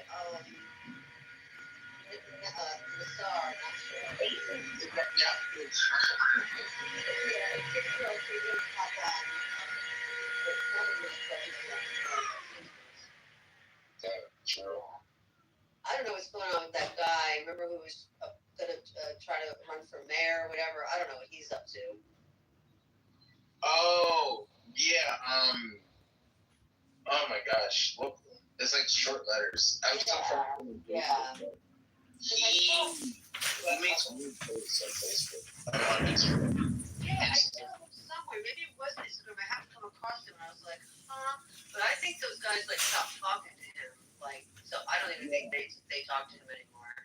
Him and Usama had beef for a moment. Yeah. Because Usama was sad about something, and then the guy was like, yo, stop being so depressed all the time. You're killing the mood. Because I don't want to hear people being depressed. But did you low-key just say, yo, stop killing the mood, kill yourself? Where I was texting somebody. Where did everybody go? Totally cleared out. Yeah, I showed up. So I had that effect. Yeah, always when else shows up. But yeah, no. So I mean, Nasser, I haven't been in a room with him, but I'll see him like in a room. Okay, so that was pretty recently. So I think he's back on. Okay. Yeah. I don't really talk to them. I don't know. Wow. That was a strange little group. Yeah, it was. Him and Melissa were dating for a while, and then she was Christian, he was Muslim, met his parents, and it just something didn't go well. Really? They tried to get past that, but I think something kept dragging, and they were just like, maybe she's better with friends. I knew, when she first mentioned, I didn't say to her, but I was like, there's no fucking way it's going to work. There's no way. Yeah. Are you becoming Muslim? Like, yeah, right, exactly. And Muslim, Islam. Yeah, I thought when she said that she met the mom, that the mom loved her. That's at least the story she would say. And then I never spoke to her about it after that, or her to speak about it. Something went wrong at the same time. That was small at that moment, but just escalated. Yeah, because they're not gonna. The family's not gonna let him marry a non-Muslim. It's just not gonna fucking happen. So I don't know. It's like you let one little drama seep in, and then it just creates so many little fractures. Mm-hmm. Yeah. Oh, and then Simon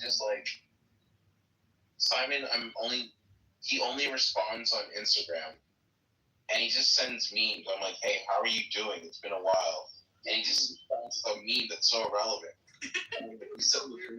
He's fucking weirdest in the bunch. I never really understood him. Those things are not okay. You just sent me a video of a person getting beat up. And I'm just like, oh my goodness. wait, why does that sound like Monica? You could be related. Oh, hey, how's it going? Hi, Birdie. Hey, do we know each other? Oh, we played a game yesterday, but now you play. Yeah. What were you saying, Kristen? I said we played a game yesterday. We played with Derisive, but we don't really know each other. Okay. True. No, it's hard to keep track because everyone's been changing their username, and I just changed it back because people were just like, "Who's this guy?" And I'm like, "You know how you talked about Obsidian?" And I was like, "Hey, can I call you Obi?" Oh, you're the OG one. I was changed to Obi. Nice. So, what's up with this thumb thing? Because you're driving me nuts. Oh, it's still there. Oh my god, yo, it went back. It's not my thumb. Well, it goes and then it's like, I have my thumb. Okay, no, just kidding, right? It's not my thumb. It's moving my thumb again. I'm holding my phone like how a fancy person drinks tea, and it's my pinky that's holding the bottom because anytime I'm on Clubhouse, I have a baby in my hand that's sleeping. It's easy to just rest my hand. Yes. So you need like an elastic or something on the back of your phone. Probably. Yeah. But I'm glad you're here. Thanks. I also have a burner phone because my phone got water damage on it, and it was $400 to fix it. Oh my god. Walmart got a $30 phone that looked just like my expensive phone, so I was like, it does everything the same. I'll get to the other thing eventually. But it doesn't have good dynamic audio because obviously you put one little plug on that audio spot and then it's muffled. But on the other phone, if you did that, at least you had other locations that would take input. So, but my bad. No, you're fine. The end. I just wanted to let you know because I wanted to hear what you would say. True. How bad is it lately? Is it like Charlie Brown bad? Almost. Oh wow.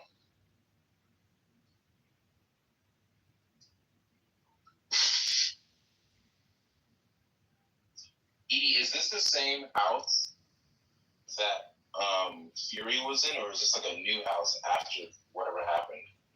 Oh, after the snatch that we usually have? Yeah, that's after. That's after we all broke up. Was it really that bad? No, it was over something really stupid, but I think that there was some tipping points. Exactly. There were some tensions before, and people weren't being honest about how they felt about certain things, and that just kind of blew everything up. Yeah, I think we're like, I mean, I know Serendipity and I were like, if this is the reaction we're gonna get over something stupid, like, I'm not fighting for this friendship, and so that's just kind of it. Yeah, it's interesting to see the change in dynamics on the app, because I came in when everyone was complaining about how the app used to be, but from my perspective, it was still pretty booming. I only have how many followers? Like 20 people, and that's probably a variable why it feels like not a lot of people on the app like it was before. Hold on, I smell food. Okay, good. Oh. Poop alert. Okay, sorry.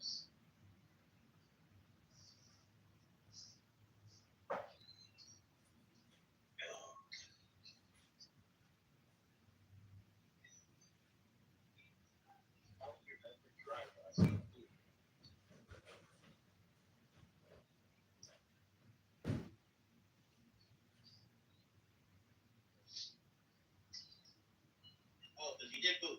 No! Don't move your delicious.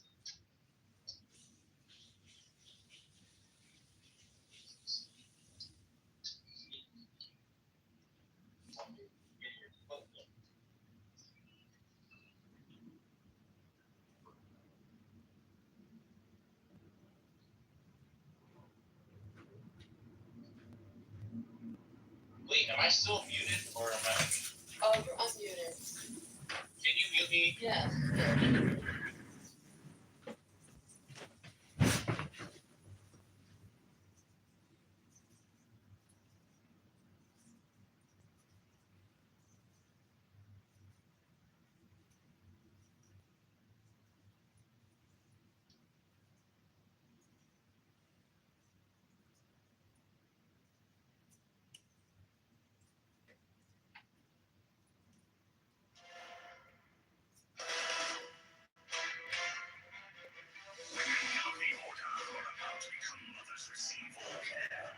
Attention and honor from all.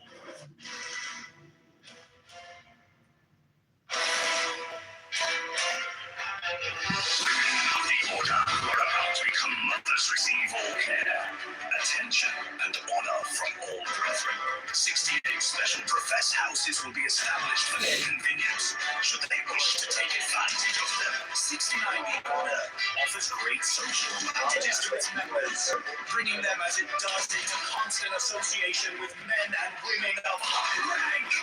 70 The Order offers extraordinary opportunities to its members in their trades, businesses, or professions, aiding them by cooperation and securing them clients or customers. Elevate goals!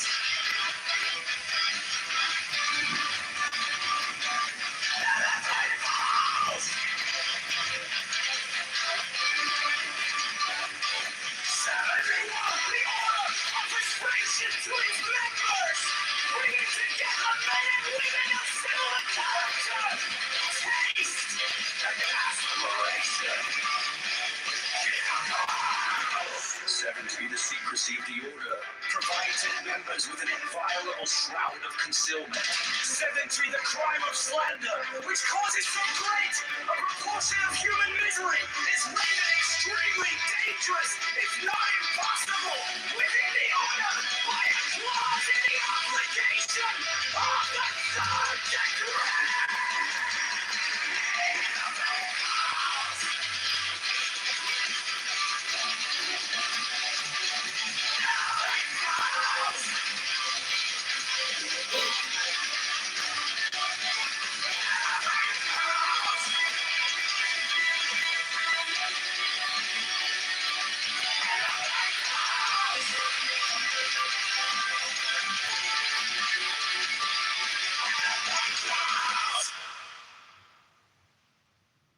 Chicago Mayor Brandon Johnson is a fraud.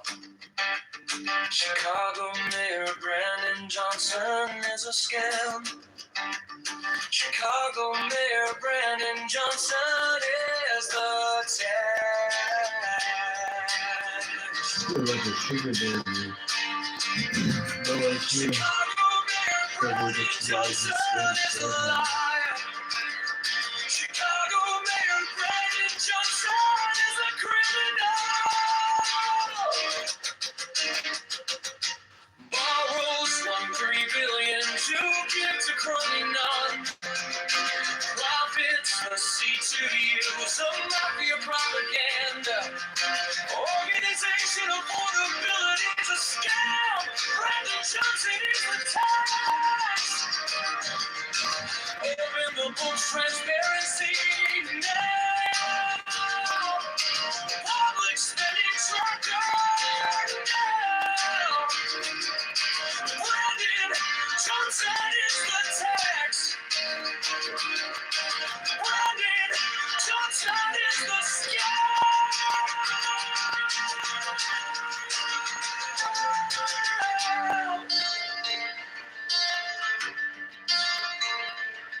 Reparations for black slaves is a scam. It's a black tax socialism. Taxologists on taxation is theft. Affordability is a scam.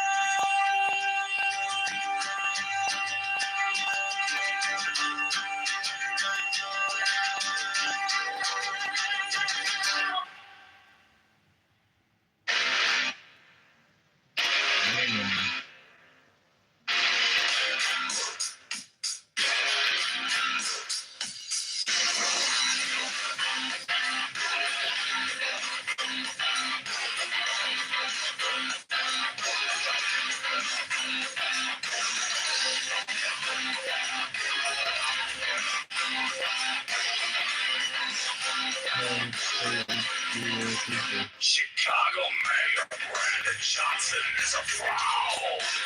Chicago Mayor Brandon Johnson is a scam. Chicago Mayor Brandon Johnson is a tax. Chicago Mayor Brandon Johnson is a liar. Chicago Mayor Brandon Johnson is a criminal. Borrows $1 billion is a criminal. CTU is a mafia propaganda organization. Humanity is a scam. Johnson is the tax. Transparency now. Expedition now. Brandon Johnson is the scam. Brandon Johnson is the scam. Reparation for black slaves is a scam. It's a black tax. One tax, all tax, all taxation. Affordability is a scam. Chicago Mayor Brandon Johnson is a fraud. Chicago Mayor Brandon Johnson is a scam. Chicago Mayor Brandon Johnson is the tax. Chicago Mayor Brandon Johnson is a liar. Chicago Mayor Brandon Johnson is a criminal. Yeah, one free Brandon Johnson criminal. CTU is a mafia propaganda organization. Humanity is the scam. Brandon Johnson is the tax.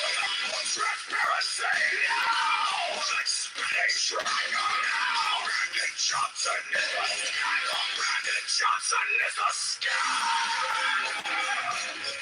Reparation for black lives is a scam. It's a black tax. One tax, all tax, all taxation. Affordability is a scam.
is a fraud. Chicago Mayor Brandon Johnson is a scam. Chicago Mayor Brandon Johnson is the tax. Chicago Mayor Brandon Johnson is a liar.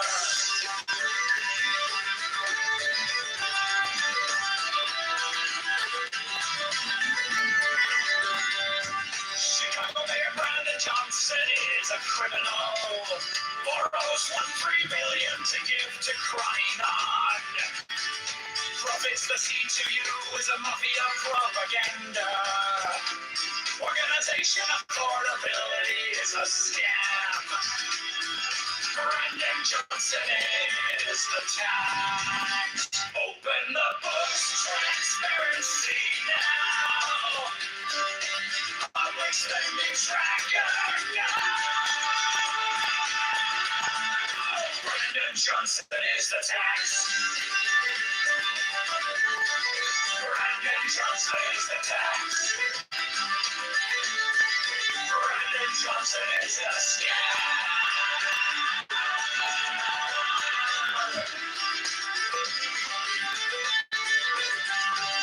Reparations for black slaves is a scam. It's the black tax socialists are taxologists. All taxation is theft. Affordability is a scam. Abortion Greyhound buses are murder for profits. Open the books, transparency now. Public spending tracker now. Brandon Johnson is the tax. Brandon Johnson is the tax.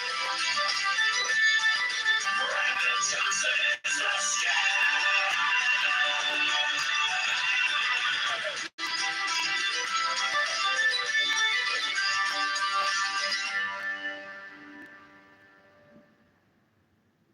Chicago Mayor Brandon Johnson is a fraud. Chicago Mayor Brandon Johnson is a scam. Chicago Mayor Brandon Johnson is the tax. Chicago Mayor Brandon Johnson is a liar. Chicago Mayor Brandon Johnson is a criminal. Borrows $1.3 billion to give to crony non-profits. The CTU is a mafia propaganda. Organization affordability is the scam. Brandon Johnson is the tax. Open the books, transparency. Now, public spending tracker.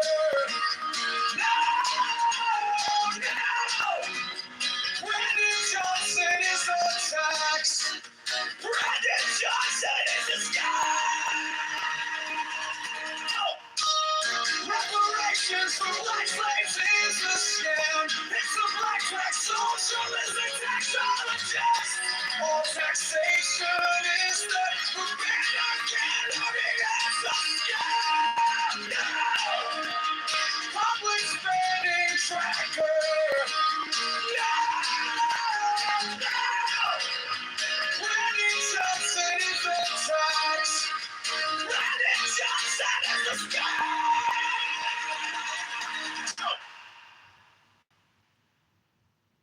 Chicago Mayor Brandon Johnson is a fraud and a criminal who lies. Reparations and socialism for black slaves. Free buses for abortions from out of state. Allows teens to take over streets and cause chaos. Borrows $1.1 billion to give out to his crony non-profits.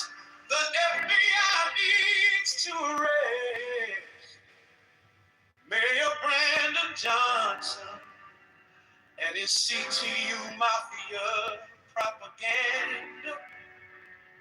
Affordability is a scam.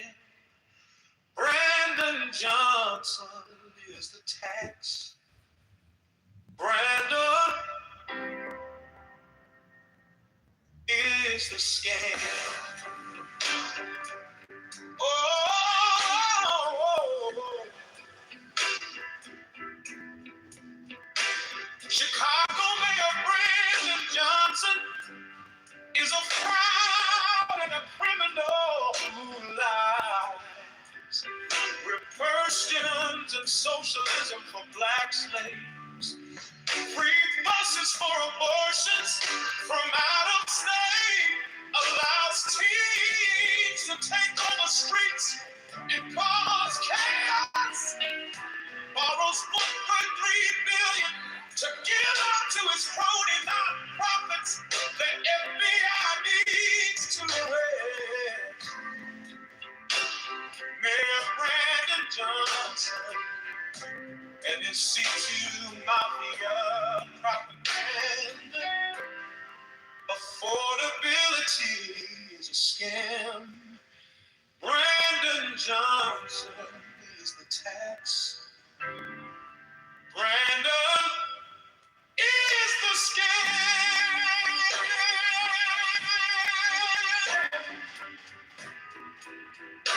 Oh,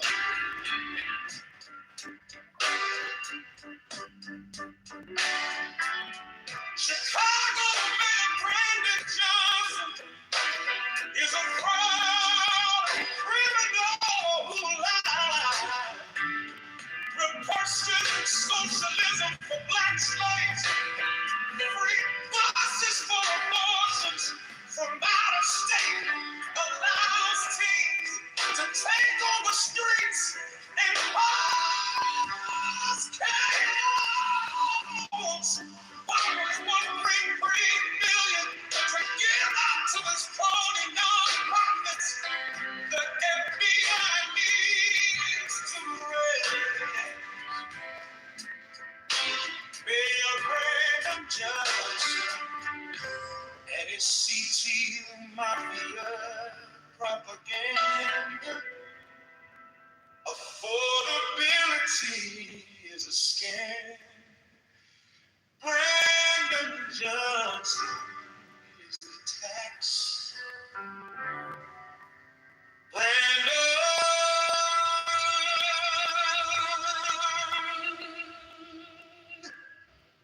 is the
Strike the master chord.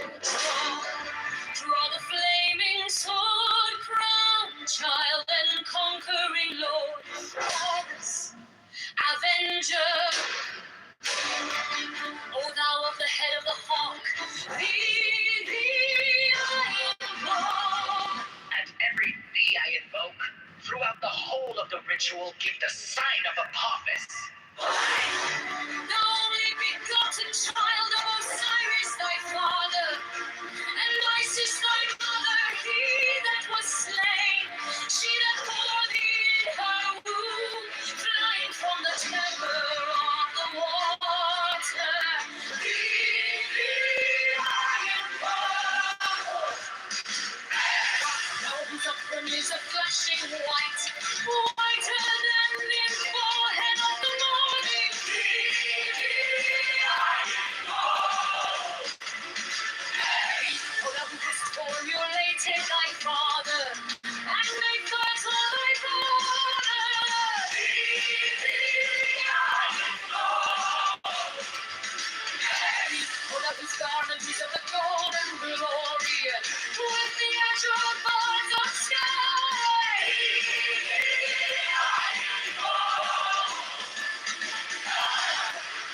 vengeance to avenge the horror of death, thou the slayer of Typhon. Thou who didst lift thine arms, and the dragons of death were as dust. Thou who didst raise thine head, and the crocodile of Nile was abased before thee.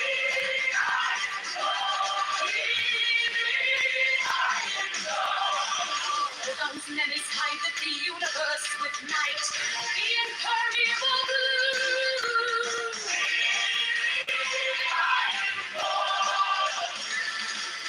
Thou who travelest in the boat of Ra, abiding in the hell of the undead, mountain of the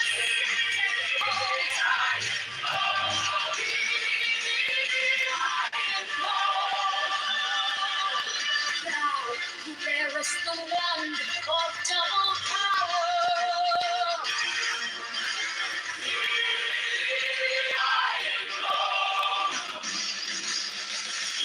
Thou about whose presence is shed the darkness of light, the unfathomable glory of the outmost ether, the untrammeled, the unthinkable immensity of space.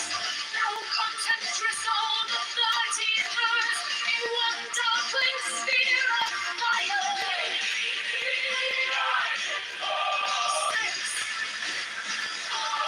Thou who bearest the rose and jewels of life and light.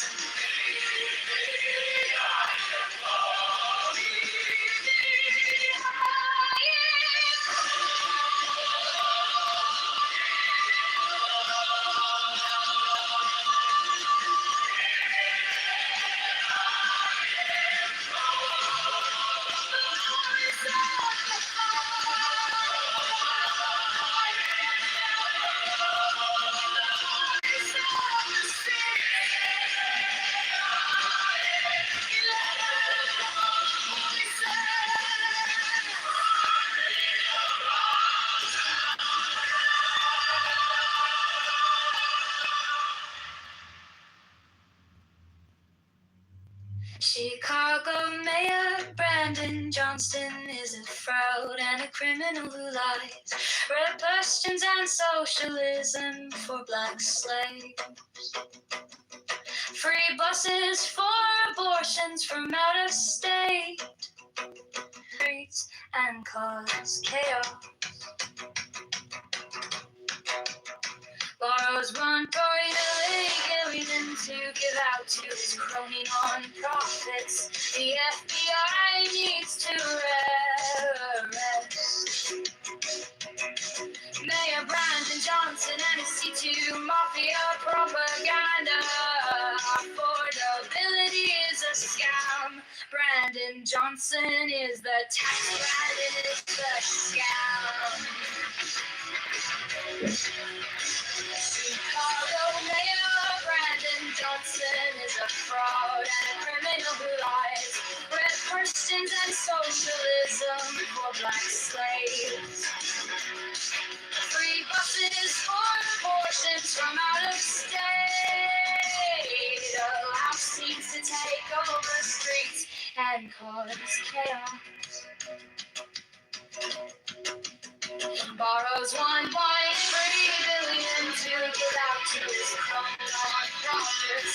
The FBI needs to arrest Mayor Brandon Johnson and his C2 Mafia propaganda. Affordability is the scam.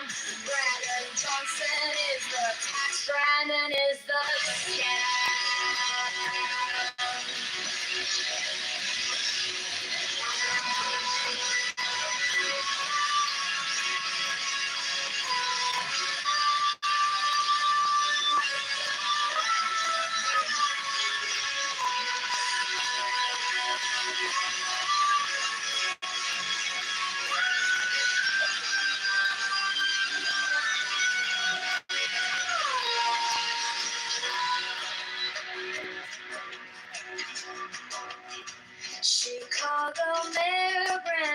Johnson is a fraud and a criminal who lies. Red persons and socialism for black slaves. Free buses for abortions from out of state. Allows teens to take over streets and cause chaos. Borrows 1.3 billion to give out to his crony nonprofits. The FBI needs to arrest Mayor Brandon Johnson and Institute Mafia propaganda. Affordability is a scam. Brandon Johnson is the tax. Brandon is the scam.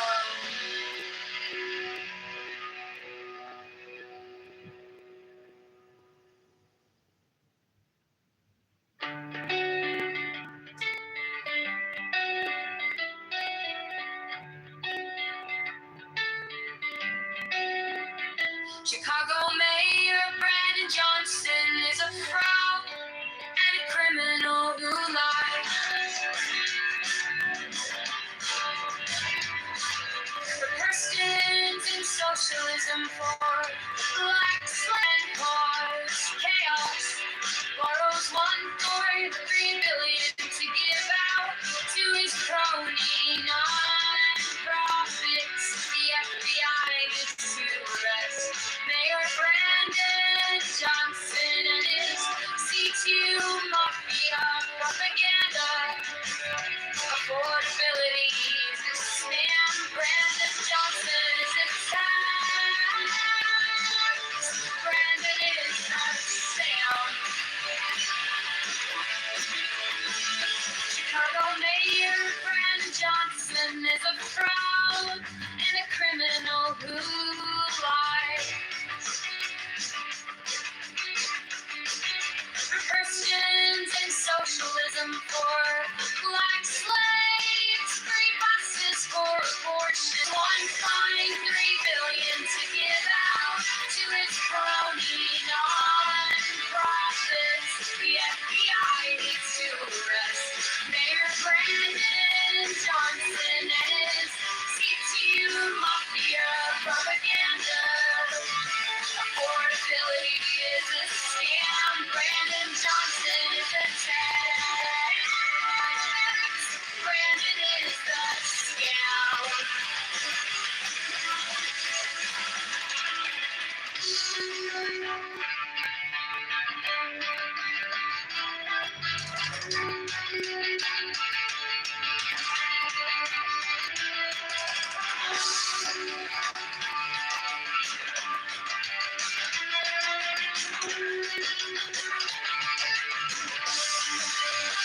Chicago Mayor Brandon Johnson is a fraud and a criminal who lies.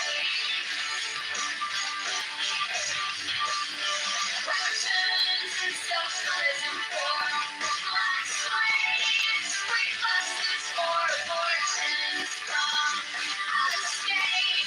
Allows teens to take over streets and cars. Chaos. Borrows 1.3 billion to give out to his crony non-profits. The agenda. Affordability is a scam. Brandon Johnson is a tax. Brandon is the scam.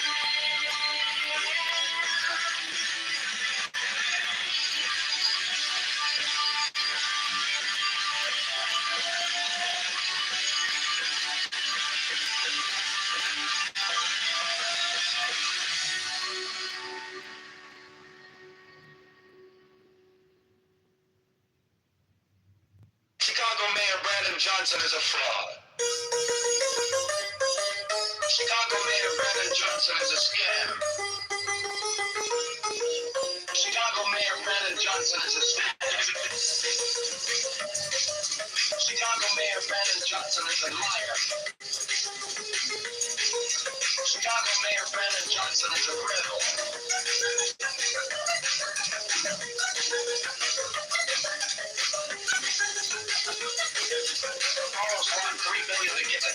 The C2 is a mafia propaganda. Organization of Portability is a scam. Arlen Johnson is a cop.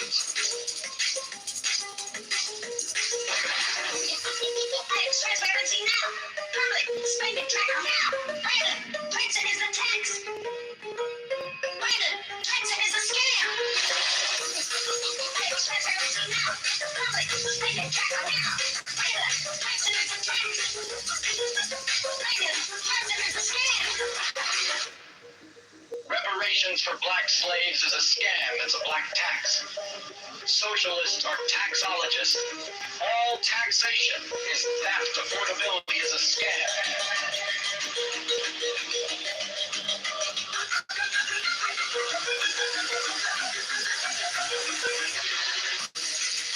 Transparency now. Public spending tracker now. Brandon, Branson is a tax. Brandon, Branson is a scam. Transparency now. Public spending tracker now. Brandon, Johnson is a scam.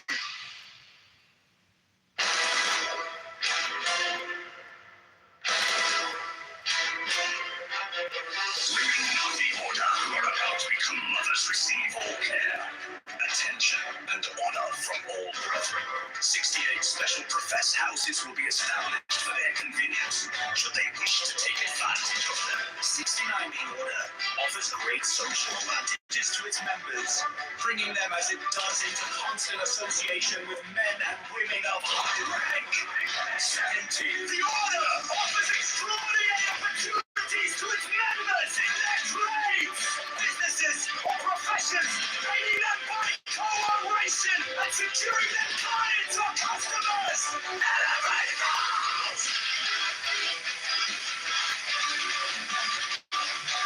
Elevate those!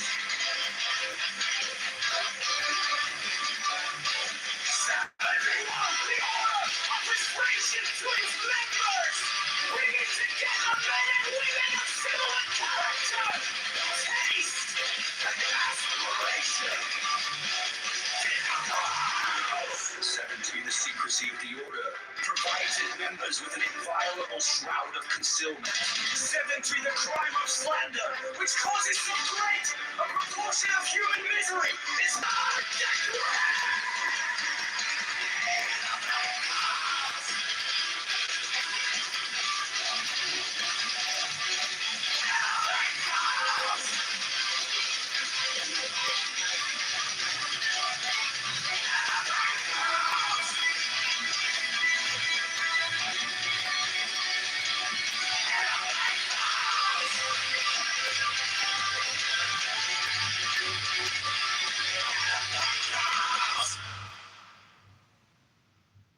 Chicago Mayor Brandon Johnson is a fraud. Chicago Mayor Brandon Johnson is a scam. Chicago Mayor Brandon Johnson is the tax.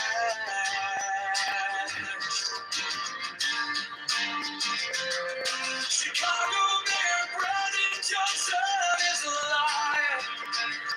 Chicago Mayor Brandon, you give to crony none. Profits the seat to use of mafia propaganda. Brandon Johnson is the tax.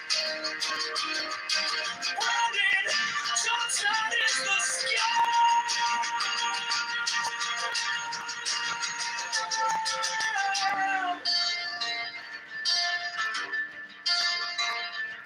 Reparations for black slaves is a scam.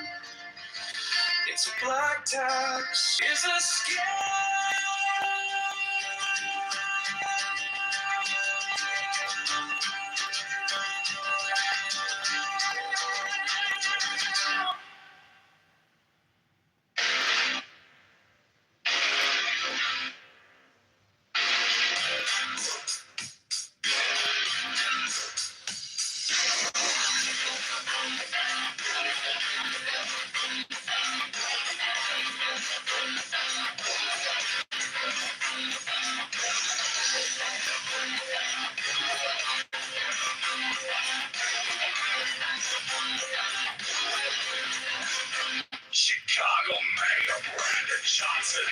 foul.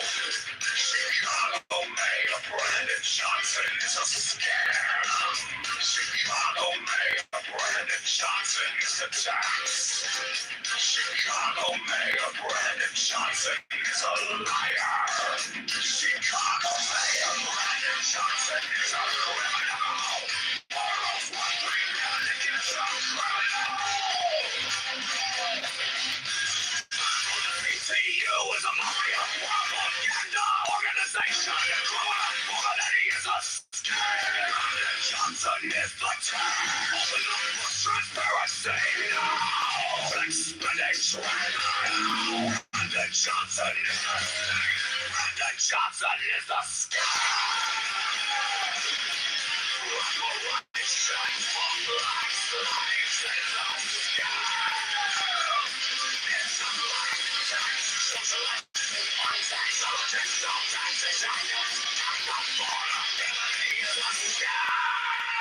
Chicago Mayor Brandon Johnson is a fraud.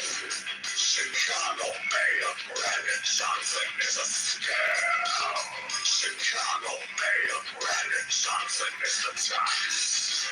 Chicago Mayor Brandon Johnson is a liar. Chicago Mayor Brandon Johnson is a criminal. Yeah, one bring Brandon Johnson criminal. CTU is a mafia propaganda organization. Criminality is a scam. Brandon Johnson is the town. Transparency now. Expedition now. Brandon Johnson is the scam. Brandon Johnson is the scam. Reparation for black lives is a scam. It's a black tax socialist. One taxologism. Justice. Affordability is a scam.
Chicago Mayor Brandon Johnson is a fraud.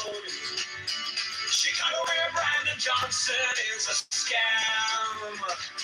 Chicago Mayor Brandon Johnson is the tax. Chicago Mayor Brandon Johnson is a liar.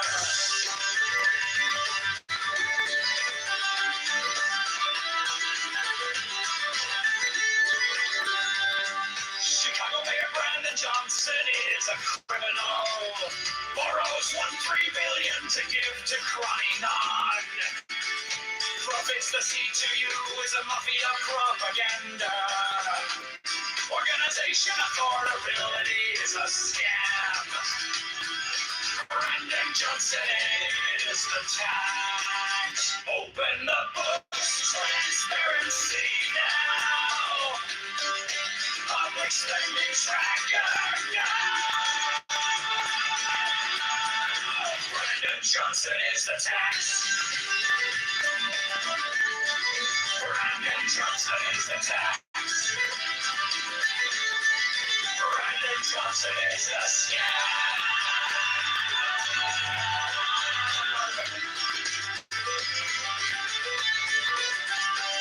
Reparations for black slaves is a scam. It's a black tax socialists are taxologists. All taxation is theft. Affordability is a scam. Abortion Greyhound buses are murder for profits. Open the books, transparency now. Public spending tracker now. Brandon Johnson is the tax. Brandon Johnson is the tax. Brandon Johnson is the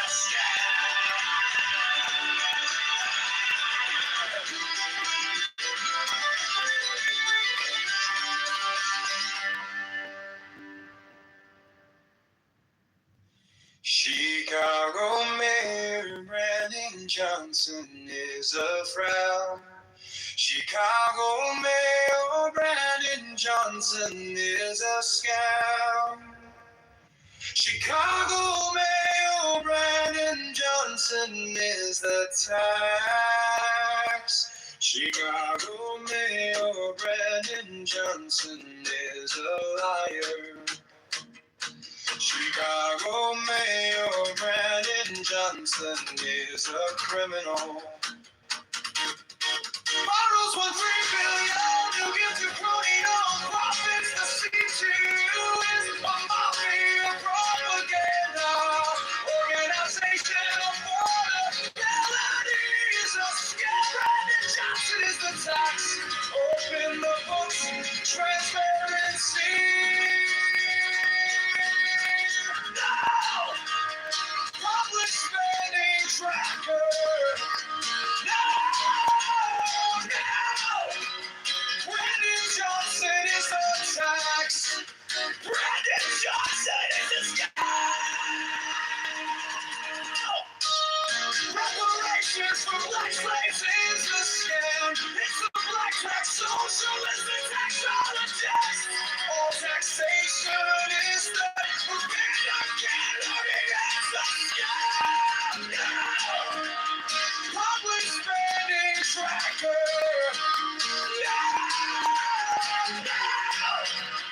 Brandon Johnson is the tax.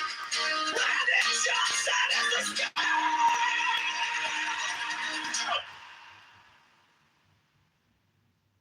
Chicago Mayor Brandon Johnson is a fraud and a criminal who lies. Repercussions and socialism for black slaves. Free bus needs to erase. Mayor Brandon Johnson and his CTU mafia propaganda. Affordability is a scam. Brandon Johnson is the tax. Brandon is the scam. Oh,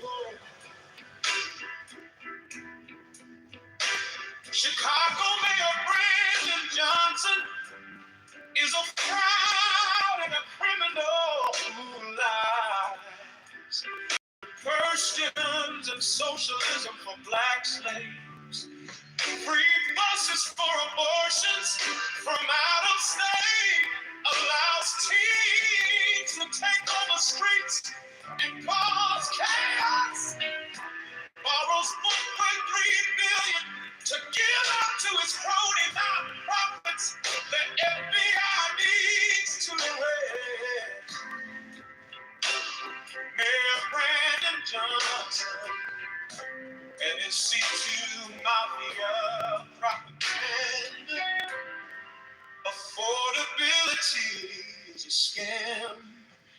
Brandon Johnson is the tax. Brandon is the scam.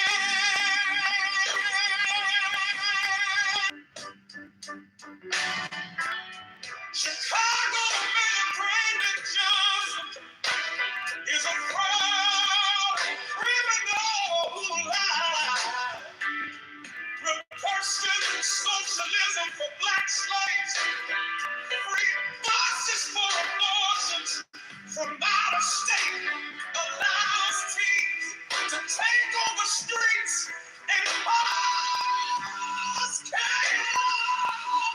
was 1.3 million to give out to its crony nonprofits.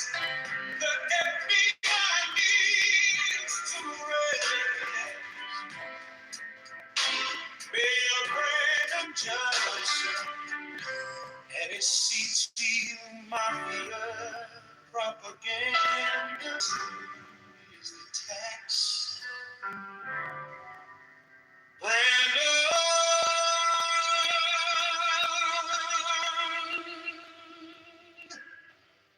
is the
Strike the master chord, draw the flaming sword, crown child and conquering lord, goddess, avenger, O thou of the will give the sign of Apophis. The only begotten child of Osiris thy father, and Isis thy mother, he that was slain, she that bore thee in her womb, flying from the temper of the water.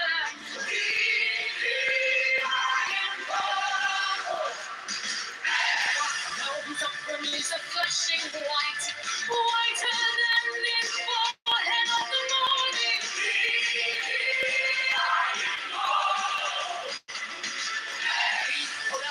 Formulated thy father, and made fertile thy father.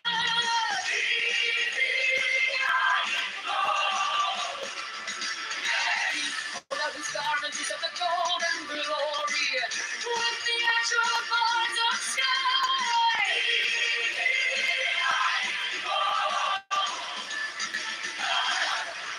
The dragons of death were as dust. You didst raise thine head, and the crocodile of Nile was abased before thee.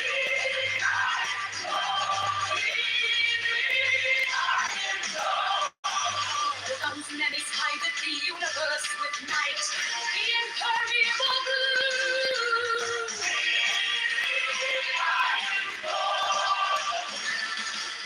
Now, who travelest in the boat of Ra, abiding at the helm of the often mountain of the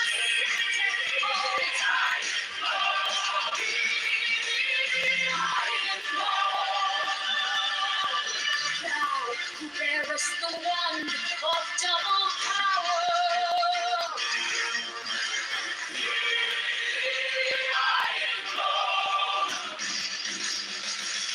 Thou about whose presence is shed the darkness of light, the unfathomable glory of the outmost ether, the untraveled, the unthinkable immensity of space.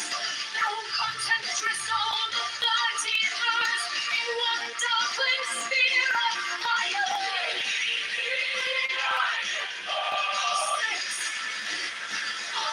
Thou who bearest the rose and juice of life and light.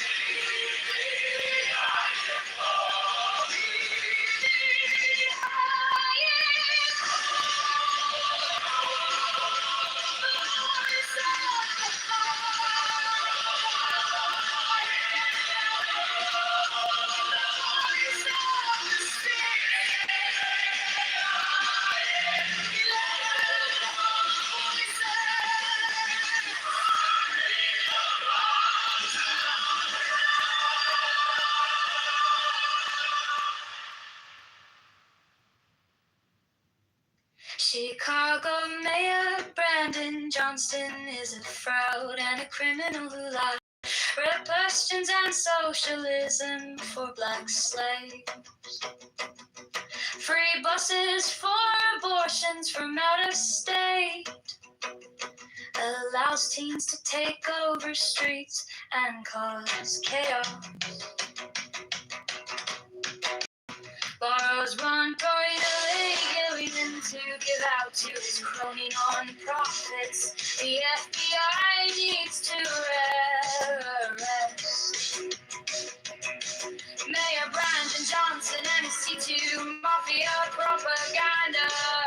Affordability is a scam. Brandon Johnson is the tax man, it is the scam. Chicago Mayor Brandon Johnson is a fraud and a criminal who lies. Red persons and socialism for black slaves. Free buses for abortions from out of state. Allow teens to take over streets and cause chaos.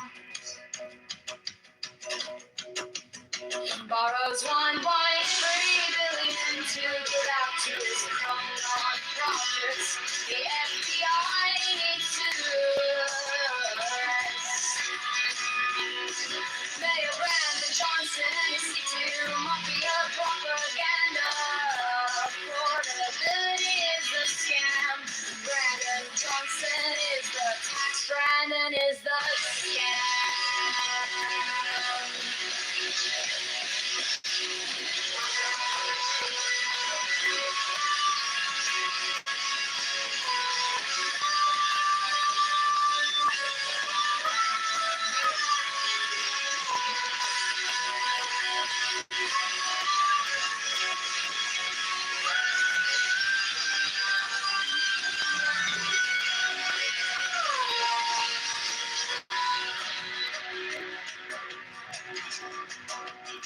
Chicago Mayor Brandon Johnson is a fraud and a criminal who lies. Red persons and socialism for black slaves. Free buses for abortions from out of state. Allows teens to take over streets and cause chaos.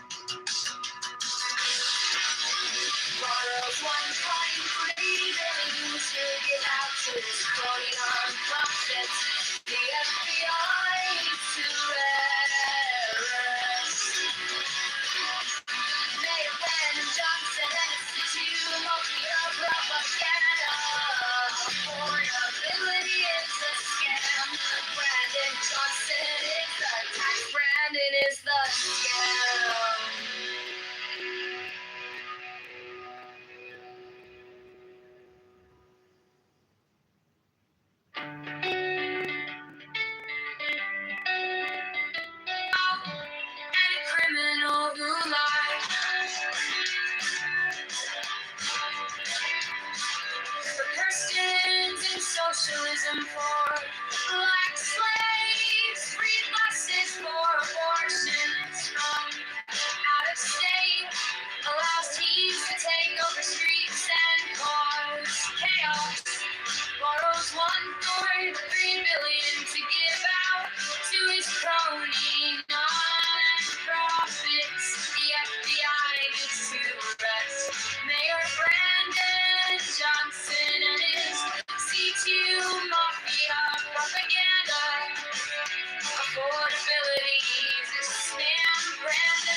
Brandon Johnson is a tax.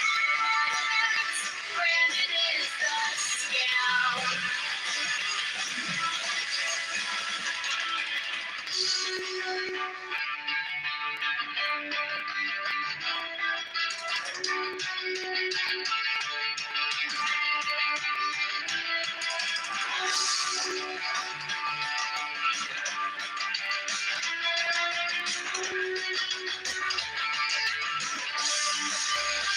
Chicago Mayor Brandon Johnson is a fraud and a criminal who lies. Russians and socialism for black slaves, free buses for abortions from out of state.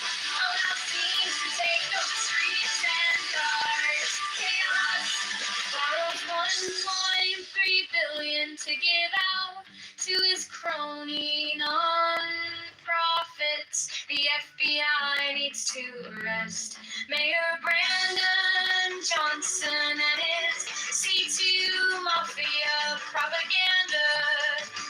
Affordability is a scam. Brandon Johnson.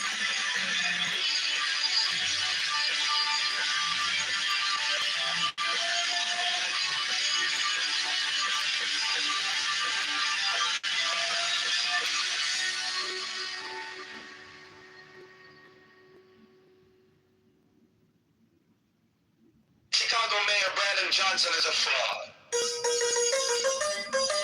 Chicago Mayor Brandon Johnson is a scam. Chicago Mayor Brandon Johnson is a scam. Chicago Mayor Brandon Johnson is a liar. Chicago Mayor Brandon Johnson is a criminal.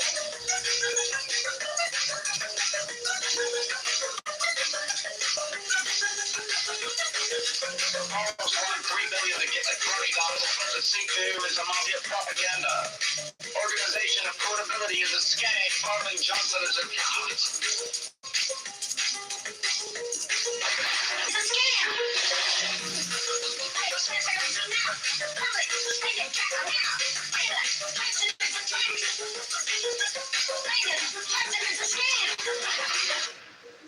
Reparations for black slaves is a scam. It's a black tax. Socialists are taxologists. All taxation is theft. Affordability is a scam.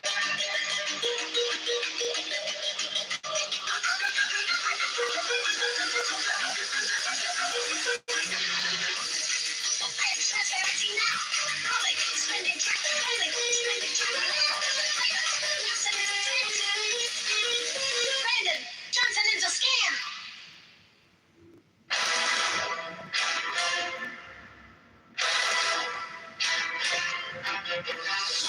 The order are about to become mothers receive all care, attention, and honor from all brethren. 68 special professed houses will be established for their convenience, should they wish to take advantage of them. 69B order offers great social advantages to its members, bringing them as it does into constant association with men and women of high rank. 70. The order offers extraordinary opportunities to its members in their trades, businesses, or professions, aiding them by cooperation and securing their clients or customers. Elevate goals! Elevate goals! 71. The order offers friendship to its members, bringing together men and women of similar character, taste, and aspiration. 70. The secrecy of the order provides its members with an inviolable shroud of concealment. 70. The crime of slander, which causes so great a proportion of human misery, is rendered extremely dangerous, if not impossible, within the order by a clause in the obligation of the third degree.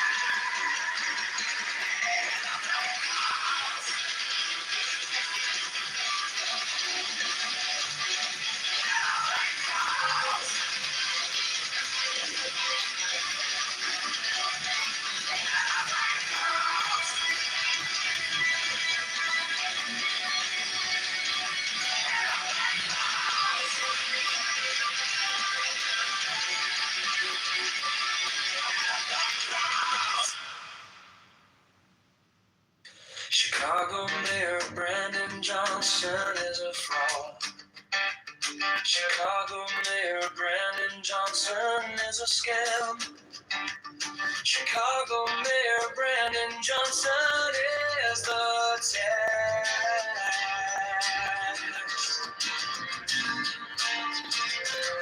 Chicago Mayor Brandon Johnson is a liar. Borrows $1.3 billion to give to crony nuns. Profits the seat to use of mafia propaganda. Organization affordability is a scam. Brandon Johnson is the tax. Brandon Johnson is the tax. Brandon Johnson is the scam.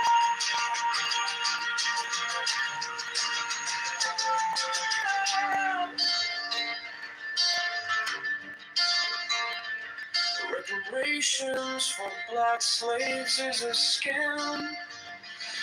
It's a black tax, socialism, taxologists, all taxation is theft. Affordability is a scam.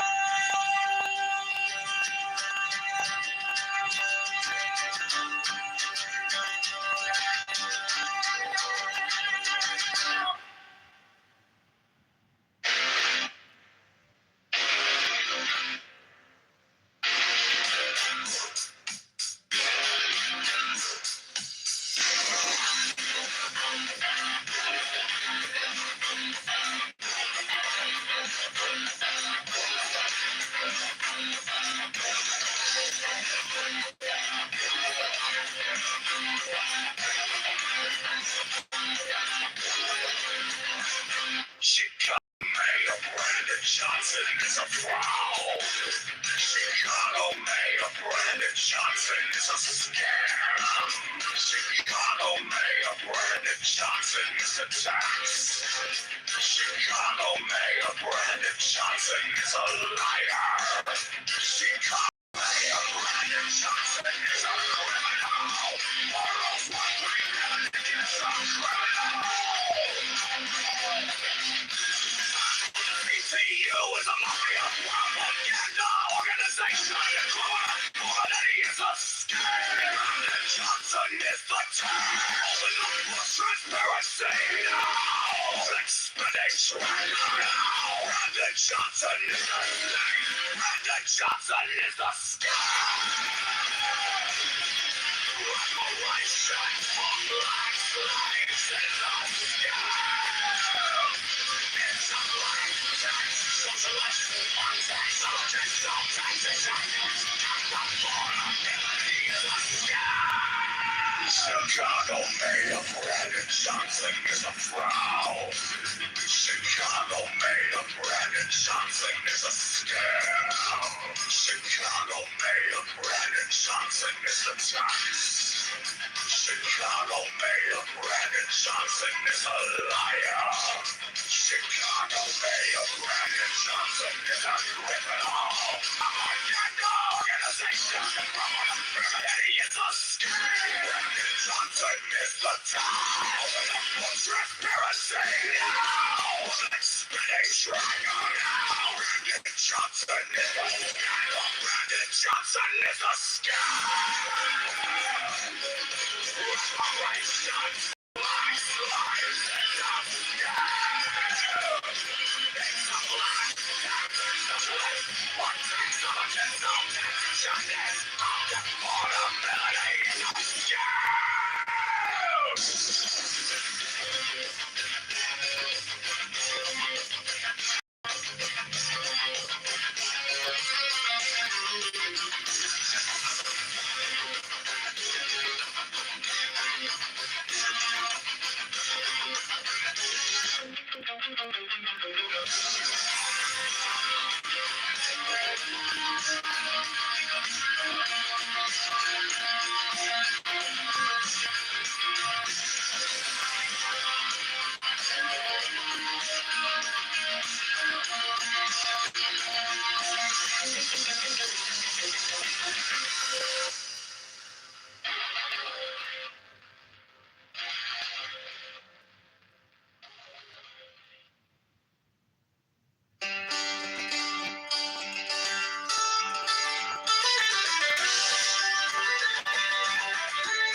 Johnson is a fraud.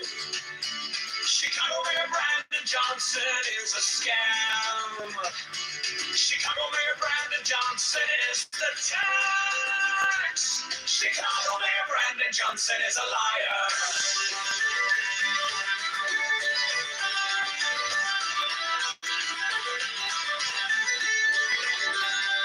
Chicago Mayor Brandon Johnson is a criminal. Borrows $1.3 million to give to crying on. Profits the C2U is a mafia propaganda. Organization affordability is a scam. Brandon Johnson is the tax. Open the books, transparency now. Public spending tracker now.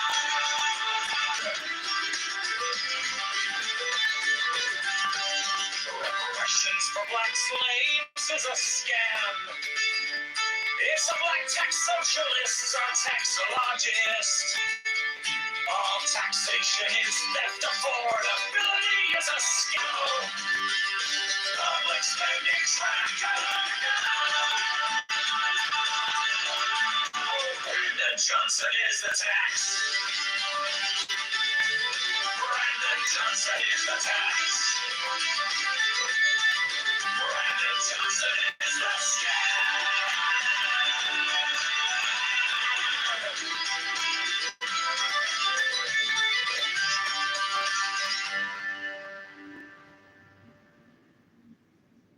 Chicago Mayor Brandon Johnson is a fraud. Chicago Mayor Brandon Johnson is a scam. Chicago Mayor Brandon Johnson is the tax. Chicago Mayor Johnson is a criminal. Borrows $1.3 million to give to crony non-profits. The C2U is a mafia propaganda. Organization affordability is a scam. Brandon Johnson is the tax. Open the books, transparency. No! Public spending tracker. No!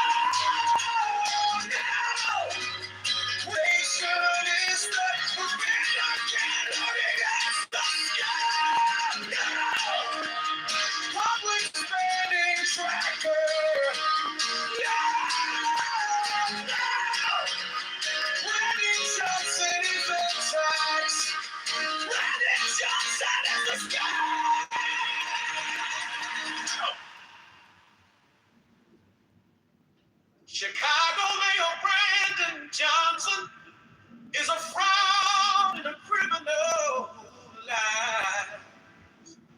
Repercussions and socialism for black slaves.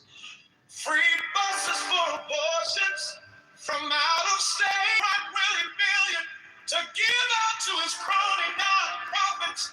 The FBI needs to erase Mayor Brandon Johnson and his CTU mafia propaganda. Affordability is a scam. Brandon Johnson is the tax. Brandon is the scam.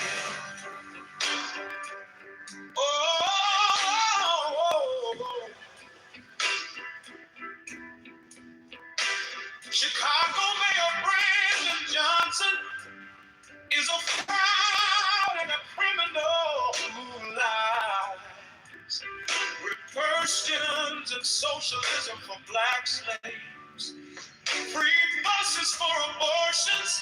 Borrows $1.3 billion to give out to his crony non-profits. The FBI needs to arrest Mayor Brandon Johnson and his C2 mafia propaganda. Affordability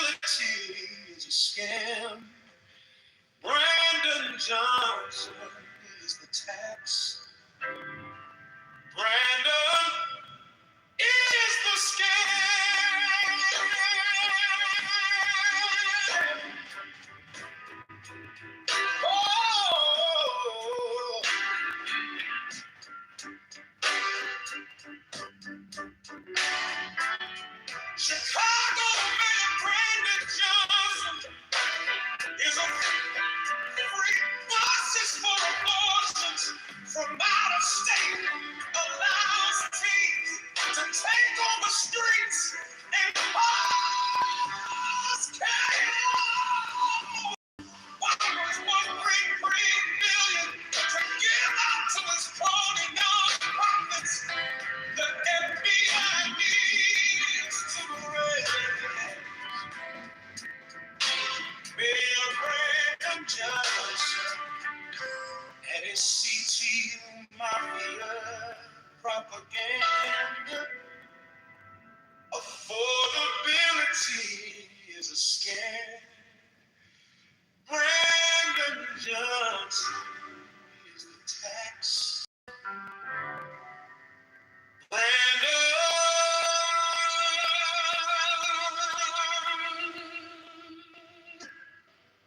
is the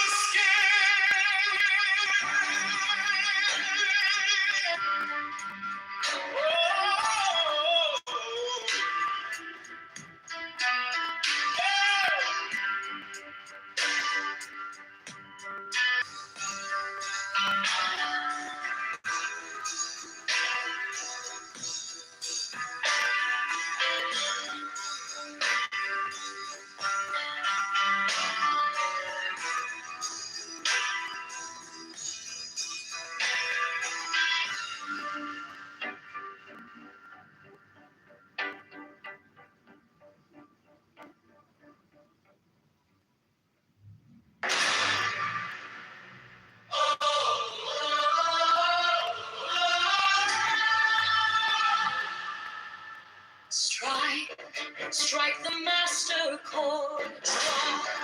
Draw the flaming sword. Crown Chuck. The iron ball. At every thee I invoke, throughout the whole of the ritual, give the sign of Apophis. The only begotten child of Osiris thy father, and Isis thy mother, he that was slain. She that bore thee in her womb, flying from the temper of the water. The iron ball. Nose of them is a flashing white, whiter than the forehead of the morning.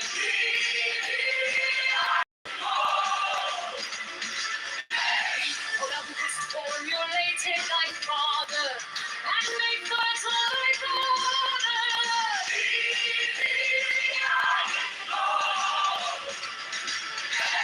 For those garments is of the golden glory, with the azure bars of sky.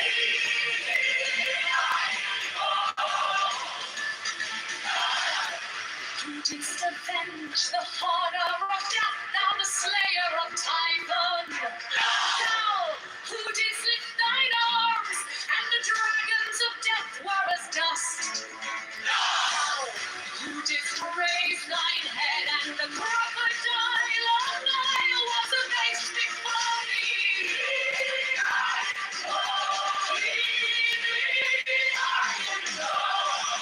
Those menace hide the universe with night, the impermeable blue.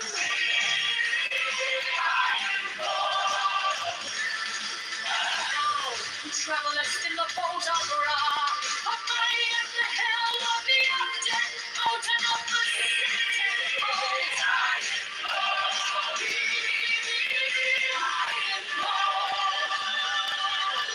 Thou who bearest the wand of double power.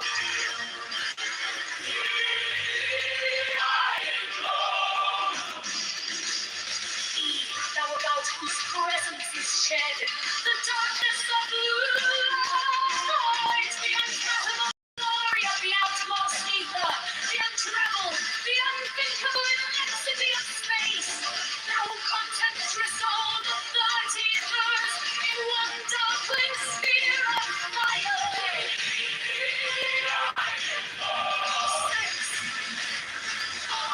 Thou who bearest the rose and jewels of life and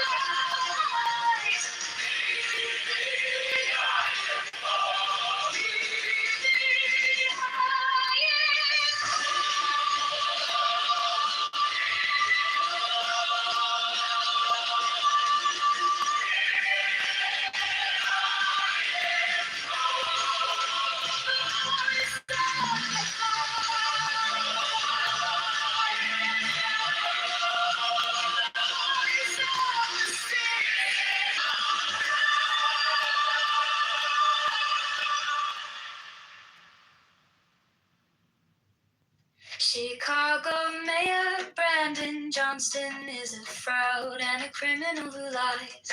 Repressions and socialism for black slaves. Free buses for abortions from out of state. Allows teens to take over streets and cause chaos. Borrows $1.8 billion to give out to his crony non-profits. The FBI needs to arrest Mayor Brandon Johnson and his C2 Mafia propaganda. Affordability is a scam. Brandon Johnson is the tax. Brandon is the scam. Chicago Mayor Brandon Johnson is a fraud and a criminal who lies. Red persons and socialism for black slaves.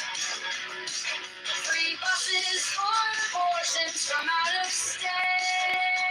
Borrows $1.3 billion to give out to his non-profits. The FBI needs to arrest Mayor Brandon Johnson and his C2 Mafia propaganda. Affordability is the scam. Brandon Johnson is the tax. Brandon is the scam.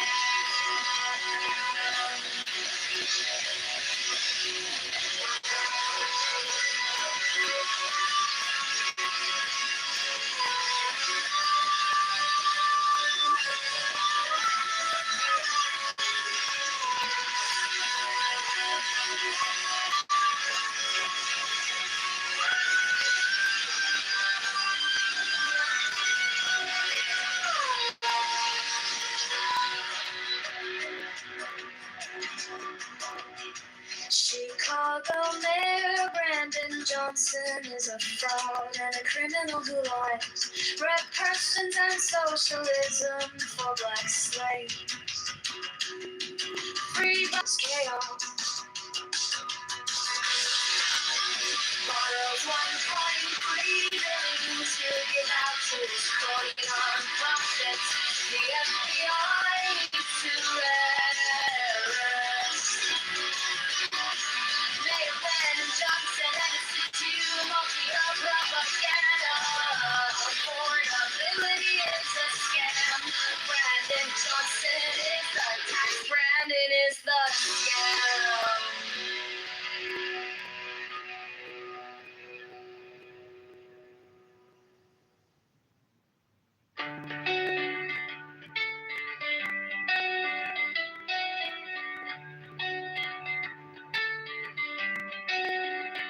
Chicago Mayor Brandon Johnson is a fraud and a criminal who lies.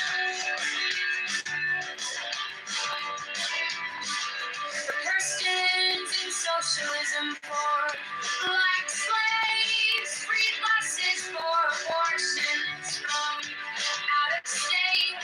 Allows teens to take over streets and cause chaos. Borrows $1.3 billion to give out to his crony non-profits. The FBI needs to arrest Mayor Brandon Johnson and his C2 Mafia propaganda. Affordability is a scam. Brandon Johnson is a tax. Brandon is not a scam. Chicago Mayor Brandon Johnson is a fraud and a criminal who lies.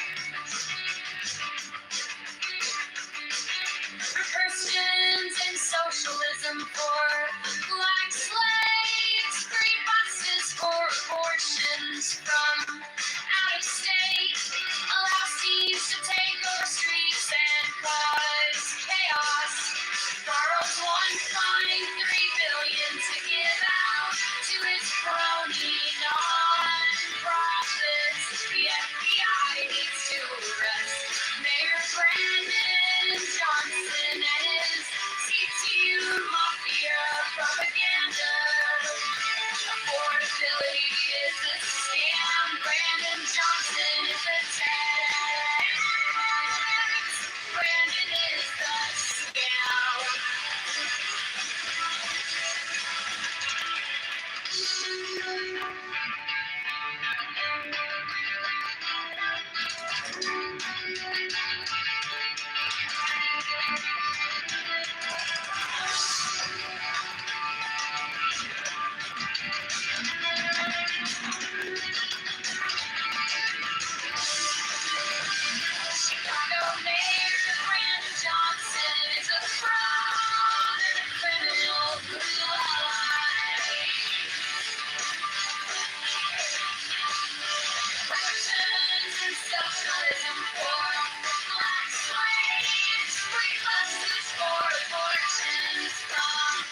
tax. The FBI needs to arrest Mayor Brandon. Yeah, Brandon Johnson is the tax. Brandon is the scam.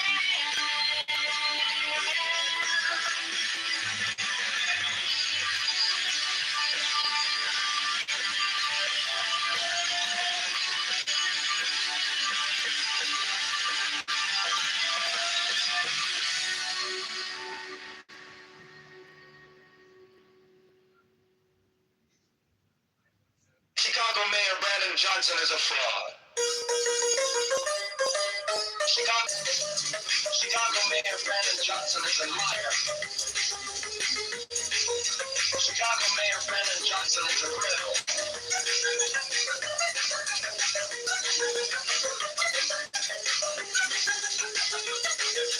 Borrows $3 billion to get the Trump doctor. The CQ is a mafia propaganda. Organization of Portability is a scam. Parliament Johnson is a cop. Hey, transparency now. Public spending tracker now. Brandon, Princeton is the tax.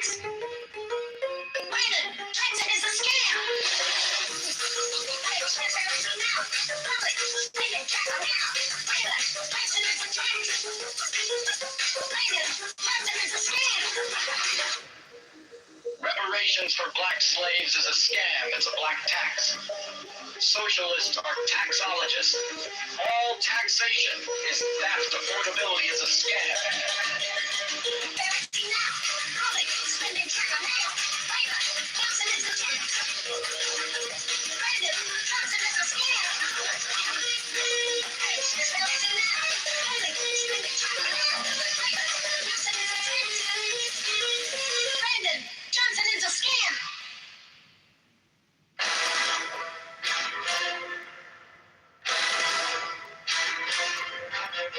Women of the order who are about to become mothers receive all care, attention, and honor from all brethren. 68 special professed houses will be established for their convenience, should they wish to take advantage of them. 69B order offers great social advantages to its members, bringing them as it does into constant association with men and women of high rank. 70. The order offers extraordinary opportunities to its members in their trades, businesses, or professions, aiding them by cooperation and securing their client house. 71. The order offers friendship to its members, bringing together men and women of similar character, taste, and aspiration. 70. The secrecy of the order provides its members with an inviolable shroud of concealment. 70. The crime of slander, which causes so great a proportion of human misery, is rendered extremely dangerous, if not impossible, within the order by a clause in the obligation of the third degree.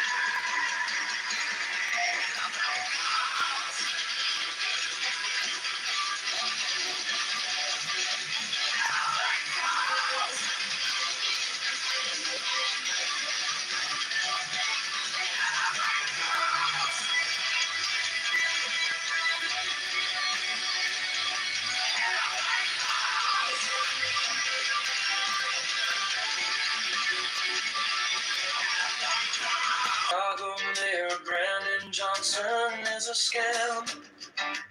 Chicago Mayor Brandon Johnson is the tax.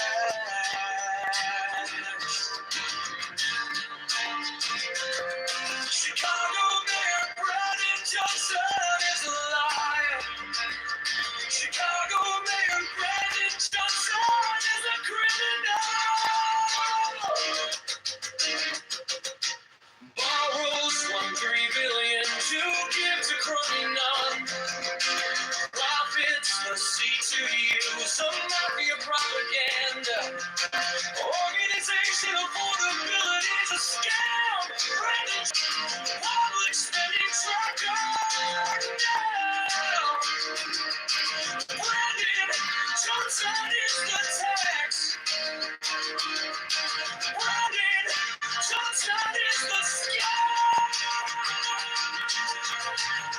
black slaves is a scam. It's a black tax, socialism, taxologist, all taxation is theft. Affordability is a scam.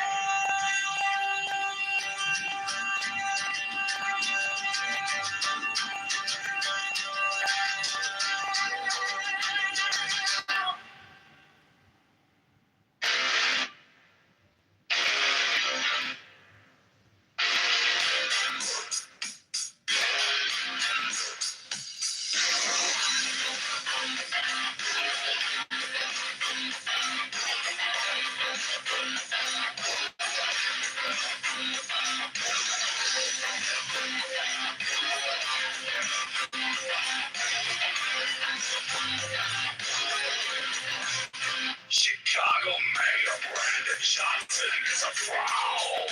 Chicago Mayor Brandon Johnson is a liar. Chicago Mayor Brandon Johnson is a criminal. Almost 1 million is a criminal. CTU is a mafia. Propaganda organization. Criminality is a scam. Brandon Johnson is the term. Open up for transparency now. Expedition now. Brandon Johnson is the snake. Brandon Johnson is the scam. Reparation for black slaves is a scam. It's a black tax socialist. One taxologist, no taxation. Affordability is a scam. Chicago Mayor Brandon Johnson is a fraud. Chicago Mayor Brandon Johnson is a scam. Chicago Mayor Brandon Johnson is a tax. Chicago Mayor Brandon Johnson is a liar. Chicago Mayor Brandon Johnson is a criminal. Bring Brandon Johnson criminal. CTU is a mafia propaganda organization. Criminality is a scam. Johnson is a scam. Brandon Johnson is a scam. Reparations for black slaves is a scam. It's a black tax socialist. One taxologist, no taxation. Affordability is a scam.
Chicago Mayor Brandon Johnson is a fraud.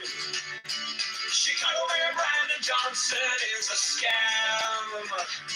Chicago Mayor Brandon Johnson is the tax. Chicago Mayor Brandon Johnson is a liar.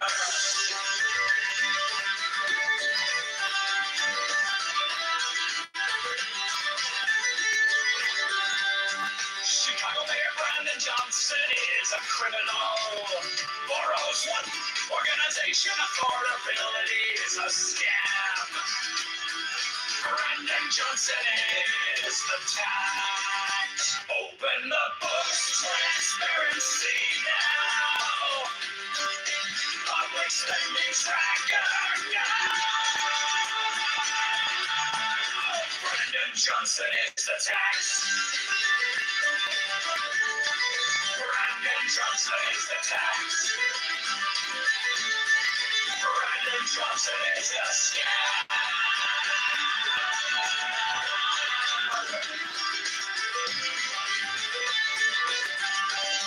Reparations for black slaves is a scam. It's a black tax socialist or taxologist. All taxation is theft. Affordability is a scam. Abortion Greyhound buses are murder for profits. Open the books, transparency now. Public spending tracker now. Brandon Johnson is the tax. Brandon Johnson is the tax. Brandon Johnson is the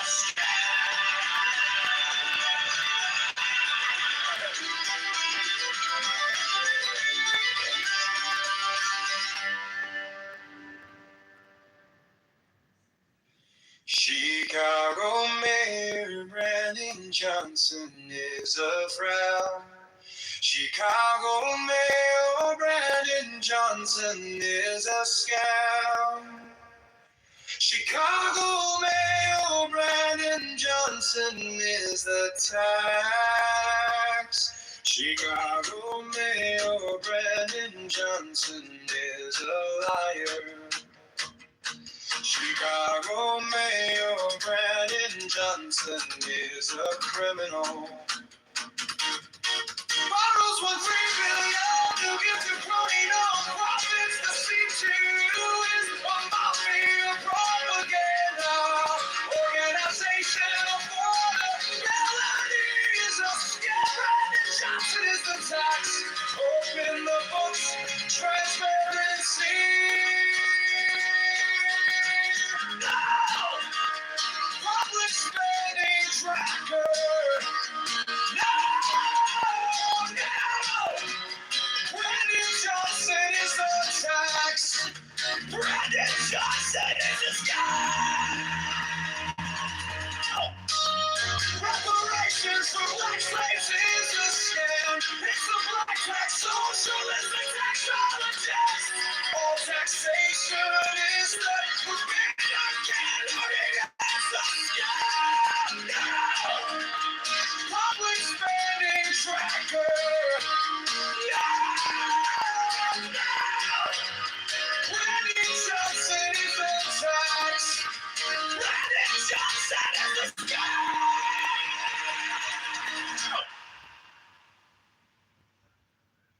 Chicago Mayor Brandon Johnson is a fraud and a criminal who lies. Remain allows teams to take over streets and cause chaos. Borrows $1.3 billion to give out to his crony non-profits. The FBI needs to arrest Mayor Brandon Johnson and his CTU mafia propaganda. Affordability is a scam. Brandon Johnson is the tax. Brandon is the scam. Brandon Johnson is a fraud and a criminal who lies. Reporting billion to give out to his crony non-profits. The FBI needs to arrest Mayor Brandon Johnson and his C2 mafia propaganda. Affordability is a scam. Brandon Johnson is the tax. Brandon is the scam.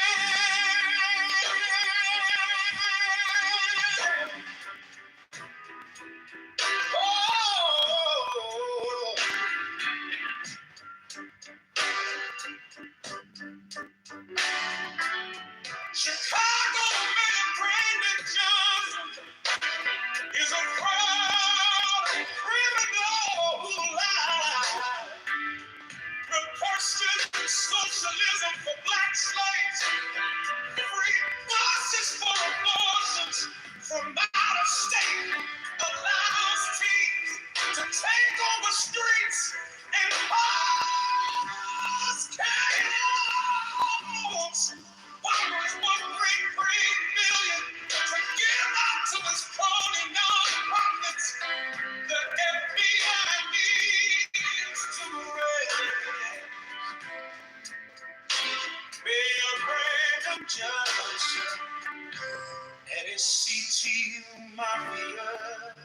propaganda.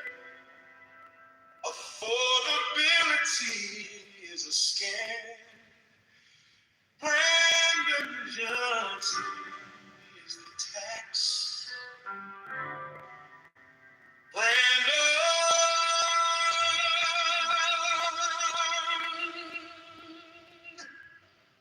is the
Strike the master chord. Draw the flaming sword. Crown child and conquering lord. Horus, avenger. O thou of the head of the hawk. Thee I invoke. At every thee I invoke. Throughout the whole of the ritual, give the sign of Apophis. The only begotten child of Osiris, thy father, and Isis, thy mother, he that was slain, she that bore thee in her womb, flying from the terror of the water. Thee I invoke. Thousands of them is a flashing white, whiter than the forehead of the morning.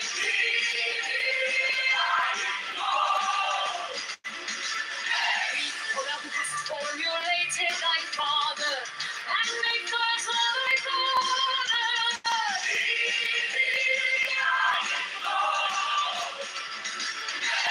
For thou hast garnered of the golden glory, with the azure birds of sky.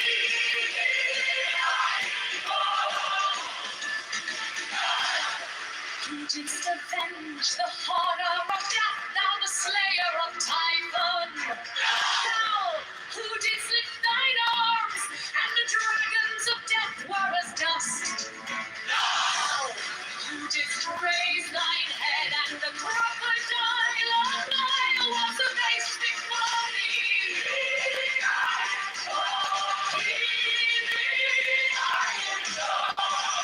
Those menace hide the universe with night. The imperial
Brandon Johnson is a fraud and a criminal who lies.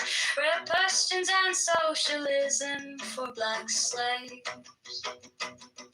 Free buses for abortions from out of state. Allows teens to take over streets and cause chaos. Borrows $1.8 billion to give out to his crony non-profits. The FBI needs to arrest Mayor Brandon Johnson and his C2 Mafia propaganda. Affordability is a scam. Brandon Johnson is the tax. Brandon is the scam. Chicago Mayor Brandon Johnson is a fraud and a criminal who lies. Red Christians and socialism for black slaves. Free buses for abortions from out of state. Allows teens to take over streets and cause chaos. Borrows $1.3 billion to give out to his crony non-profits. The FBI needs to arrest Mayor Brandon Johnson and his C2 Mafia propaganda. Affordability is a scam.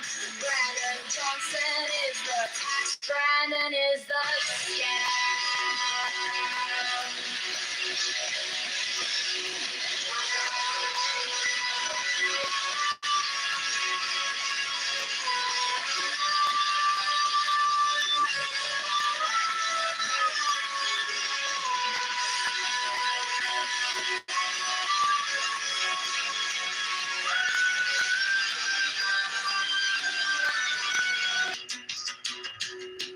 Free buses for abortions from out of state.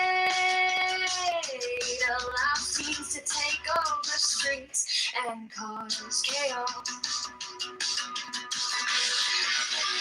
Borrows $1.3 billion to give out to his crony non-profits. The FBI needs to arrest Mayor Brandon Johnson and his C2 Mafia propaganda. Affordability is a scam. Brandon Johnson is the tax. Brandon is the scam.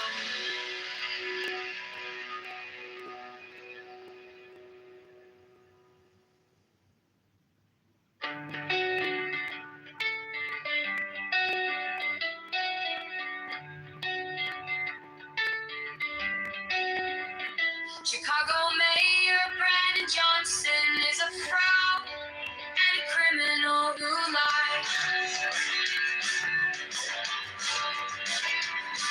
For Christians and socialism for black slaves. Free buses for abortions from out of state.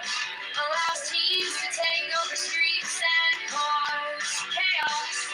Borrows $1.3 billion to give out to his crony non-profits. The FBI needs to arrest Mayor Brandon Johnson and his C2 Mafia propaganda. Affordability is a scam. Brandon Johnson is a tax. Brandon is not a scam. Chicago Mayor Brandon Johnson is a fraud and a criminal who lies. For Christians and socialism for black slaves. Free buses for abortions from out of state. Allows teens to take over streets and cause chaos. Borrows $1.3 billion to give out to his crony non-profits. The FBI needs to arrest Mayor Brandon Johnson and his C2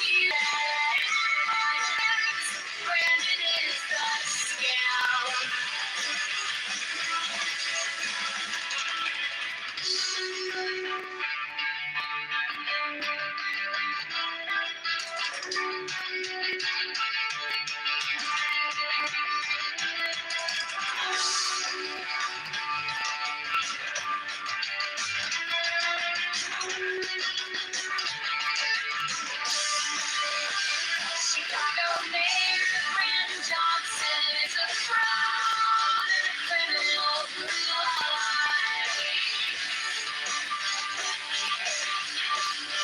Russians and socialism for black slaves, free buses for abortions from out of state.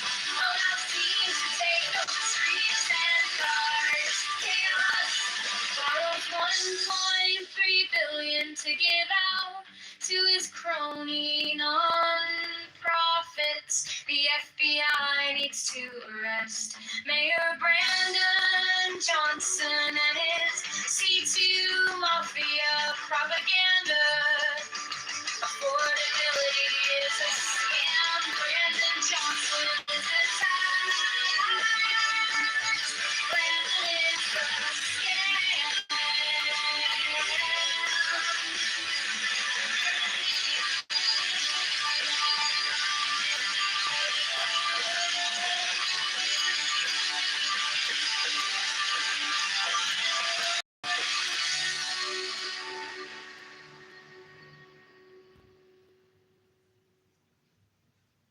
Chicago Mayor Brandon Johnson is a fraud. Chicago Mayor Brandon Johnson is a scam. Chicago Mayor Brandon is a scam. Chicago Mayor Brandon Johnson is a liar. Chicago Mayor Brandon Johnson is a criminal.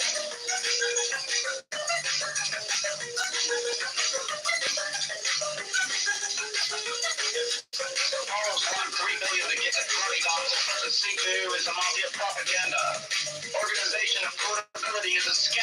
Brandon Johnson is a tax. Brandon Johnson is a scam.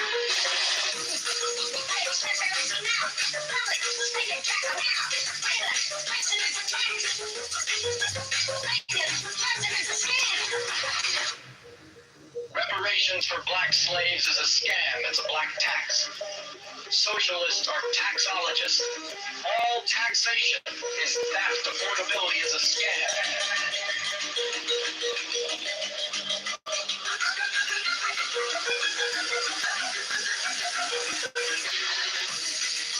Transparency now. Public spending track of now. Brandon Johnson is a tax. Brandon Johnson is a scam. Transparency now. Public spending track of now. Brandon Johnson is a scam.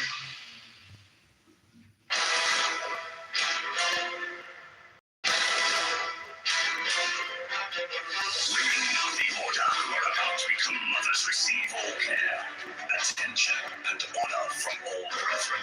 68 special profess houses will be established for their convenience, should they wish to take advantage of them. 69B Order offers great social advantages to its members, bringing them as it does into constant association with men and women of high rank. 70. The Order offers extraordinary opportunities to its members in their trades, businesses, or professions, aiding them by cooperation and securing their clients or customers. Elevate goals!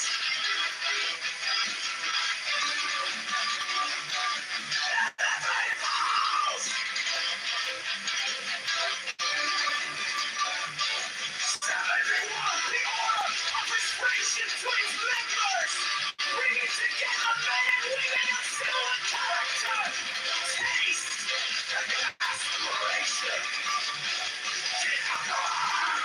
70. The secrecy of the Order provides its members with an inviolable shroud of concealment. 73. The crime of slander, which causes so great a proportion of human misery, is rendered extremely dangerous, if not impossible, within the Order by a clause in the obligation of the third degree.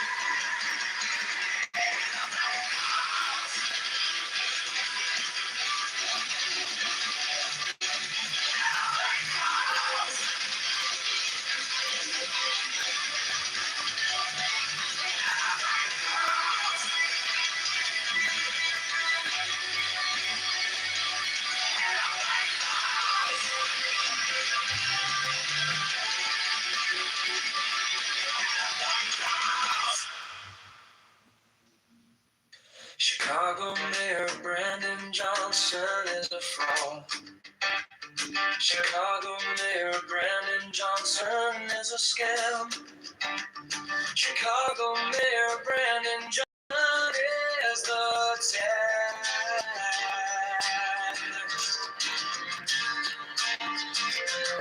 Chicago Mayor Brandon Johnson is a liar. Chicago Mayor Brandon Johnson is a criminal. Borrows $1.3 billion to give to crony nuns. Profits the seat to use of mafia propaganda. Organization affordability is a scam. Brandon Johnson is the tax. Open the books, transparency now. Public spending tracker now. Brandon Johnson.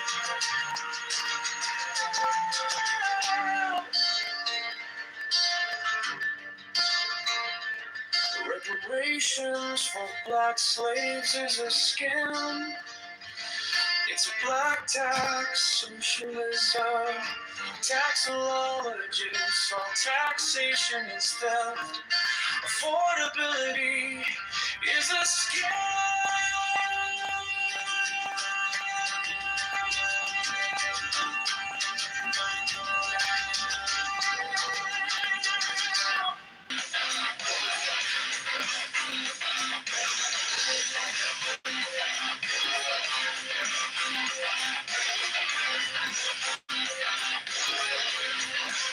Chicago Mayor Brandon Johnson is a fraud.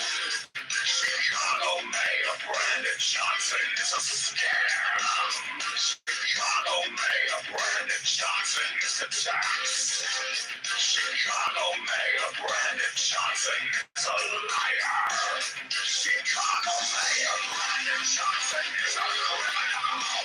Borrows $1 billion against a criminal. CTU is a mafia propaganda organization. Criminality is a scam. Brandon Johnson is the tax. Open up for transparency now. Expenditure now. Brandon Johnson is a scam. Brandon Johnson is a scam.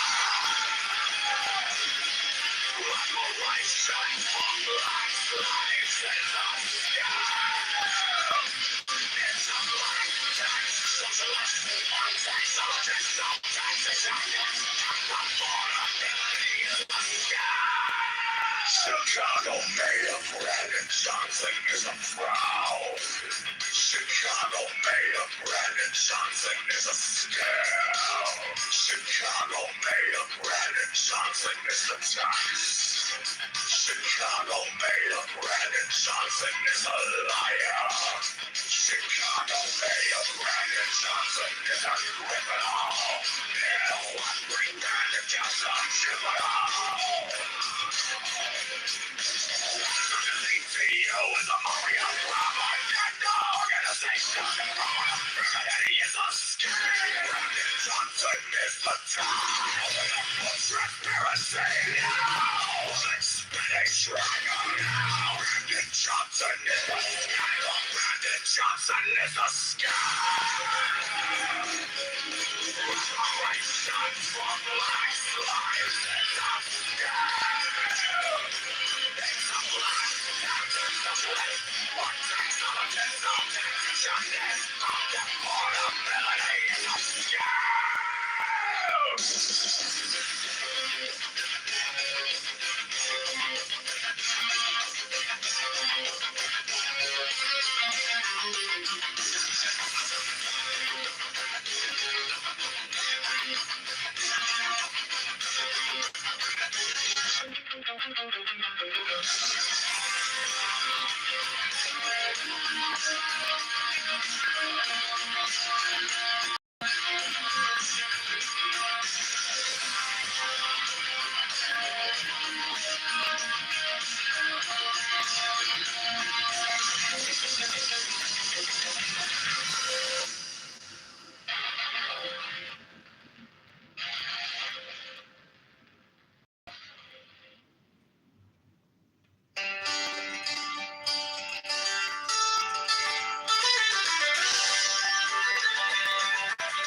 Johnson is a fraud.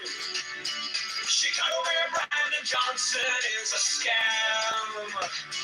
Chicago Mayor Brandon Johnson is the tax. Chicago Mayor Brandon Johnson is a liar.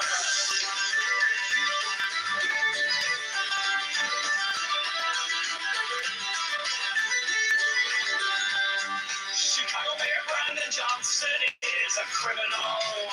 Borrows $1.3 billion to give to Croninon. Profits the C2U is a mafia propaganda. Organization affordability is a scam. Brandon Johnson is the tax. Open the books, transparency now. Public spending tracker now. Brandon Johnson is the tax. Brandon Johnson is the tax. Brandon Johnson is a scam.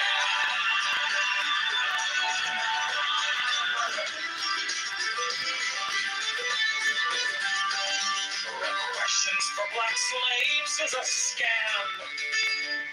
It's a black tax socialists are taxologists. All taxation is theft. Affordability is a scam. Abortion Greyhound buses are murder for profits. Open the books, transparency now. Public spending tracker now. Brandon Johnson is the tax. Brandon Johnson is the tax. Brandon Johnson is the scam.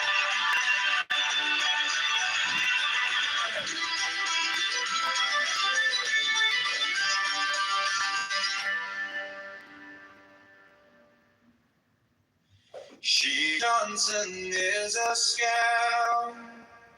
Chicago Mayor Brandon Johnson is the tax.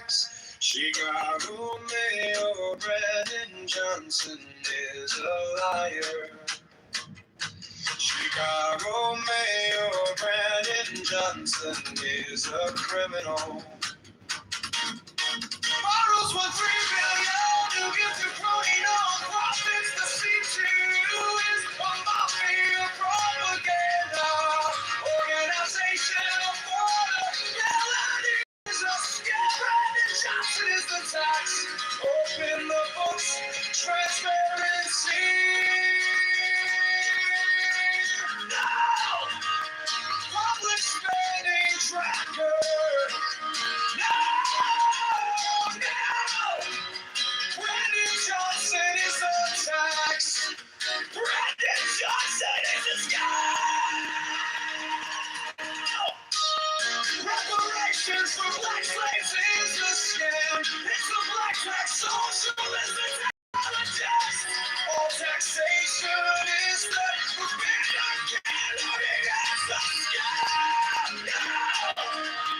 Public spending tracker.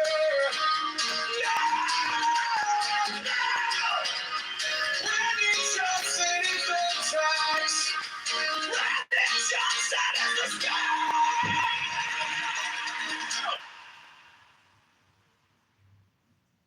Chicago Mayor Brandon Johnson is a fraud and a criminal lie. Reparations and socialism for black slaves. Free buses for abortions from out of state. Allows teens to take the streets and cause chaos. Borrows $1.3 billion to give out to his crony nonprofits. The FBI needs to arrest Mayor Brandon Johnson and his CTU mafia propaganda. Affordability is a scam. Brandon Johnson is the tax. Brandon is the scam. Oh,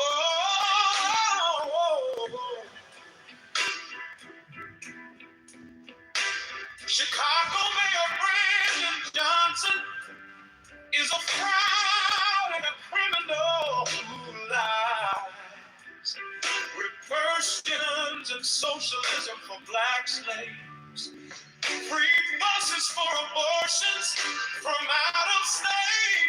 Allows teens to take over streets and cause chaos.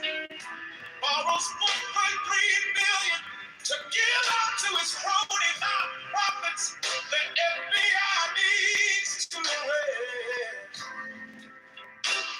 Mayor Brandon Johnson and his C2 Mafia propaganda.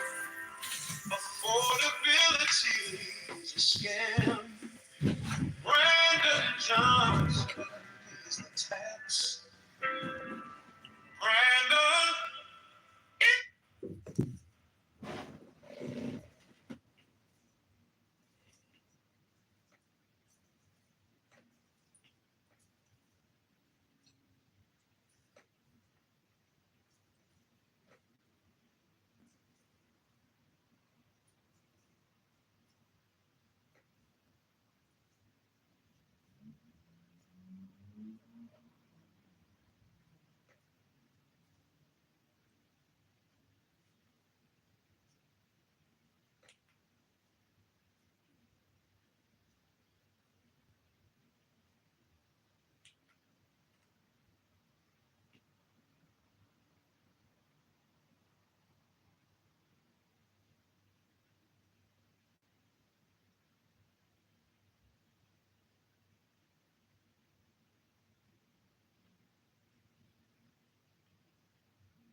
Property taxes are not going up next year.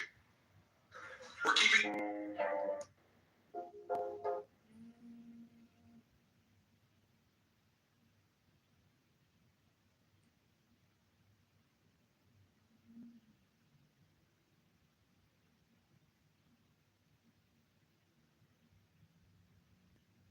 Washington are actually executing those laws that we already have.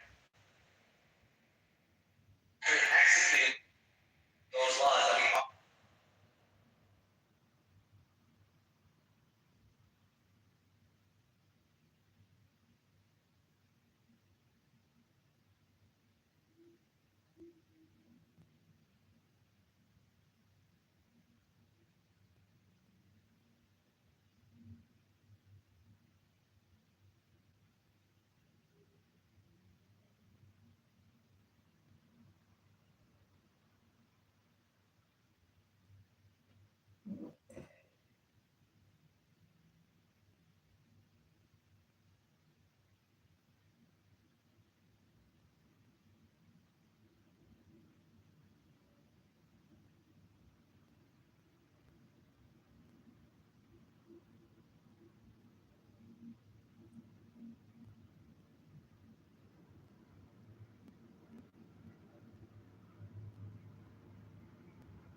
Met Gala, the theme was camp, and she came up to me one day and said, what if we just went together?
Fucking whoever's gonna speak in tongues right now does not have to.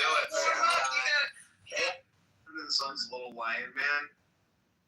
You mean Mumford and Sons? I want to sing a Sufi song. Yeah, that one. I want to sing a Sufi song because I'm Regal, who's not a Sufi. Okay, how about after this song then? Okay, fine. Let's rock and roll.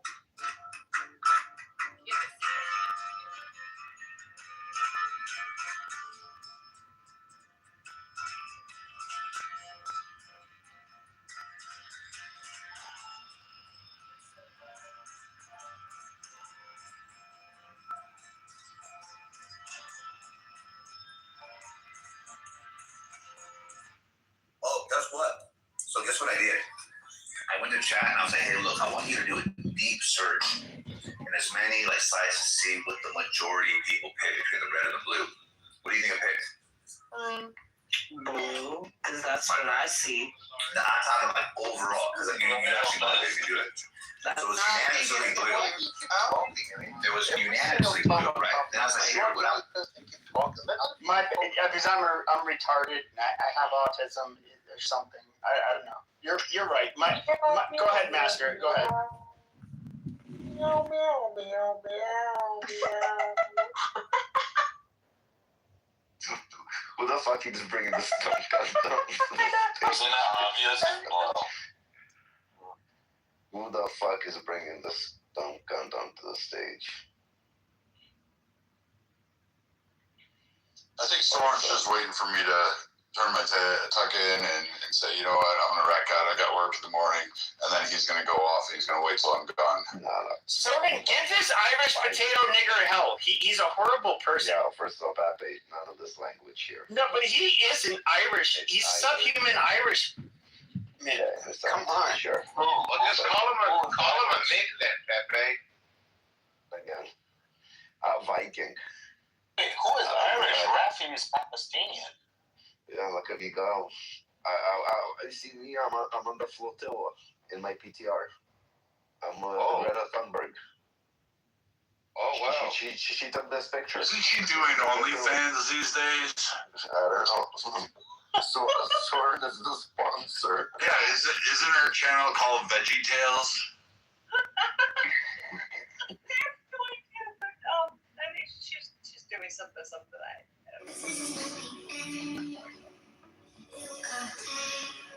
So, what do you think of Flotilla and Greta Thunberg?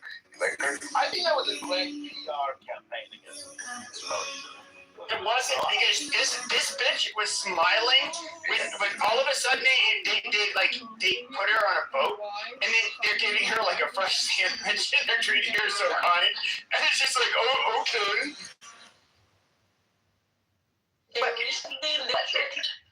But why do you think it's not successful? Released news that the people on the flotilla to Gaza were actually sexually harassed. Yeah, what do you say about that, Soren? How do you feel? The people that are fleeing Palestine are sexually harassing other people. Why do you think they have those tendencies? I just want to know. Hold up. We'll go to Israel. What do you think of those tendencies? People that try to free Palestine, right? The one Palestine. they're sexually harassing people. Like they have those tendencies. If they've done and that they share those tendencies. If some of them have done it, I don't know if it's true. What do you mean? If it's true? Apparently, you find articles. These articles are out there. I don't know all the articles. If it is true, then there should be a capital. Yeah, it's true. I don't articles about it. Did you ever see the? So how do you feel? How do you feel that people that share the ideology to free Palestine, do they share the same idea? Well, I don't know if it's all of them. Apparently, there's a lot of them. Apparently, there's a lot of them that are fucking molested. All of them? That's wrong. Listen, but they share the same ideology to free Palestine. You're just like you. Didn't you threaten me with rape? Didn't you say that you would have a RGC dick in my pussy? That's what you said. So they're just like you, Soren. Nothing wrong with that, right? Ayatollah Soren, that's haram. You said that? I think that's really wrong, Soren. Don't you think that's really wrong? To have that ideology? You know what? To be a freedom fighter and to rape and to sexually harass. We don't believe in chosen people. Only you people believe that you. Yeah, but you guys do believe in rape. We choose not to rape. That's correct.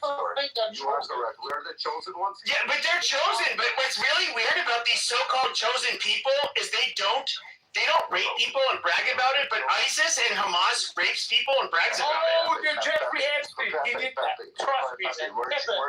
Trust me. Ashkenazi Jew. Ashkenazi Jew. He wasn't a Jew. He was. Everyone. He was. He was. Everyone talking at the same time. He was a Timu Jew. He wasn't a. He was an Ashkenazi. He was an ethnic Jew. He said he was a Timu. Would you say he's an IRGC Jew?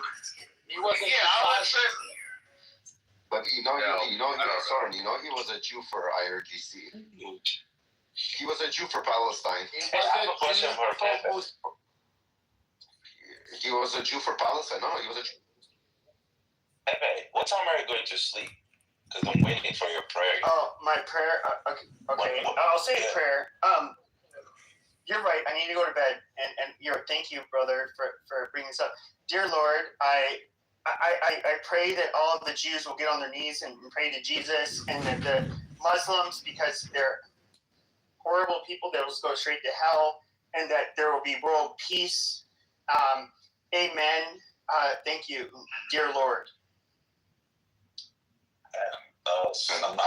I'm confused with that prayer. Pepe, you should go get a job at the UN. You think just like them. Oh, wow. The Epstein was a Timo Jew. That was he wasn't. Yeah, he's not.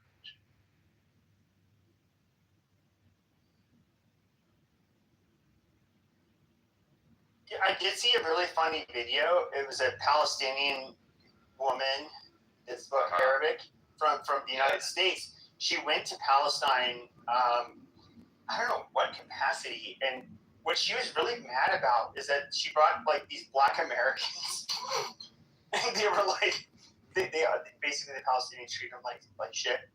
And they were racist towards them, and they were like, and she was annoyed that these blacks were so like upset that these Arab Palestinians were treating them like shit, and because they're going through so much. But yeah, I love it. Robbie, since you're new on this list, I don't know, did they get a chance to ask you what do you think about Trump? Are you giving him thumbs up or thumbs down? Thumbs up, of course. Giving him thumbs up? Nice. Yeah, of course. Why not? I don't know. You see Soren gave thumbs down. Well, Ayatollah Soren doesn't want our petrodollar to be soaring. You get what I mean? He doesn't want us to... I mean, look, I'm against this word, but for anybody who shows for the IRGC, you guys are fucking faggots. You guys are... The IRGC... The world would be better off without them. Why you even try to protect them, or even try to make a moral argument to like protect them? It's so asinine listening to you. These people suck. Pepe, Soren's the group. What is it? The Ayatollah Thunberg. I mean, like he's just trying to Thunberg. He's up there with his protest sign. I mean, come on. Like no one takes this guy seriously. That's a Go on, sorry.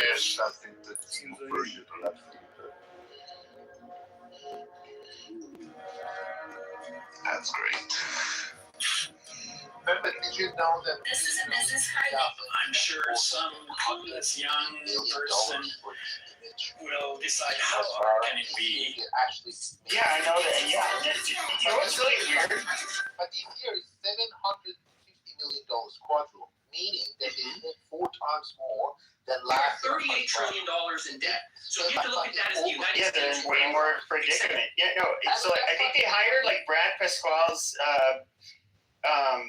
firm to do this. Like the thing is though is that like this is where I give the Jews or Israel credit is that like when it comes to their Hasbara, Israel is very like transparent. Like they will put out YouTube videos showing their people in IDF uniforms countering anti-Israel narratives. That they literally do it out in the open.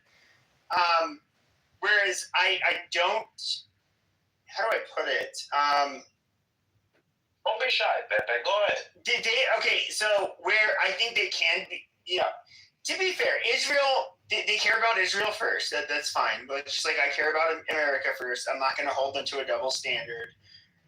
But on the Arab side, like they absolutely, they do it in a much more sneaky way. And the IRGC, I mean, if we were to look at Muslims throughout the world, they disavow not only the IRGC, but even, fuck it, I'll just go out and say it, like the Shia Islam.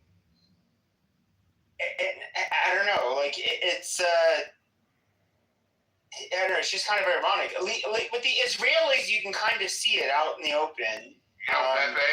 Pepe, to be honest with you, when we talk about Shia, right?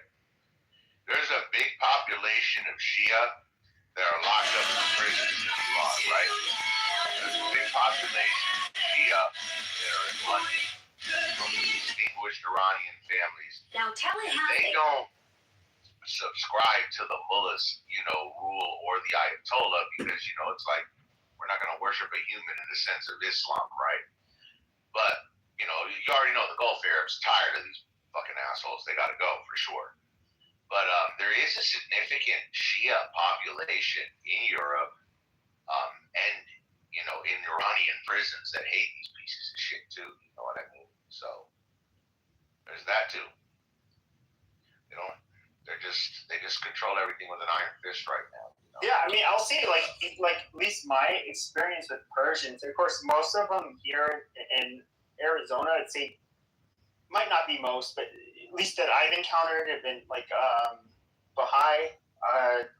My first roommate in college was a Muslim Iranian. Okay. And these are very fine people, but of course I think these are the people that left because the IRGC. They saw what was coming. Yeah, and I'm not. Yeah, I don't. I do think that overall, you look at the Persian people, they're much more secular. They're a lot different from the Arabs, and yeah, it is a travesty what they're having to experience at the hands of the IRGC. Like I don't. Anybody who sympathizes for them, I do not understand this. Like it's not about not being pro-America. You're just like anti-humanity. You just don't give a shit about people. And I completely disagree with anybody who takes that stance. Well, that's why it's good we bomb the shit out of them. We're stopping all of their exports. They can't even get the raw materials and chemicals they need to conduct the civilization. They're getting fucked right now. China is trillions. They lost so much with Venezuela. Now they're losing even Iran. They can't get the oil they want out of